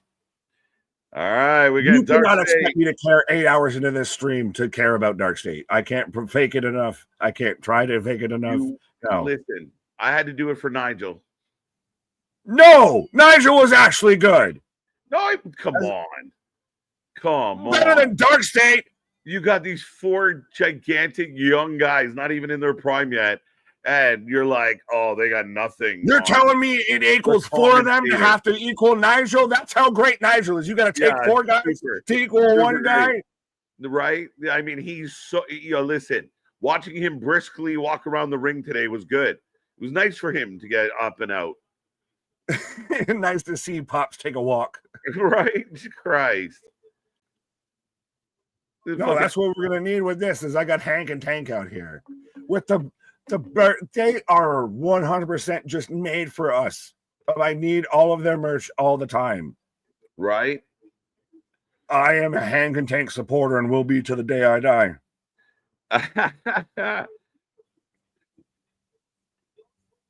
They got burgers on their goddamn sleeves and everything. Right. All right, folks, get your votes in. The poll is up as well. Who are you taking? Dark State, Hank and Tank. And why is it Dark State? And why is it not Dark State? Hank and Tank for the win. Dark State for the win. Nigel is not great. No one said he was great, but he's good. He's definitely better than these fucks. That's my favorite. No one said he was great, but he's good. He's good. It's a little airborne. It's still good. It's a little old. It's still good. Well, who are we getting? Who's starting this one off? Oh, it's going to be Cutler and Osiris. Or Dion Lennox, sorry. And I like that. Dion right out of the gate. Osiris. Yeah, I was wrong because they were playing a little misdirection game. So if you caught that at the beginning of the match, kind of not letting you know who was going to be actually involved. Yeah, mind games. The most obvious thing you could do when you have 4 people, then you got to narrow it down to 2.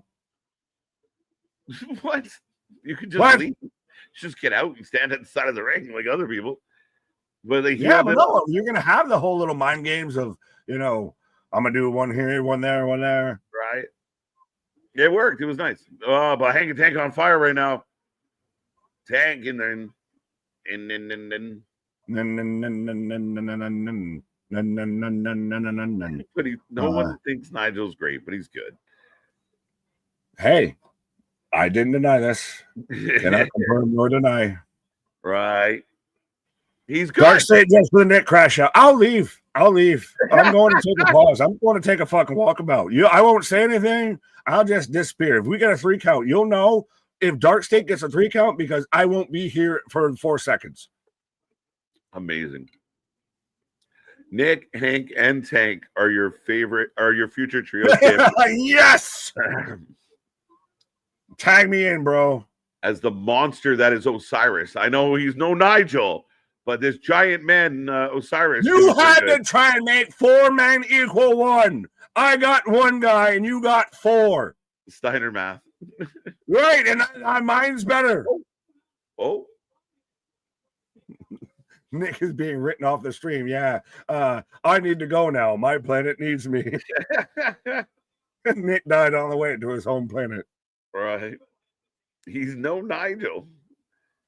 He's not a Nigel. Oh, Hank and Tank clearing the ring. I feel like is this so funny that Hank has come from out there with Dempsey, like that gimmick and everything, and just literally sad Seth Rogen to now a fucking menace out here, Public Enemy. Yeah, and then we get tandem. We get the face, but if it's my imagination, but Hank looks like he's thinned out. That's what I was about to say. A man's slimmed down, no more dad bod a little bit here. Slimming. He's, he's not as quite as tanky. Right? Osiris needs pants. He's too big for them little skimpy things. Cooper, Jesus. Does he need knee pads, though? Does he need knee pads? We right. need MD to let us know if he needs knee pads. Oh, down goes Hank. Oh, Cyrus. O'Reilly. Elbow shots. Just look knock good. The fuck out of him. They look good, bro. They look good. Dion Lennox and Osiris look good as a tag team. The rest of them, well, Sugar's fine. Cutler, what the fuck are you doing? Cutler's the crazy one. He just talks about people's booties and shit. He's the crazy one. He's the unhinged one. And you don't want us behind you. Right. What? You sus as fuck. But Dion looks good. Good start to this match. Hank in trouble. Remember when Dion was out there still with that whole little, when we had Bear Tree or Tree Hill or whatever his fucking name was and everything. Right, and Bear Tree. Tree Hill? Was it Tree Hill? Yeah, Tree Hill. Where'd all that shit go? One Tree Hill? One Tree Hill. Coming soon to the CW. Yeah, Bear Hill? Was it Bear Hill? Bear Tree? Something like that. But Tree Bear. Jose wondering why I said booty like that. Booty. I didn't come here for man.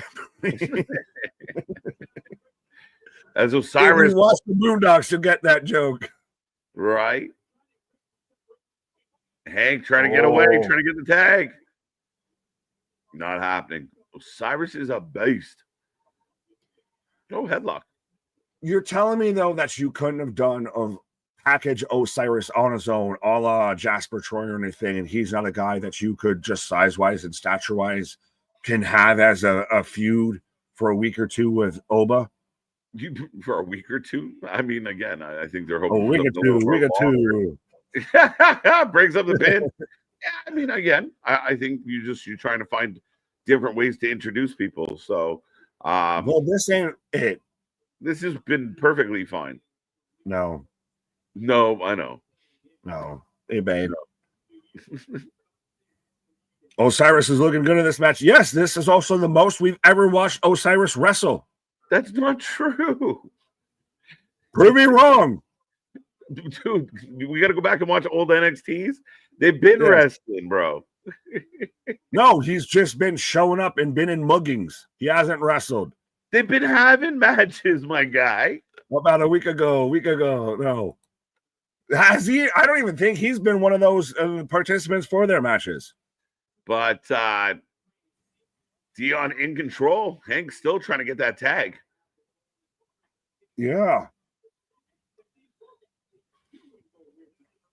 Takedown on the side. Now he's in a different corner. Does that count as a tag if you bump into your partner? He's got to be on the rope, but that's a nice block. You save your partner the impact. So they're gonna get by the tag. hitting him. Tag saves the day. Nick is mad. This match is way better than the Nigel match. In fact, it is a good match. No. Big hot fire. Hank rolling. Tank.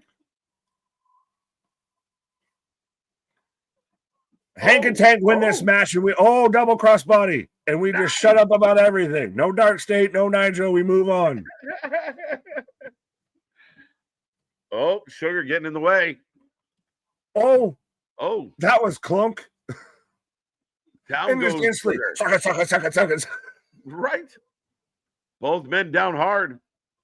Oh, butt buster. That's what she said. 2. Osiris breaks it up. Am I a tap? Maybe. Tank jumped on the outside, still on his feet though. Well, we mentioned you brought up before of Shotzi being the Garage Beer Championship. Does it not look like Hank and Tank should be the Garage Beer Champions? Yes, absolutely. Definitely should be competing in somewhere like a garage league and not here. Bro, no, you can't say that. I like them. I know you. Buster. Arn Anderson tag. would be ashamed. Osiris. Oh. We did a 3-man powerbomb with 2 people. two. That's more impressive. No, that's deficient. That's more impressive. You only have 2 deficient. guys. They are over deficient. They are gimmick deficient. That was wicked. No, that's bullshit. You need 3. We only need 2. 2 right, out of 3 compared to 1. Steiner math ain't working. Right. Oh, folks, we're rolling on. We're something on.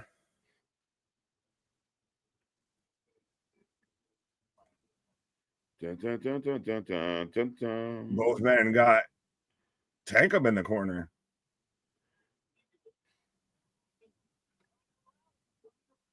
Oh, tosses Dion on Osiris. Hits a random spit spot.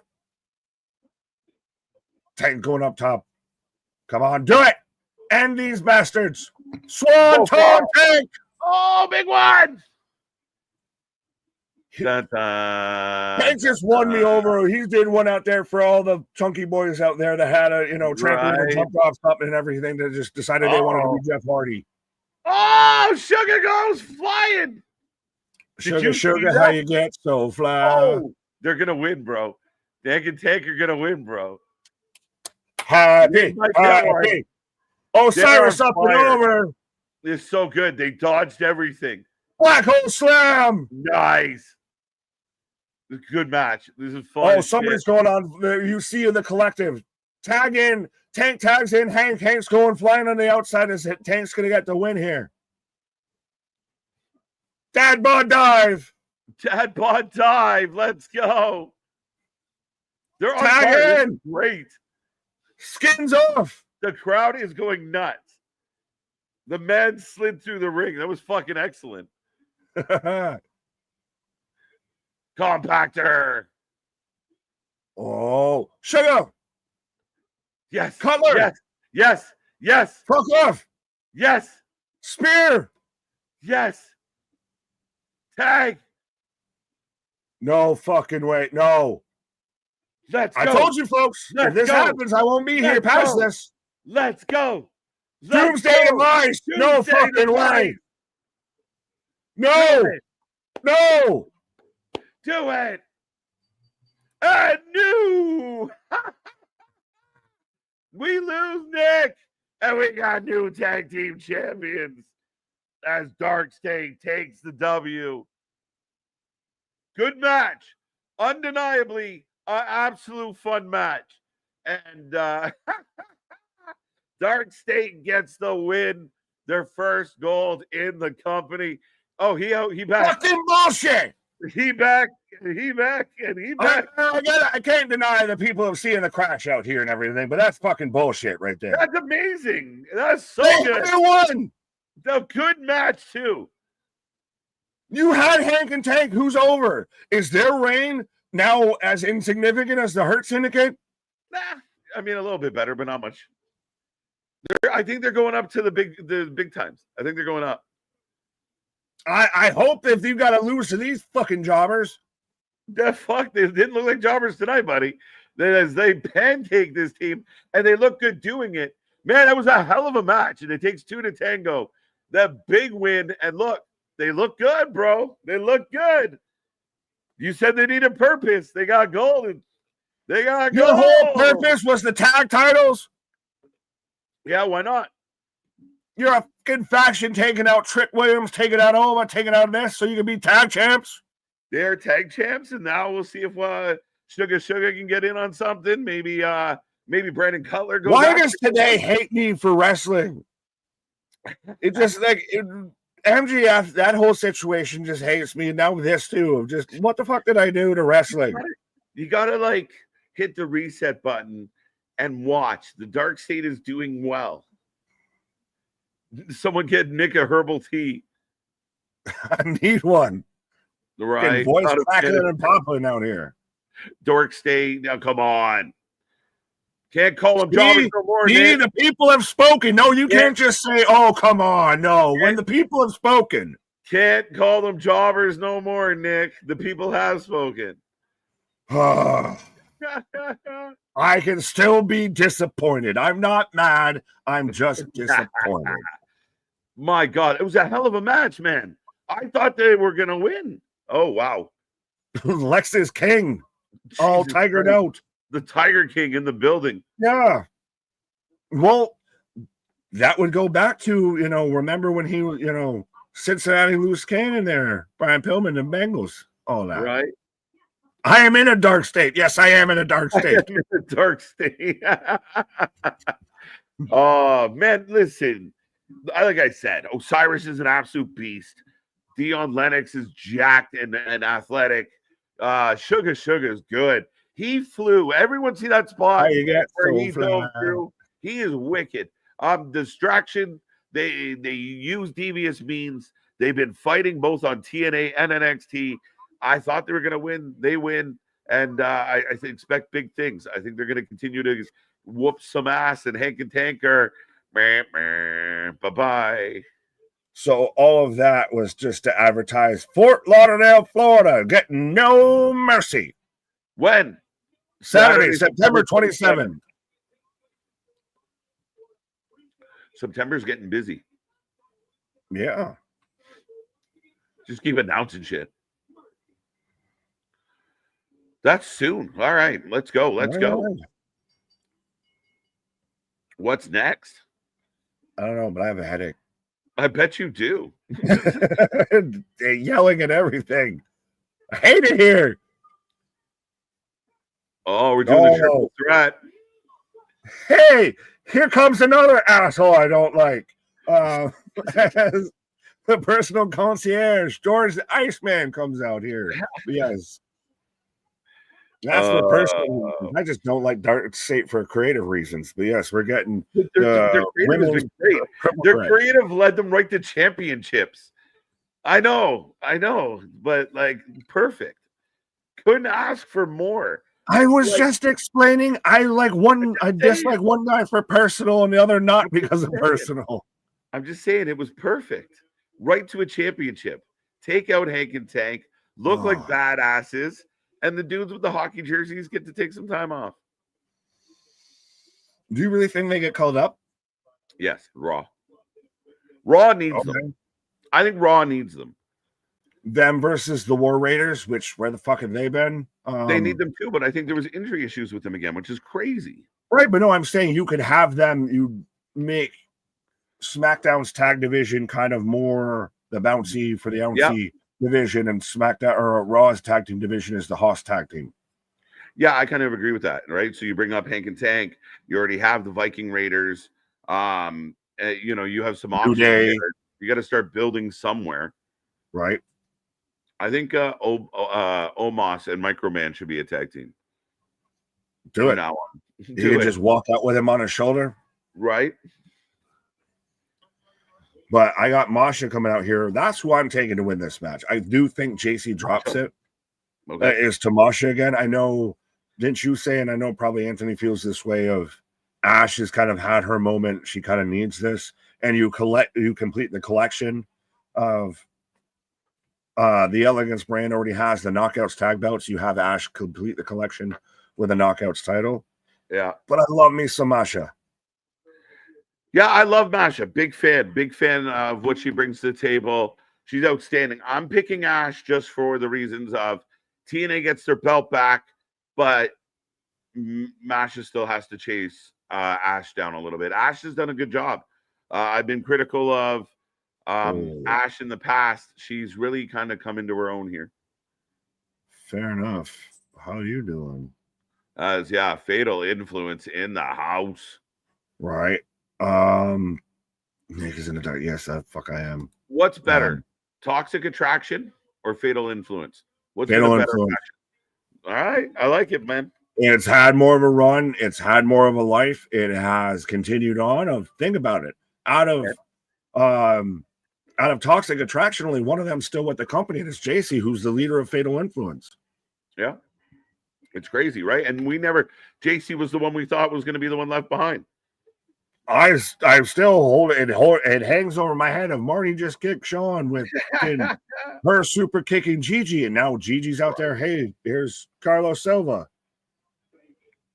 the one everyone thinks is just out there just to be a pawn in this whole fucking game. Right. But if you're the president of a company, are you actually going to be out there and show up at their shows and everything, knowing that they're just going to give you the old reach around and shit? Well, again, I mean, if you understand what the game plan is behind the scenes and such, you're going to go through the ups and downs. I mean, it's a new thing that Silva's like, I come to all these matches, I sit and watch. It's different. I mean, TNA was going to face us for the longest time. Now it has a face. Since Scott D'Amore, it's the first face of the company. Is he what TK should be? In a lot of ways, probably. Fair. Professional, mature, kind of focused on the plan here. I can be an on-screen personality, but I'm not over the top, and I'm not screaming in a microphone. Well, I'm still who I am. Like I am, like I'm not playing a part. I'm representing me, and I'm not, I'm just, right. That kind of thing. I'm not playing wrestler. I'm representing what I am. So it works. I'm not a character.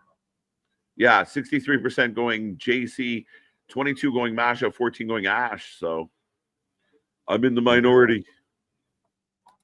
Hope Biff comes out to help his sister. Yes, SNSM reference. You get it? Biff naked?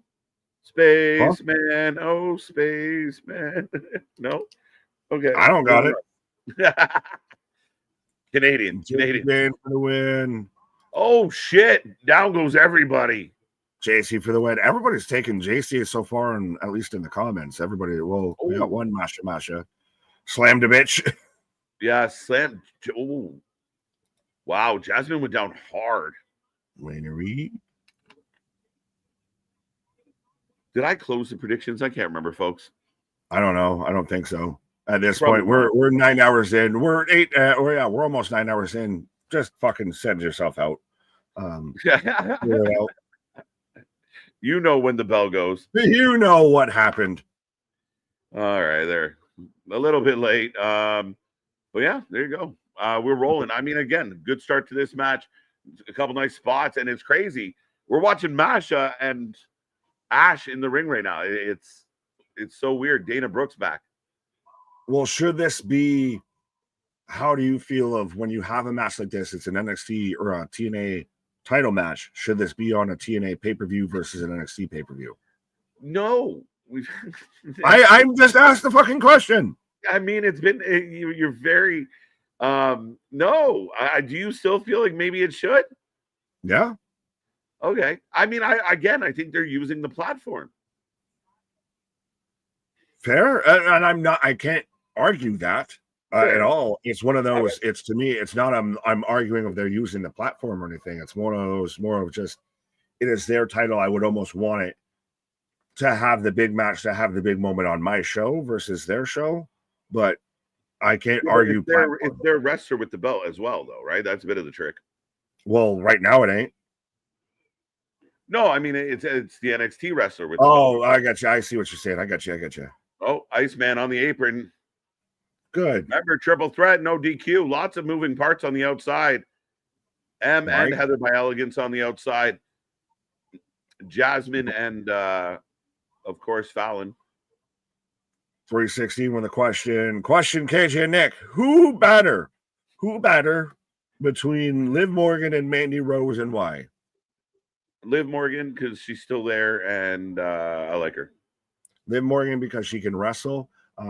She's not just doing shit for clickbait grift, and because she actually has talent. Facts. Yeah. I mean, Mandy had some and still does, but they're different talents. Well, just they're very much more like Lacey Evans talents and everything.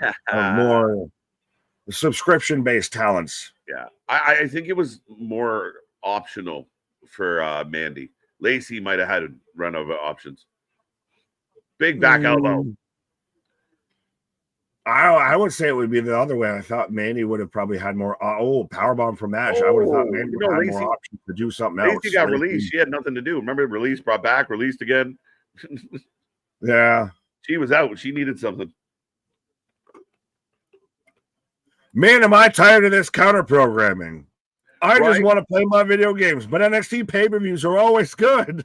Right. I love that. We talk about it all the time. Like the amount of people who are like, I fucking hate this company and never miss a minute of its shit. Oh. Well, because the shit's good. If I hate something, I don't put myself through it, no matter what that something is. If I hate it, I'm not dealing with it. Do you have a food you don't like to eat, but you just suddenly decide I want to have this for dinner? Right. What are we doing? Two count. Anyone got my least favorite snack? I'm kind of munchy. Like, what are we doing? Yeah.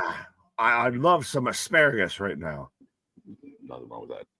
I was going to say I actually like asparagus, but anyway. Right. Christian, Nick, has it rained on you in France yet? Am I supposed to be in France? Maybe. With my underpants? Right. Oh. Cannonballs the other way around. Hey, look, we watched this spot earlier. It was different. It was booty instead of cannonballs. Different. Oh, Masha. Oh, Masha says, I see you. Oh, everybody down. Are you a fan of Waffle Houses, Nick? I like all the waffles. In the morning, I'm making waffles. I had been compared to Donkey before on the stream. Just saying that. So 100% in the morning, I make a waffles. But yeah, well, I can't remember whether you were on a pause or if it was a thing when you were here or anything, but talking about all the media scrums and everything. And I know AEW had theirs, but how WWE walked away from theirs, but got brought up about how we get Waffle House orders mentioned during media scrums. So it may not be the most serious of journalism. At times, no. Big forum. So it hasn't rained in France. That's hilarious. I like both companies, but man, we love fucking professional wrestling. That's the way it should be, man. Again, we do. We watch all the wrestling, and we take it all in. And I mean, days like today, we've been almost 9 hours just straight talking about and watching wrestling. Hey, and when we're off stream, guess what? We're watching wrestling. Hey, guess what? We're consuming a podcast talking about wrestling. This is what we love. This is the good job. Dude, I feel like I can't escape it. Like either there's like I watch a TV show and there's like a cameo from a wrestler, or there's like a wrestler, like someone's theme song is on a show, or everywhere you look, it's just some type of connection to wrestling. My family came down. You know this, but the chat does it and everything. We came down. They came down Saturday. We went to Fun Spot, Big Arcade in New Hampshire and everything like that. I saw at least 3 to 4 different people with wrestler shirts on and everything. Right. Just happened to be at an arcade that day and everything. It's when I can't run away from you. I can't give you up. No, I find it everywhere. Like, oh, look, shit. Right. But well, now it's become so much of a crossover of you go to Christ, we're at the liquor store and random fucking WWE logo on the Fireball display and everything. Right. You can't run away from it. You go and watch a movie. You go and watch, Naked Gun and everything. Cody Rhodes pops up. You're right. Yeah, no, it's the same thing. John Cena's everywhere. You can't get away from it. There's always some kind of connection. It's so funny. Yeah, we got the new season of Homelander starting and everything. Peacemaker. What is it I watched the other night? And fucking Roman Reigns all of a sudden. I'm like, holy shit. That stupid thing on Netflix with Eddie Murphy and everything, right? Yeah, all of a sudden it's like Roman. I'm like, oh, Roman. Yeah, he's just random dude with like tigers in a throne in the middle of a fucking warehouse. Like, what are you doing here? Right. I legit can't get away from it. But JC going up top. Masha. Oh. Frankensteiner. What he said. Big move. Asha top. 2. Yeah, no, Elm Street been here all day. Loving it. We appreciate it. We really do. Again, rolling on. My voice is definitely feeling it. As we'll see. I mean, how many we got 4 matches left, Nick? 4 matches to freedom. Oh. Or is this show me the way to go home? This second match of the night. Oh, popped up. Yo, and by elegance is one big lady, one tall drink of water. Oh shit! What KJ meant to say was that's a big bitch. Jesus. Not quite, but yes, we still have Jordan Grace versus Blake Monroe. We still have Team USA versus Team Canada, and then we have the main event. Okay, as everybody chucked, everyone chucked. Well, it looks like only Fatal Influence got shot. Fatal Influence. Small package. I call bullshit, ref. Worst ref for the night, Ramsberg. Yeah, JC's no, not at all, not even close. Not even close tonight. But JC's losing this belt, bro. Fair. I think we both predicted she was losing it. Right. This started at 8 a.m. my time, already had breakfast, lunch, and now working on dinner. Facts, right? Well, where the hell are you at that this started at 8 a.m. for you? West Coast. I mean, it was already a rough get for us at 11. I forget that we started at 11 now. Yeah, 11 a.m. Like, it's crazy. Yeah, we didn't start a half hour ago like we normally would, or actually probably about 15 minutes ago. Let's go. Legs up. 2 count, folks. Oh, he's on the West Coast. I have no idea who is winning. Well, right now it seems like it's very much between Masha and Ash. Do you think that this is also a little bit of, hey, let's see how Masha would work on our programming? For sure. Because we've already had Dana. We already know how that works. We know how that looks. Yeah, well, and she's reinvented herself. She's got better. A little tornado DDT out there. She's done well as this Ash by Elegance gimmick has really worked for her in TNA. Like, really. No, moonsault. Oh! Wow. 1-2! Good match. You've said that for every match. They've been all good. No, they haven't. They've all been good matches. Every single match has been a good match. All 3. This is all the way through. All the way. Oh, you're just saying all 3 here, not all 27 earlier. No. I was talking about NXT. Yeah, no. The last 2 matches have been really good. Elbow. A really good match. I'm really happy. Oh, the Elegances. Now kick them out. Come on. Oh, you should be cheering us, Swanton. Oh my God, Ash is gonna do it. 1, 2, 3. Hey, and new. Let's go. Ash by Elegance Is your new Knockouts Women Champion. And I can hear faintly, folks. If you be quiet for a second, you hear faintly Anthony cheering from Atlanta. Ash by Elegance with the win. And now TNA has their belt back. And now you've completed the set of the Elegance, have all the Knockouts titles. Yeah. Yeah. Yeah. Knockouts tag, knockout women's. Yeah. And she pinned Masha. So they protect JC, and Masha's now got to chase Ash. Yeah. And that's how you keep JC if she's still got the NXT title. Best case scenario all around. Facts. No, we rolling. That's again, I really enjoyed that match. You guys out there, let me know how you felt about it. I think right now NXT's 3 for 3 as far as fun matches, quality matches. I will give you, as that might be match of this show. This one here? This one right here. Yeah, might be match of this show. I like it. So far. Oh, look, the Elegance is rocking all the gold. Where's our boy Anthony right now? That's why, like I said, folks, you can hear Anthony off the distance of just, yes!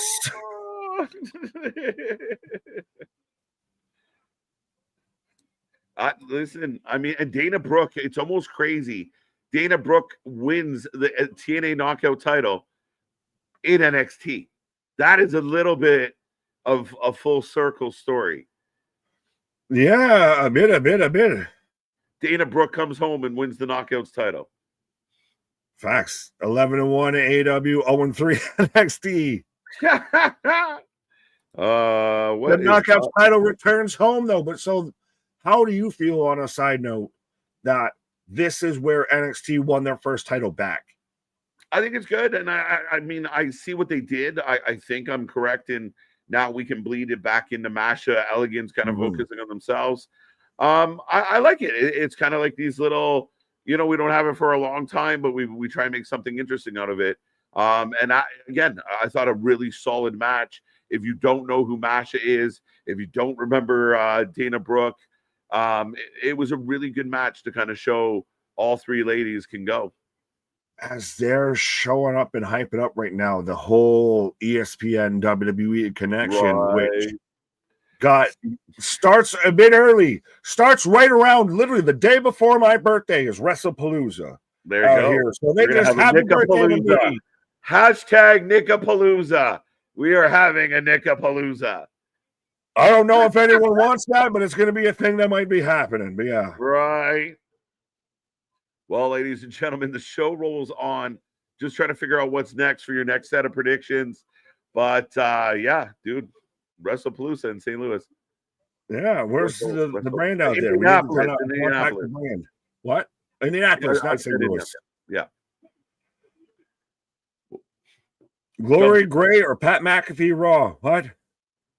Right. I halfway thought you were starting to go glory, man. You know. Oh, Saints and Javon. Oh, Saints and Javon. That's interesting. I'll be right back, sir. Fair enough. As KJ's taking a pause, as I'm wondering if Javon's selling a rib or something out here. I mean, that man went flying earlier this week. It's still a hell of a shot of how far and above he was the commentary table and the ring before he just crash landed. Palooza is on my birthday, exactly. Well, thank you, Bernard. Shout out for that. Christ, we're almost birthday cousins out there. Yeah. September 20th out there with WrestlePalooza. Head-to-head, toe-to-toe, and that's going to be actually literally toe-to-toe, a toe-to-toe of WrestlePalooza versus All Out, and it's going to be testing out WWE and ESPN and the first debut of that on that platform. So it might be interesting of how that's going to work out. Like, are there going to be the hiccups? Are there going to be the issues, the connective issues when it comes to WWE on ESPN? I know I saw a couple people earlier were having issues with AEW on Prime and all of that versus it on YouTube. So is ESPN's new direct-to-consumer platform able to handle something like that? We'll see. We'll see. Birthday cousins, let's go. Absolutely. Although I don't know, I don't want to assume, but I feel like I might be older. But yes, birthday cousins for sure. Halloween Havoc we're announcing in Prescott Valley, Arizona. Where's AD and AZ out here? Saturday, October 25th, we're announcing Halloween Havoc. Individual ticket sale, pre-sale Tuesday. Tickets on sale Wednesday. Now, it'll be interesting to see ticket prices for these shows because we know allegedly with WrestlePalooza, you get near 5,000 a seat, 6,000 a seat. I don't think it'll be that way for NXT, but we'll see how is the ticket market for NXT when it travels versus, the developmental center or the performance center. NXT Halloween Havoc, what's up again? Yeah, where's AD and AZ? I feel like the man's going to be right out there. Seeing as FTR didn't win the tag titles, I choose WrestlePalooza. There you go. Well, we'll be here for both of them. We got you covered for all the action, all the wrestling. 100%. Often imitated, never replicated, never duplicated. We got the YouTubes, we got the Twitch, we got the Discords, we got the merch stores, we got anything and everything out there for your pro wrestling needs. But again, often imitated, never replicated, never duplicated. Who else is out there covering you straight through from the pre-show on Forbidden Door all the way through for Heatwave, and we'll be back at it like a jackrabbit tomorrow, Monday Night Raw. Again, tomorrow, 2:30 Eastern Standard Time. It's going to be out there in the UK, so we'll be live when they're live. We won't sit there and wait and show up, when it shows in the US or anything like that. We won't do the 8 o'clocks or anything. We'll be out here live and direct in full effect. Be a friend, tell a friend, like, share, and subscribe. All the buttons, all the catchphrases. But yes, as I've got commercial break for Liberty Mutual right now, I'm picking Blake. Yes, folks, who you got? You got Jordan Grace, Blake Monroe for the win, Jordan for the win, Juggernaut Jordan, Blake Monroe for the win, Jordan for the win. This could kind of go almost either way because is Jordan on her way out of NXT while Blake's still establishing herself? Do you have Jordan kind of put Blake in her place after some really kind of not well received promo segments and everything, and we just decide we're going to course correct and we smash that and we go a whole different way with Blake with this? I don't know. And who's to say? I know I've pitched and I know I've brought it up and I know it's been rumored of, is Jordan going up or is she going to stay in NXT for a bit? If she's staying in NXT, do we run this feud back? Forbidden Door was like being fondled by blind monks. NXT so far is being pegged with lube. Thank you, Chris. That was, I'm sure, something that YouTube really appreciates that I read out loud, and I'm instantly regretting it. Blake for the win. 10-3 on AEW, 3-0 on NXT. Wrestling for Life is on a whole other level. Untouchable, most knowledgeable, undisputed, undeniable. We need just a Paul Heyman, you're reigning, defending. Yeah, what? Nick again, are you going to be Master Roshi from Dragon Ball Z for NXT Halloween Havoc? Why? I'm not bald. And again, no disrespect to Master Roshi because I love me some Dragon Ball Z, but I think I got more of the Vegeta hairline than anything. I'm not out there, let KJ be fucking Master Roshi and everything. Yeah, no, I don't know if we're doing the whole costume get-ups and everything, but it's interesting already. They've already announced Halloween Havoc. They already announced No Mercy. So you've got their next 2 pay-per-views already announced, already lined up for NXT here. Boston, Jordan Grace should take the title off of JC. Well, she'd have to get through, is Blake Monroe's here with Glamour. But she'd have to take the title off of, or end up facing the winner of Lola versus JC because that's the next, title contender and everything. But yeah, I could see very much where where Jordan ends up having the match with JC and coulda, shoulda, woulda been, NXT champion and everything. I almost wonder if she moves up without ever winning a title in NXT, as the predictions are closed. Predictions closed. But yeah, I just wonder what's next for Jordan with this. And again, I don't know if this has gotten the best reception because of the kind of weird, clunky Blake Monroe promo segments. Like, how are we feeling looking at this match right now versus what could have been, what should have been? Like, yeah. I'm a big fan of Blake's music. Again, the predictions is close. I like this. I need Paul Heyman to hype me up for all my daily activities. 100%. Have one of those AI voice. My name is Paul Heyman, and I am the advocate for. Kalani has a title shot before Jordan 2. How so? Lola won the match for the number one contender shot, so how does she have a title shot? How does Kalani have a title shot? Am I literally misremembering something? Wrestling for Life Network over Fightful, or should I say AEW Shillful? Oh, I'm gonna star you. The fired now because they did the fucking ats and everything. I have to try and decipher everybody's goddamn email shit. But the fired Omni Gaming, all of that. I hope I said that even halfway right.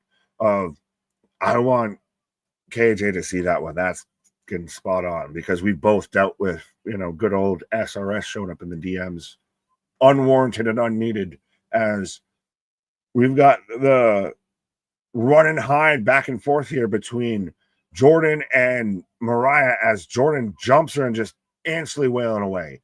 But I do like the chicken shit heel move of I'm going to play run and seek here. But again, folks, I know predictions are close and all of that. Absolutely let me know who you're taking. SRS is really that petty. Come on. Oh, there are so many stories of this man being out there just being all of the petty bitch all the way through. We're not unique in that he slid in our DMs just talking nonsense and just randomly bullshitting and bickering and bitching. So that's a commonplace with this man. He 100% of he's very much in that like Real Housewives of the IWC kind of collective. As interesting kind of slam suplex there from Jordan on a Monroe as she's selling the knee with that. KJ1 and Big Nick Wrestling for Life is the best. Appreciate you, Kevin. You are the best. You all are the best. And absolutely, you guys are what makes us do what we do and everything. And I can say that because I've literally even come from the damn chat out there. So 100% seeing this grow and continue to grow and having the community that we've built and everything. This is where this is at. Where we always aim to be kind of the cheers of pro wrestling. I guess I'm Norm today if I'm wearing fucking milk bone underwear with all of this shit. But yeah. Nick, again, here's another costume idea. Thank you, Christian, for Halloween Havoc. Leon Kennedy from Resident Evil 2. Well, thank you, Christian. I don't know if I'll take any of them into advice, but I appreciate you. As Jordan dropped on those ring steps. He's a very horrible human being with a fragile ego. He has docs, threatened, and played damage control for talent like that. Protective psycho BF. Yeah, he is. He, along with a few other people out there, and again, this is why, and I know we got the slide and everything, why we've walked away from the IWC, which I even still fucking hate that that's a term. We are hashtag Wrestling Fans United, WFU, all of that. I ain't gonna fuck with none of that. SRS has been toxic as hell. Meltzer's out there just captain misinformation. We would just rather not be involved with it and build. We'll be over here on our side to where we're actually going to have open dialogues and open discussions and actually, think about things logically and not just randomly DM people because we disagree with them or anything like a fucking lunatic or try and mention where they work or anything to try and get them fired because of wrestling opinions. It's goddamn wrestling at the end of the day. But I digress. As Monroe so far has been in control here, she's got to take off a little side saddle on the boot here. But yeah, she's right now stretching out Jordan into the ring post here. Got that good match so far. Thank you, Damien. You're filling in for KJ, who was out here. I missed KJ telling me this was a good match so far. AD and AZ, what's up, friends? Just got home from work. Yay, adulting. There you go. Well, I was looking for you. I was asking for you because AD and AZ, I got some news to tell you. In Arizona, I can't remember exactly where, but out there in Arizona, October 25th, Halloween Havoc, NXT is coming back to your neck of the woods. So we need some on-the-scene reporting from y'all. Tony Khan was probably forced to not have more kitty biting on his event. Okay. I don't fully get the full context. Good match. Yes. AD, 100%. Yes, you get the big introduction because I was looking for you. I was out there wondering where you was at. Yeah. KJ, the voice beyond, just letting us know. Good match. How are we feeling so far about Heatwave compared to Forbidden Door? I'll ask that. Sling Blade. 1, 2. Is it just me or is this crowd all but silent? Like, I feel like I'm kind of yelling to an empty room a little bit because I don't see a clap. I don't see a cheer. I see people looking beside themselves. As Booker T just loses his mind on commentary. Sorry, I just was quiet for half a second and just to hear him just going insane on commentary. Thanks, guys, for the stream. I needed to laugh, and seeing Nick crash out did the trick. Love this channel. Well, you're welcome, Dennis. I told you. I got you covered, my guy.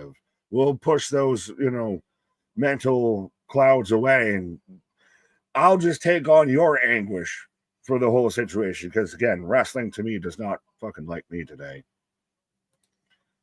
Got it. Halloween Havoc, my neck of the woods. There you go. You learned. Mariah May is very good in ring performer. People hating on her, butthurt she left AEW, and rightfully so. Rightfully so that they heard about it, or rightfully so that she left AEW.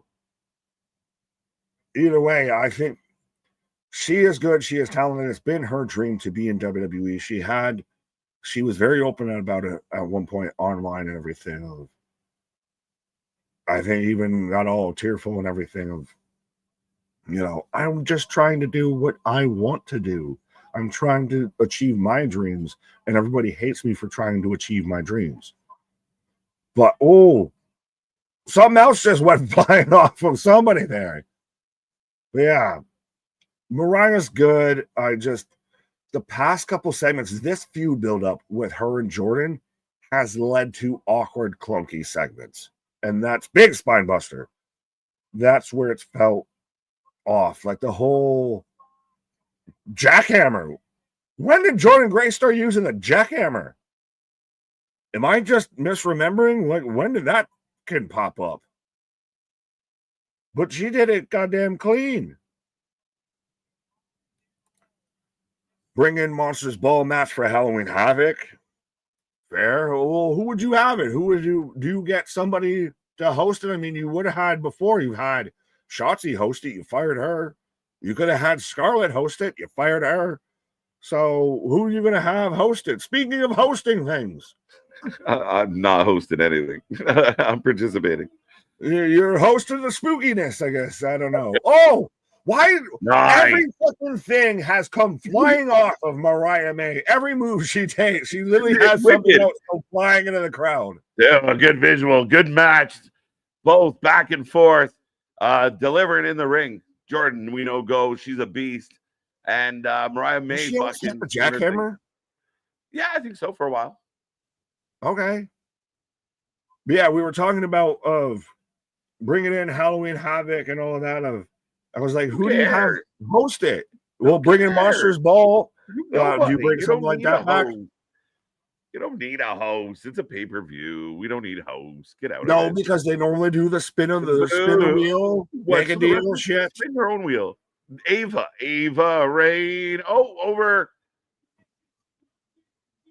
Armbar. Oh. Armbar with a bridge. It looks pretty, Nick. So interesting as my shit just froze all the way off. Glitching like a oh, there we go. Yeah. 2 count. There we go. Baby. 1, 2, 2 go. How do you feel about Mariah May, Blake Monroe with the crossover? Did you see the video to where she was kind of crying and crashing out of, I'm just trying to achieve my dream. Why does everyone hate me trying to achieve my dream? All of that. Right.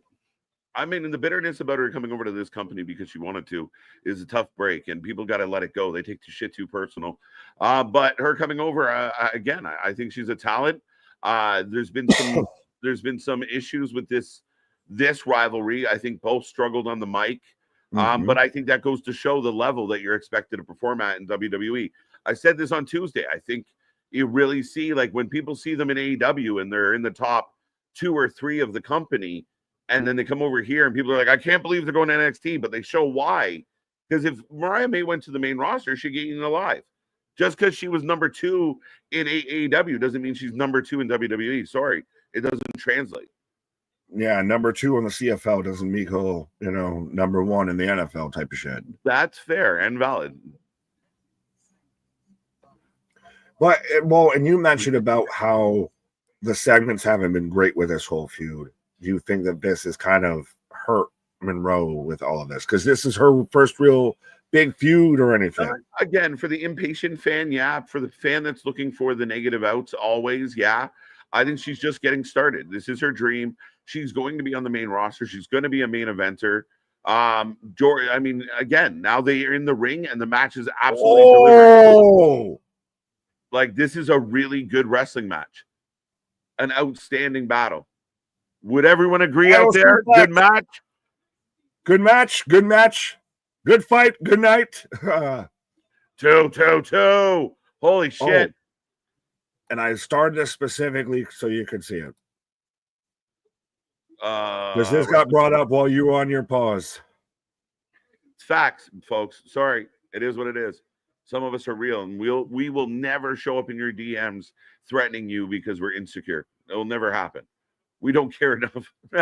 We publicly admit we have fragile egos. We don't need to slide into DMs to tell you we have fragile egos. Yeah, like, what the fuck? We'll answer you publicly, and we'll put you on blast very quick. But that's why we got the Wrestling for Life Network Army. That's why we got the WFU. We bring a different flavor, a different style, a different flow, a different aura, a different vibe, and a different level of grind, folks. That's all there is to it. Right. This is Blake Monroe's first WWE PLE match. Yeah. Oh, we got a little Trish. Oh no. Chuck this woman. Oh my God. Put out super power bomb. Wow. 2. Why would you choose to, like, actively pin them less with less pressure of, like, I'll take my hands off, let my thighs take the wheel. What? Have you seen her thighs, bro? Stupid sexy Rhea pin just fucking came back and bit her in the ass. Dude, this is getting up there as one of the better matches of the night, of the day. This is starting to cook at a high level. Is Blake Monroe versus Jordynne Grace the best women's match we've seen today? To me right now, it's slightly better than Tony and Athena. Okay. Nice. And again, Mercedes Moné not included. Hook DDT and a win. Blake Monroe. Let's go. Hell of a finish. She stomps her into the turnbuckle, the double hook, the paradigm shift, if you will, and gets the dub. And she'd been working over the arm the whole match of throwing her into the ring post and everything. Is Jordynne done in NXT? Does she ever get an NXT title run on anything, or does she just move on? She might not need it. If they have a plan for her, that I could see her moving up into the group. Does she go into a logjam, though? She could. That's always the risk, especially with as much talent as you're playing with right now. Which brand would you put her on? Probably Raw. Yeah, so she had the ring apron. She had the ring buckle pad, is what she had that went flying. Because there was like 2 or 3 different times if Jordan would just huck Monroe and something would go flying off of somebody. Right? Look, stomped her into the turnbuckle, and then there you go. Hits a better DDT than Moxley. He really did. Hell of a match. Again, did they have some statement issues, some promo issues? For sure. Did they pay off in the match? Absolutely.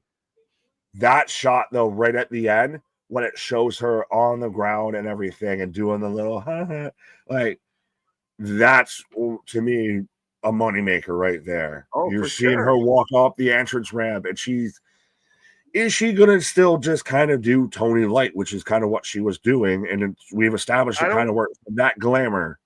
Yeah, I think she's still going to be kind of the glamour gimmick, and I think they kind of stayed true to who she is for all, I think that's what she was trying to portray before. So yeah, I think they've done, again, not quite the same as a Tony thing. I get why people think it's a similar take, but yeah, I think it's her. I think she's going to continue to play the mean girl, the vanity girl, the girl sitting in the mirror, that girl. Fair enough. Well, I'm going to be so vain and step away for a minute here. You're going to be that girl and get out of here. Right. You bet you think this song is about you, don't you? Right. So there you go, folks. Oh, no. There you go, folks. As Nick's boots are made for walking, we are getting set as we're getting an outside picture of Allegiant Stadium, and the show rolls on again. Be a friend, tell a friend. Up to above 90 people in the chat. Let's get that going. Let's get it back into triple digits. 2 more matches, I do believe, on the docket here tonight as Jada Parker's in the back.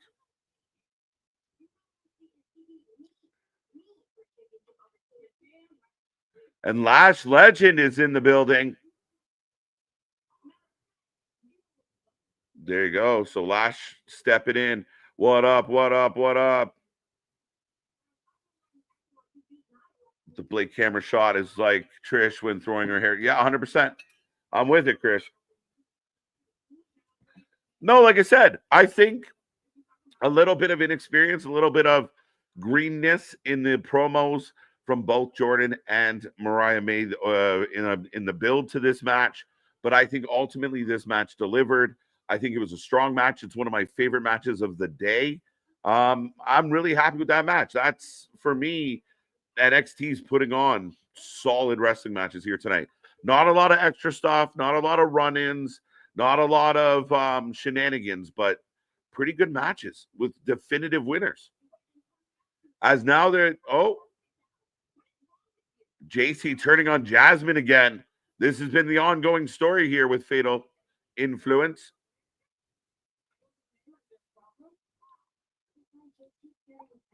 Lola's here. Oh, up next. So, yeah. All right. 2 matches left, folks. And the next match is going to be a fun one.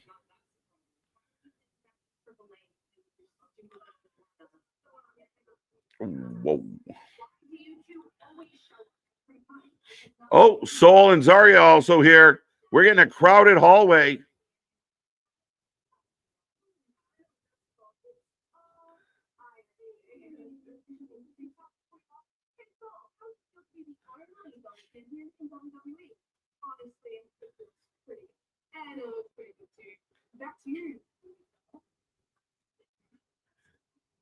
Oh, they're not really happy. Fatal Influence not having a good night, folks. And Lola's happy. Zarya looking good.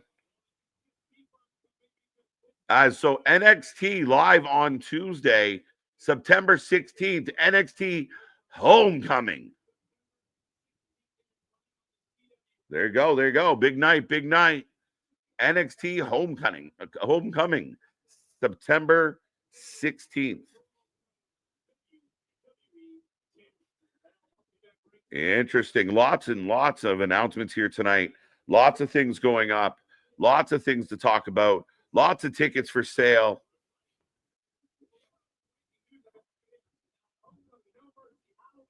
Yeah, as Vic just said, Halloween Havoc, Homecoming, No Mercy, all announced here today.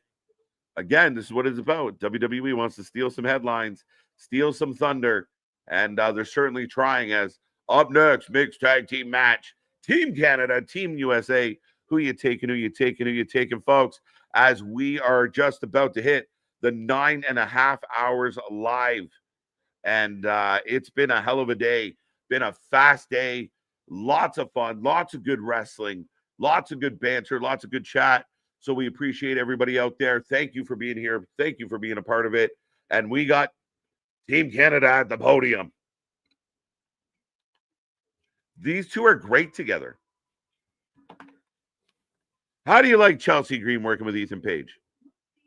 Team Canada. Oh, Team Canada. Secret Harvest. All right. USA. USA free. I'm happy for Arizona. We have a lot going on. It's great. That's good news. Welcome back, by the way, sir. NXT Homecoming at Full Sail on Tuesday, September 16th. So, yeah, they go out on the road and then they do a bit of a homecoming show upon their return. So, yeah, I mean, again, making it feel a little special. I like it, Bradley. I like it. How do you guys feel out there about that? NXT Homecoming, are they returning to Full Sail? Yes, exactly. Exactly that, Roman. Tasha Steeles has done nothing since winning LFG. She needs more than I won gold medal. Like, okay, what else have you had? Chris, I kind of agree with that to an extent. Again, I don't even know if she should have won LFG. I think that's fine. They took it a little slower with her compared to Jasper. So I think she's going to be okay. She's got to kind of figure it out. I almost wonder if she plays better as a heel, kind of like early day Kurt Angle, who was trying to be a babyface, but they didn't like it. I wonder if Tyra could do that better. But you set them up against Chelsea, Ethan, puts him in a babyface spot, and Tavion's a guy that could win the North American title. Got that. Let's go. Get those predictions in. USA. I'm sorry, but the real Team Canada had Scott D'Amore and EY. You're not wrong, Guardian. You're not wrong at all. Team USA for the win. NXT is going back home. I'm coming home. Ethan Douglas and Chelsea. Let's go. Canada, eh?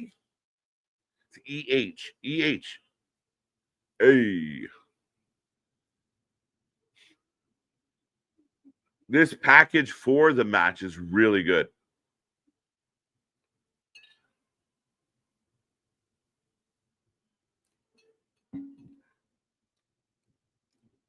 We get a little bit of the Canadian national anthem. I think they could do this on the main roster and be substantial. Hacksaw Jim Duggan split in the middle. Oh. Team Canada was Scott D'Amore, EY, Bobby Roode. Yeah, and they had a couple of other people move in and out. P.D. Williams was involved at one point. The Canadian Destroyer, of course, Chris. Again, there's a lot of Canadian heritage. CKJ, that's why you're Canadians. I'm not. LOL. There you go. Right? Just giving you a little bit of that, a little tip to help you out with your international, your multi-linguist working. Canadian standard of excellence. This is ridiculous, and I'm loving it. I'm loving it right now. That's some good shit, folks. How you feeling out there on a Sunday night? Sunday night pay-per-views. It's like the good old days. As here comes Tavion Heights. Jacques Rougeau was singing. Let's go. Shout out, hey, our buddy PCO, friend of the channel. Recently did the interview with him. I'm sure he was enjoying it as well. Could Ricky Saints challenge the winner of the main event tonight? He could. I mean, again, Ricky gets a big win over Jasper Troy. And a lot of people are wondering what's next for him. Is he going to get into something like world title here at NXT, or will he, a lot of people wondering if he's ready to move on. So that's very curious times. As Tyra May Steele coming out. Not going to lie, her screaming threw me off there for a second. Shawn Michaels hasn't booked Tasha Steeles. Not yet. Again, I think some patience. And I think if you onboard if you onboard Jasper Troy, maybe you don't want to do both at the same time. You don't want one to overshadow the other. Yeah, and you find a place that it makes sense. Her doing this USA gimmick right now with Tavion, that's the spot. So again, I think fans just, it'll come. It will come. Tavion on Tasha should have come out to US anthem, and Paige and Chelsea the Canadian, right? Do it like sports. Get them in the ring and have them put their hand on the heart. Let's go. John is fading. John, hold on tight, buddy. Let's go. We're almost there. 9.5 hours strong, folks. Chelsea Green definitely can't pull that pitch off. But here they come. Big old Canadian flag in the background. No relation. I like that. This should have been a mixed flag match. We haven't seen a flag match in a long time. That would have been interesting. I think it'd be very easy. I think so too. I think she walks that line where she's almost too squeaky clean as a baby face. So she starts kind of pushing, the 3 eyes, right? No reason to hate the man for having that kind of, but it was the pretentiousness behind it all. I think she could pull that off very well. Let's not give the rookies the win. Curious.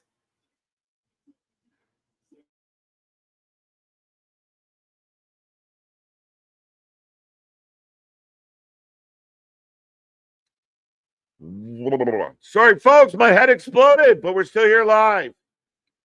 Why couldn't that happen? And all day. I'm here with a partner. Get a sneezing fit when you're solo. Ethan Page coming out to the ring. Big old Canadian flag. Again, the War of the Nations is strong with this one, folks. Team Canada, Team USA. Get your predictions in. 67% of the chat going Team USA. Canada getting a decent 33%. I can't imagine. Yeah, I just think the baby faces get the win. Sets up Tavion to challenge Ethan Page, and Tavion takes the title. Ethan Page moves up. Could Rosemary host Halloween Havoc? For sure. And I heard someone earlier say Monsters Ball. That'd be really cool. Even if it was on TNA, but you had someone from NXT over there, or you did one on NXT, do a Monsters Ball, first ever one on an NXT show. I think that'd be a sweet deal. I see smoke. I see fire. There once was a woman named Samantha Irvin who gave Chelsea the best entrance. There once upon a time was that lady. And I don't believe that lady's around anymore. So it's not quite the same. But it was nice while it lasted. Oh, how did you two meet? Should I wait for Nick to tell our origin story? It's real simple, Cooper. Nick was one of y'all. Nick was a fan. He had joined the channel and he was in the chat all the time. He was the same in the chat that you see on the screen, that passion, that energy for wrestling.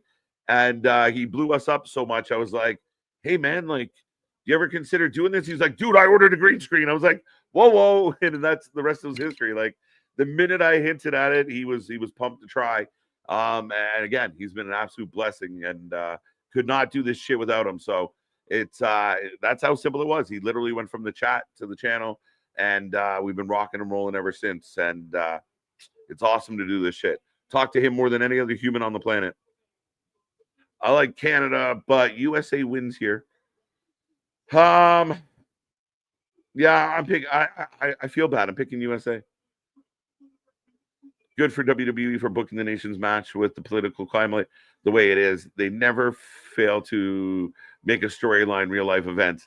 I don't know if you're being sarcastic or not, Bernard. I think it's okay though. I'm okay with it. It was love at first sight. It was love at first text. Right? Nah, Nick was here when there was like 6 people in the chat. It was adorable. But he kept it going. It was crazy. And not another thing. There's not enough characters. I was like, dude, you're running out of space. Just come talk to me. Come, we'll just talk instead of arguing over chat. and it's worked out wonderfully.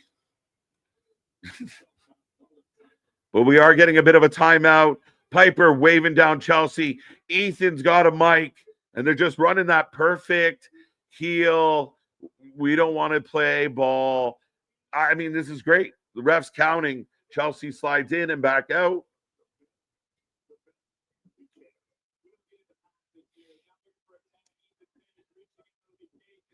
So Ethan in the ring, Tavion in the ring. Not a great start for Team Canada. It's hard, bro. It's hard, but yeah, man. I was like, no, that's good. That's good. But Ethan Page on a roll right now, taking over in this match. What are they chanting? We want Chelsea. The crowd is chanting, we want Chelsea. Don't do that. They'll release her. Ask Cross. They don't like that shit. Ethan standing over the champ, not the champ, over Tavion. Dun, dun, dun, dun, dun.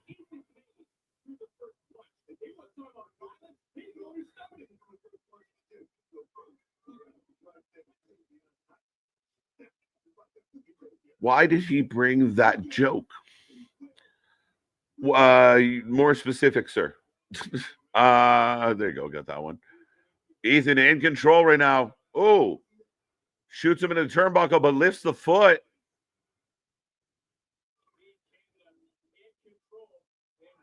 And I think the only thing the crowd's chanting for is Chelsea.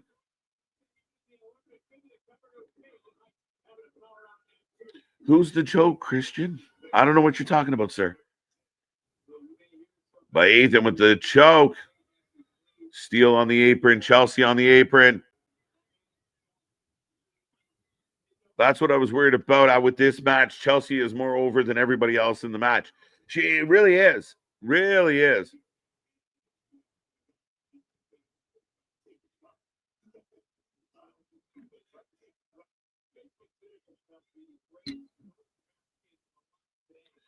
WWE 2025.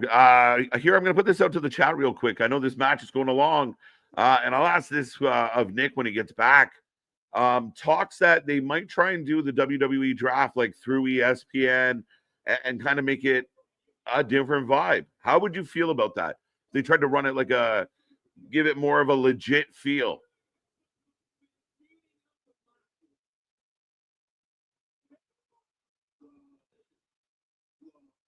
Hacksaw Jim Duggan, not bad, not bad. Not bad. Oh, shit. Down goes Tavion. 2. Speaking of 2. Speaking of Hacksaw Jim Duggan, what? Oh. Yeah. How you doing? I'm going to be doing real good when Team USA wins here. How you doing? Dude, Chelsea gets a huge pop. The crowd is chanting, we want Chelsea the entire match. Chelsea, Chelsea Green, Chelsea, Chelsea Green. Right. I don't care for the draft, but an ESPN draft would be interesting. Do you get a draft breakdown? Do you have Stephen A. Smith, Mel Kiper Jr. out there talking about the draft? So that's what I saw some reports suggesting that they might want to try and do the draft working with ESPN, do it like as an ESPN special and do it like with personalities, talking heads, interviews, like make it kind of feel more legit.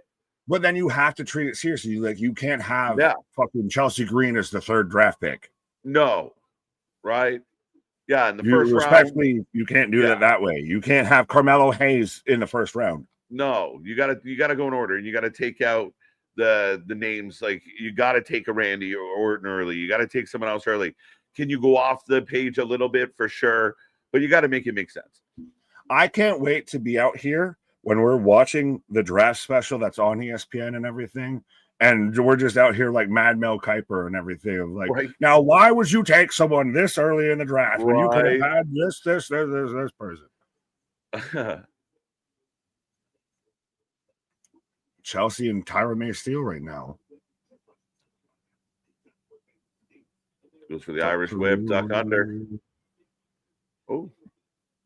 Very Oh, clearly double going to go for the double cross body. Well, normally you see that to where they leap at each other, not just like, and jump.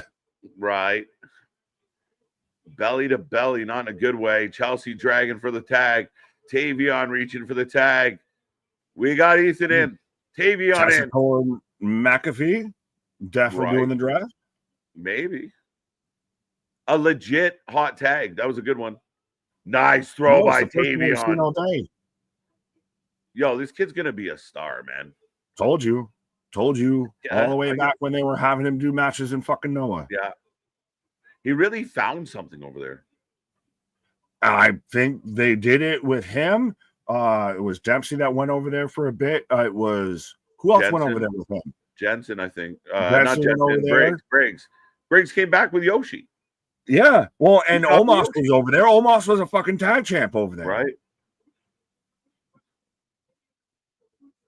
Reversal, duck under. Both men hit boots. Now both men down. Counter just got to do the same spots of everybody down. Right. Both men going for the tag. And they want Chelsea, bro. They want Chelsea. They don't give a shit about anybody as Tyra. Oh, Tyra's going to just huck Ethan. And she hucks Ethan for sure. Ishin Page. Ishin. Big clothesline. That's not a clothesline. It's not a sling blade. It's neither or. Yeah, you're right. I thought the first one was a clothesline. The second one definitely wasn't. Yeah. Again, she's just going to fucking. The Hervis. Oh. How is this not a disqualification? Right. Well, Piper's got the ref. Both of them. She hucks both of them. Oh! 2 for 1. Alba goes rolling out. Ethan's down. Ankle lock. Is that just like part of like the Olympic wrestling care package of you? Congratulations. You used to be a wrestler. Now you're in pro wrestling. You get an ankle lock as a submission. Right. Ankle locks and suplexes for sure. Wow. Steele eats the super kick. Unprettier. Right. Oh, Canada.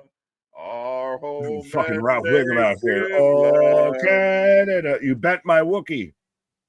I don't even think I picked them. This is the best part. How did you not pick Team Canada?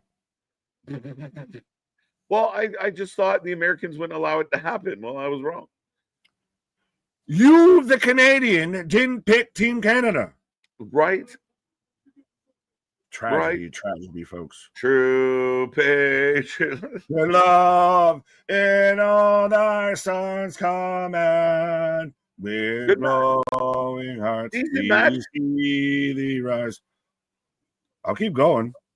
Keep going. But we got one match left. Oh, we're halfway there. Oh, living on a prayer.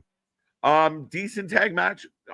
Entertained. Good match. Good match. Would you say a good match? Everything's a good match. Good match. Ted, am I wrong? Was it a bad match? No, but nothing's been fucking great. I said good. Much like me with Nigel. I said good. I said good, not great. It's good. It's good. Right. I thought don't get me wrong though. I thought that women's match was absolutely great. I thought Blake Jordan killed it. Fair enough. Right result. Blake winning the way she did surprised me a little. As we're getting the advertisement for Unreal, do you feel we're going to already get an Unreal season 2?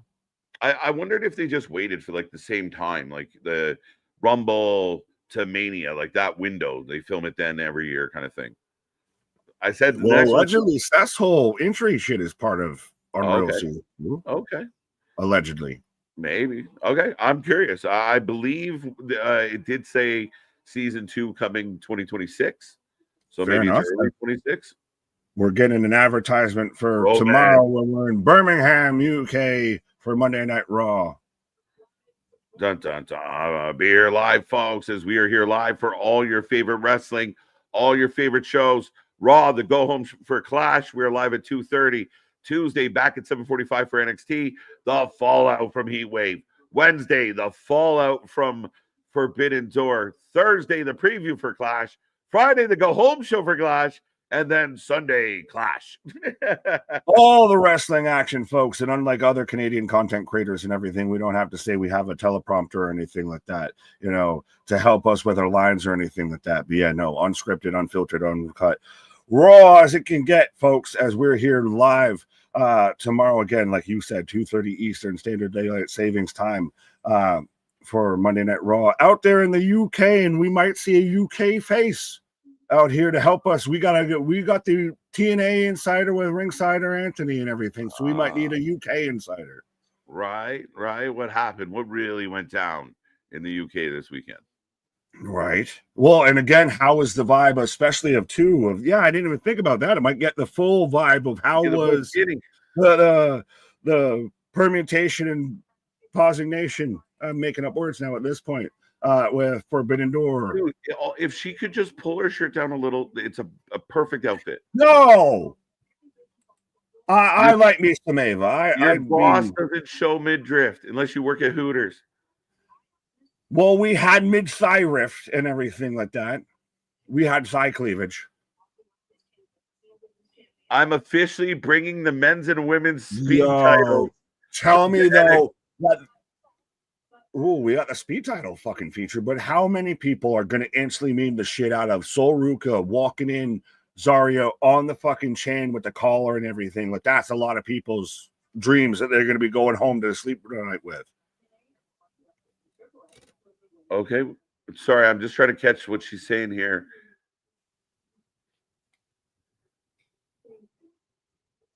It's distracted. So she's got to defend her belt against multiple people?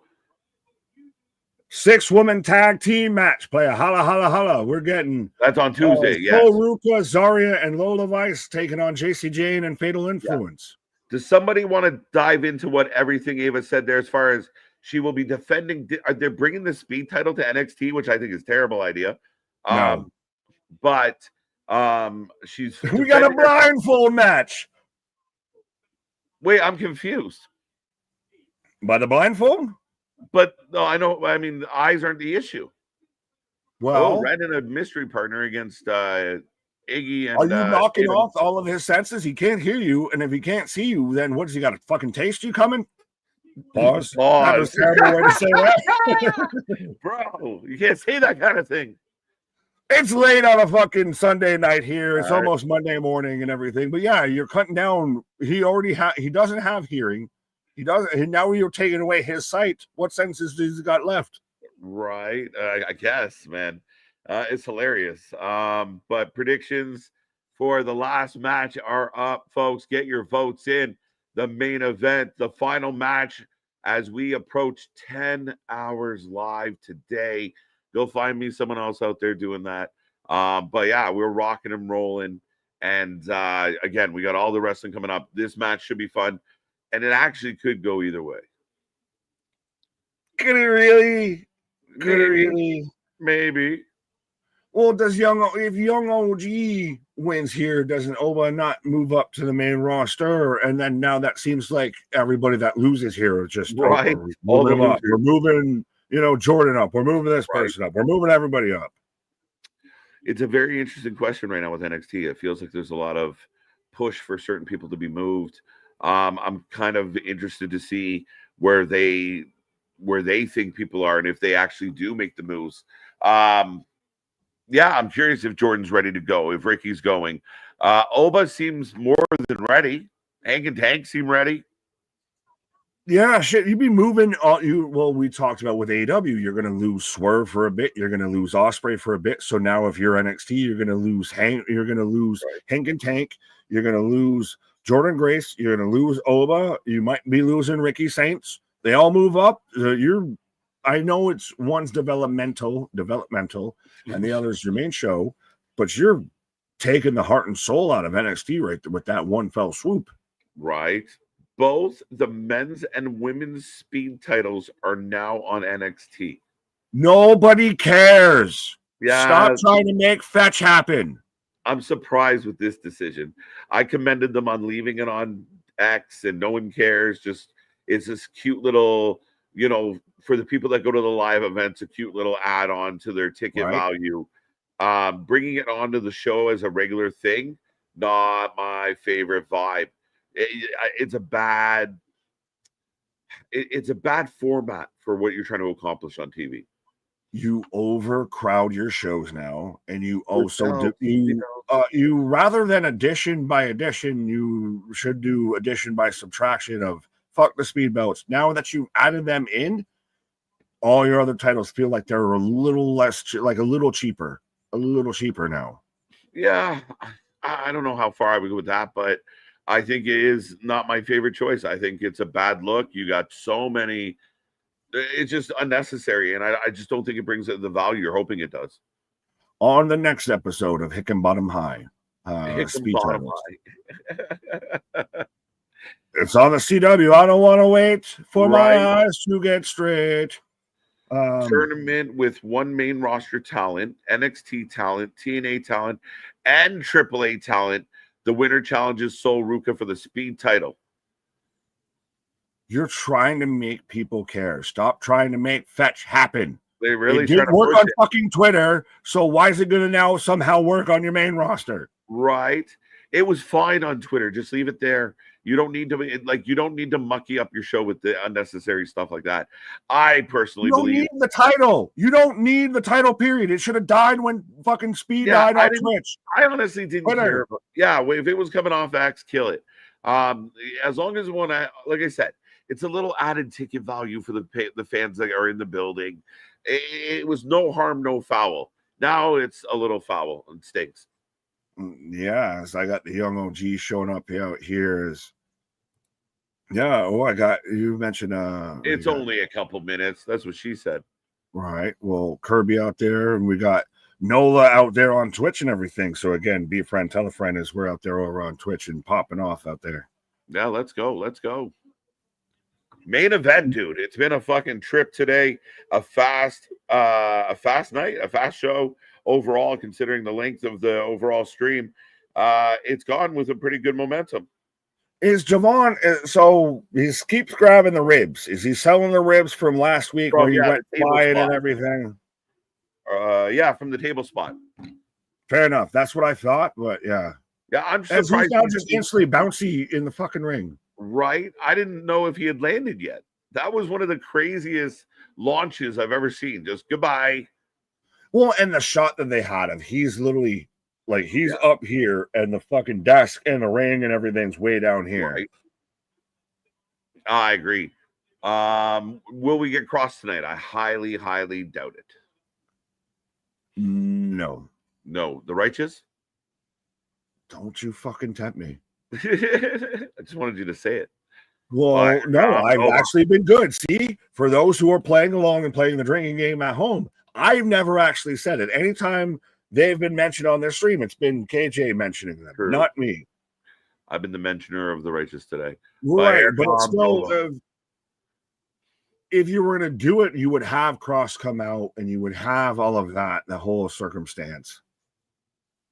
Bro, he's got a swag that's on another level. It's one of my favorite. He looks like AI right now. It's ridiculous.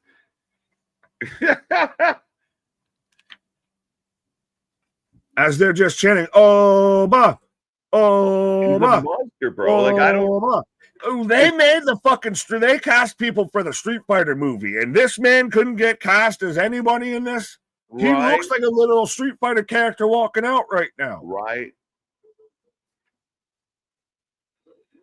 I lost my chances after the second match tonight on Heatwave. Bradley, it happens. How are we supposed to make these titles relevant if they don't get any screen time? Well, again, don't do the speed title. Fuck the speed title. No, you don't. Oh, maybe cruiserweight titles?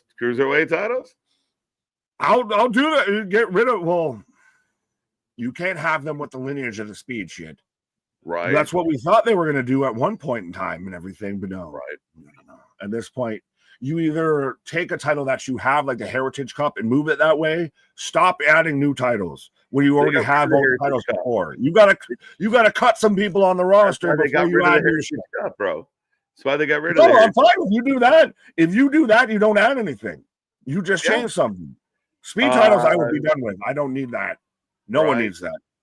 Tomorrow on Triple Nose Monday. The Triple Nose. Time to play the game. Oba should get the call up and surrender the title. I mean, I'm okay with him putting like someone like the young OG over if he's going to go up. That's where it would be and everything. If it would have to be that level. And do you need a schmoz, a bit of a dusty finish that kind of helps that situation? Maybe. So we're going to get women's battle royal or gauntlet match to see who faces Stephanie at Paris. Yeah, have we decided that yet? I have not heard. Has that been put out there, Antoine? It's been rumored about. I have not seen an official announcement saying that that's going to take place. But I could definitely see them doing that, though I don't love the gauntlet match. You do have to come up with something. But does that make Steph instantly kind of the front runner to take the dub here? Would you not just do the battle royal at Clash then? Well, Steph's the number one contender, so you're going to do something. Cool. So now, pregnancy happened. Now you're going to shove her in this. That's not fair. You got to find out who challenges her. Life ain't fair. That's true. You could put her in it. Nick's one bad match away from calling everyone a Stu Nod. Well, at least we've only got one match left, and I know it won't be a bad one. Let's hope. It's been a good show. Good matches. Right. Yeah, so good. So great. So good. Good matches. So long. So great. Big trip. As again, I don't know if you closed them up, but folks, let us know who you're taking for this match. Whether you're taking Javon, you're taking Oba, and Javon's already coming in a wounded duck here. He's got a bad wing. So Oba should just throw this man from pillar to fucking post. Right.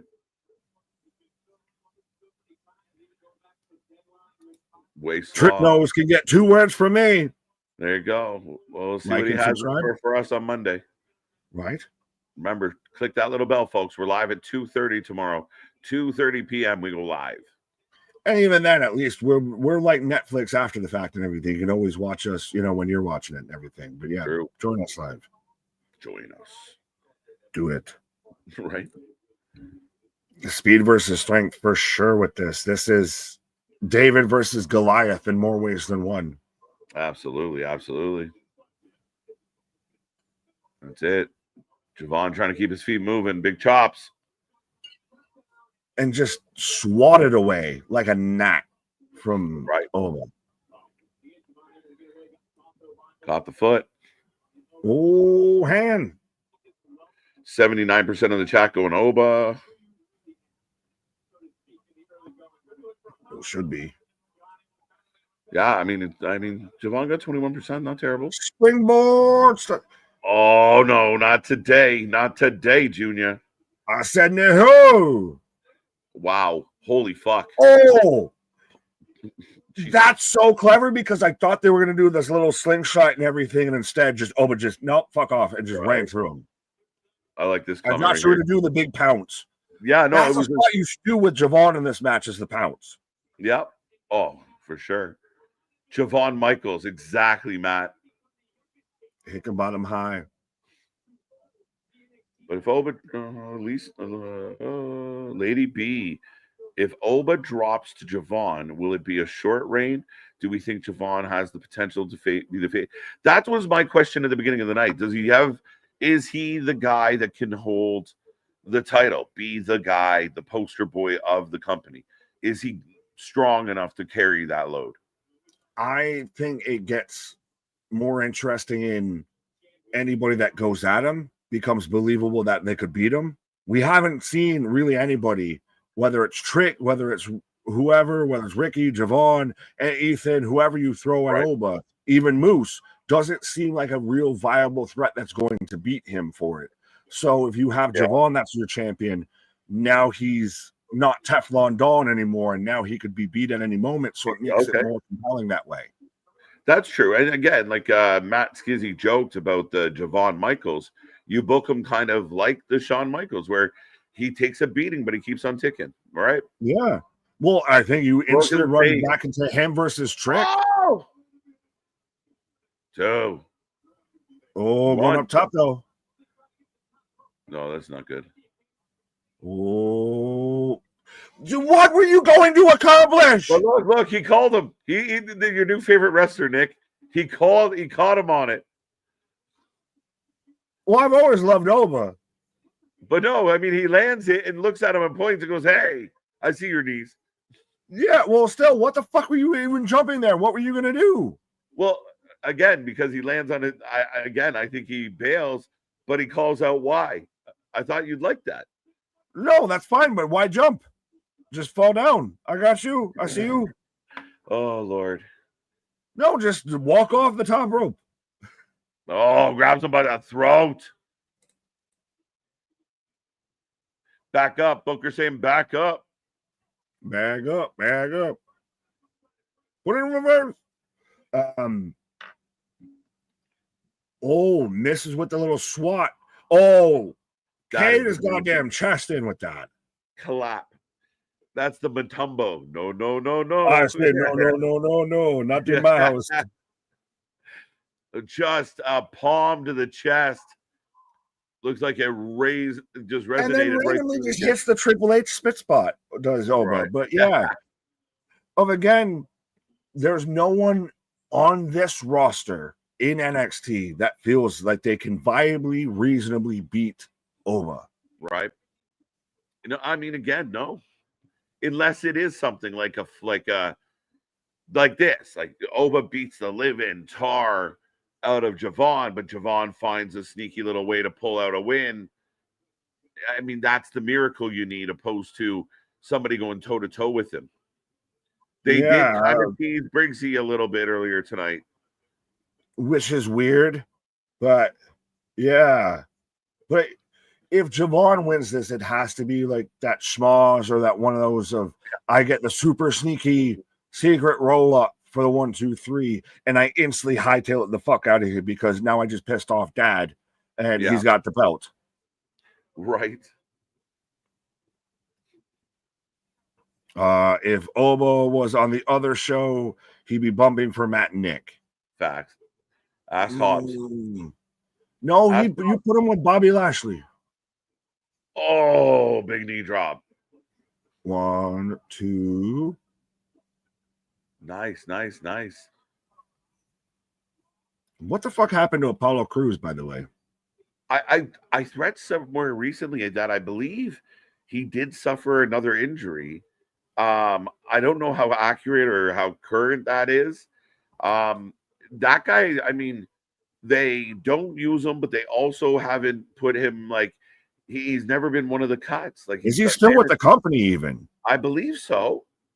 I was concerned. I was like, he seems like he would have been a guy that would have been released at some point. Respectfully, like I'm not trying to call for somebody's job, but yeah. Let me confirm. It's been a hot minute. Fair enough, but yeah. Well, Q1 saying injuries. Apollo just started training again. Yeah, right. Okay, fair enough. Yeah, he still currently works for WWE despite a recent torn pectoral muscle that caused a temporary absence. He last competed in January 24th, 2025. So the entire year of 2025 been out, and he wasn't very respectfully relevant prior to that. Fair enough. He's the guy I figured that somehow end up agenting matches. He never found his way. Even when they tried to push him, he never found his way. The Wuhan Nation is when the best they could have gotten, and then just fucked that all up. Oh. Slap it. Oh. Can't go ass up, kid. But Wesley saying, remember when Darby was beating guys 3 times his size every week? That shit is unbelievable. Name me 3 guys that are 3 times his size on AEW's roster. 2. Wardlow, Hobbs, Lance Archer. And they all just got there. But no, I get the point. I get the sentiment. But it's still, you can still make it work. A big guy versus little guy. Right. Yes. But pancakes, Javon. pancakes, Javon, with the spine buster. Listen, we're late enough in the evening / early enough in tomorrow that I'm almost wanting to make breakfast. We don't need to be starting talking about pancakes and bacons and all of that. Right. I'll be out here making flapjacks at fucking 10 a.m. Right. Let's go. Javon into the corner. Oba would be with Don Callis. Right. Everybody is. Right. The 67th member of the Don Callis family. Right. It seems like somebody there really likes Apollo and protects him because they keep him around and gave him multiple chances. Yeah. There seems to be something there that they just haven't been willing to part ways with yet. And I hope he finds it. Good luck on him. I'm not calling for anybody's job, but I think it would be like Titus O'Neil out there of, moves from being in range to just quickly switches to being, the beacon, the bastion and everything of like Bobby Roode, Jason Jordan switches from in ring to backstage as an agent and producer and everything. Right. For sure. But Oba pulling Javon to his feet. Oh, side through. Right. It's Labor Day. You're not supposed to wear white after Labor Day. Are you just supposed to hide after Labor Day? I'm taking some days, so we're good. Yeah, that's what it is. Of on the channel, it's going to be you're not supposed to wear white after Labor Day, so you won't see white on Labor Day. Right. I just MDB finally pops back up. Man, what a day! Oh, hi, welcome back. Well, it's one of those that kind of I feel like we need to say, hey, look at us. Who would have thought? Right. 2 count. Wow. Javon continues to kick out. Why is Apollo catching neck strays? This is about Nigel. Right. No, we didn't even mention Nigel anymore. He's still good. Chris, you're hilarious. After Labor Day becomes KJ the albino. Yeah. Right. My eyes turn red and my eyebrows go white. KJ Black. Right. I would love to see Samoa Joe versus Oba Femi. That's one of my dream matches. That'd be hard hitting. Better match Samoa Joe versus Oba Femi or Powerhouse Hobbs versus Oba Femi? Powerhouse, just because of the two young bulls, right? Right. What Samoa Joe, I think, would be the one that could work best in that kind of style. Yeah. And you still believe, like Joe's still out there. Joe's gonna. Oh, yeah. You got no problem with making Joe believable as a killer. Oh, absolutely. Is he a slept-on fumble from WWE of that they let him walk away? I don't think so, because again, the age was a factor in that. I think they could have got so much more out of him. You're not wrong in that way. Mm-hmm.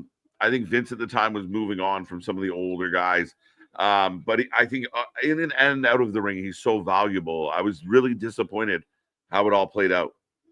He's an asset that, again, I know I was talking about someone works backstage and production and everything. He's an asset that you would want to have regardless. Like if he's in AEW right now, I would have him on my creative team. Right. If I'm Tony. Yeah. Oh. Wow. Brushes off the fucking slingshot kick again. And another. 1, 2. Wow. The injuries also messed up Joe. Yeah. Right. Oh, tornado DDT. I've been listening to y'all this whole time, but my family unexpectedly needed me. Your boy had to come through for him. Oh, we got you. True. We forgive you. Right. For now. Javon to the top. What the fuck? He jumped a day late and $1 short with that bullshit. No. He's selling the leg, Nick. He's selling the leg. That's what it was. He didn't get the jump off because his leg. Why would you roll your eyes? That's his job. He's been beat up. Selling the leg after he just hit 2 fucking slingshot, springboard, fucking leg kicks on this guy and everything. So we're selling the leg after we just used the leg as the most offensive move. Springboards, a small springboard's different than a frog splash from the top. We'll see what happens here, though. Maybe he try again. And hits it perfect. It's better. He fixed it, Nick. No, that was one of those, and we just say, fuck it, we fucked it up. 2 count. My leg. Mulligan.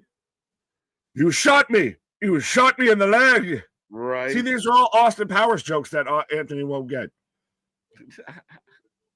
Good match. Damien. It is a good match. I don't like anything today, apparently. Nick doesn't like how much Javon is selling. 2 count. Oh, now we're just pot shot and boxing. Oh, big elbow. Nigel. Hey, look, he sprung off his leg that's injured. I'm clicking away. Click away. I said it. Yeah. Oh, I'm fired up. Oh, Jesus. Run. Get out of there. Someone save him. Oh my God. That looked like a stiff European. Claudio Castagnoli?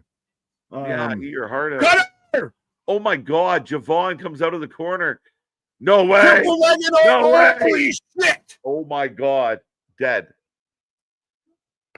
Out of midair, elbow, and 2 count. What a spot. As this match looks to steal the show. Steal the weekend. Fuck it, steal the show. Steal the weekend. Yes, Nick. Yes. I hate a couple, but yeah. What? It's a good one. It's a good match. Good match. Briggs may cost Oba. I kind of don't want that. Nick loved the Nigel makeup or matchup. No, don't. Sorry, I fucking broke myself. Nick is back. I'm back. This is awesome. Tell him, Nick. Tell him, Steve Davis. You tell him. Kick his ass, Seabass. Javon with the kick to the back of Oba. Good match. A really good match, bro. Finally, some good wrestling at the 11th hour, the 12th hour. I said all NXT has to do. Oh my God, ref bump. Yeah, we might get Briggsy or something. Ref down. Javon up. Spanish fly. There's no way. No. Styles Clash. Styles Clash his ass. Do the biggest Styles Clash you've ever seen in your life. I wanted to see Oba do a Spanish fly. I'm not going to lie.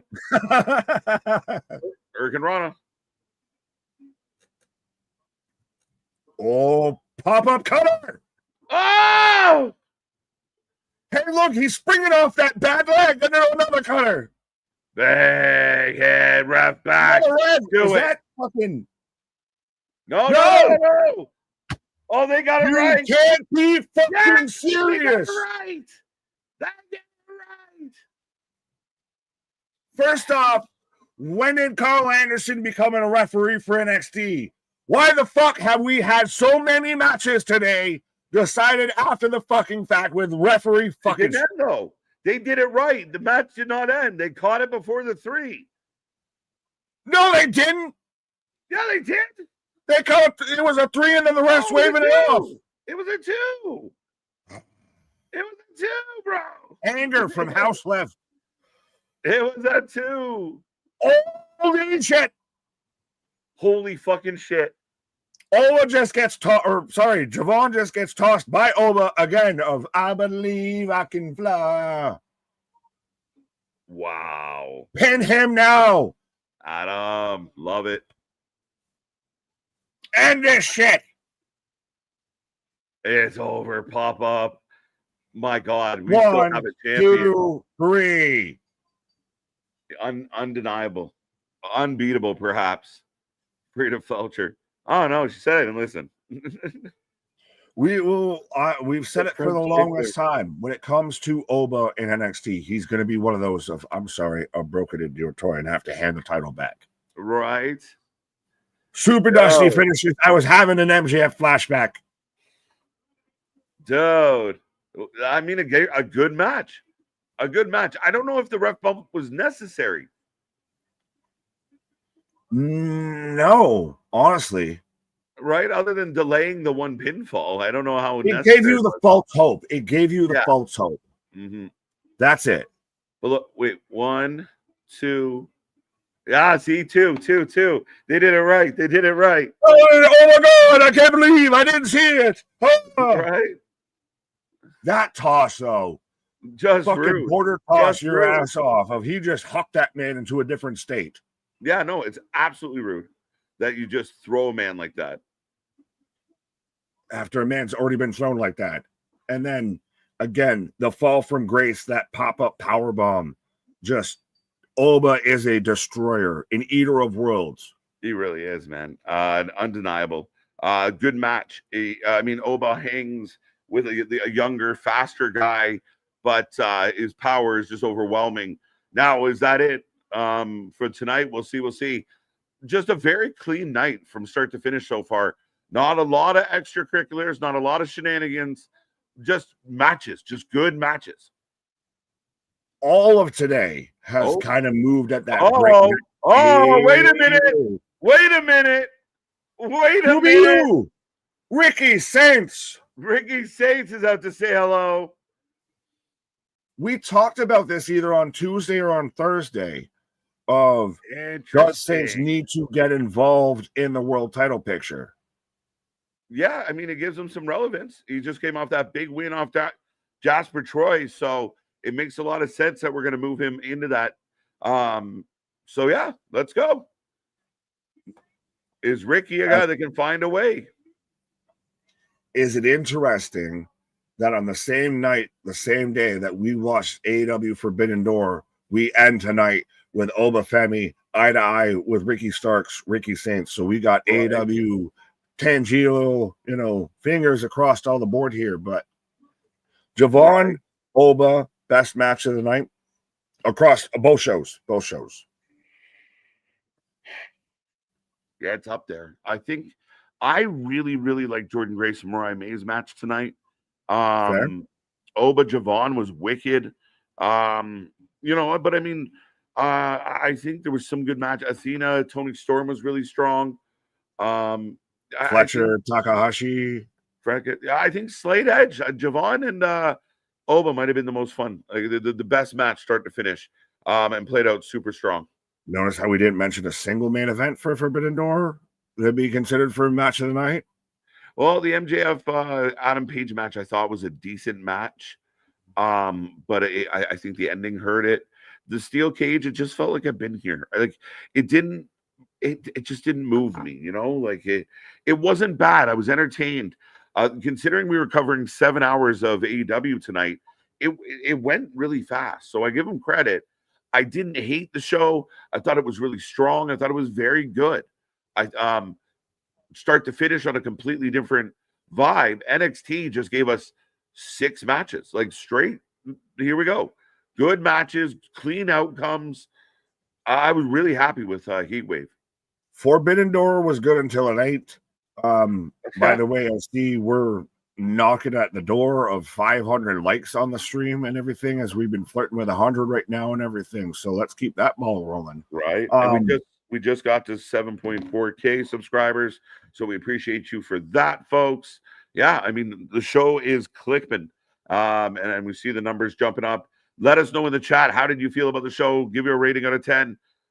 What did you like? What didn't you like? How did you feel? Blah, blah, blah. Give us all the good stuff. Big things popping, little things stopping up to something season never sleeps. So yeah, how you out of 10, how do you feel for Heatwave? I'm going 8. Ooh. I'm going 8. New tag titles. Really strong. You had to remind me of that. Strong tag match. Both teams looked really good. Big win. Mariah May, Jordan Grace, I thought was outstanding. I thought the triple threat for the number 1 contenders was a really fucking strong match. I don't think anything on NXT sucked. I can tell you what sucked. Dark State. You had to remind me. I was out there with you. I was in 8, and then you reminded me of fucking Hank and Tank losing to Dark State Deep Fake. Right. Earthquake, I don't care. So 7.5. Fair enough. I mean, I'll let you have that. I ain't even mad at it. Fuck it. You can't argue with me almost 10.5 hours into this. I can't. I mean, you have absolutely every right to deduct the point for not, because you don't like Dark State. I have no grudge. I don't even have the energy to argue about it, to be real. But this is how we get them, folks. Get them. Right? Ugh, fuck's sake. If only I could yell. No, I think overall, I thought 6 matches for NXT, they were all good to great. I thought AEW was really good. I don't think they had like a horrible match.